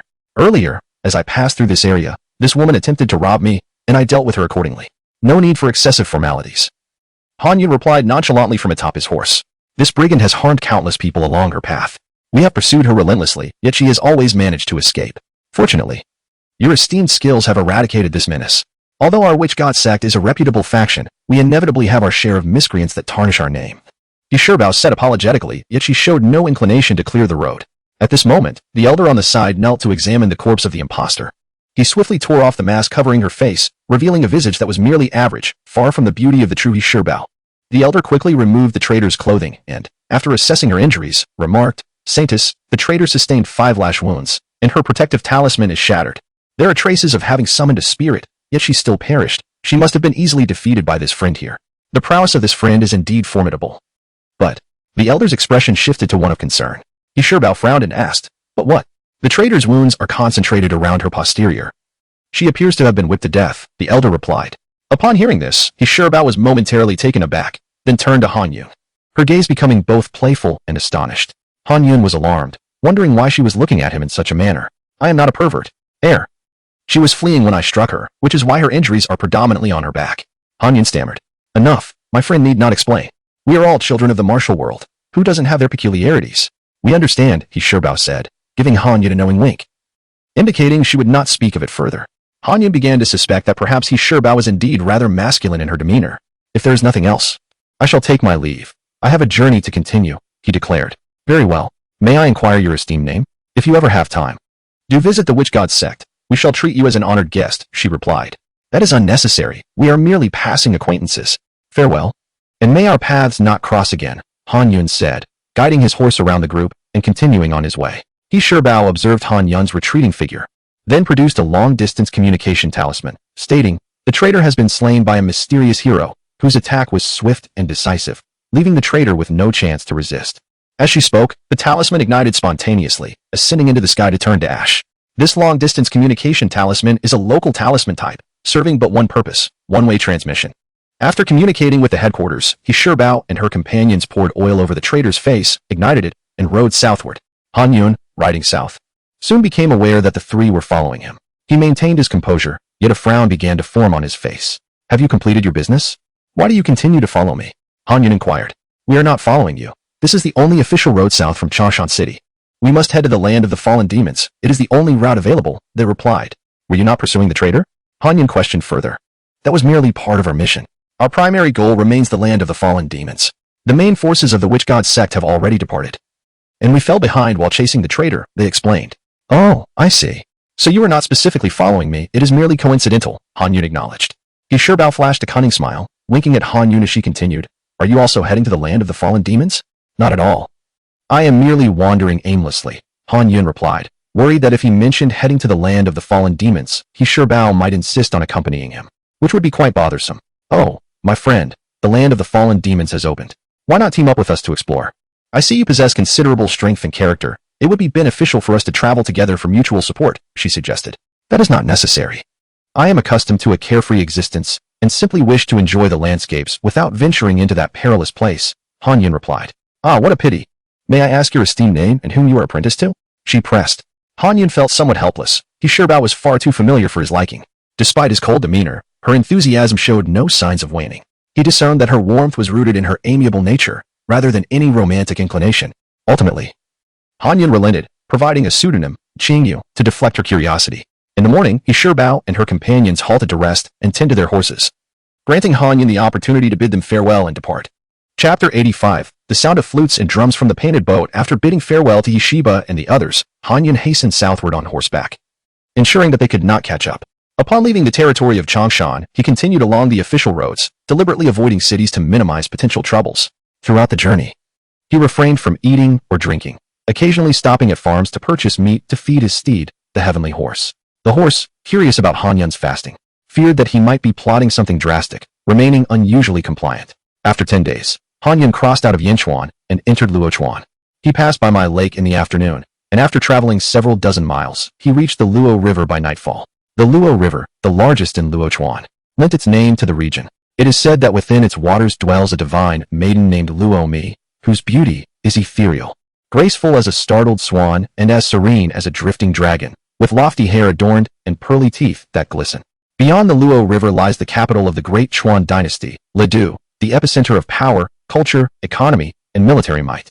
Han Yun arrived at the dock, where the river's expanse rendered bridges impractical, necessitating boat travel across its waters. Normally, cargo and passenger vessels traverse the river, providing livelihoods for the boatmen. However, today, the dock was devoid of boats. Yet, vessels of all sizes floated on the river, their lanterns aglow, filled with laughter and merriment. Numerous flower lanterns drifted on the water's surface. As Han Yun pondered how to cross, a small boat approached. Good sir, are you looking to cross the river? Called the boatman, clad in a raincoat and wielding an oar. Yes, Han Yun replied. Ah, here I come, the boatman said, guiding the small boat to the dock and stabilizing it. Can you take me to the opposite bank? Han Yun inquired as he led his horse to the edge of the dock. Alas, my small boat cannot navigate this mighty river. The waters are swift, and I dare not pass among the grand vessels today, the boatman explained. Then why offer to help me cross? Han Yun asked, somewhat exasperated. Please be patient, sir. I can ferry you to a larger boat, a merchant ship from Baiwa Tower, which has a performance this evening and is nearby. It will return to the opposite bank at midnight. You need only purchase a cup of flower wine to board, the boatman suggested. Is that so? Why are there so many boats today? Han Yun asked. You were unaware? Typically, many grand vessels host banquets on the river, showcasing performances. But today is the festival of the Luo goddess, a time for worship. Thus, the Luo River is exceptionally vibrant, with nearly every tavern in Lidu sending out grand ships. Wealthy patrons have even chartered cargo boats to celebrate, lighting lanterns and making wishes. You truly arrived at a splendid annual event. Such revelry? Han Yun harbored a disdain for crowds, associating them with trouble. He contemplated a detour, but realized that the river was filled with vessels, fireworks illuminating the sky. Not far from the capital, where skilled individuals abounded, he would likely be discovered. After some deliberation, he resolved to take the boat after all. Then please assist me in crossing. Can my horse board the large ship? Indeed, as long as you have the coin, anything is possible. Even a leading pig could board. The boatman chuckled. Han Yun mounted the small boat, offering the boatman a silver tael, which delighted him, as he rarely earned such a sum in a day. The boatman ferried Han Yun and the heavenly horse towards a grand vessel, regaling Han Yun with tales of the Luo River's mythology along the way. Soon, they arrived alongside a massive three-tiered ship, reminiscent of a luxury yacht from Han Yun's past life. With a leap, Han Yun gracefully landed on the ship, followed closely by the heavenly horse. The boatman stood agape, exclaiming in awe at Han Yun's prowess. A waiter on board warmly welcomed them, and Han Yun instructed him to lead the horse to one side of the deck while he ventured into the ship's interior. Inside, the expanse was filled with tables and a stage, surrounded by private booths. The upper levels afforded views of the lively stage, where dancers moved gracefully, accompanied by musicians, and a woman sang melodiously, her voice enchanting. As a traveler traverses Jiangnan, the mist and rain stir melancholy thoughts, listening to the gentle sway of the boat. I find myself lost in contemplation. The painted boat resonates with the sounds of flutes and drums, weaving tales that tug at the heart. Who among us has a blossoming plum tree, exuding fragrance? In this ephemeral world, you once flourished. The song bore a melancholic tone, echoing the sorrowful love story of the Luo goddess, and Han Yun found joy in listening while sipping wine. His booth was semi-open, allowing him a glimpse into the neighboring compartment. Seated at the head of the adjacent booth was a young man clad in splendid robes, appearing gaunt and hollowed by indulgence. Beside him sat two elderly men, silently sipping their wine, their eyes vigilant. In contrast, the young man seemed carefree, absorbed in admiring the dancers. The two elderly men were of the fourth rank, yet Han Yun was astonished to discern that the seemingly frivolous young man possessed a fifth-rank cultivation. Moments later, a servant entered and approached the young man, whispering, "Sixth young master, the person has arrived." Upon hearing this, the young man immediately straightened, the previous lightness in his demeanor vanishing, replaced by sharp focus. "Are you certain? Have you confirmed?"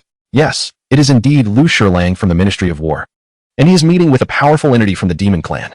"Good, go and claim your reward. This Lu Shirlang has colluded with the Demon Clan, and we have caught him in the act. What a treacherous wretch." The sixth young master's eyes glinted with hatred, while one of the elderly men chuckled, "Congratulations, sixth young master. With Lu Shirlang and the demon spy apprehended, you shall gain great favor with his majesty, who will surely regard you with renewed esteem."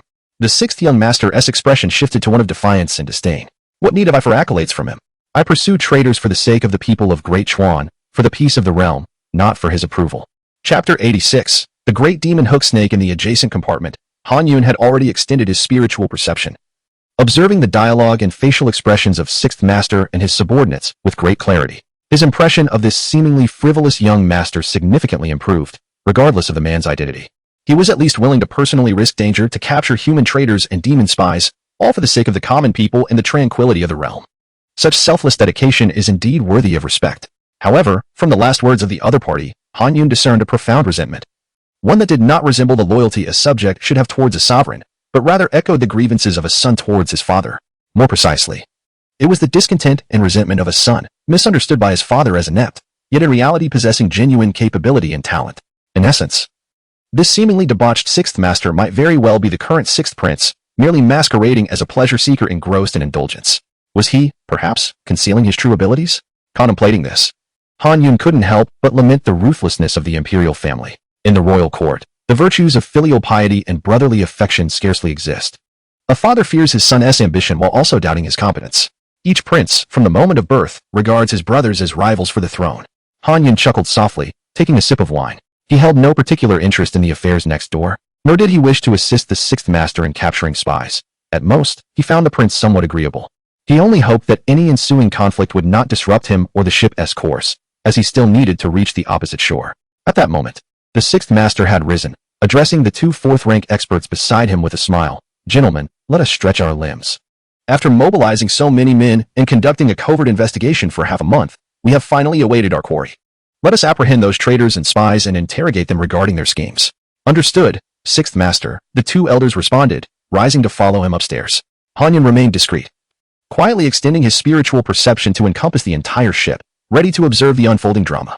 The trio ascended to the upper level, where the sixth master forcefully kicked open a door, swaggering into the compartment. "Who dares to disturb my enjoyment?" Inside, A middle-aged man clad in a brocade robe was engaged in a convivial exchange with several others when the door was abruptly kicked open. His furious expression shifted dramatically upon recognizing the intruder, stammering, "Why, Your Highness the Sixth Prince? What brings you here?"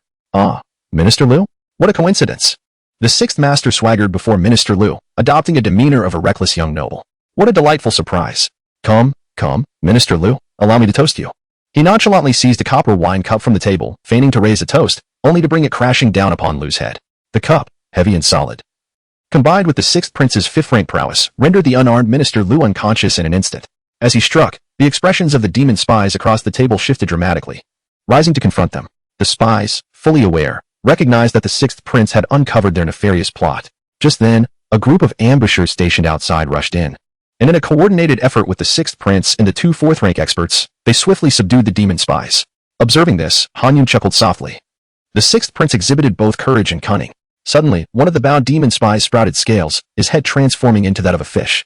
The creature opened its mouth wide, unleashing a piercing wail that sent agonizing waves of sound reverberating through the vicinity.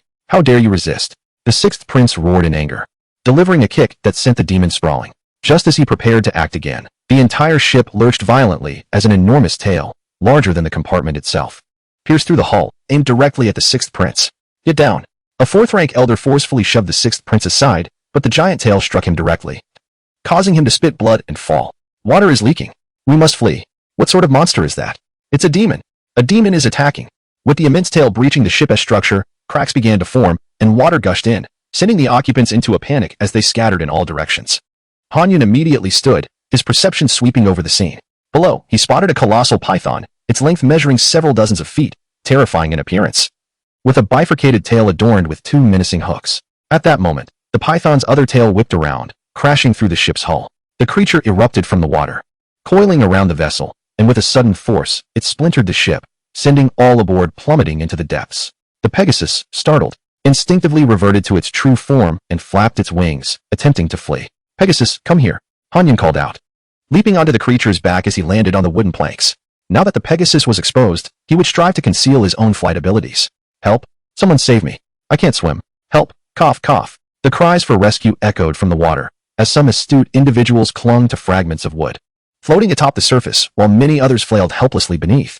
Han Yun soared above on the Pegasus, observing the immense python below. In his mind, he recalled the details of this demon beast, identified as a hook snake.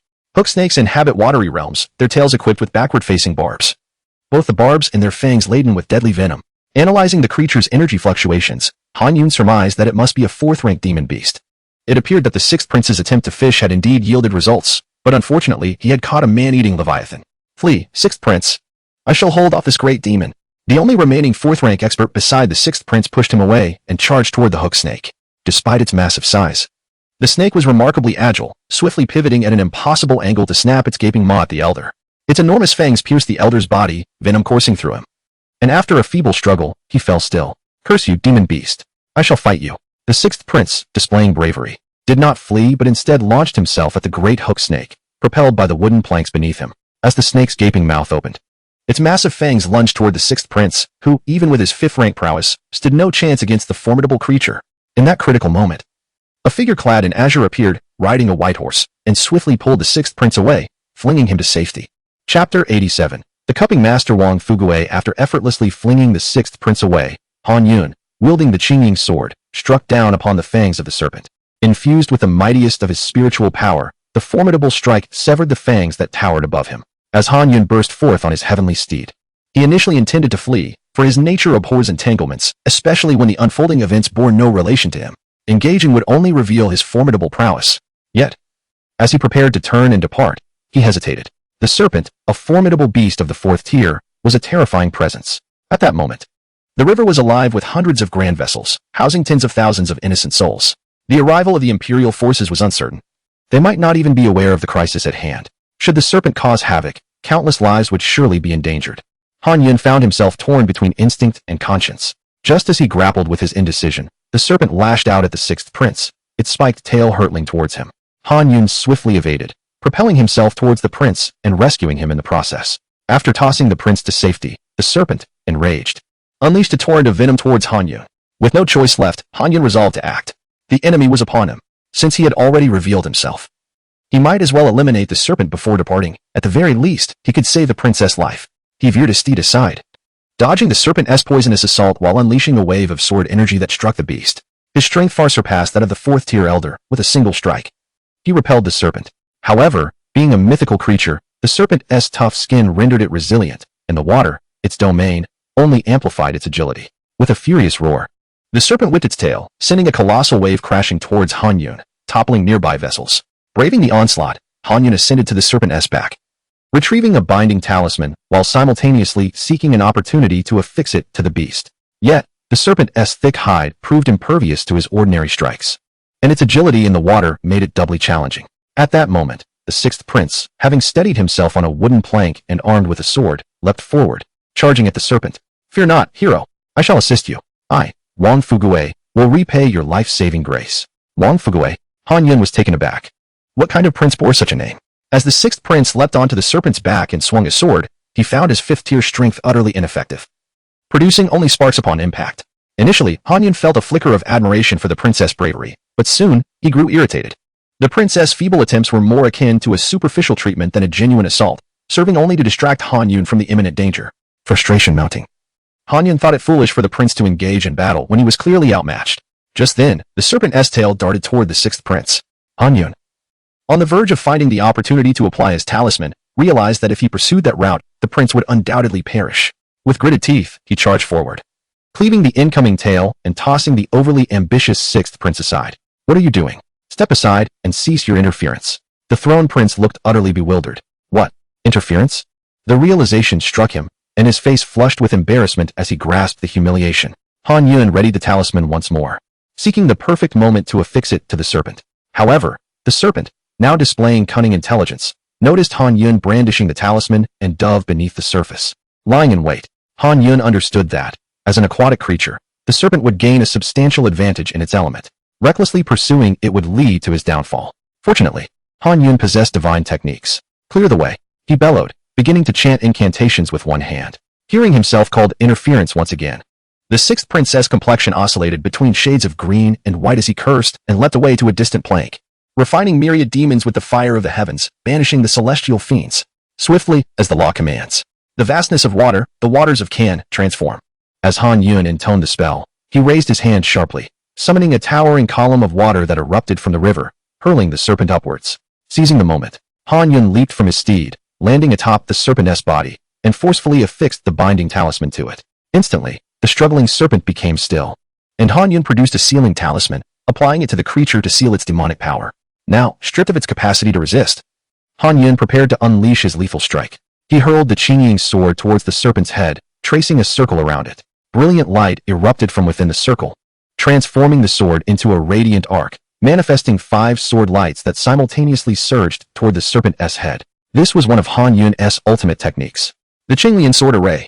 The outer circle of light and the inner sword energy converged, resembling a lotus blossom, while the serpent's head was utterly obliterated under the tremendous force of the array, bursting apart in a cataclysmic explosion.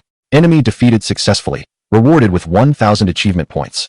The carcass of the great serpent crashed heavily upon the water's surface, generating waves that rippled outward. Witnesses from nearby vessels, upon seeing the defeat of the beast, erupted in applause. The sixth prince, Wang Fugue, gazed at Han Yun, who stood atop his steed, sword in hand, exuding an aura of unmatched strength. His eyes gleamed with fervor. Such power. He must recruit him to his side. "Ah, man, you have captured my attention." Indeed. Han Yun's imposing figure radiated strength and charisma, exuding an undeniable allure. As he sheathed his sword and prepared to depart, 2 figures soared toward the scene from the southern city of Ludu, transforming into streaks of light. Upon their arrival, the 2 elders were taken aback by the devastation laid before them, their eyes widening in astonishment as they spotted the sixth prince. "Your Highness, are you unharmed?" one elder inquired, hovering before the prince. "Forget about me. Stop him. Quickly stop him," the sixth prince shouted, pointing at the departing Han Yun. Chapter 88. Audience with the Emperor. As soon as the sixth prince uttered these words, the 2 elders immediately assumed that Han Yun was the culprit and rushed forward to intercept him. "Halt! You cannot leave," one of the elders shouted. Observing this, Han Yun furrowed his brow slightly and gripped the Yinyong sword tightly. "Old Master Ji, do not be rude. This hero has saved my life not once, but twice. And he even vanquished that serpent demon." Wang Fugue interjected, noticing the escalating tension. He then turned to the third-grade elder beside him, saying, "Elder Chu, please take me up there quickly. I must express my gratitude to this hero."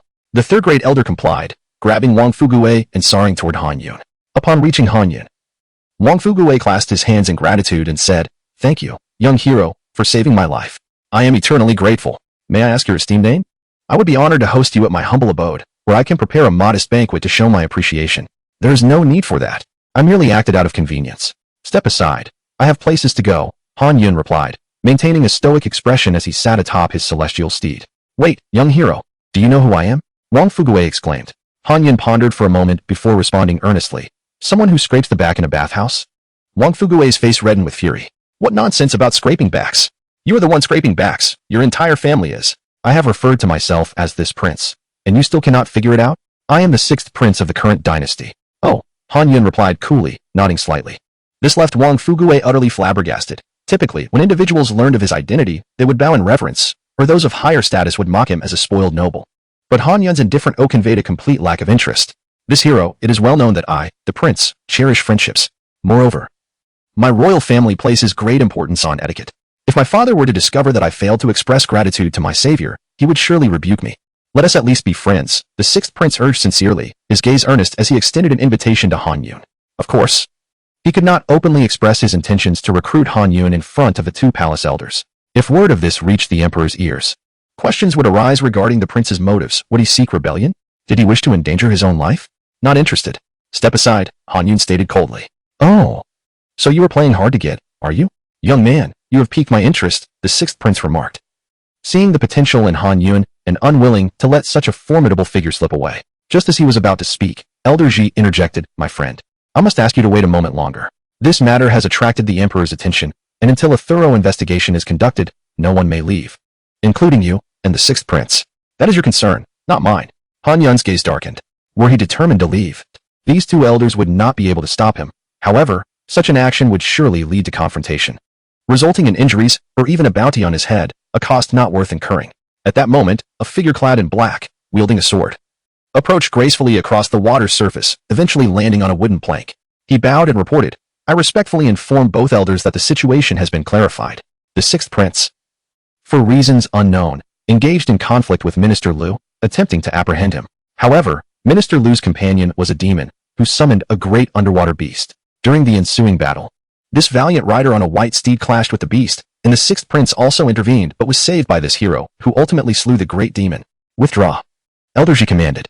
"Yes," the figure replied, turning to the sixth prince with an impassive expression. "How could I have known that his highness possessed martial prowess?" The sixth prince chuckled awkwardly. He had kept this matter hidden, but today he could no longer conceal it. Elder Chu produced a sound transmission talisman, briefly summarizing the situation before the talisman disintegrated into ashes. "I have already reported this matter to the emperor. How it will be handled remains at his majesty's discretion."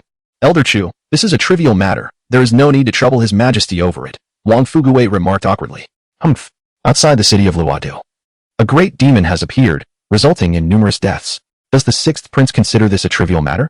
If this great demon dared to surface in the Lu River, what will happen next? Will it appear in the palace? Upon hearing this, Wang Fugui fell silent. Moments later, a dark cloud gathered in the sky, slowly taking the shape of a human face. "Bow before the emperor. Long live his majesty." The people on the ship below knelt in unison. Han Yun gazed upward at the face in the clouds, feeling an overwhelming and majestic power emanating from it. Is this the emperor utilizing the power of the nation to convey his will? The emperor commands that the Lu River military rescue those in peril, disperse the crowd, and summon the hero who slayed the great demon to the palace. Upon hearing this, Elder Ji looked at Han Yun with an impassive expression. "My friend, the emperor's decree must not be defied. Please accompany us. Do not place us in a difficult position." Han Yun sighed, having anticipated the ensuing complications when he first intervened. Now, they had indeed arrived. If he refused to go, he risked being pursued by these two third-grade experts. It would be prudent to see what awaited him. After all, one must confront challenges with wisdom to ensure safety. As Han Yun mounted his celestial steed, Wang Fugui was escorted by Elder Chu, and the four of them flew toward the palace in Luodu. Meanwhile, the ship below had begun to row toward the distressed individuals, rescuing those who had fallen into the water. Naturally, many had perished during the battle with the great demon. Upon arriving at the palace, they descended and, under Elder Ji's guidance, proceeded toward the emperor's chamber. "Brother, we are about to meet my father. Do not be nervous. He is quite amiable."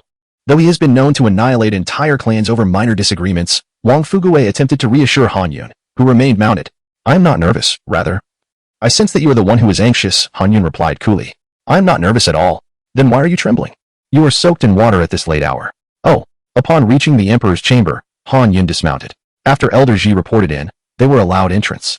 The emperor sat behind a writing desk, clad in white robes and draped in a heavy cloak, clearly having just risen from his slumber. The two elders stood at his sides, while Wang Fuguwei knelt and proclaimed, I pay my respects to my father. Long live the emperor. Han Yun struggled to suppress his impatience, clasping his hands and bowing slightly.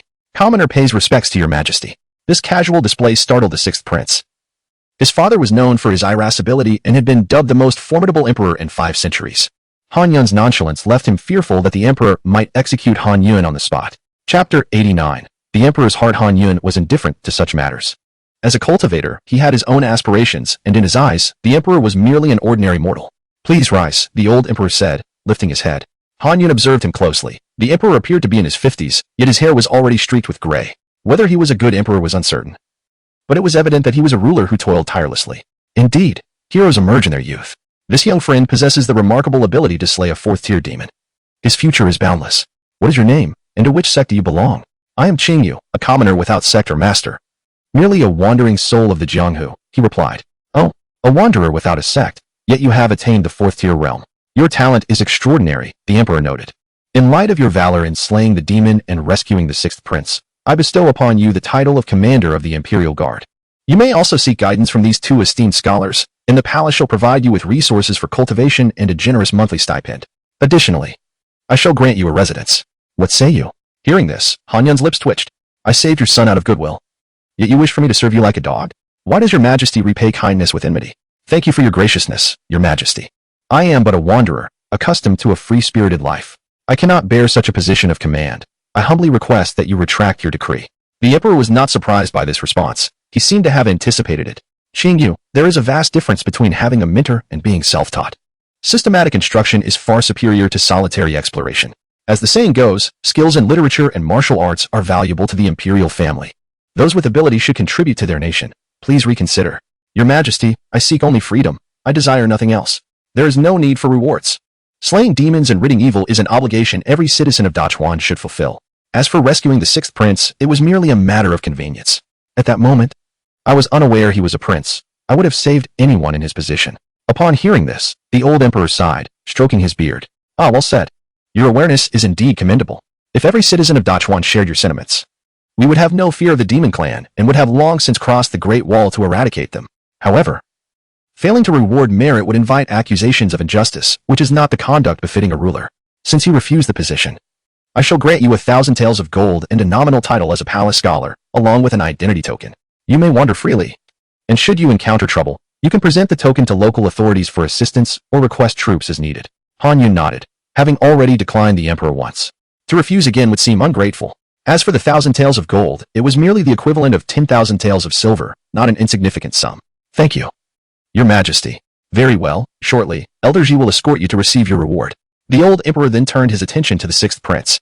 However, I have heard from Elder Chu about the general circumstances. It seems the incident arose from a dispute between you and Minister Lu of the Ministry of War? Hao is the 6th prince named Wang Hao. At this, Wang Fuguwei smiled sheepishly. Yes, father. Today is the festival of the goddess of the river. So I took my guards and 2 friends aboard a flower boat to drink and enjoy the moon, but unexpectedly. Humph. The old emperor slammed the table, his authority causing Wang Fuguwei to kneel in fright. Are you about to claim that your drunkenness led to a quarrel with Minister Lu, which escalated into a fight? Do you think I am easily deceived? Minister Lu just happened to be colluding with the demon clan, and you coincidentally encountered him in a dispute? Although you indulge in revelry, you are not a fool. It is inconceivable that you would randomly pick a fight with a high-ranking court official. Han Yun mused silently, recognizing that anyone capable of ruling as emperor possesses a sharp mind. The 6th prince's subterfuge would not go unnoticed. Kneeling on the ground, Wang Fuguwei hastily said, Father, please allow me to explain. I did indeed go to the flower boat to drink, but when Minister Lu and his companions passed by my private chamber, my 2 esteemed friends sensed the demonic energy emanating from them and informed me. As the Deputy Minister of War, Lu oversees troop movements. If he were to conspire with demons and replace the guards on the Great Wall with his own loyalists, it could lead to catastrophic consequences. As a prince, I have a duty to protect the realm of Dachuan, yet I feared I would not have time to return to the capital to report to you. Thus, I unilaterally decided to apprehend Minister Lu with my friends and guards, ensuring we caught him red-handed. However, who could have anticipated that a powerful demon was lurking? Leading to this calamity? I beg for your forgiveness for my impulsiveness. Listening to their exchange, Han Yun pondered deeply. He had clearly heard the sixth prince mention that extensive manpower had been expended and a thorough investigation had taken place over the course of half a month before deciding to act today. This was a well-considered plan, not a mere coincidence. Thus, there was only one possibility. The individuals involved in the investigation were not royal subjects, but rather his own faction. This indicated the sixth prince harbored considerable ambition. Ah, how touching it is, the bond between father and son. The emperor nodded, sighing. You bear no fault in this matter. Your actions were indeed commendable. Had they succeeded in their discussions, as you noted, a 1,000-mile dam could collapse from an ant's hole. A dignified deputy minister of war, a high-ranking official, and yet he conspires with demons. Such a traitor deserves the harshest punishment. Father, at that moment, I knocked Minister Liu unconscious. Later, when the great demon appeared, the ship shattered, and everyone fell into the water. He likely drowned, though it is possible his demonic allies rescued him. We shall see if his body can be recovered. Very well, let the Luaha Water Army handle this matter. The emperor nodded and suddenly inquired. I have heard you fought with that great demon. When did you acquire such martial skills? Why was I unaware of this? Wang Fugue, quick-witted, had already devised a response. Father, as you know, I was frail and sickly in my youth, and later became enamored with indulgence, leaving my body weak. I could only rely on martial training to strengthen myself. My fifth-tier realm was nearly achieved through the use of medicinal pills. I possessed the rank but lacked the corresponding combat power, merely a fade. During the battle, Brother Qing, you even jested that I was merely giving the demon beast a massage. Chapter 90. The sixth prince's mission. Are you truly intent on confronting that beast?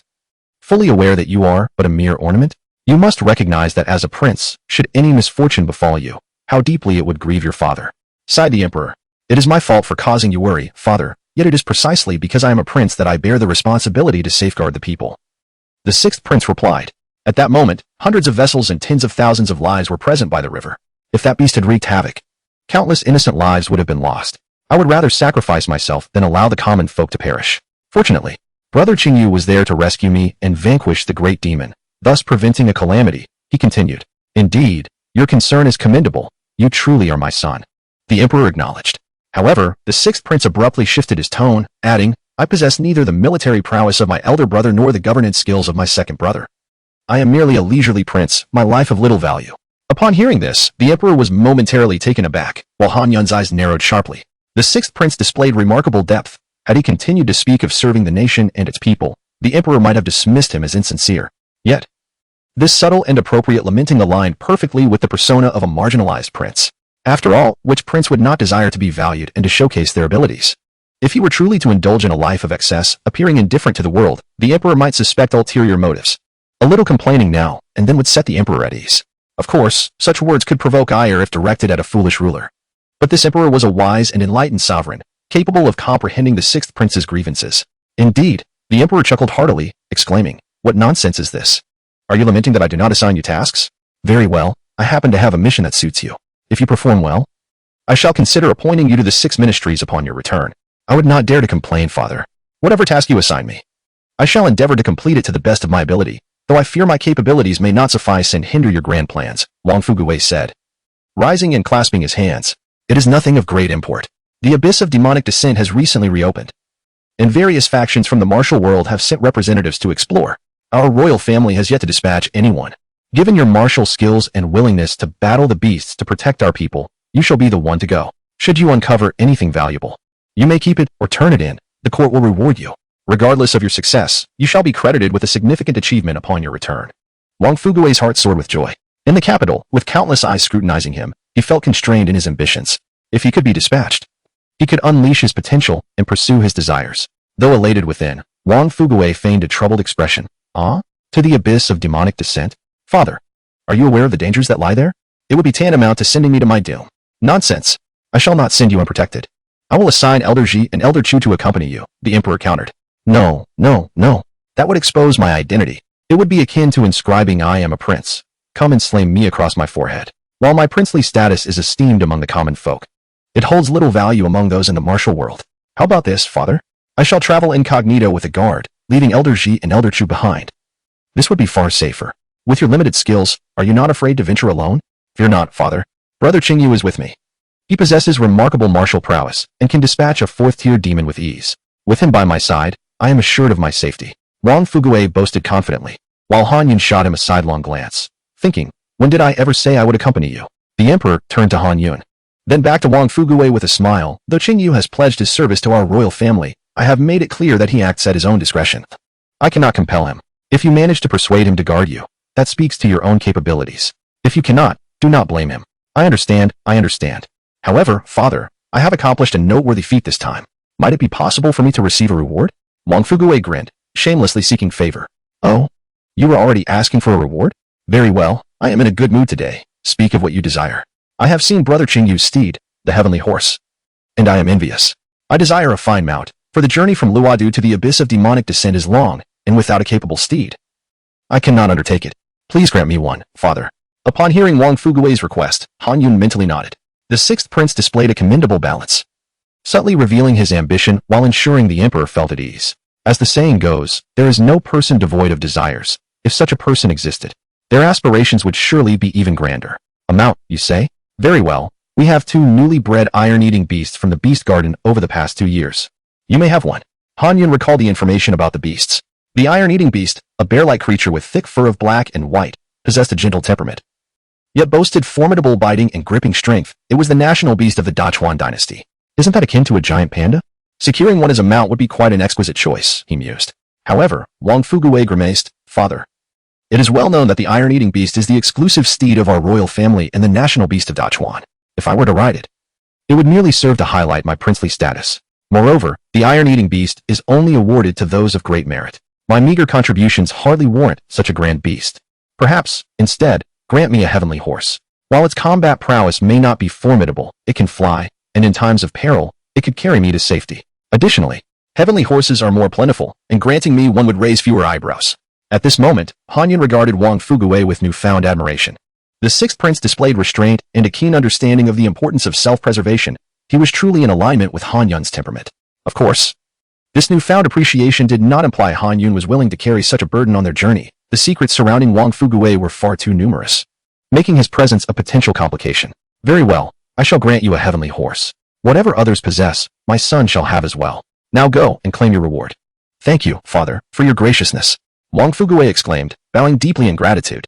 Chapter 91, The Stallion and the Mare Elderji, accompanied by the sixth prince and Han Yun, departed from the emperor's sleeping quarters, leaving Elder Chu behind. The ability to enter the emperor's chamber unannounced in the dead of night and stand beside him speaks volumes of the trust the emperor places in these 2 loyal third-tier powerhouses. Such devoted individuals, like Wang Fuguwei, would not dare to draw them close, nor even attempt to buy their allegiance. Old Chu, is Qingyu truly at the 4th-tier level? The smile faded from the old emperor's face as he gazed at the note on the table. It is difficult to ascertain. He exhibits no internal energy fluctuations. Perhaps he possesses some artifact that conceals his true power. However, judging by his combat prowess, he can slay a 4th-tier beast within the span of a teaspoon. Yet he cannot fly, relying only on lightness techniques. This suggests he is at the peak of the 4th tier but has not yet reached the 3rd.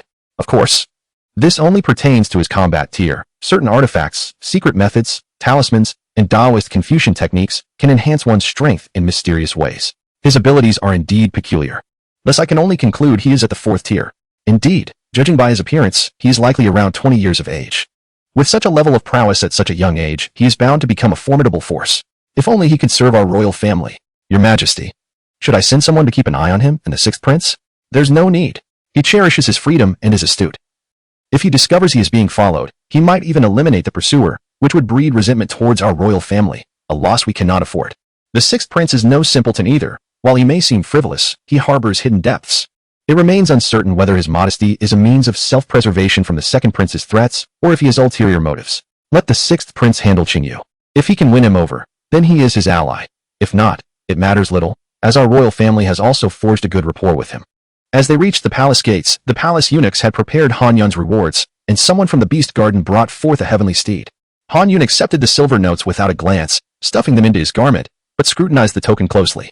It was gilded entirely, adorned with dragons and phoenixes on either side. One side bore the imperial character, while the other inscribed for the officials. He casually placed it into his robe and looked up at the sixth prince, who was joyfully riding the heavenly steed. The heavenly steeds, in terms of temperament, endurance, or combat capability, could not compare to the iron-eating beasts, their only superiority being the ability to fly. The steeds from the beast garden had been trained since childhood, having lost their wildness, making them suitable for the sixth prince's use. Sixth prince, the matter is concluded. I shall take my leave now, Han Yun stated, clasping his hands and turning to depart. Hey, wait up, brother Qingyu. The sixth prince pulled on the reins and hurried to catch up with Han Yun. Did we not agree to venture to the land of demonic fall together? When did I ever say I would go to the land of demonic fall? Or that I would accompany you? Brother Qingyu, now that you are a royal patron, it is your duty to protect the princes. Oh, you mean this? Here. Han Yun pulled out the royal patron's gold medal and handed it to the sixth prince. Wang Fugui examined the token, then glanced at Han Yun's face, exclaiming, Qingyu, what manner of person are you? The position of royal patron is coveted by countless in the martial world, yet you seem utterly indifferent to it. Indeed, I am indifferent. Do you not desire anything? Or have any aspirations? One must have a goal in life. I do. My heart is solely devoted to martial arts, nothing else matters. Ah, truly a martial enthusiast. It is indeed individuals like you who achieve such greatness at a young age. Han Yun ignored him and continued on his way. Brother Qingyu, I have boasted before my father, if you do not accompany me, I shall lose face, and my father will think me incapable. That is your concern, not mine. It was not I who encouraged your boasting. What are you doing? Be serious. At that moment, Han Yun noticed his steed leaning down to lick Wang Fugui's horse, resembling a lovesick devotee, while Wang Fugui's steed wore a look of disdain, evading the advances. Seeing this, Wang Fugui burst into laughter. Brother Qingyu, your horse is a stallion, mine is a mare, they are both in their prime. It is only natural for a stallion to pursue a mare. Look, your horse wishes to accompany mine. It must be fate. You should come with me. You wouldn't want to separate them, would you? Oh, then I shall give you this horse. I will walk. Hiss. Wang Fugui gritted his teeth. Why was Han Yun so impervious to persuasion? Brother Qingyu, it grows late. Why not rest at my residence? Tomorrow we can depart, after such prolonged battles. You must be weary. Come, let us enjoy some hot tea and a light supper before resting. I am not tired. Do not be so unsociable. Even if you are not tired, your horse is. Come, my home is just a short distance ahead. Wang Fugui tugged at Han Yun's reins and led the way. Although there was no curfew, they were near the palace, and it was nighttime, with few people on the streets. After a moment's contemplation, Han Yun decided to acquiesce. Persistent refusal would seem overly inhospitable. Take it away then. All right. The two arrived at Wang Fugui's residence, modest in size, as the emperor practiced frugality. And the princes naturally could not dwell in lavish quarters. A plaque hung on the front gate, inscribed with the words How Wang Fu. Though my second brother is not the eldest, he is a legitimate son born of the empress and was designated as the crown prince early on. Concerned about potential discord among us brothers, our father granted us titles of nobility early on. I am but a leisurely prince. Han Yun nodded in understanding. It was indeed customary, as princes were born into nobility, yet typically, when their brothers ascended to the throne, they would humbly request a demotion unless they had achieved great deeds or earned their titles through military merit. Upon entering the Wang residence, Wang Fugui instructed the servants to prepare meat and fresh water for the two heavenly steeds, while he summoned food and drink, then joined Han Yun in the parlor. Han Yun settled into the sitting area, awaiting the meal, while Wang Fugui went to change his clothes, having been drenched, and it was still damp. Though a fifth-tier warrior would not mind the chill, wet garments could be uncomfortable. Soon, Wang Fugui returned, and the servants brought forth food and wine, with the two taking their seats as host and guest. Chapter 92. The winds of Luochuan come, Brother Qingyu. I raise my glass to you in gratitude for saving my life today. The two drained their cups in unison. Wang Fugui, while savoring a piece of beef, spoke. Brother Qingyu, we have developed a bond, haven't we? As you accompany me this time, I assure you, you shall not be treated poorly. First and foremost, I shall cover all expenses during our journey. Meals, lodging, and the care of the heavenly horse will all be my responsibility. Moreover, I shall grant you an additional 20,000 taels of silver as a reward. I also possess a collection of martial arts manuals in my estate, which I will gladly bestow upon you. What do you say? Is that enough sincerity? Upon hearing this, Han Yun chuckled lightly, as far as I know. The emperor is quite frugal, and the monthly allowance for your royal residence cannot be substantial. I saved your life, and the emperor rewarded me with merely 10,000 taels. How can a fallen prince like you suddenly present 20,000 taels? Wang Fugui smiled and replied softly, Brother, to be honest, if I relied solely on my princely stipend, my entire family would have starved long ago. I have engaged in some business endeavors outside. Otherwise, where would I find the means to indulge? Indeed. Without funds to develop influence or cultivate factions, Han Yun remarked, casting a knowing glance at Wang Fugui. Wang Fugui's expression shifted slightly. Qingyu, what do you know? Not much. Merely that you invested considerable time and resources investigating the collusion between Minister Liu and the demon race over the past fortnight. You heard about that? Wang Fugui asked, surprised. I was right next door. How could I not hear? Han Yun looked at Wang Fugui earnestly. Wang Hao? Please, do not call me Wang Hao. Just refer to me as Wang Fugui, he said with a grimace. Everyone knows the sixth prince is called Wang Hao. When I am out conducting business or enjoying leisure, I use the name Wang Fugui. If people learned that the sixth prince engages in such activities, it would be scandalous. Moreover, As we are to depart for the Demon Fall land tomorrow, I cannot afford to be called Wang Hao. Please, get used to calling me Wang Fuguei and do not expose my identity. Ha, your prudent nature does suit my temperament. I agree that caution is paramount. One can never be too careful, as one's life is singular and precarious, Han Yun replied. Indeed, Wang Fuguei exclaimed, slapping his thigh. You speak the truth. We princes have walked on eggshells since birth. Without 100 eyes, we would not survive long. With that, he raised his glass for your words. I shall consider you my sworn brother. Come, let us drink. Han Yun found himself somewhat speechless. Wang Fuguei never seemed to forget to curry his favor. On a serious note, you must have secretly nurtured quite a substantial power, haven't you? At the very least, your intelligence network appears impressive. And you have strong allies willing to follow you. Such a force cannot simply be organized through trivial business dealings. Ah, it seems my brother has deduced much. Wang Fuguei replied with a playful tone. Are you suggesting you wish to assist me in claiming the throne? Do you think my ascension to emperor concerns you? Han Yun shot him a disapproving glance and continued, if you truly wish for my assistance in the Demonfall land, then you must provide me with intelligence regarding it. Currently, I know nothing of the place, nor its dangers. How can I accompany you? That is no issue. My intelligence network is far beyond your imagination. However, this incident arose suddenly, and I have not yet gathered specific information regarding that land. Rest assured, within 2 days, all details will be at my disposal, and I shall share everything with you. Han Yun awaited this very assurance. Knowing that the sixth prince had developed significant power in the shadows capable of providing vital intelligence, something he urgently required. He was acutely aware of his own shortcomings in this regard, especially since both the Fuguei Merchant Association and the Demon Cult had previously shown hostility towards him, with the latter making 2 assassination attempts.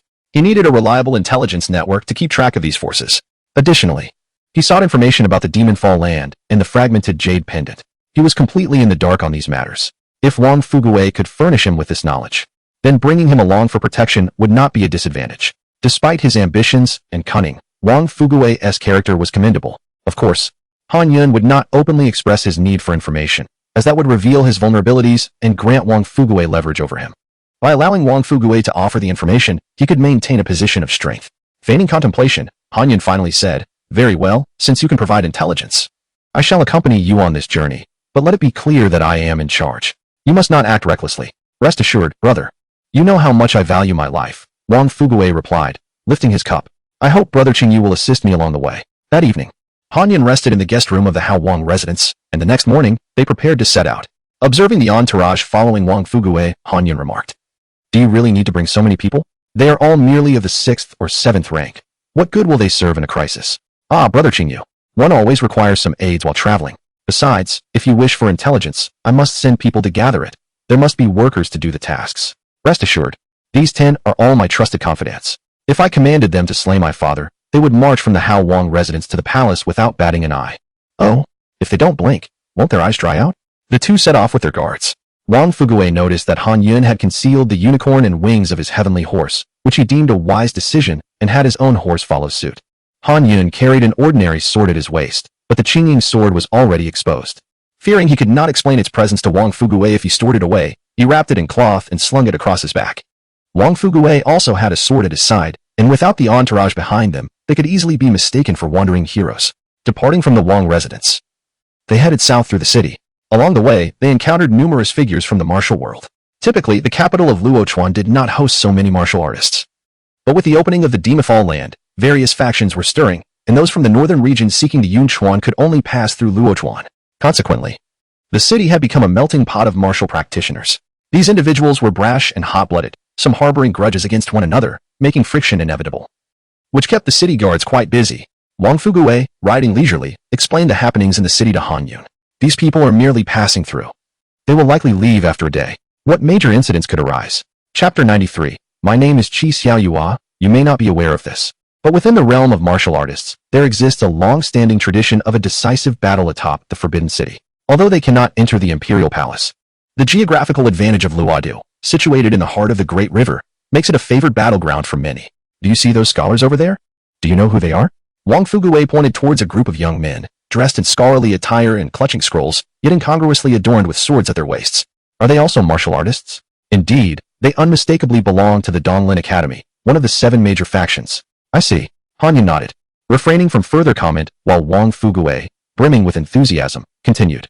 Brother, you've spent all your time training in the mountains and haven't ventured much into the martial world, have you? I possess the most knowledge about these matters. Would you care for a tale? Then please, do share. Han Yun smiled, finding himself intrigued by the information. Though he suspected Wang Fuguwei was merely reiterating what he already knew. When discussing the martial world, one cannot overlook the 7 righteous sects and the demonic faction. The Great River Dynasty is divided into 9 territories, each governed by a different force. First, there is the Northeast Snow River Witch God Sect. The coldest region of the Great River, where winters are so harsh that survival becomes a challenge, fostering a fierce disposition among its inhabitants. While the Witch God Sect practices martial arts, their most formidable skill lies in summoning spirits, venerating 5 animals: snake, weasel, hedgehog, rat, and fox. The abilities they acquire vary with the animal invoked. Second, the Yinyong Sect of the Northern Yin River reigns as the most powerful and populous sect among all factions. Adhering to Taoist principles, mastering both Taoist arts and martial skills, and undoubtedly leading the martial realm. Those venerable old Taoists are not to be trifled with. Han Yun nodded, demonstrating his familiarity with the Yinyong Sect. Third, the Qijia of the Northwest Long River, though a martial family, resembles a military clan more closely. They hold hereditary titles and have long guarded the human pass, assisting the soldiers of the Great River in repelling demonic forces, embodying loyalty and valor. Their martial arts are distinct from common sects, resembling military techniques. Fourth, the Huayin Sect of the Western Qin River, situated on the treacherous Huayin Mountain, boasts members adept in agility and swordsmanship, solely practicing the art of the sword, hence the name Huayin Sword Sect. Fifth, the Beima Temple in central Luochuan, where the monks, despite their chants of compassion, wield their staffs with merciless precision, capable of swiftly delivering you to the afterlife. Located 70 miles south of Luodu. We shall pass by there as well. Sixth, the Donglin Academy of the Eastern Tai River, whose scholars excel in both literature and martial prowess. Capable of governing the nation and safeguarding stability. They collaborate closely with the imperial court and are representatives of Confucianism. Notably, their talismans possess remarkable strength. Seventh, the Nuwa Palace in southeast Chuchuan, predominantly a female sect, though men are not entirely absent. Wang Fuguwei smirked, winking at Han Yun as he remarked, "Those Jiangnan women are exquisite and gentle. If you could wed a lady from the Nuwa Palace in this lifetime, it would be a treasure, beauty and strength combined. Indeed, only to beat you, to the point where you wouldn't dare even visit a brothel." At this, Wang Fuguwei's grin faltered, shattering his dream of marrying a Nuwa Palace maiden. "Never mind, I shall spare you the details of the last 2 factions. One is the demonic sect of Southern Yunchuan, whose members are devoid of morals and ruthless, often resorting to unscrupulous means to achieve their goals, universally reviled in the martial world. The other is the Tang sect of southwestern Sichuan, lacking in numbers and influence, far from comparable to the 8 major factions. They engage in trade, dealing in hidden weapons, while also training assassins for covert tasks, operating in the shadows without any ethical boundaries, willing to do anything for a price. As the 2 continued their conversation, they strolled southward, the vast city of Luodu proving expansive enough that they had walked from morning until noon without exiting. Upon reaching the southern part of the city, Wang Fuguwei suggested dining at a restaurant, to which Han Yun nodded in agreement. They paused before a bustling tavern, and Han Yun's attention was drawn to a scene across the street. There stood a bookstore, where a group of young men and women, armed with spears and swords, rode horses. Among them was a distinct young lady, strikingly beautiful, with soft facial features and a tall, curvaceous figure. She wore a flowing rose-red gown, cinched at the waist with a leather belt, and donned a simple piece of leather armor reminiscent of military attire. Her exquisite appearance was complemented by a gentle smile, radiating warmth and friendliness. She bore a large bow on her back, nearly as tall as she was, with a quiver of arrows slung at her waist, making it hard to fathom how such a delicate young woman could draw such a powerful bow. Behind her was a blue ox, equipped with a saddle and tethered, pulling a cart neatly stacked with books, secured with ropes. At that moment, the young lady was engaged in haggling with the bookstore owner. Han Yun glanced a few times before losing interest. Dismounting, he handed the reins of his steed to a guard and prepared to enter the tavern. Suddenly, the steed, as if possessed, transformed back into its true form, unfurling its wings and extending its horn, charging towards the blue ox. The ox, noticing the approaching steed, brayed and lowered its head to meet the oncoming impact. With a resounding crash, the steed staggered back a few steps, while the ox stumbled, causing the cart behind it to tilt and books to scatter across the ground. This commotion startled everyone, and Han Yun swiftly seized the reins of the steed, delivering a sharp slap to its head to calm it down. The bow-wielding girl hurriedly knelt to gather the fallen books. Observing her predicament, Han Yun assisted in retrieving the scattered volumes, apologizing, "I'm terribly sorry. My horse was startled for some unknown reason. I shall compensate you for your losses." "It's quite all right. The ground is dry, and the books remain unharmed. We can simply pick them up," the girl replied with a gentle smile, unfazed by the incident. At that moment, Wang Fuguwei approached, enlisting the guards to aid in collecting the books.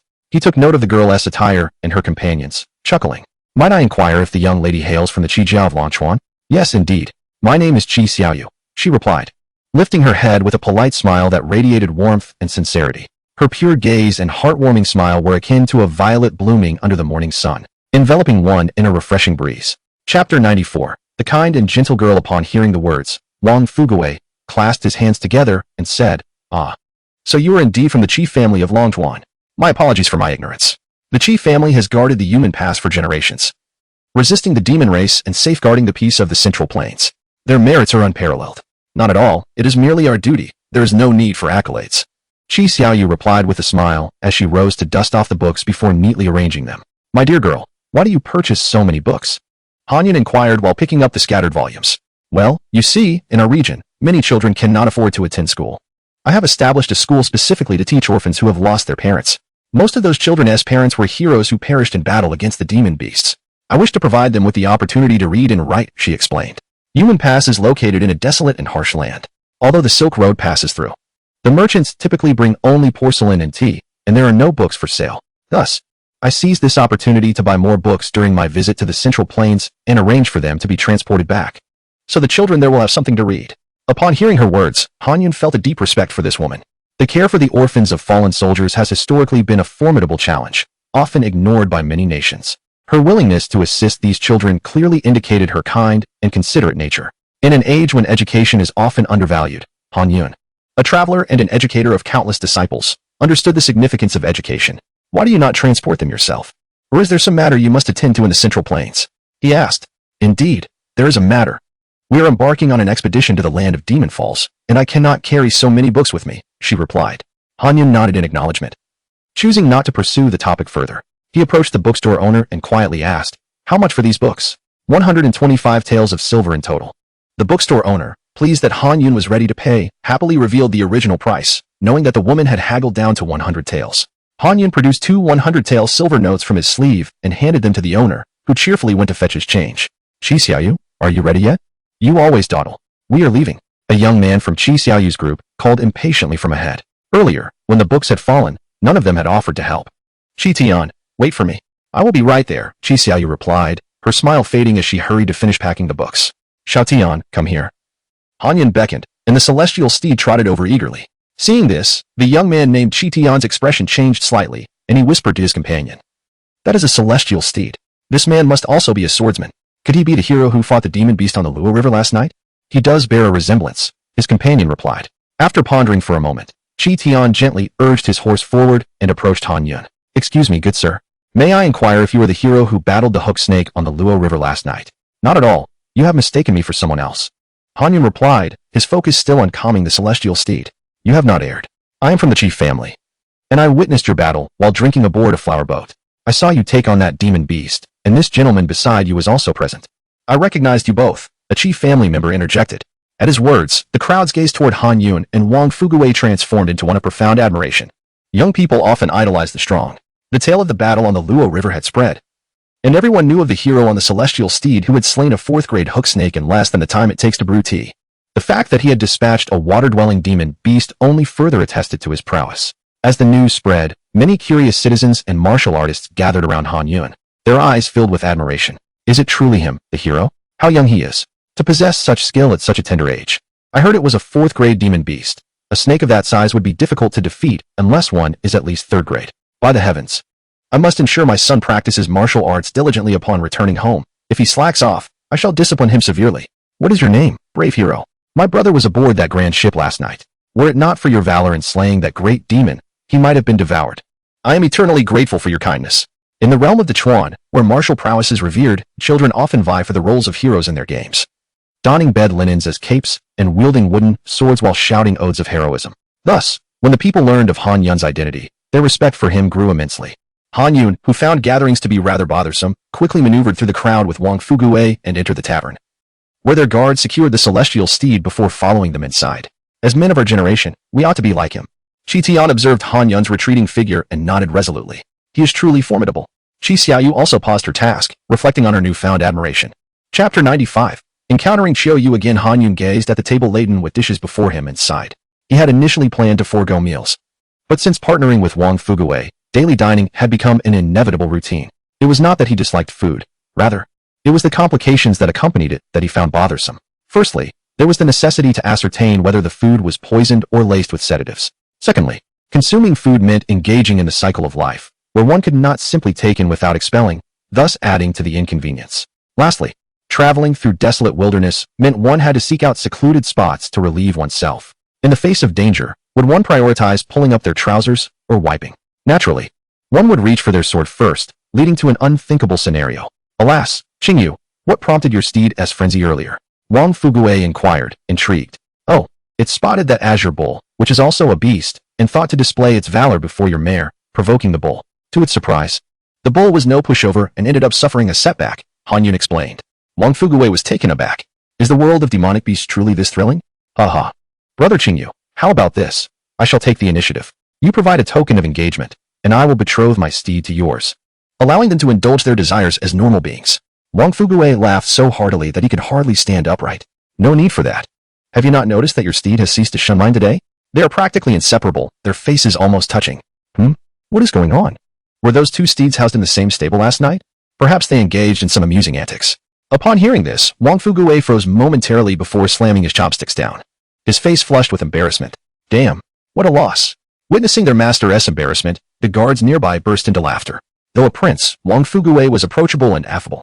Unlike others, whether they were royalty or mere affluent individuals, his guards would not typically dine at the same table as their lord. Yet, he was different. Treating his subordinates with kindness and lacking rigid formalities. He valued their personal matters and readily assisted those in need. When not attending to official business, he often shared laughter and camaraderie with them, earning their loyalty. Han Yun found this arrangement agreeable. He too disliked excessive formality. The group chatted and laughed, enjoying their meal for a full hour before heading downstairs to continue their journey.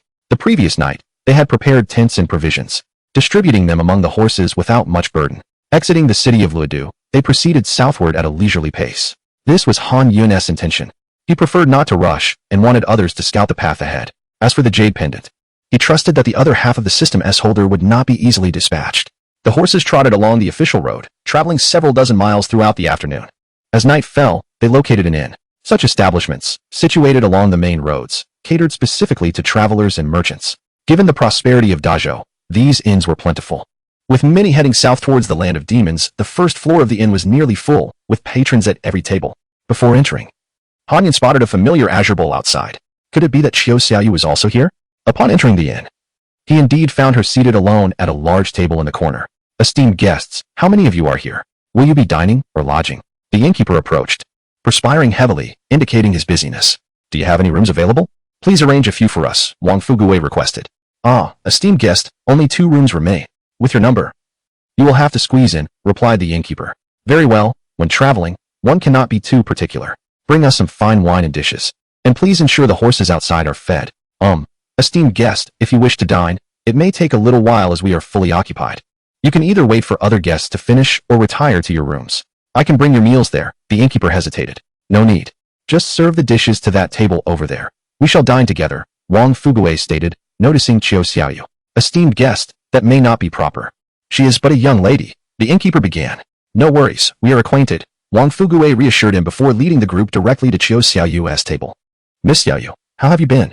Wang Fugui called out before even reaching the table. Startled, Qiu Xiaoyu looked up while eating noodles, her expression shifting to one of delight upon recognizing Han Yun. Hero, it's you. You've come too.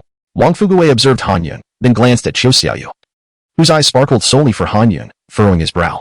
Had the day's journey rendered him haggard? Was his appearance less appealing? Miss Xiaoyu, may we join you? Han Yun asked politely.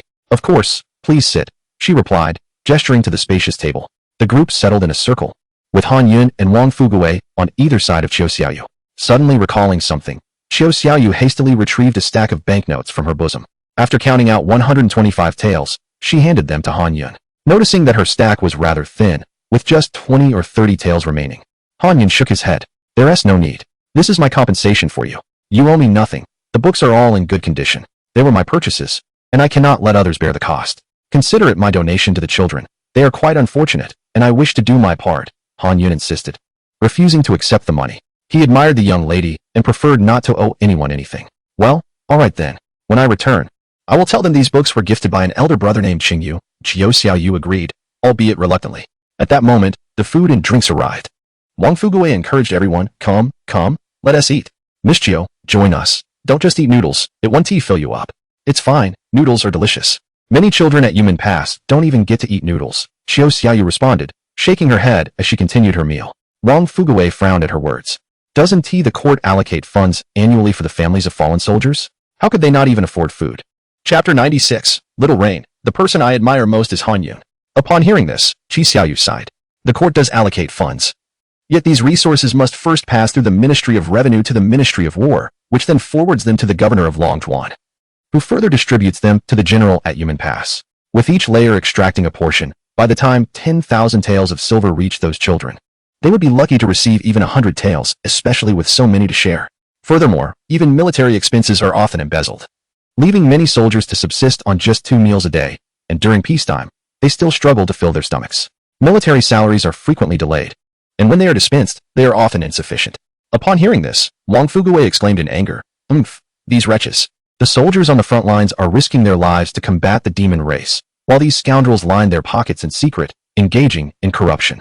They deserve to be punished severely. These parasites fail to consider who is protecting them, who ensures that Dazhou remains peaceful and allows them to indulge in their comforts. As a prince, he was naturally most aware and concerned about such matters. Han Yun shook his head. There is no remedy for this. Such occurrences are prevalent everywhere. As long as humans possess desires, they will venture into danger for profit. Some simply lack a conscience. Unless His Majesty truly resolves to rectify the bureaucratic system, it would jeopardize the interests of the majority, and his throne might not remain stable unless he is willing to make sacrifices. Sighing, Wang Fugui lamented. If only Dazhou could have a wise ruler. His gaze subtly shifted towards Han Yun, scrutinizing his expression. Han Yun maintained a stoic demeanor, silently placing a plate of beef before Qi Xiaoyu, urging her to eat. Qi Xiaoyu resolutely refused the unsolicited offering. Miss Qi, does your family also rely on the court's military funding? Han Yun inquired. Partially, yes, but we also engage in some business. Although Human Pass is barren, it does have its specialties. The Silk Road passes through our region, and we frequently sell various products to merchants. For instance, beef, mutton, Jin foam pears, goji berries, and Sichuan pepper, which they take to the Central Plains, and we import goods from there to sell in the western regions, profiting from the price differences. However, compared to other reputable factions, we are still quite poor. Han Yun noted the evident impoverishment. A scion of a prominent family carrying merely over 100 taels of silver speaks volumes about their decline. Wang Fugui nodded. Indeed. The northern part of Longtuan is truly desolate. It's remarkable that your family has managed to sustain itself until now. If we are to discuss the wealthiest righteous factions, it undoubtedly would be the Yinyong Sect. They are exceedingly affluent, boasting the greatest power, the largest number of members, and the most extensive business operations. The wealth they accumulate is used to cultivate disciples, who, upon completing their training, are dispatched to generate income for the sect. This cycle only strengthens the Yinyong Sect, making it rich enough to rival nations. Qi Xiaoyu shook her head. It's not just that they are wealthy. The Yinyong Sect does not need to maintain an army or officials, nor do they provide disaster relief. If the court and the Yinyong Sect were to earn the same income annually, the court would undoubtedly have less saved up, given its substantial expenditures. Han Yun interjected. Moreover, with so many corrupt officials siphoning funds and a multitude of royals and nobles to support, the pressure on the court is indeed considerable. It can be said that the Yinyong Sect enjoys a relatively less burdensome existence. Were it not for the Yinyong Sect's lack of ambition, their strength might even threaten the court, Wang Fugui remarked, taking a sip of his drink and sighing. That is not necessarily the case. The Yinyong Sect is merely a sect of the martial world, maintaining a cooperative relationship with the court. Every year, they send numerous disciples to the Great Wall, thereby contributing to the state. Han Yun defended. As a disciple of the Yinyong Sect, one must remain vigilant, however. The current leader of the Yinyong Sect may be virtuous, but who can guarantee that ambitious individuals won't arise in the future? Wang Fugui countered, looking at Han Yun. Oh, Qingyu, you seem quite familiar with the Yinyong Sect, Wang Fugui noted, turning his attention to Han Yun. Qi Xiaoyu wiped her mouth and remarked. Isn't this common knowledge? I even know that the Yinyong Sect has 3 sacred training grounds, the Xinyun Pool, the Taiji Diagram, and the Yunwu Hall. Han Yun was aware of these places, having had disputes with the elders regarding the quotas for the Xinyun Pool. The Taiji Diagram is not merely a diagram, but an S-shaped river in the northern part of the Yinyong Sect, with circular banks that embody the principles of Taiji. The feng shui there is exceptional, with the northern bank representing Yin and the southern bank representing Yang, creating a magnetic field conducive to practicing the sect's martial arts, yielding remarkable results. Yet, what is the Yunwu Hall? How does it qualify as a sacred training ground? Speaking of the Yinyong Sect, the person I admire most is indeed from the Yinyong Sect. Qi Xiaoyu, having finished her meal, was in high spirits, smiling brightly at Han Yun and Wang Fugui. Oh, you have someone you admire too? I thought it was my brother Qingyu. Wang Fugui laughed heartily. Not him. Qi Xiaoyu playfully reproached before shyly smiling. Admiration gleaming in her large eyes. The person I admire most is Han Yun. Upon hearing this, Han Yun was taken aback. How did it come to be about him? Han Yun, I know of him. The Grand Master of the Yinyong Sect. Ah, Qingyu, have you heard of Han Yun? Wang Fugui inquired of Han Yun. Internally embarrassed, Han Yun maintained his composure, offering a slight nod. I have heard of him. Qi Xiaoyu eagerly chimed in. Let me tell you, Han Yun is truly remarkable. I believe he is the most formidable master of our time. Although he has lost all his internal energy, he hasn't succumbed to despair. Instead, he has devoted himself to the study of martial arts, mentoring countless disciples, teaching according to their abilities, and embracing all without discrimination. He truly deserves the title of the foremost master of our age. Since I am also a teacher, instructing children, I hold Master Han in the highest regard. I could never teach tens of thousands of students. Wang Fugui nodded in agreement. Indeed, I have heard that he established the Yunwu Hall, teaching daily and creating numerous martial techniques. Even profound-level techniques are trivial in his presence, while he effortlessly commands earthly-level martial arts, having even created heavenly-level techniques. He is truly formidable. I wish to visit the Yinyong Sect to seek his guidance. If I could learn a few moves from him, I would be invincible among my peers. Hearing such praise made Han Yun feel somewhat bashful. Was he truly that impressive? He even entertained the notion that they had recognized his true identity and were flattering him intentionally. Qi Xiaoyu quickly added, not only heavenly-level techniques, he has also created the divine-level martial art, Taiji Fist. Previously, we encountered several disciples of the Yinyong Sect in the northern part of Luochuan, including one named Wang Hanqi, who was quite formidable. Qi Tian was defeated in 3 moves during their sparring, and Wang Hanqi used the Taiji Fist. This Grand Master of the Yinyong Sect truly lives up to his reputation. Chapter 97. Little Range Dream. Qi Xiaoyu had encountered her junior disciples before? If that is the case, they must be not far in the south, perhaps only a day or two's journey away. Han Yun listened to their conversation with an impassive expression while quietly pondering. Wang Fugui chuckled, the Supreme Emperor of the Yinyong Sect. Haha, what an audacious claim. I wonder how the Emperor would react upon hearing this. What makes it so audacious? Master Han is deserving of such a title. If you possessed his abilities, you would be entitled to call yourself the Supreme Emperor as well. Qi Xiaoyu wrinkled her nose as a devoted admirer of Han Yun. She would not tolerate any disparagement against him. Ha ha ha, you seem a bit agitated. All right. Han Yun is indeed the most formidable in the world. That is a given. Han Yun has achieved remarkable feats at such a young age, creating heavenly and divine martial arts. He selflessly imparts his knowledge to the disciples of the Yinyong Sect without any reservation. His capabilities and character are commendable. At this point, Qi Xiaoyu turned to Han Yun and asked, Hey, Silent Oil Bottle, what do you think of Han Yun? How on earth am I supposed to answer that? To say he is good would seem a bit shameless, while to say otherwise would surely anger this young lady. After all, he is her idol. And what is this Silent Oil Bottle nonsense? After a moment of contemplation, Han Yun inquired, Have you ever met Han Yun? No, I came directly from Longquan to Luochuan this time, without passing through Yinchuan. Moreover, the location of the Yinyong Sect is too far north. It doesn't intersect with my route, so I have no opportunity to pay a visit to Master Han. Qi Xiaoyu shook her head in disappointment, but then smiled brightly. But it's all right.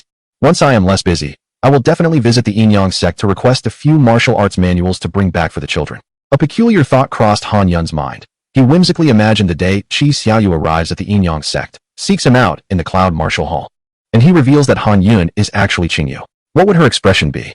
You are truly kind to those children. By the way, what about the books you purchased? There is a security agency south of Luodu City. I've left the books with them, asking them to take them to Yimingwen the next time they transport goods to the western regions. I even gave them 20 taels of silver. And what of your companions? Why are they not with you? Hearing this, Qi Xiaoyu's expression dimmed slightly as she replied, They find me too troublesome, always buying books. When I went to the inn to find you, they left me behind. She then laughed nonchalantly, It's fine. Once I reach the land of demonic fall, I can seek them out again. You are all from the chief family, having traveled from Longtuan together. Isn't it a bit harsh to leave a companion behind? Han Yun furrowed his brow slightly. My relationship with them isn't very good. It's only natural they wouldn't want to take me along. How can that be? Wang Fugui asked in confusion. A gentle and kind girl like you should be well liked everywhere. I'm not as good as you say. I've never had a good relationship with them. My father, although the son of the previous clan leader, is a concubine's child, and my mother isn't of direct descent either. Their statuses are both low, and those legitimate offspring look down on me. Since childhood, they never wanted to play with me. I practiced martial arts and archery at home by myself. As I grew older, I helped those children. Though my family is a branch, we still receive a stipend each month. It's not much, but I can save it, since I am busy taking care of the children. And they view those children as commoners unworthy of their attention. They are even less inclined to associate with me. If it weren't for the fact that I am already at the 5th rank, I wouldn't even have a chance to go to the land of demonic fall. I fought hard to earn this opportunity. Chi Xiaoyu sighed softly, and Han Yun noticed a fleeting glimmer of disappointment in her eyes. This girl is strong yet kind. While she claims not to care, her heart yearns for friendship. What about your family? Your parents must support you in caring for those children. My father is a very weak man. He doesn't dare speak up when bullied by outsiders and takes out his frustrations on my mother at home. Aside from drinking, he does nothing. How can there be such a man? Weak in the outside world, but bullies his own wife at home. Wang Fugui's brows furrowed in indignation. My mother's suffering has its reasons. Never mind, family matters should not be aired in public. Chi Xiaoyu shook her head. Raising the cup Wang Fugui filled for her and drinking it all in one go, Han Yun could roughly guess the situation. Her mother likely did something to wrong her father, who, being weak, did not dare to voice his grievances and resorted to drinking as an outlet. After drinking, emboldened, he would vent his frustrations on his wife. What a dismal affair. How could such a family raise a daughter with such correct values? Is it true that poor children mature early? I see that your companions are only at the 6th rank, while you have already reached the 5th. By strength alone, you should be the strongest among them, yet they do not take you along? Han Yun shifted the topic of conversation. Alas, it is futile. I am already the strongest among the younger generation of the Chi family, but the Chi family is a clan, not a sect. The concept of bloodline is paramount. Our status is ranked according to legitimate and illegitimate lines, rather than based on talent and strength. Of course, if I could cultivate to the 4th rank, I would be considered a strong member of the clan, and my status would rise significantly. If I reached the 3rd rank, I would hold considerable power within the Chi family. I am still young and can strive for greatness. One day, those who look down on me will come to help me care for the children. Chi Xiaoyu declared earnestly, then felt somewhat embarrassed by her own enthusiasm and smiled bashfully. Han Yun chuckled. This girl harbors dreams of becoming strong, which is understandable, yet rather than wanting to trample those who once belittled her, she wishes to have them join her in caring for the children. What an exceptionally kind-hearted character. Are you also heading to the land of demonic fall? Chi Xiaoyu inquired. Before Han Yun could respond, Wang Fugui nodded in agreement. Chi Xiaoyu's eyes lit up. That is perfect. I'm going there as well. We can travel together for support and not fear encountering any villains. Wang Fugui laughed heartily. You should ask Jingyu. He is our leader, and we all listen to him. Chi Xiaoyu turned her gaze toward Han Yun with hopeful eyes. Han Yun instinctively wanted to decline, but upon seeing the purity in her gaze, he felt an inexplicable urge to protect this glimmer of moonlight.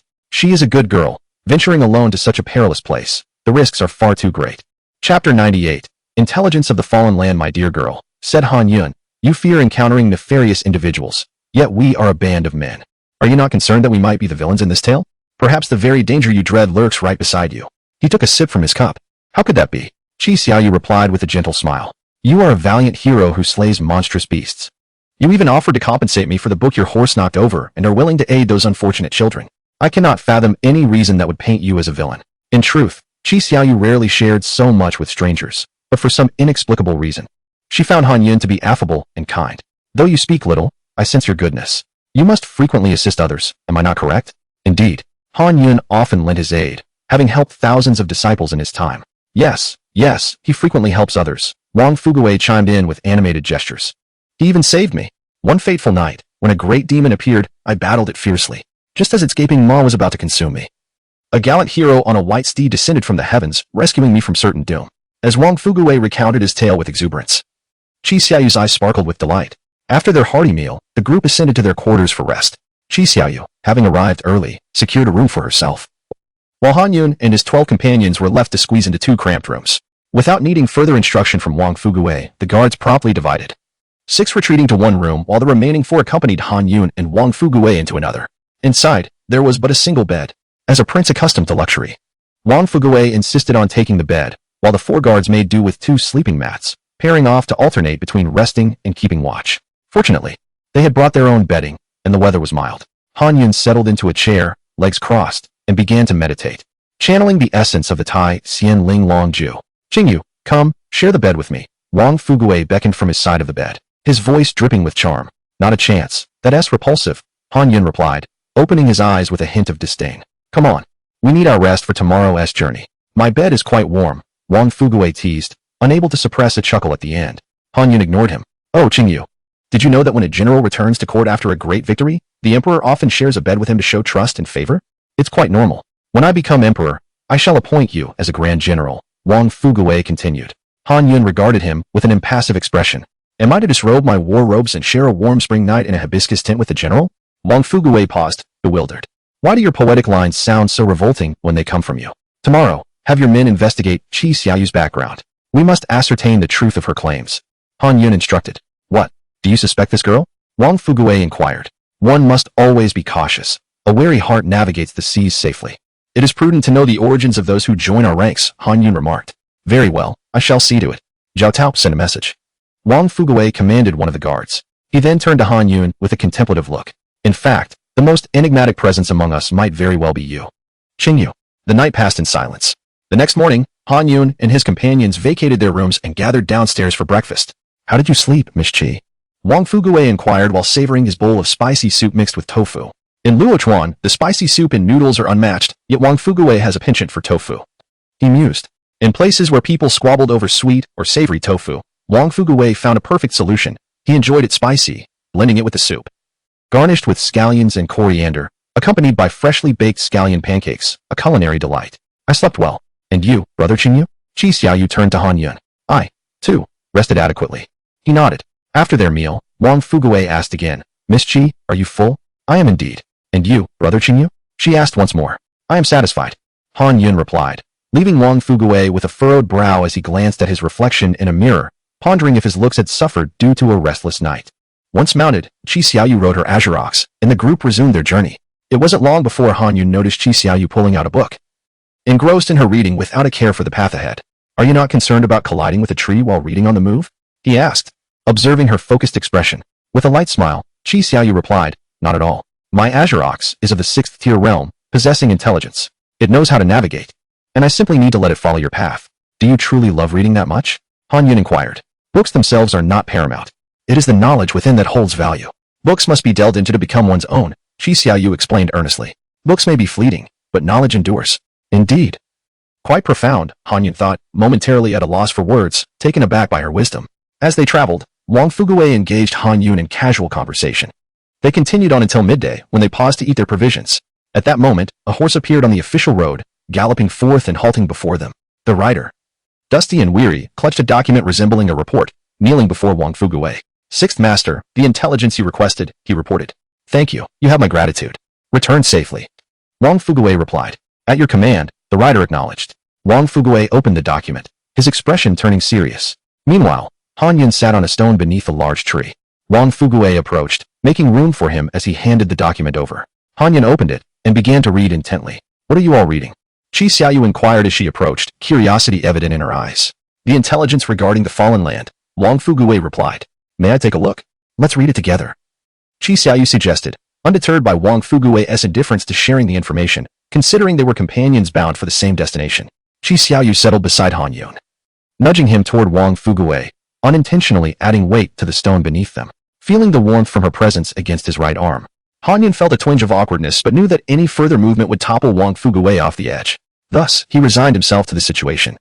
Glancing at Qi Xiaoyu, who was now intently studying the intelligence in his hands, prompting him to focus on it as well. Chapter 99. The depth of human hearts in the peril of the Jianghu. The realm of the demonic fall has been open for over a month. The demonic sect was the first to enter, dispatching 100 individuals into this perilous domain, navigating through numerous treacherous challenges to reach the core area. From the 20 who ventured into the heart of the realm, only one emerged days later, appearing utterly deranged yet possessing an extraordinary sword of unmatched quality. Currently, the demonic sect is reorganizing its forces, preparing for another incursion, with the sect leader seemingly poised to take personal command. Among the righteous factions, the White Horse Temple and the Palace of Huahuang, being the closest, were the first to arrive and enter the realm of the demonic fall. Over 100 monks from the White Horse Temple encountered the monstrous magic wolves and suffered severe losses, proceeding slowly. The Palace of Huahuang sent forth a select group of merely 10 elite warriors, now ensnared by a swarm of cursed insects, struggling to break free. 10 days prior, the Huayan Sword Sect entered, deploying 3 third-tier experts along with over 200 practitioners of the 4th, 5th, and 6th tiers, making them the faction with the largest contingent of strong warriors thus far. 7 days ago, they approached the core area and discovered an ancient, fragmented sword capable of slicing through iron like mud. They dispatched the 3rd-tier expert Elder Jinshin and 4 4th-tier experts into the core, who have yet to return. Their fates unknown. 6 days ago, Donglin Academy arrived in succession but did not venture deep into the realm, merely scouring the outskirts, presumably awaiting reinforcements. 3 days ago, the Yinyong Sect arrived under the leadership of the 3rd-tier expert Fairy Xian Yi, accompanied by another 3rd-tier elder, 10 4th-tier elders, and 35th-tier elders. Engaging in battle with a 3rd-tier beast on the periphery, slaying it and obtaining a demon core, within which they found an ancient scroll thought to contain high-level martial techniques. The Chi family and the Witch God Sect, being the farthest, have yet to arrive. The aforementioned statistics only account for the stronger factions. The number of lower-tier disciples is significantly greater and dispersed, making quantification impossible. Various small and medium factions, as well as wandering practitioners, have also made their way here. But without any third-tier experts, their sporadic teams are inconsequential. The most formidable swordsman, the Winesword Immortal Qin Wuhui, has arrived at the realm of the demonic fall today. His whereabouts currently unknown. No further news has been received regarding the movements of other wandering experts. This time, the demonic fall is notably different from previous years. The number of aberrant beasts has increased, the swarms of cursed insects have proliferated, and the miasma is denser than in previous openings. Though the miasma in the core area is somewhat diminished, the casualty count is alarmingly high, necessitating utmost caution. Note, the antidotes for the miasma have been prepared and are housed in Yinyong City, outside the realm of the demonic fall. This record is brief, providing only an overview, and is insufficient for detailed documentation, yet from these fragments, one can discern that the opening of the demonic fall poses greater dangers this time around. The journey ahead will be fraught with challenges. Wang Fugui let out a bitter laugh as he closed the notebook. After a moment of contemplation, Han Yun spoke, stating that the latest chapter of Wan Hongzhuang's work, Achievement System, Cultivating in the Martial World, is exclusively updated on Chuanxiao.com. Indeed, the miasma on the periphery has increased compared to previous occasions, while that within the core has significantly lessened. However, even if it is diminished, it remains more potent than that of the outskirts. It seems the ancient barriers have loosened, releasing the miasma contained within. The number of strong individuals venturing in this time is certainly greater than before, as the core has never been accessible. Its miasma was so thick that anyone who entered would perish. This, however, indicates that the treasures within the core remain untouched. The outer areas have likely been scavenged multiple times. Even if treasures existed, they would have been long claimed, leaving little chance for salvage. In contrast, the core remains pristine, undoubtedly filled with relics from the ancient wars. The allure of wealth drives individuals to take risks, compelling many to seek entry. Wang Fugui nodded, extracting his pipe, igniting it with a spark, and drawing a leisurely breath. Indeed, the emerging miasma has also transformed the beasts and cursed insects on the periphery, leading to a significant increase in their numbers. Most importantly, our expedition into the realm of the demonic fall will present dangers not only from the miasma and beasts within the forbidden grounds, but also from the multitude of formidable individuals. In response, Qi Xiaoyu nodded. True, at times, humans can be far more terrifying than beasts. Wealth stirs the heart, and individuals will go to great lengths for personal gain. If we happen upon valuable items and others witness it, they will undoubtedly attempt to seize them. If they cannot overpower us, they will surely resort to lethal means to obtain the treasures. Sighing, she added, if only everyone could be amicable, but alas, the Jianghu is fraught with peril. And we are not masters of our own fate. Han Yun chuckled at her words, shaking his head. The Jianghu is composed of individuals. The depth of human hearts reflects the perilous nature of the Jianghu. However, it is not as you perceive. Not every encounter results in conflict. Many strong individuals are familiar with one another, possessing mutual connections, interests, and social graces. Some foster friendships while others harbor enmity, some wield strength while others possess influence. All these factors must be weighed. It is not merely about brute force. The Jianghu has its own rules, and those who disregard them, no matter how skilled, ultimately cannot thrive within its bounds. Qi Xiaoyu stood, gazing earnestly at Han Yun. Qingyu, your insights are sagacious, but my intent in sharing this is not to impart wisdom. Rather, I wish to emphasize that when confronted by foes, we must not hesitate in our resolve. Our actions must be decisive. Once an enemy chooses to strike, it becomes a matter of our survival or theirs. Having spoken, Qi Xiaoyu approached her azure bovine. Wang Fugui and Han Yun exchanged glances, pondering. It seems the most benevolent among us is she, after all. I had been concerned about her naivety, but perhaps my worries were unfounded. Though unfamiliar with the term naivety, Wang Fugui comprehended the sentiment being conveyed. He took another puff from his pipe, exhaling slowly before offering it to Han Yun. Care for a taste? No, thank you. Come now, just a taste. This smoke invigorates the mind, and its flavor is exquisite. I assure you, one puff and you will be enchanted. I am aware. I simply disdain the thought of using your pipe. Oh. The group resumed their journey. By afternoon, a soaring eagle descended, landing upon the head of Wang Fugui's horse.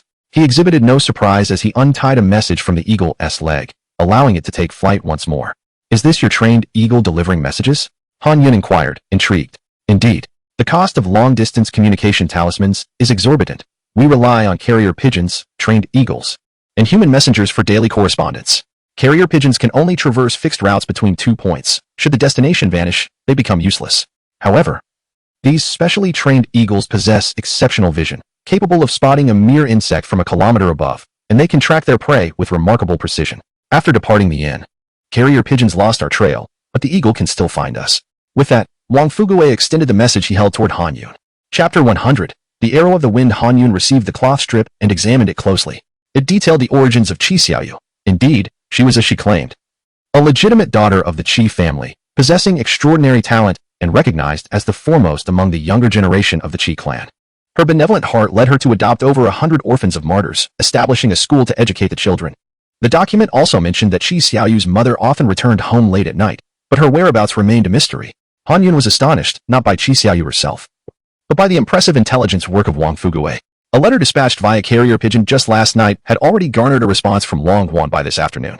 It was noteworthy that they were situated at least 2,000 to 3,000 miles from Yimengguan. The swift reply indicated that the individuals on the other side were not conducting a hasty investigation but had long since organized intelligence on the Qi family, prepared for immediate use. Even the trivial gossip about Qi Xiaoyu's mother's frequent absences was uncovered, despite her parents not being prominent figures within the Qi clan. This underscored the terrifying efficacy of Wang Fugui's operatives, suggesting a deep infiltration into various influential factions. By evening, they had exited the territory of Ruyang and fortuitously found a reasonably sized inn along the roadside, where they decided to rest for the night. With their distance from the capital of Luodu, the flow of merchants had significantly diminished, and the inn did not suffer from a lack of available rooms. Wang Fugui generously secured 7 rooms, one for Qi Xiaoyu, another for himself, and one for himself along with 2 guards, while the remaining guards shared accommodations to a room. This decision was not due to a desire to save money, given his wealth.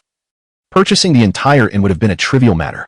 Rather, it was a matter of safety. One would rest while the other stood watch, as caution was paramount in the treacherous world outside.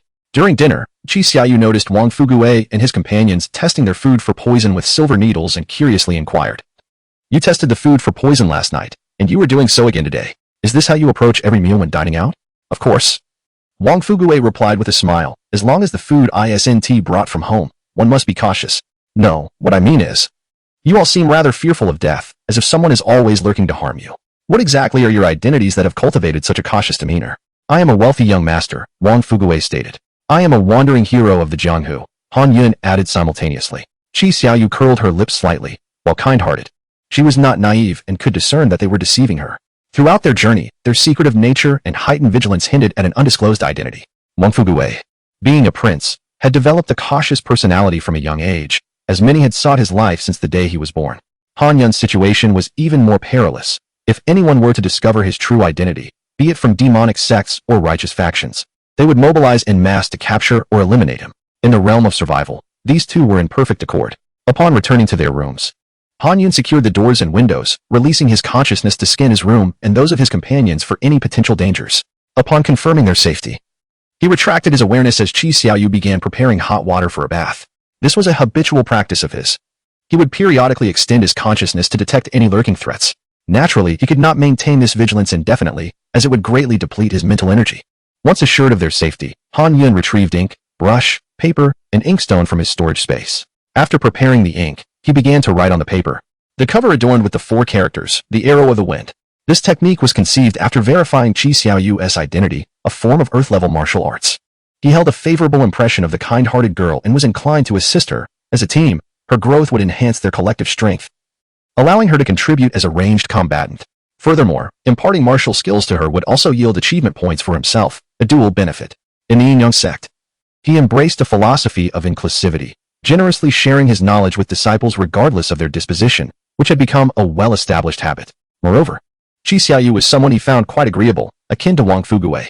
He also wished to provide Wang Fugui with a martial technique but had yet to determine a suitable approach or reason, deciding to observe further before making a decision. After 2/4 of an hour, Han Yun completed the martial arts technique known as the Arrow of the Wind. Once the ink dried, he bound the manuscript with thread. After securing the manual, he settled onto his bed in a meditative posture to cultivate. As the hour of the pig approached, Han Yun abruptly opened his eyes, having detected faint footsteps outside. These sounds did not resemble those of ordinary guests. Instead, they seemed deliberately muted, as if the intruders were attempting to tread quietly. Han Yun immediately extended his consciousness, revealing that the inn was already swarming with dozens of individuals clad in black.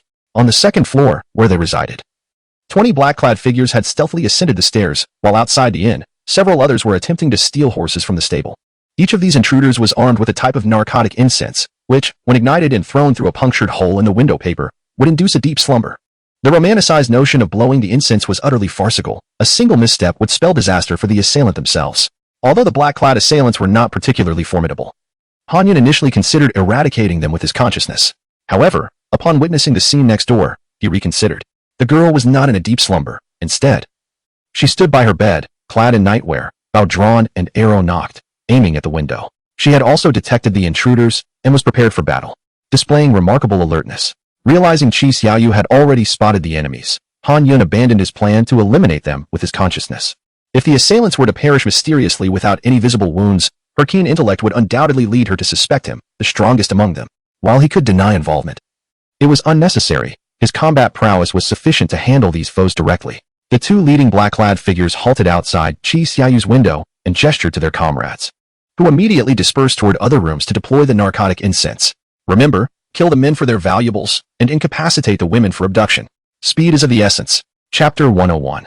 Let the arrows fly. For a while the individual who had previously spoken was addressed by a companion. Brother, I noticed this young lady during the day. Her beauty is truly remarkable, and her figure. Silence, you fool. The elder brother glared and growled lowly. Speak no more. Once we secure our prize, you will have your share of enjoyment. Do not alert them. These people do not seem like common ruffians, but rather like wealthy scions. If we manage to rob them, we shall be free from worries about food and drink for at least 2 months. The younger companion turned crimson upon hearing this. Brother, you are speaking more than I am. Seeing that the younger ones were prepared, the leader signaled, let us move. The group of black-clad figures moistened their fingers with saliva and slowly began to poke at the paper of the window. The younger companion beside the leader followed suit. However, as he punctured the window paper, an arrow shot through the opening like lightning, piercing through his forehead, with the tip emerging from the back of his skull. Blood dripping down. Han Yun was ever vigilant, and as Qi Xiaoyu released her bowstring, he dashed outside, slamming his palm against the window, which shattered with a resounding crash. The black-clad man outside Han Yun's room was instantly obliterated. The leader was momentarily stunned but quickly regained his composure, realizing that their opponents were well prepared. In the blink of an eye, they had lost 2 men. Such skill could not be trifled with. Retreat, he bellowed, preparing to flee. However, as he turned around, a fist struck him from behind, causing him to spout blood and collapse to the ground. Struggling to turn, the leader looked at Qi Xiaoyu, pleading, Heroine, spare me. I have an elderly mother and young children. With a swift motion, Qi Xiaoyu swept her longbow across, mercilessly shattering the leader's skull. At that moment, Han Yun burst forth, witnessing the scene with admiration. Though the girl possessed a kind heart, she was not naive. She was decisive in battle, showing no mercy to her foes, her gaze unwavering and resolute as she took lives without hesitation. Indeed, Han Yun felt that she was quite a match for him. Brandishing the Yinyong sword, he turned and unleashed a wave of sword energy, swiftly cleaving through the remaining dozen black-clad figures in the corridor before they even had a chance to flee. The wooden corridor and staircase were neatly severed in the process. At that moment, Wang Fugui and his guards were roused from the commotion. As they burst through the door, they were met with the horrific sight of the dismembered bodies, along with the corridor crashing down to the first floor, blood splattering across the ground. Wang Fugui and his guards turned pale, although they had seen combat before. Being abruptly awakened from slumber to such a nightmarish scene left them shaken and nauseous. Wang Fugui, being astute, quickly grasped the situation. He turned to Han Yun, astonished. I never imagined that you, with your striking brows and eyes, could be so ruthless in battle.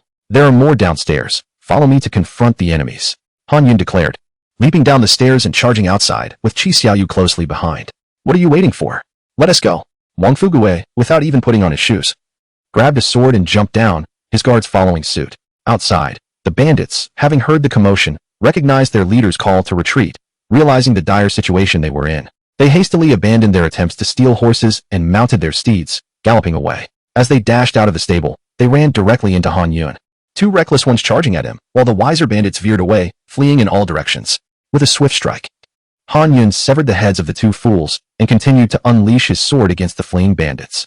Wang Fugui's guards also surged forward, intercepting several of the bandits and engaging in fierce combat. Qi Xiaoyu stood at a distance, drawing her bow and releasing a flurry of arrows, each accompanied by the anguished cries of the bandits. Although Wang Fugui possessed greater strength than his guards, as a prince, he preferred to remain in the background during such conflicts. Blades could strike indiscriminately, and he would not risk injury. He was principled and would charge without hesitation when necessary, such as during the battle on the Luo River against the Hook Snake, where he knew he would not prevail, yet still fought on. For he was the cause of the trouble, and as the only expert present, it fell to him to protect the common folk from harm. In this instance, with 2 formidable experts and numerous guards present, he deemed it unnecessary to engage. It was wiser to bide his time. Wang Fugui stood still, observing Han Yun as he dispatched foes. To him, Han Yun appeared as a machine of death, displaying not a flicker of emotion as he executed his foes with lethal precision. Each strike resulted in a fatality. Though Han Yun and Qi Xiaoyu acted swiftly, the bandits had their horses and scattered into the night. After dispatching the last bandit, the final one vanished into the darkness. One of Wang Fugui's guards fearlessly pursued them. Recalling Wang Fugui's teachings that one must eradicate the roots of trouble. Do not chase, Qi Xiaoyu shouted. Wang Fugui chuckled. One must ensure total annihilation. It would be best to capture a live one for interrogation. Oh dear, it is so dark outside. Who knows if there are ambushes? Your guards may be in danger. Qi Xiaoyu expressed her concern, caring deeply for her companions. May I borrow your bow for a moment? Han Yun extended his hand towards Qi Xiaoyu. It is so dark now.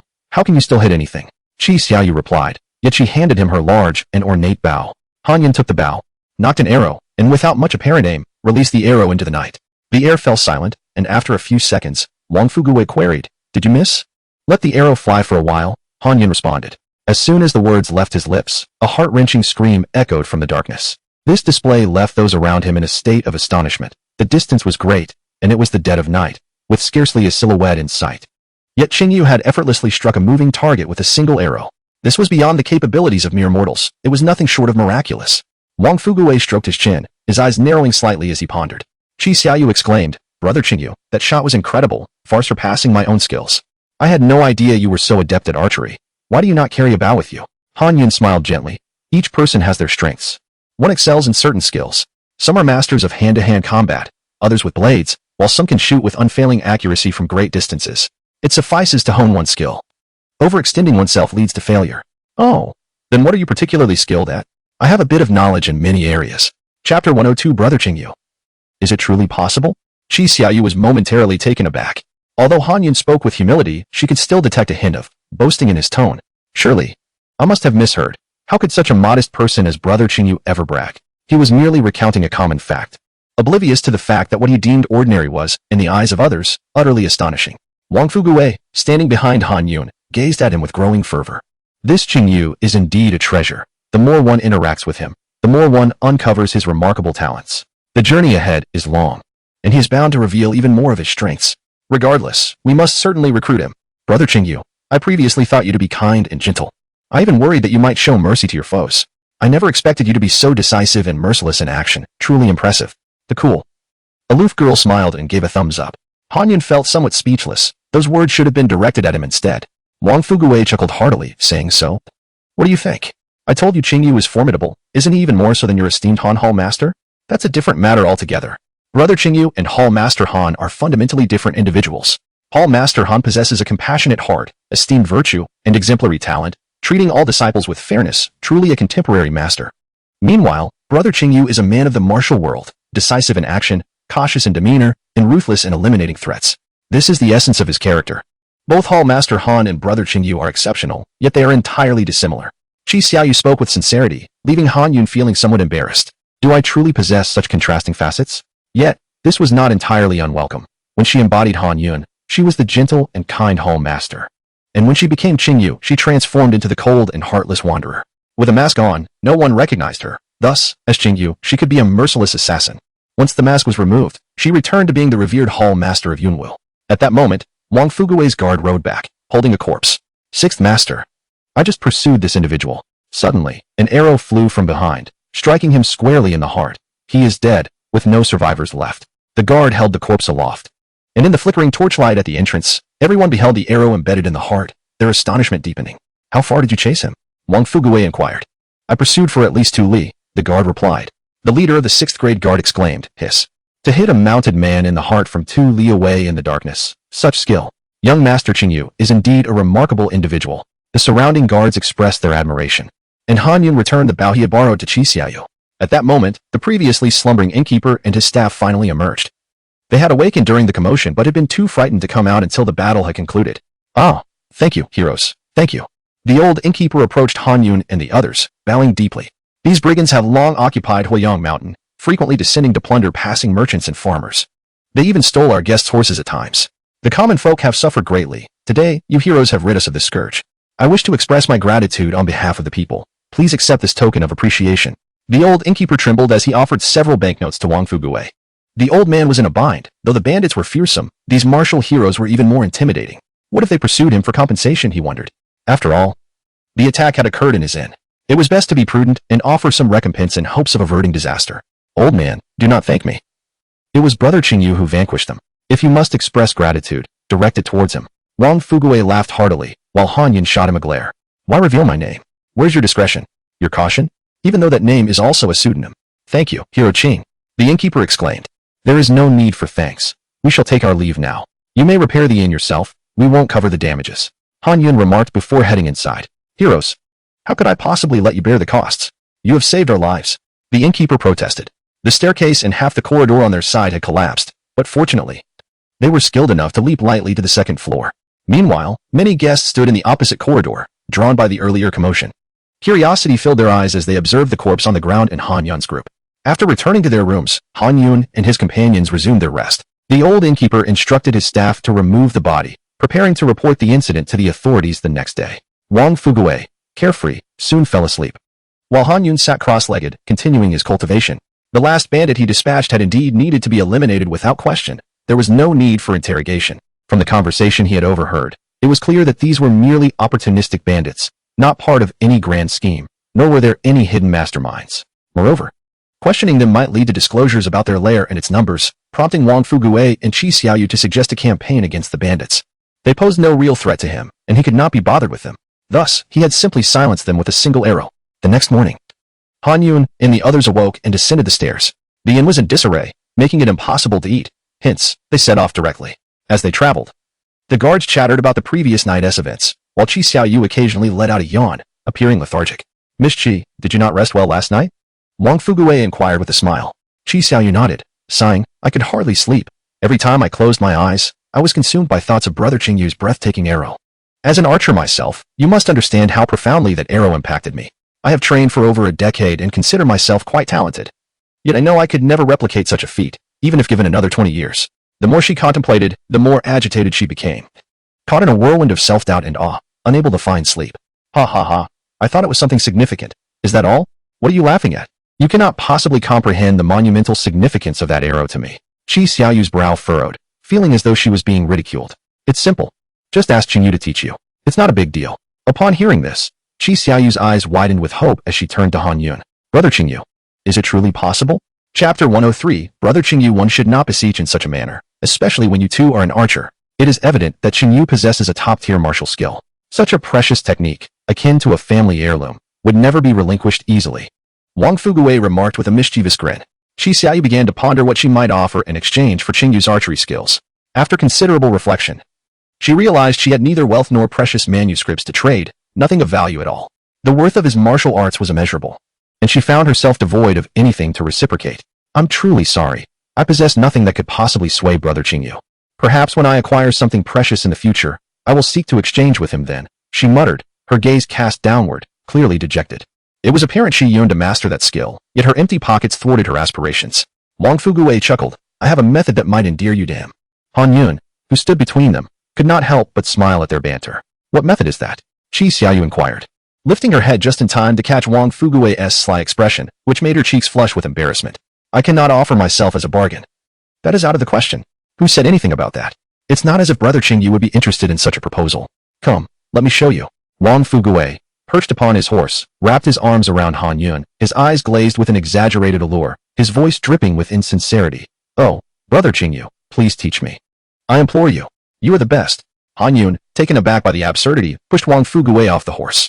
The guards hastily dismounted to assist him back onto his steed. Qi Xiaoyu, too, wore a look of astonishment. Wang Fugui's antics were utterly repulsive, and the mere thought of mimicking him made her shudder. She feared she might meet a similar fate should she attempt it.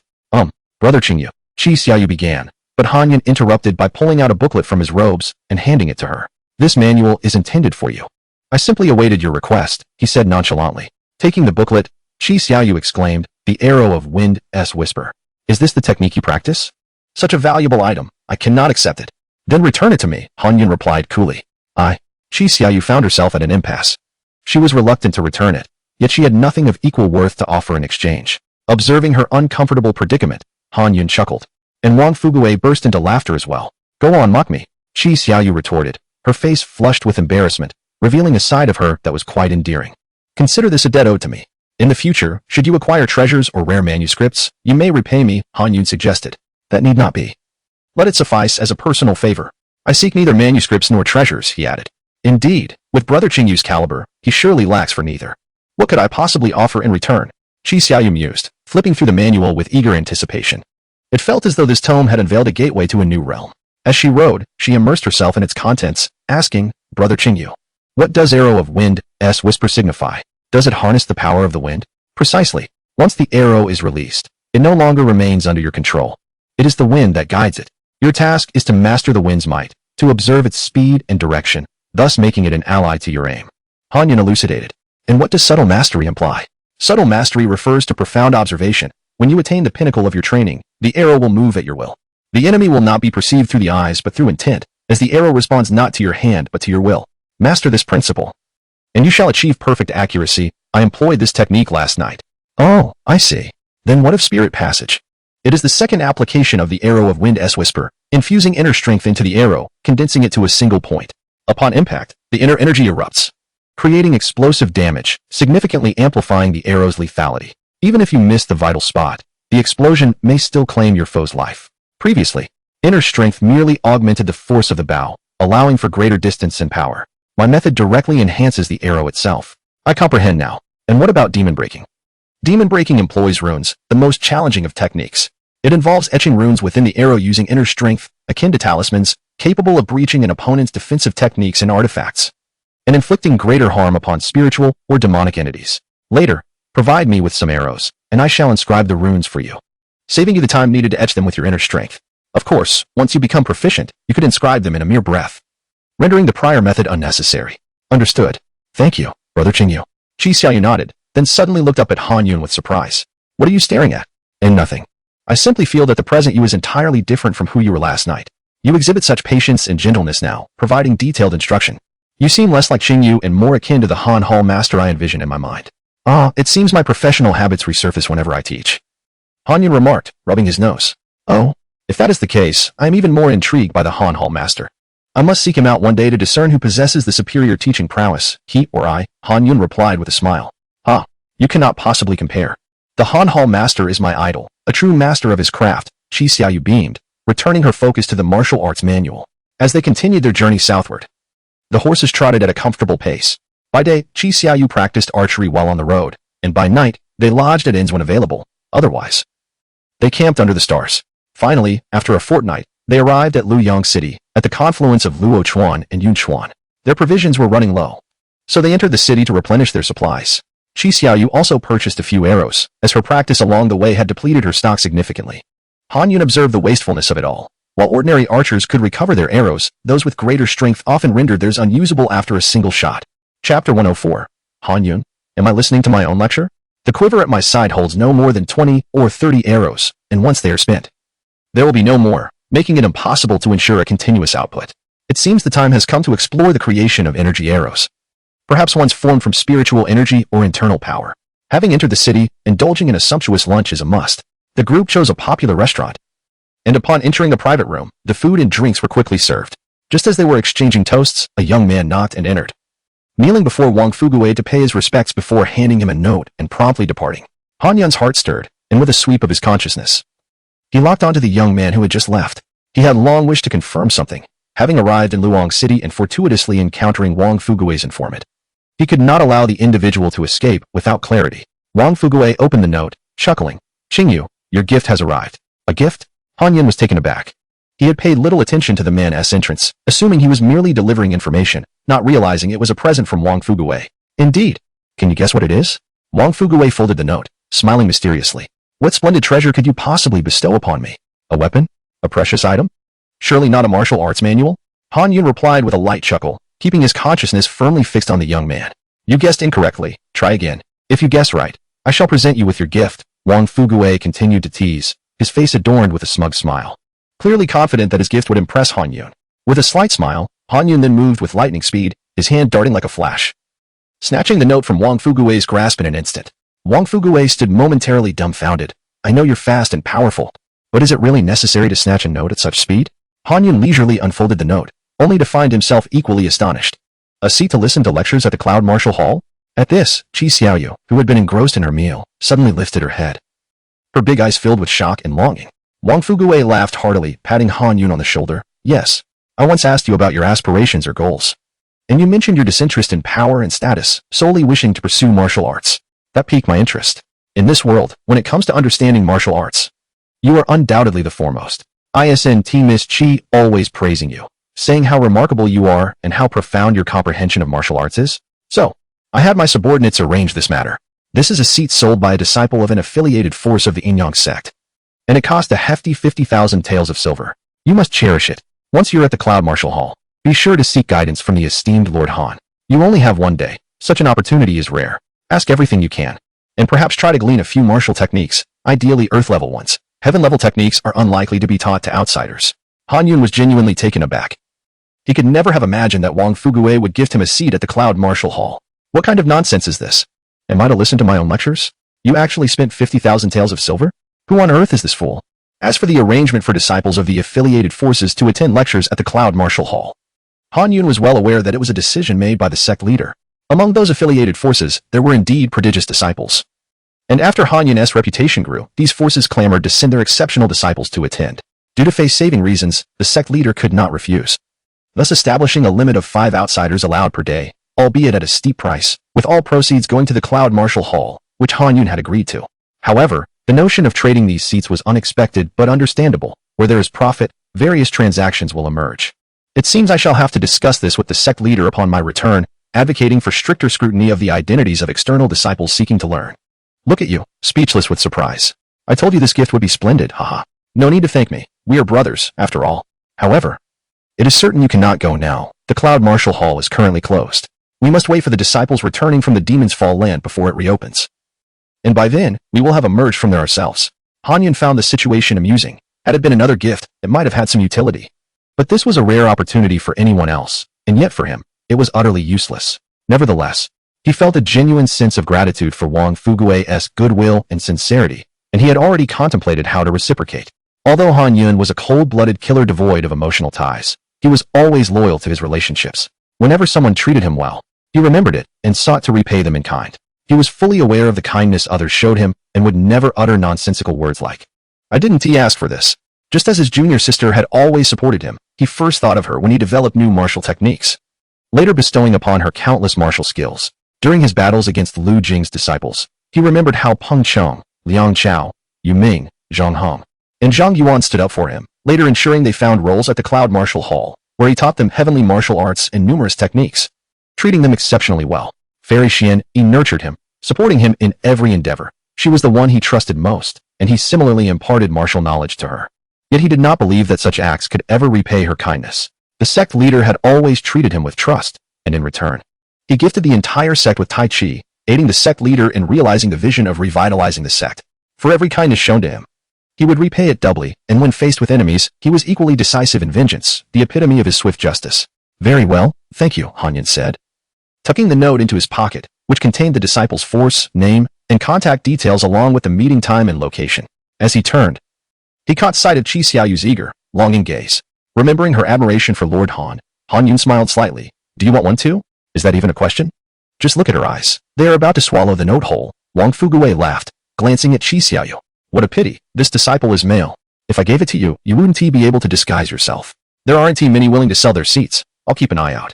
If a female disciple is willing to sell a seat, I'll help you acquire one." Qi Xiaoyu was momentarily stunned by this news.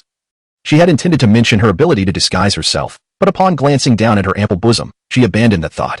After all, while her face and voice could be altered, her curvaceous figure certainly did not resemble that of a man. Chapter 105. Is Wang Fuguwei related to the Fuguwei merchants? No need for that. I already owe Brother Qingyu a martial arts technique and cannot incur another debt. 50,000 taels of silver, along with your connections and manpower, I cannot repay. I will wait until I can visit Lord Han openly and honestly, as I am a member of the chief family. And we all belong to the righteous faction, after all. There are many righteous factions. Can you guarantee that Han Yun will see you? Wang Fuguwei chuckled. I can bring some gifts to pay a visit, and then morally compel him by saying that I have taken in many children and wish to teach them some self-defense techniques. Lord Han is such a gentle and kind-hearted person. He will surely be willing to teach me. Qi Xiaoyu grinned mischievously, her eyes crescent-shaped. Lord Han's expression remained unchanged as he began to imagine being morally compelled. Soon, everyone finished their meal and returned to their pre-booked private rooms. Planning to stay at the inn for the night and set off in the morning, Han Yun entered his room, took out his writing materials, and prepared to compose. He had been pondering what suitable martial arts technique to give Wang Fuguwei for quite some time. After much contemplation, he realized that the scraping technique was not particularly powerful, had mediocre defense, and lacked speed. The realm he forcibly elevated with elixirs seemed to have all its shortcomings. Finally, he thought of a martial art that would suit Wang Fuguwei perfectly. This fellow, much like himself, was particularly cautious and cherished his life. Given his combat prowess, even attack-oriented martial arts would not yield significant results for him. As for defensive techniques, even the best defenses can be breached. Thus, the most fitting style for him would be lightness skills, techniques that enhance escape speed.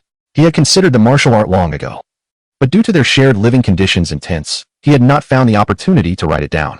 Now that they were staying at the inn and Wang Fuguwei had provided him with a significant favor, he had the perfect reason to repay him. After some contemplation, Han Yun had just inscribed the 5 large characters Zhongyi Dang Xianbu on the paper when his expression suddenly shifted, and he set down his brush. He had been tracking the movements of the young man to whom he had previously delivered information regarding Wang Fuguwei. His spiritual sense extended to a radius of 10 miles, and he had not lost track of the young man until now. However, the young man continued walking without pausing, and he was about to exit Han Yun's spiritual detection range. He could not afford to lose him. Han Yun set a mechanism at the door, stored the paper in his spatial pouch, donned his stealth attire, concealed his face, opened the window, and leaped outside. He swiftly traversed the rooftops in pursuit of the young man. Han Yun moved with incredible speed, seemingly employing lightness skills, but in reality, he was flying without making a sound. In the darkness, Han Yun darted and leaped, quickly catching up to the young man. The young man walked leisurely, yet remained highly vigilant. Each time he reached a corner, he would stealthily glance behind and then look up to check for any following presence. Furthermore, he did not move in a straight line, continuously meandering, making it difficult for anyone to discern his intentions. This individual exhibited excellent counter-surveillance awareness, yet he remained unaware that the one tracking him was merely a mile away. Han Yun observed the young man enter various shops, inns, and taverns, only to quickly slip out through back doors or over walls. Finally, Han Yun grew somewhat impatient. Was this fellow's counter-surveillance awareness truly that strong? Why would anyone track such a minor character? Han Yun followed from the city center to the northern corner, where he finally witnessed the young man entering a pawn shop. The pawn shop was named Fuguwei Pawn Shop. Han Yun's spiritual sense faced no obstacles. After entering, the young man proceeded directly through a concealed door. This hidden door was cleverly disguised as a shelf, undetectable to the untrained eye. Behind it lay a dimly lit small room, airtight, with candles burning and a frail old man seated within. It was difficult to imagine how one could survive in such a cramped space with candles lit without succumbing to oxygen deprivation or carbon dioxide poisoning. "Sir, the items have been delivered," the young man said, clasping his hands. "Are you certain there was no mistake?" The old man opened his murky eyes to gaze at the young man. "Absolutely no mistake. The person resembles the gentleman in the portrait perfectly." "Very well. You may go receive your reward." "Yes." The young man moved his feet but did not leave. Instead, he raised his head and asked, "Sir, I am uncertain whether I should speak, but that gentleman is a member of our merchant association." "Do not speak." The old man's murky eyes suddenly sparkled with intensity as he glared at the young man. "You should not know this. If you do, it could cost you your life. If you truly wish to know more, work hard and elevate your position, then you will naturally learn more. This is the first and last time. Commit such an error again, and there will be new fertilizer beneath the peach tree in the back courtyard." "I dare not, I dare not." The young man broke into a cold sweat. "Enough. Keep an eye on the son of the magistrate, and gather evidence of his crimes." "Understood." The young man clasped his hands and departed. Han Yun observed for a while longer, realizing there was no more useful information to gather, and withdrew his spiritual sense. Now, the answer was becoming clear. This pawn shop was called Fuguwei Pawn Shop, and the young man had also mentioned the merchant association. When the leader of the Fuguwei merchants, Yin Chuan, had approached Han Yun, he had given him a bracelet, informing him that if he encountered difficulties while out, he could present the bracelet at any merchant bearing the name Fuguwei to seek assistance. Before him stood the Fuguwei Pawn Shop. Moreover, Wang Fuguwei, the Fuguwei merchants. "Did you think you could conceal this?" Han Yun had previously considered that with Wang Fuguwei's extensive intelligence network serving him, he could uncover the collusion between Minister Liu and the demon race, investigate the background of a minor character like Qi Xiaoyu, gather detailed information about the abyss of demons, and even acquire a quota for the Cloud Martial Hall. Such a formidable underground power with connections in various factions could only belong to the Fuguwei merchants. However, there had been a lack of evidence to draw a conclusion. In retrospect, it seemed that Wang Fuguwei was either one of the leaders of the Fuguwei merchants or directly its founder. Furthermore, The Fuguwei merchants possessed not only intelligence, but also immense financial resources and numerous strong individuals, one of whom was even a third-rank expert from the Yinyong Sect. One could only imagine how powerful they were. With such tremendous influence at his disposal, what did Wang Fuguwei intend to do? He is merely a prince. What ill intentions could he possibly harbor? Surely, he only wishes to become emperor. A person aspiring to be emperor would never willingly remain in a subordinate position. If he were to collaborate with others, once he ascended to the throne, the Fuguwei merchants would become a stain and an obstacle.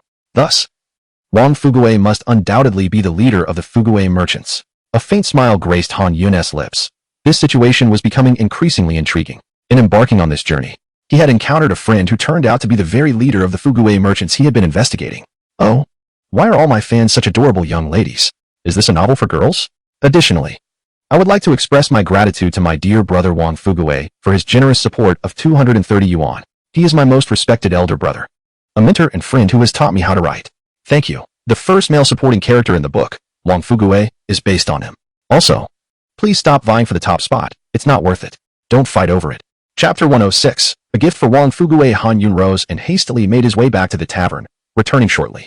The mechanisms at the entrance remained intact, indicating that no one had entered his room during his absence. He removed his facial covering, changed his attire, and took out his writing materials to continue crafting his martial arts manual. The Fuguwei Chamber of Commerce was one entity, while Wang Fuguwei was his friend, a distinction he recognized. Despite being aware that Wang Fuguwei's kindness was a means to cultivate their friendship, he appreciated the gesture and would reciprocate. This lightness of skill could serve as a means of protection for a friend he was yet to fully trust. Han Yun swiftly completed the martial arts manual, allowing it to dry before binding it and placing it within his robes, then proceeded to his training. It had been over half a year since he had last experienced the sensation of sleep. The next morning, after breakfast, the group set off once more, anticipating their exit from Luochuan by day's end. As they exited the city, Han Yun, engaged in casual conversation with Wang Fuguwei, suddenly inquired, "Given your wealth, you must know how much a martial art of the earth level could fetch? Earth level martial arts? For sale? Brother, what are you thinking?" Wang Fuguwei replied, astonished. Among the 7 major powers, only those of high rank may cultivate such arts. In the realm of mid-tier forces, they are treasured heirlooms that are never sold. Just like the technique you gifted to Miss Qi, which I have seen, it is certainly of peak earth level. If it were to circulate in the martial world, it would surely incite bloodshed. By the way, when you visit the Cloud Martial Hall, be astute. It would be best to have Han Yun teach you an earth-level martial art. That would be immensely profitable, enough to recoup an investment of 50,000 taels. Just tell me how much it could be sold for. Why all this superfluous chatter? Han Yun retorted coldly. Should someone actually sell such a thing, it would be a case of supply exceeding demand. An ordinary earth-level martial art starts at no less than 100,000 taels for peak earth level. It could range from 150,000 to 200,000 taels. So much. Qi Xiaoyu exclaimed, her astonishment growing. She now regarded the technique Han Yun had given her as even more valuable. Selling it would leave her in insurmountable debt. Oh, I see, Han Yun nodded, retrieving the lightness skill manual from his robes and extending it to Wang Fuguwei. What is this? Wang Fuguwei asked, taking the manual. Your gift, a peak earth-level martial art. Han Yun stated matter-of-factly, as if presenting something entirely mundane. Peak earth level? Wang Fuguwei gasped, eagerly opening the manual.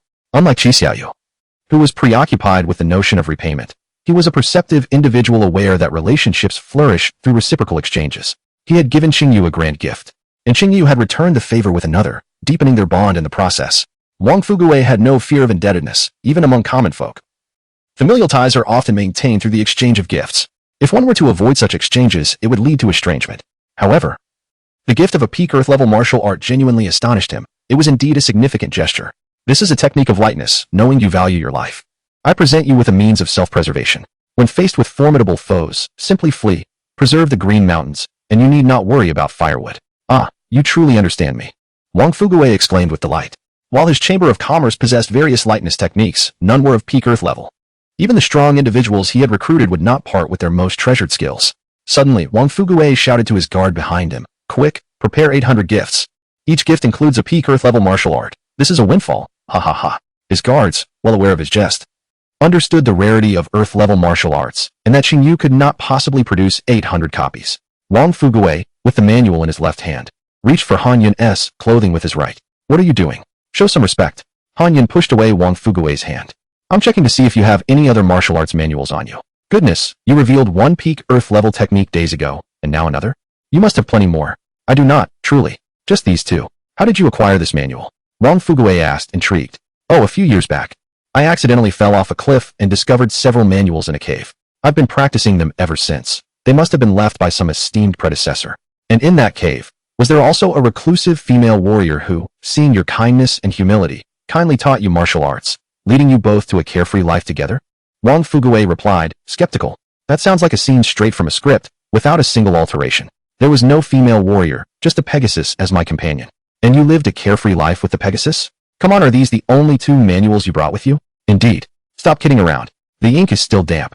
With a distinct smell, unless you pinned this last night, I'd be compelled to use your head as a chamber pot. No, thank you. That is distasteful. Where did it truly come from? Did you memorize it after learning? Whether I learn it or not, if I don't want it, I will return it. I will learn it. Not only for myself but also for Miss Qi and my guards. It's better to escape together joyfully, observing their banter. Qi Xiaoyu couldn't help but smile, but when she heard Wang Fuguwei intended for her to learn as well, she was immediately taken aback. This was an earth-level martial art. She had already learned one. How could she shamelessly accept another? That would only deepen her indebtedness. I can't accept any more, otherwise I would be in debt for life. Qi Xiaoyu resolutely declined. Wang Fuguwei, is that truly possible? Of course. During our midday break, we can practice together. Lightness techniques should be much easier to learn than your archery, which requires relentless practice. Wang Fuguwei casually replied, seeing no harm in giving away something that cost him nothing. It could also draw Qi Xiaoyu closer, adding another ally to his side. Thank you, Brother Qingyu. Qi Xiaoyu sincerely expressed her gratitude. Wang Fuguwei. At noon, the group paused to eat their rations and rest. Wang Fuguwei and Qi Xiaoyu sat together, studying the lightness technique. While the guards busied themselves tending to the horses and cattle, they felt no urgency. The 6th prince was always true to his word. And if he said they would learn, he would certainly teach them. Han Yin also stood by, explaining that the ultimate mastery of lightness techniques transcends mere speed. The movements become unrivaled, allowing one to traverse great distances with ease. Chapter 107, Mountain Bandits. After a midday respite, Wang Fuguwei and Qi Xiaoyu, having gained considerable insights, ceased riding horses and instead practiced their lightness skills on foot in the afternoon. This scene was quite comical, as the 2 dashed ahead while a group of riders pursued them from behind. When they encountered some wandering heroes of the martial world, they mistakenly believed Wang Fuguwei and Qi Xiaoyu were being chased and prepared to assist them against Han Yun and his companions. By nightfall, the 2, panting and exhausted, collapsed onto the ground. Han Yun had hunted a wild boar that was feasting on rice in the fields, and the other guards had slaughtered and roasted it for their meal. After a good half-hour of recuperation and some wild boar meat along with provisions, they finally regained their strength. Han Yun, unaware of the challenges of martial arts training, could effortlessly deduce any technique after merely observing it once, allowing him to execute it seamlessly. The day's exertion had been grueling, yet it bore fruit, as their speed had markedly improved. Wang Fuguwei, wiping his greasy mouth, leaned back against a large tree in contentment. There was still plenty of time. They had merely scratched the surface of their training. The journey from 1 step to a mile was still a considerable distance to cover, and they would continue their practice the following day. Qi Xiaoyu encouraged Wang Fuguwei and then turned to Han Yun, saying, Brother Qingyu, please offer us further guidance. Han Yun chuckled softly, replying, there is little more to impart. You both have grasped the essentials, and all that remains is diligent practice. He sighed. We have now entered the territory of Yinchuan. Although Yinchuan and Longchuan border the perilous grassland tribes, the most chaotic region in the entire Great Chuan dynasty is undoubtedly Yinchuan. Wang Fuguwei launched into a discourse. The chaos in Yinchuan traces back to the era of the 3 kingdoms. Our founding emperor of the Great Chuan dynasty initially controlled only Shuchuan and Qingchuan, making it the smallest domain among the 3 kingdoms. Yinchuan and Shuchuan belonged to the territory of Wu, while Shui, Yin, Long, Tai, and Luo were all under the dominion of Wei, the mightiest of the 3 kingdoms. The old emperor diligently implemented reforms, emphasizing military and agriculture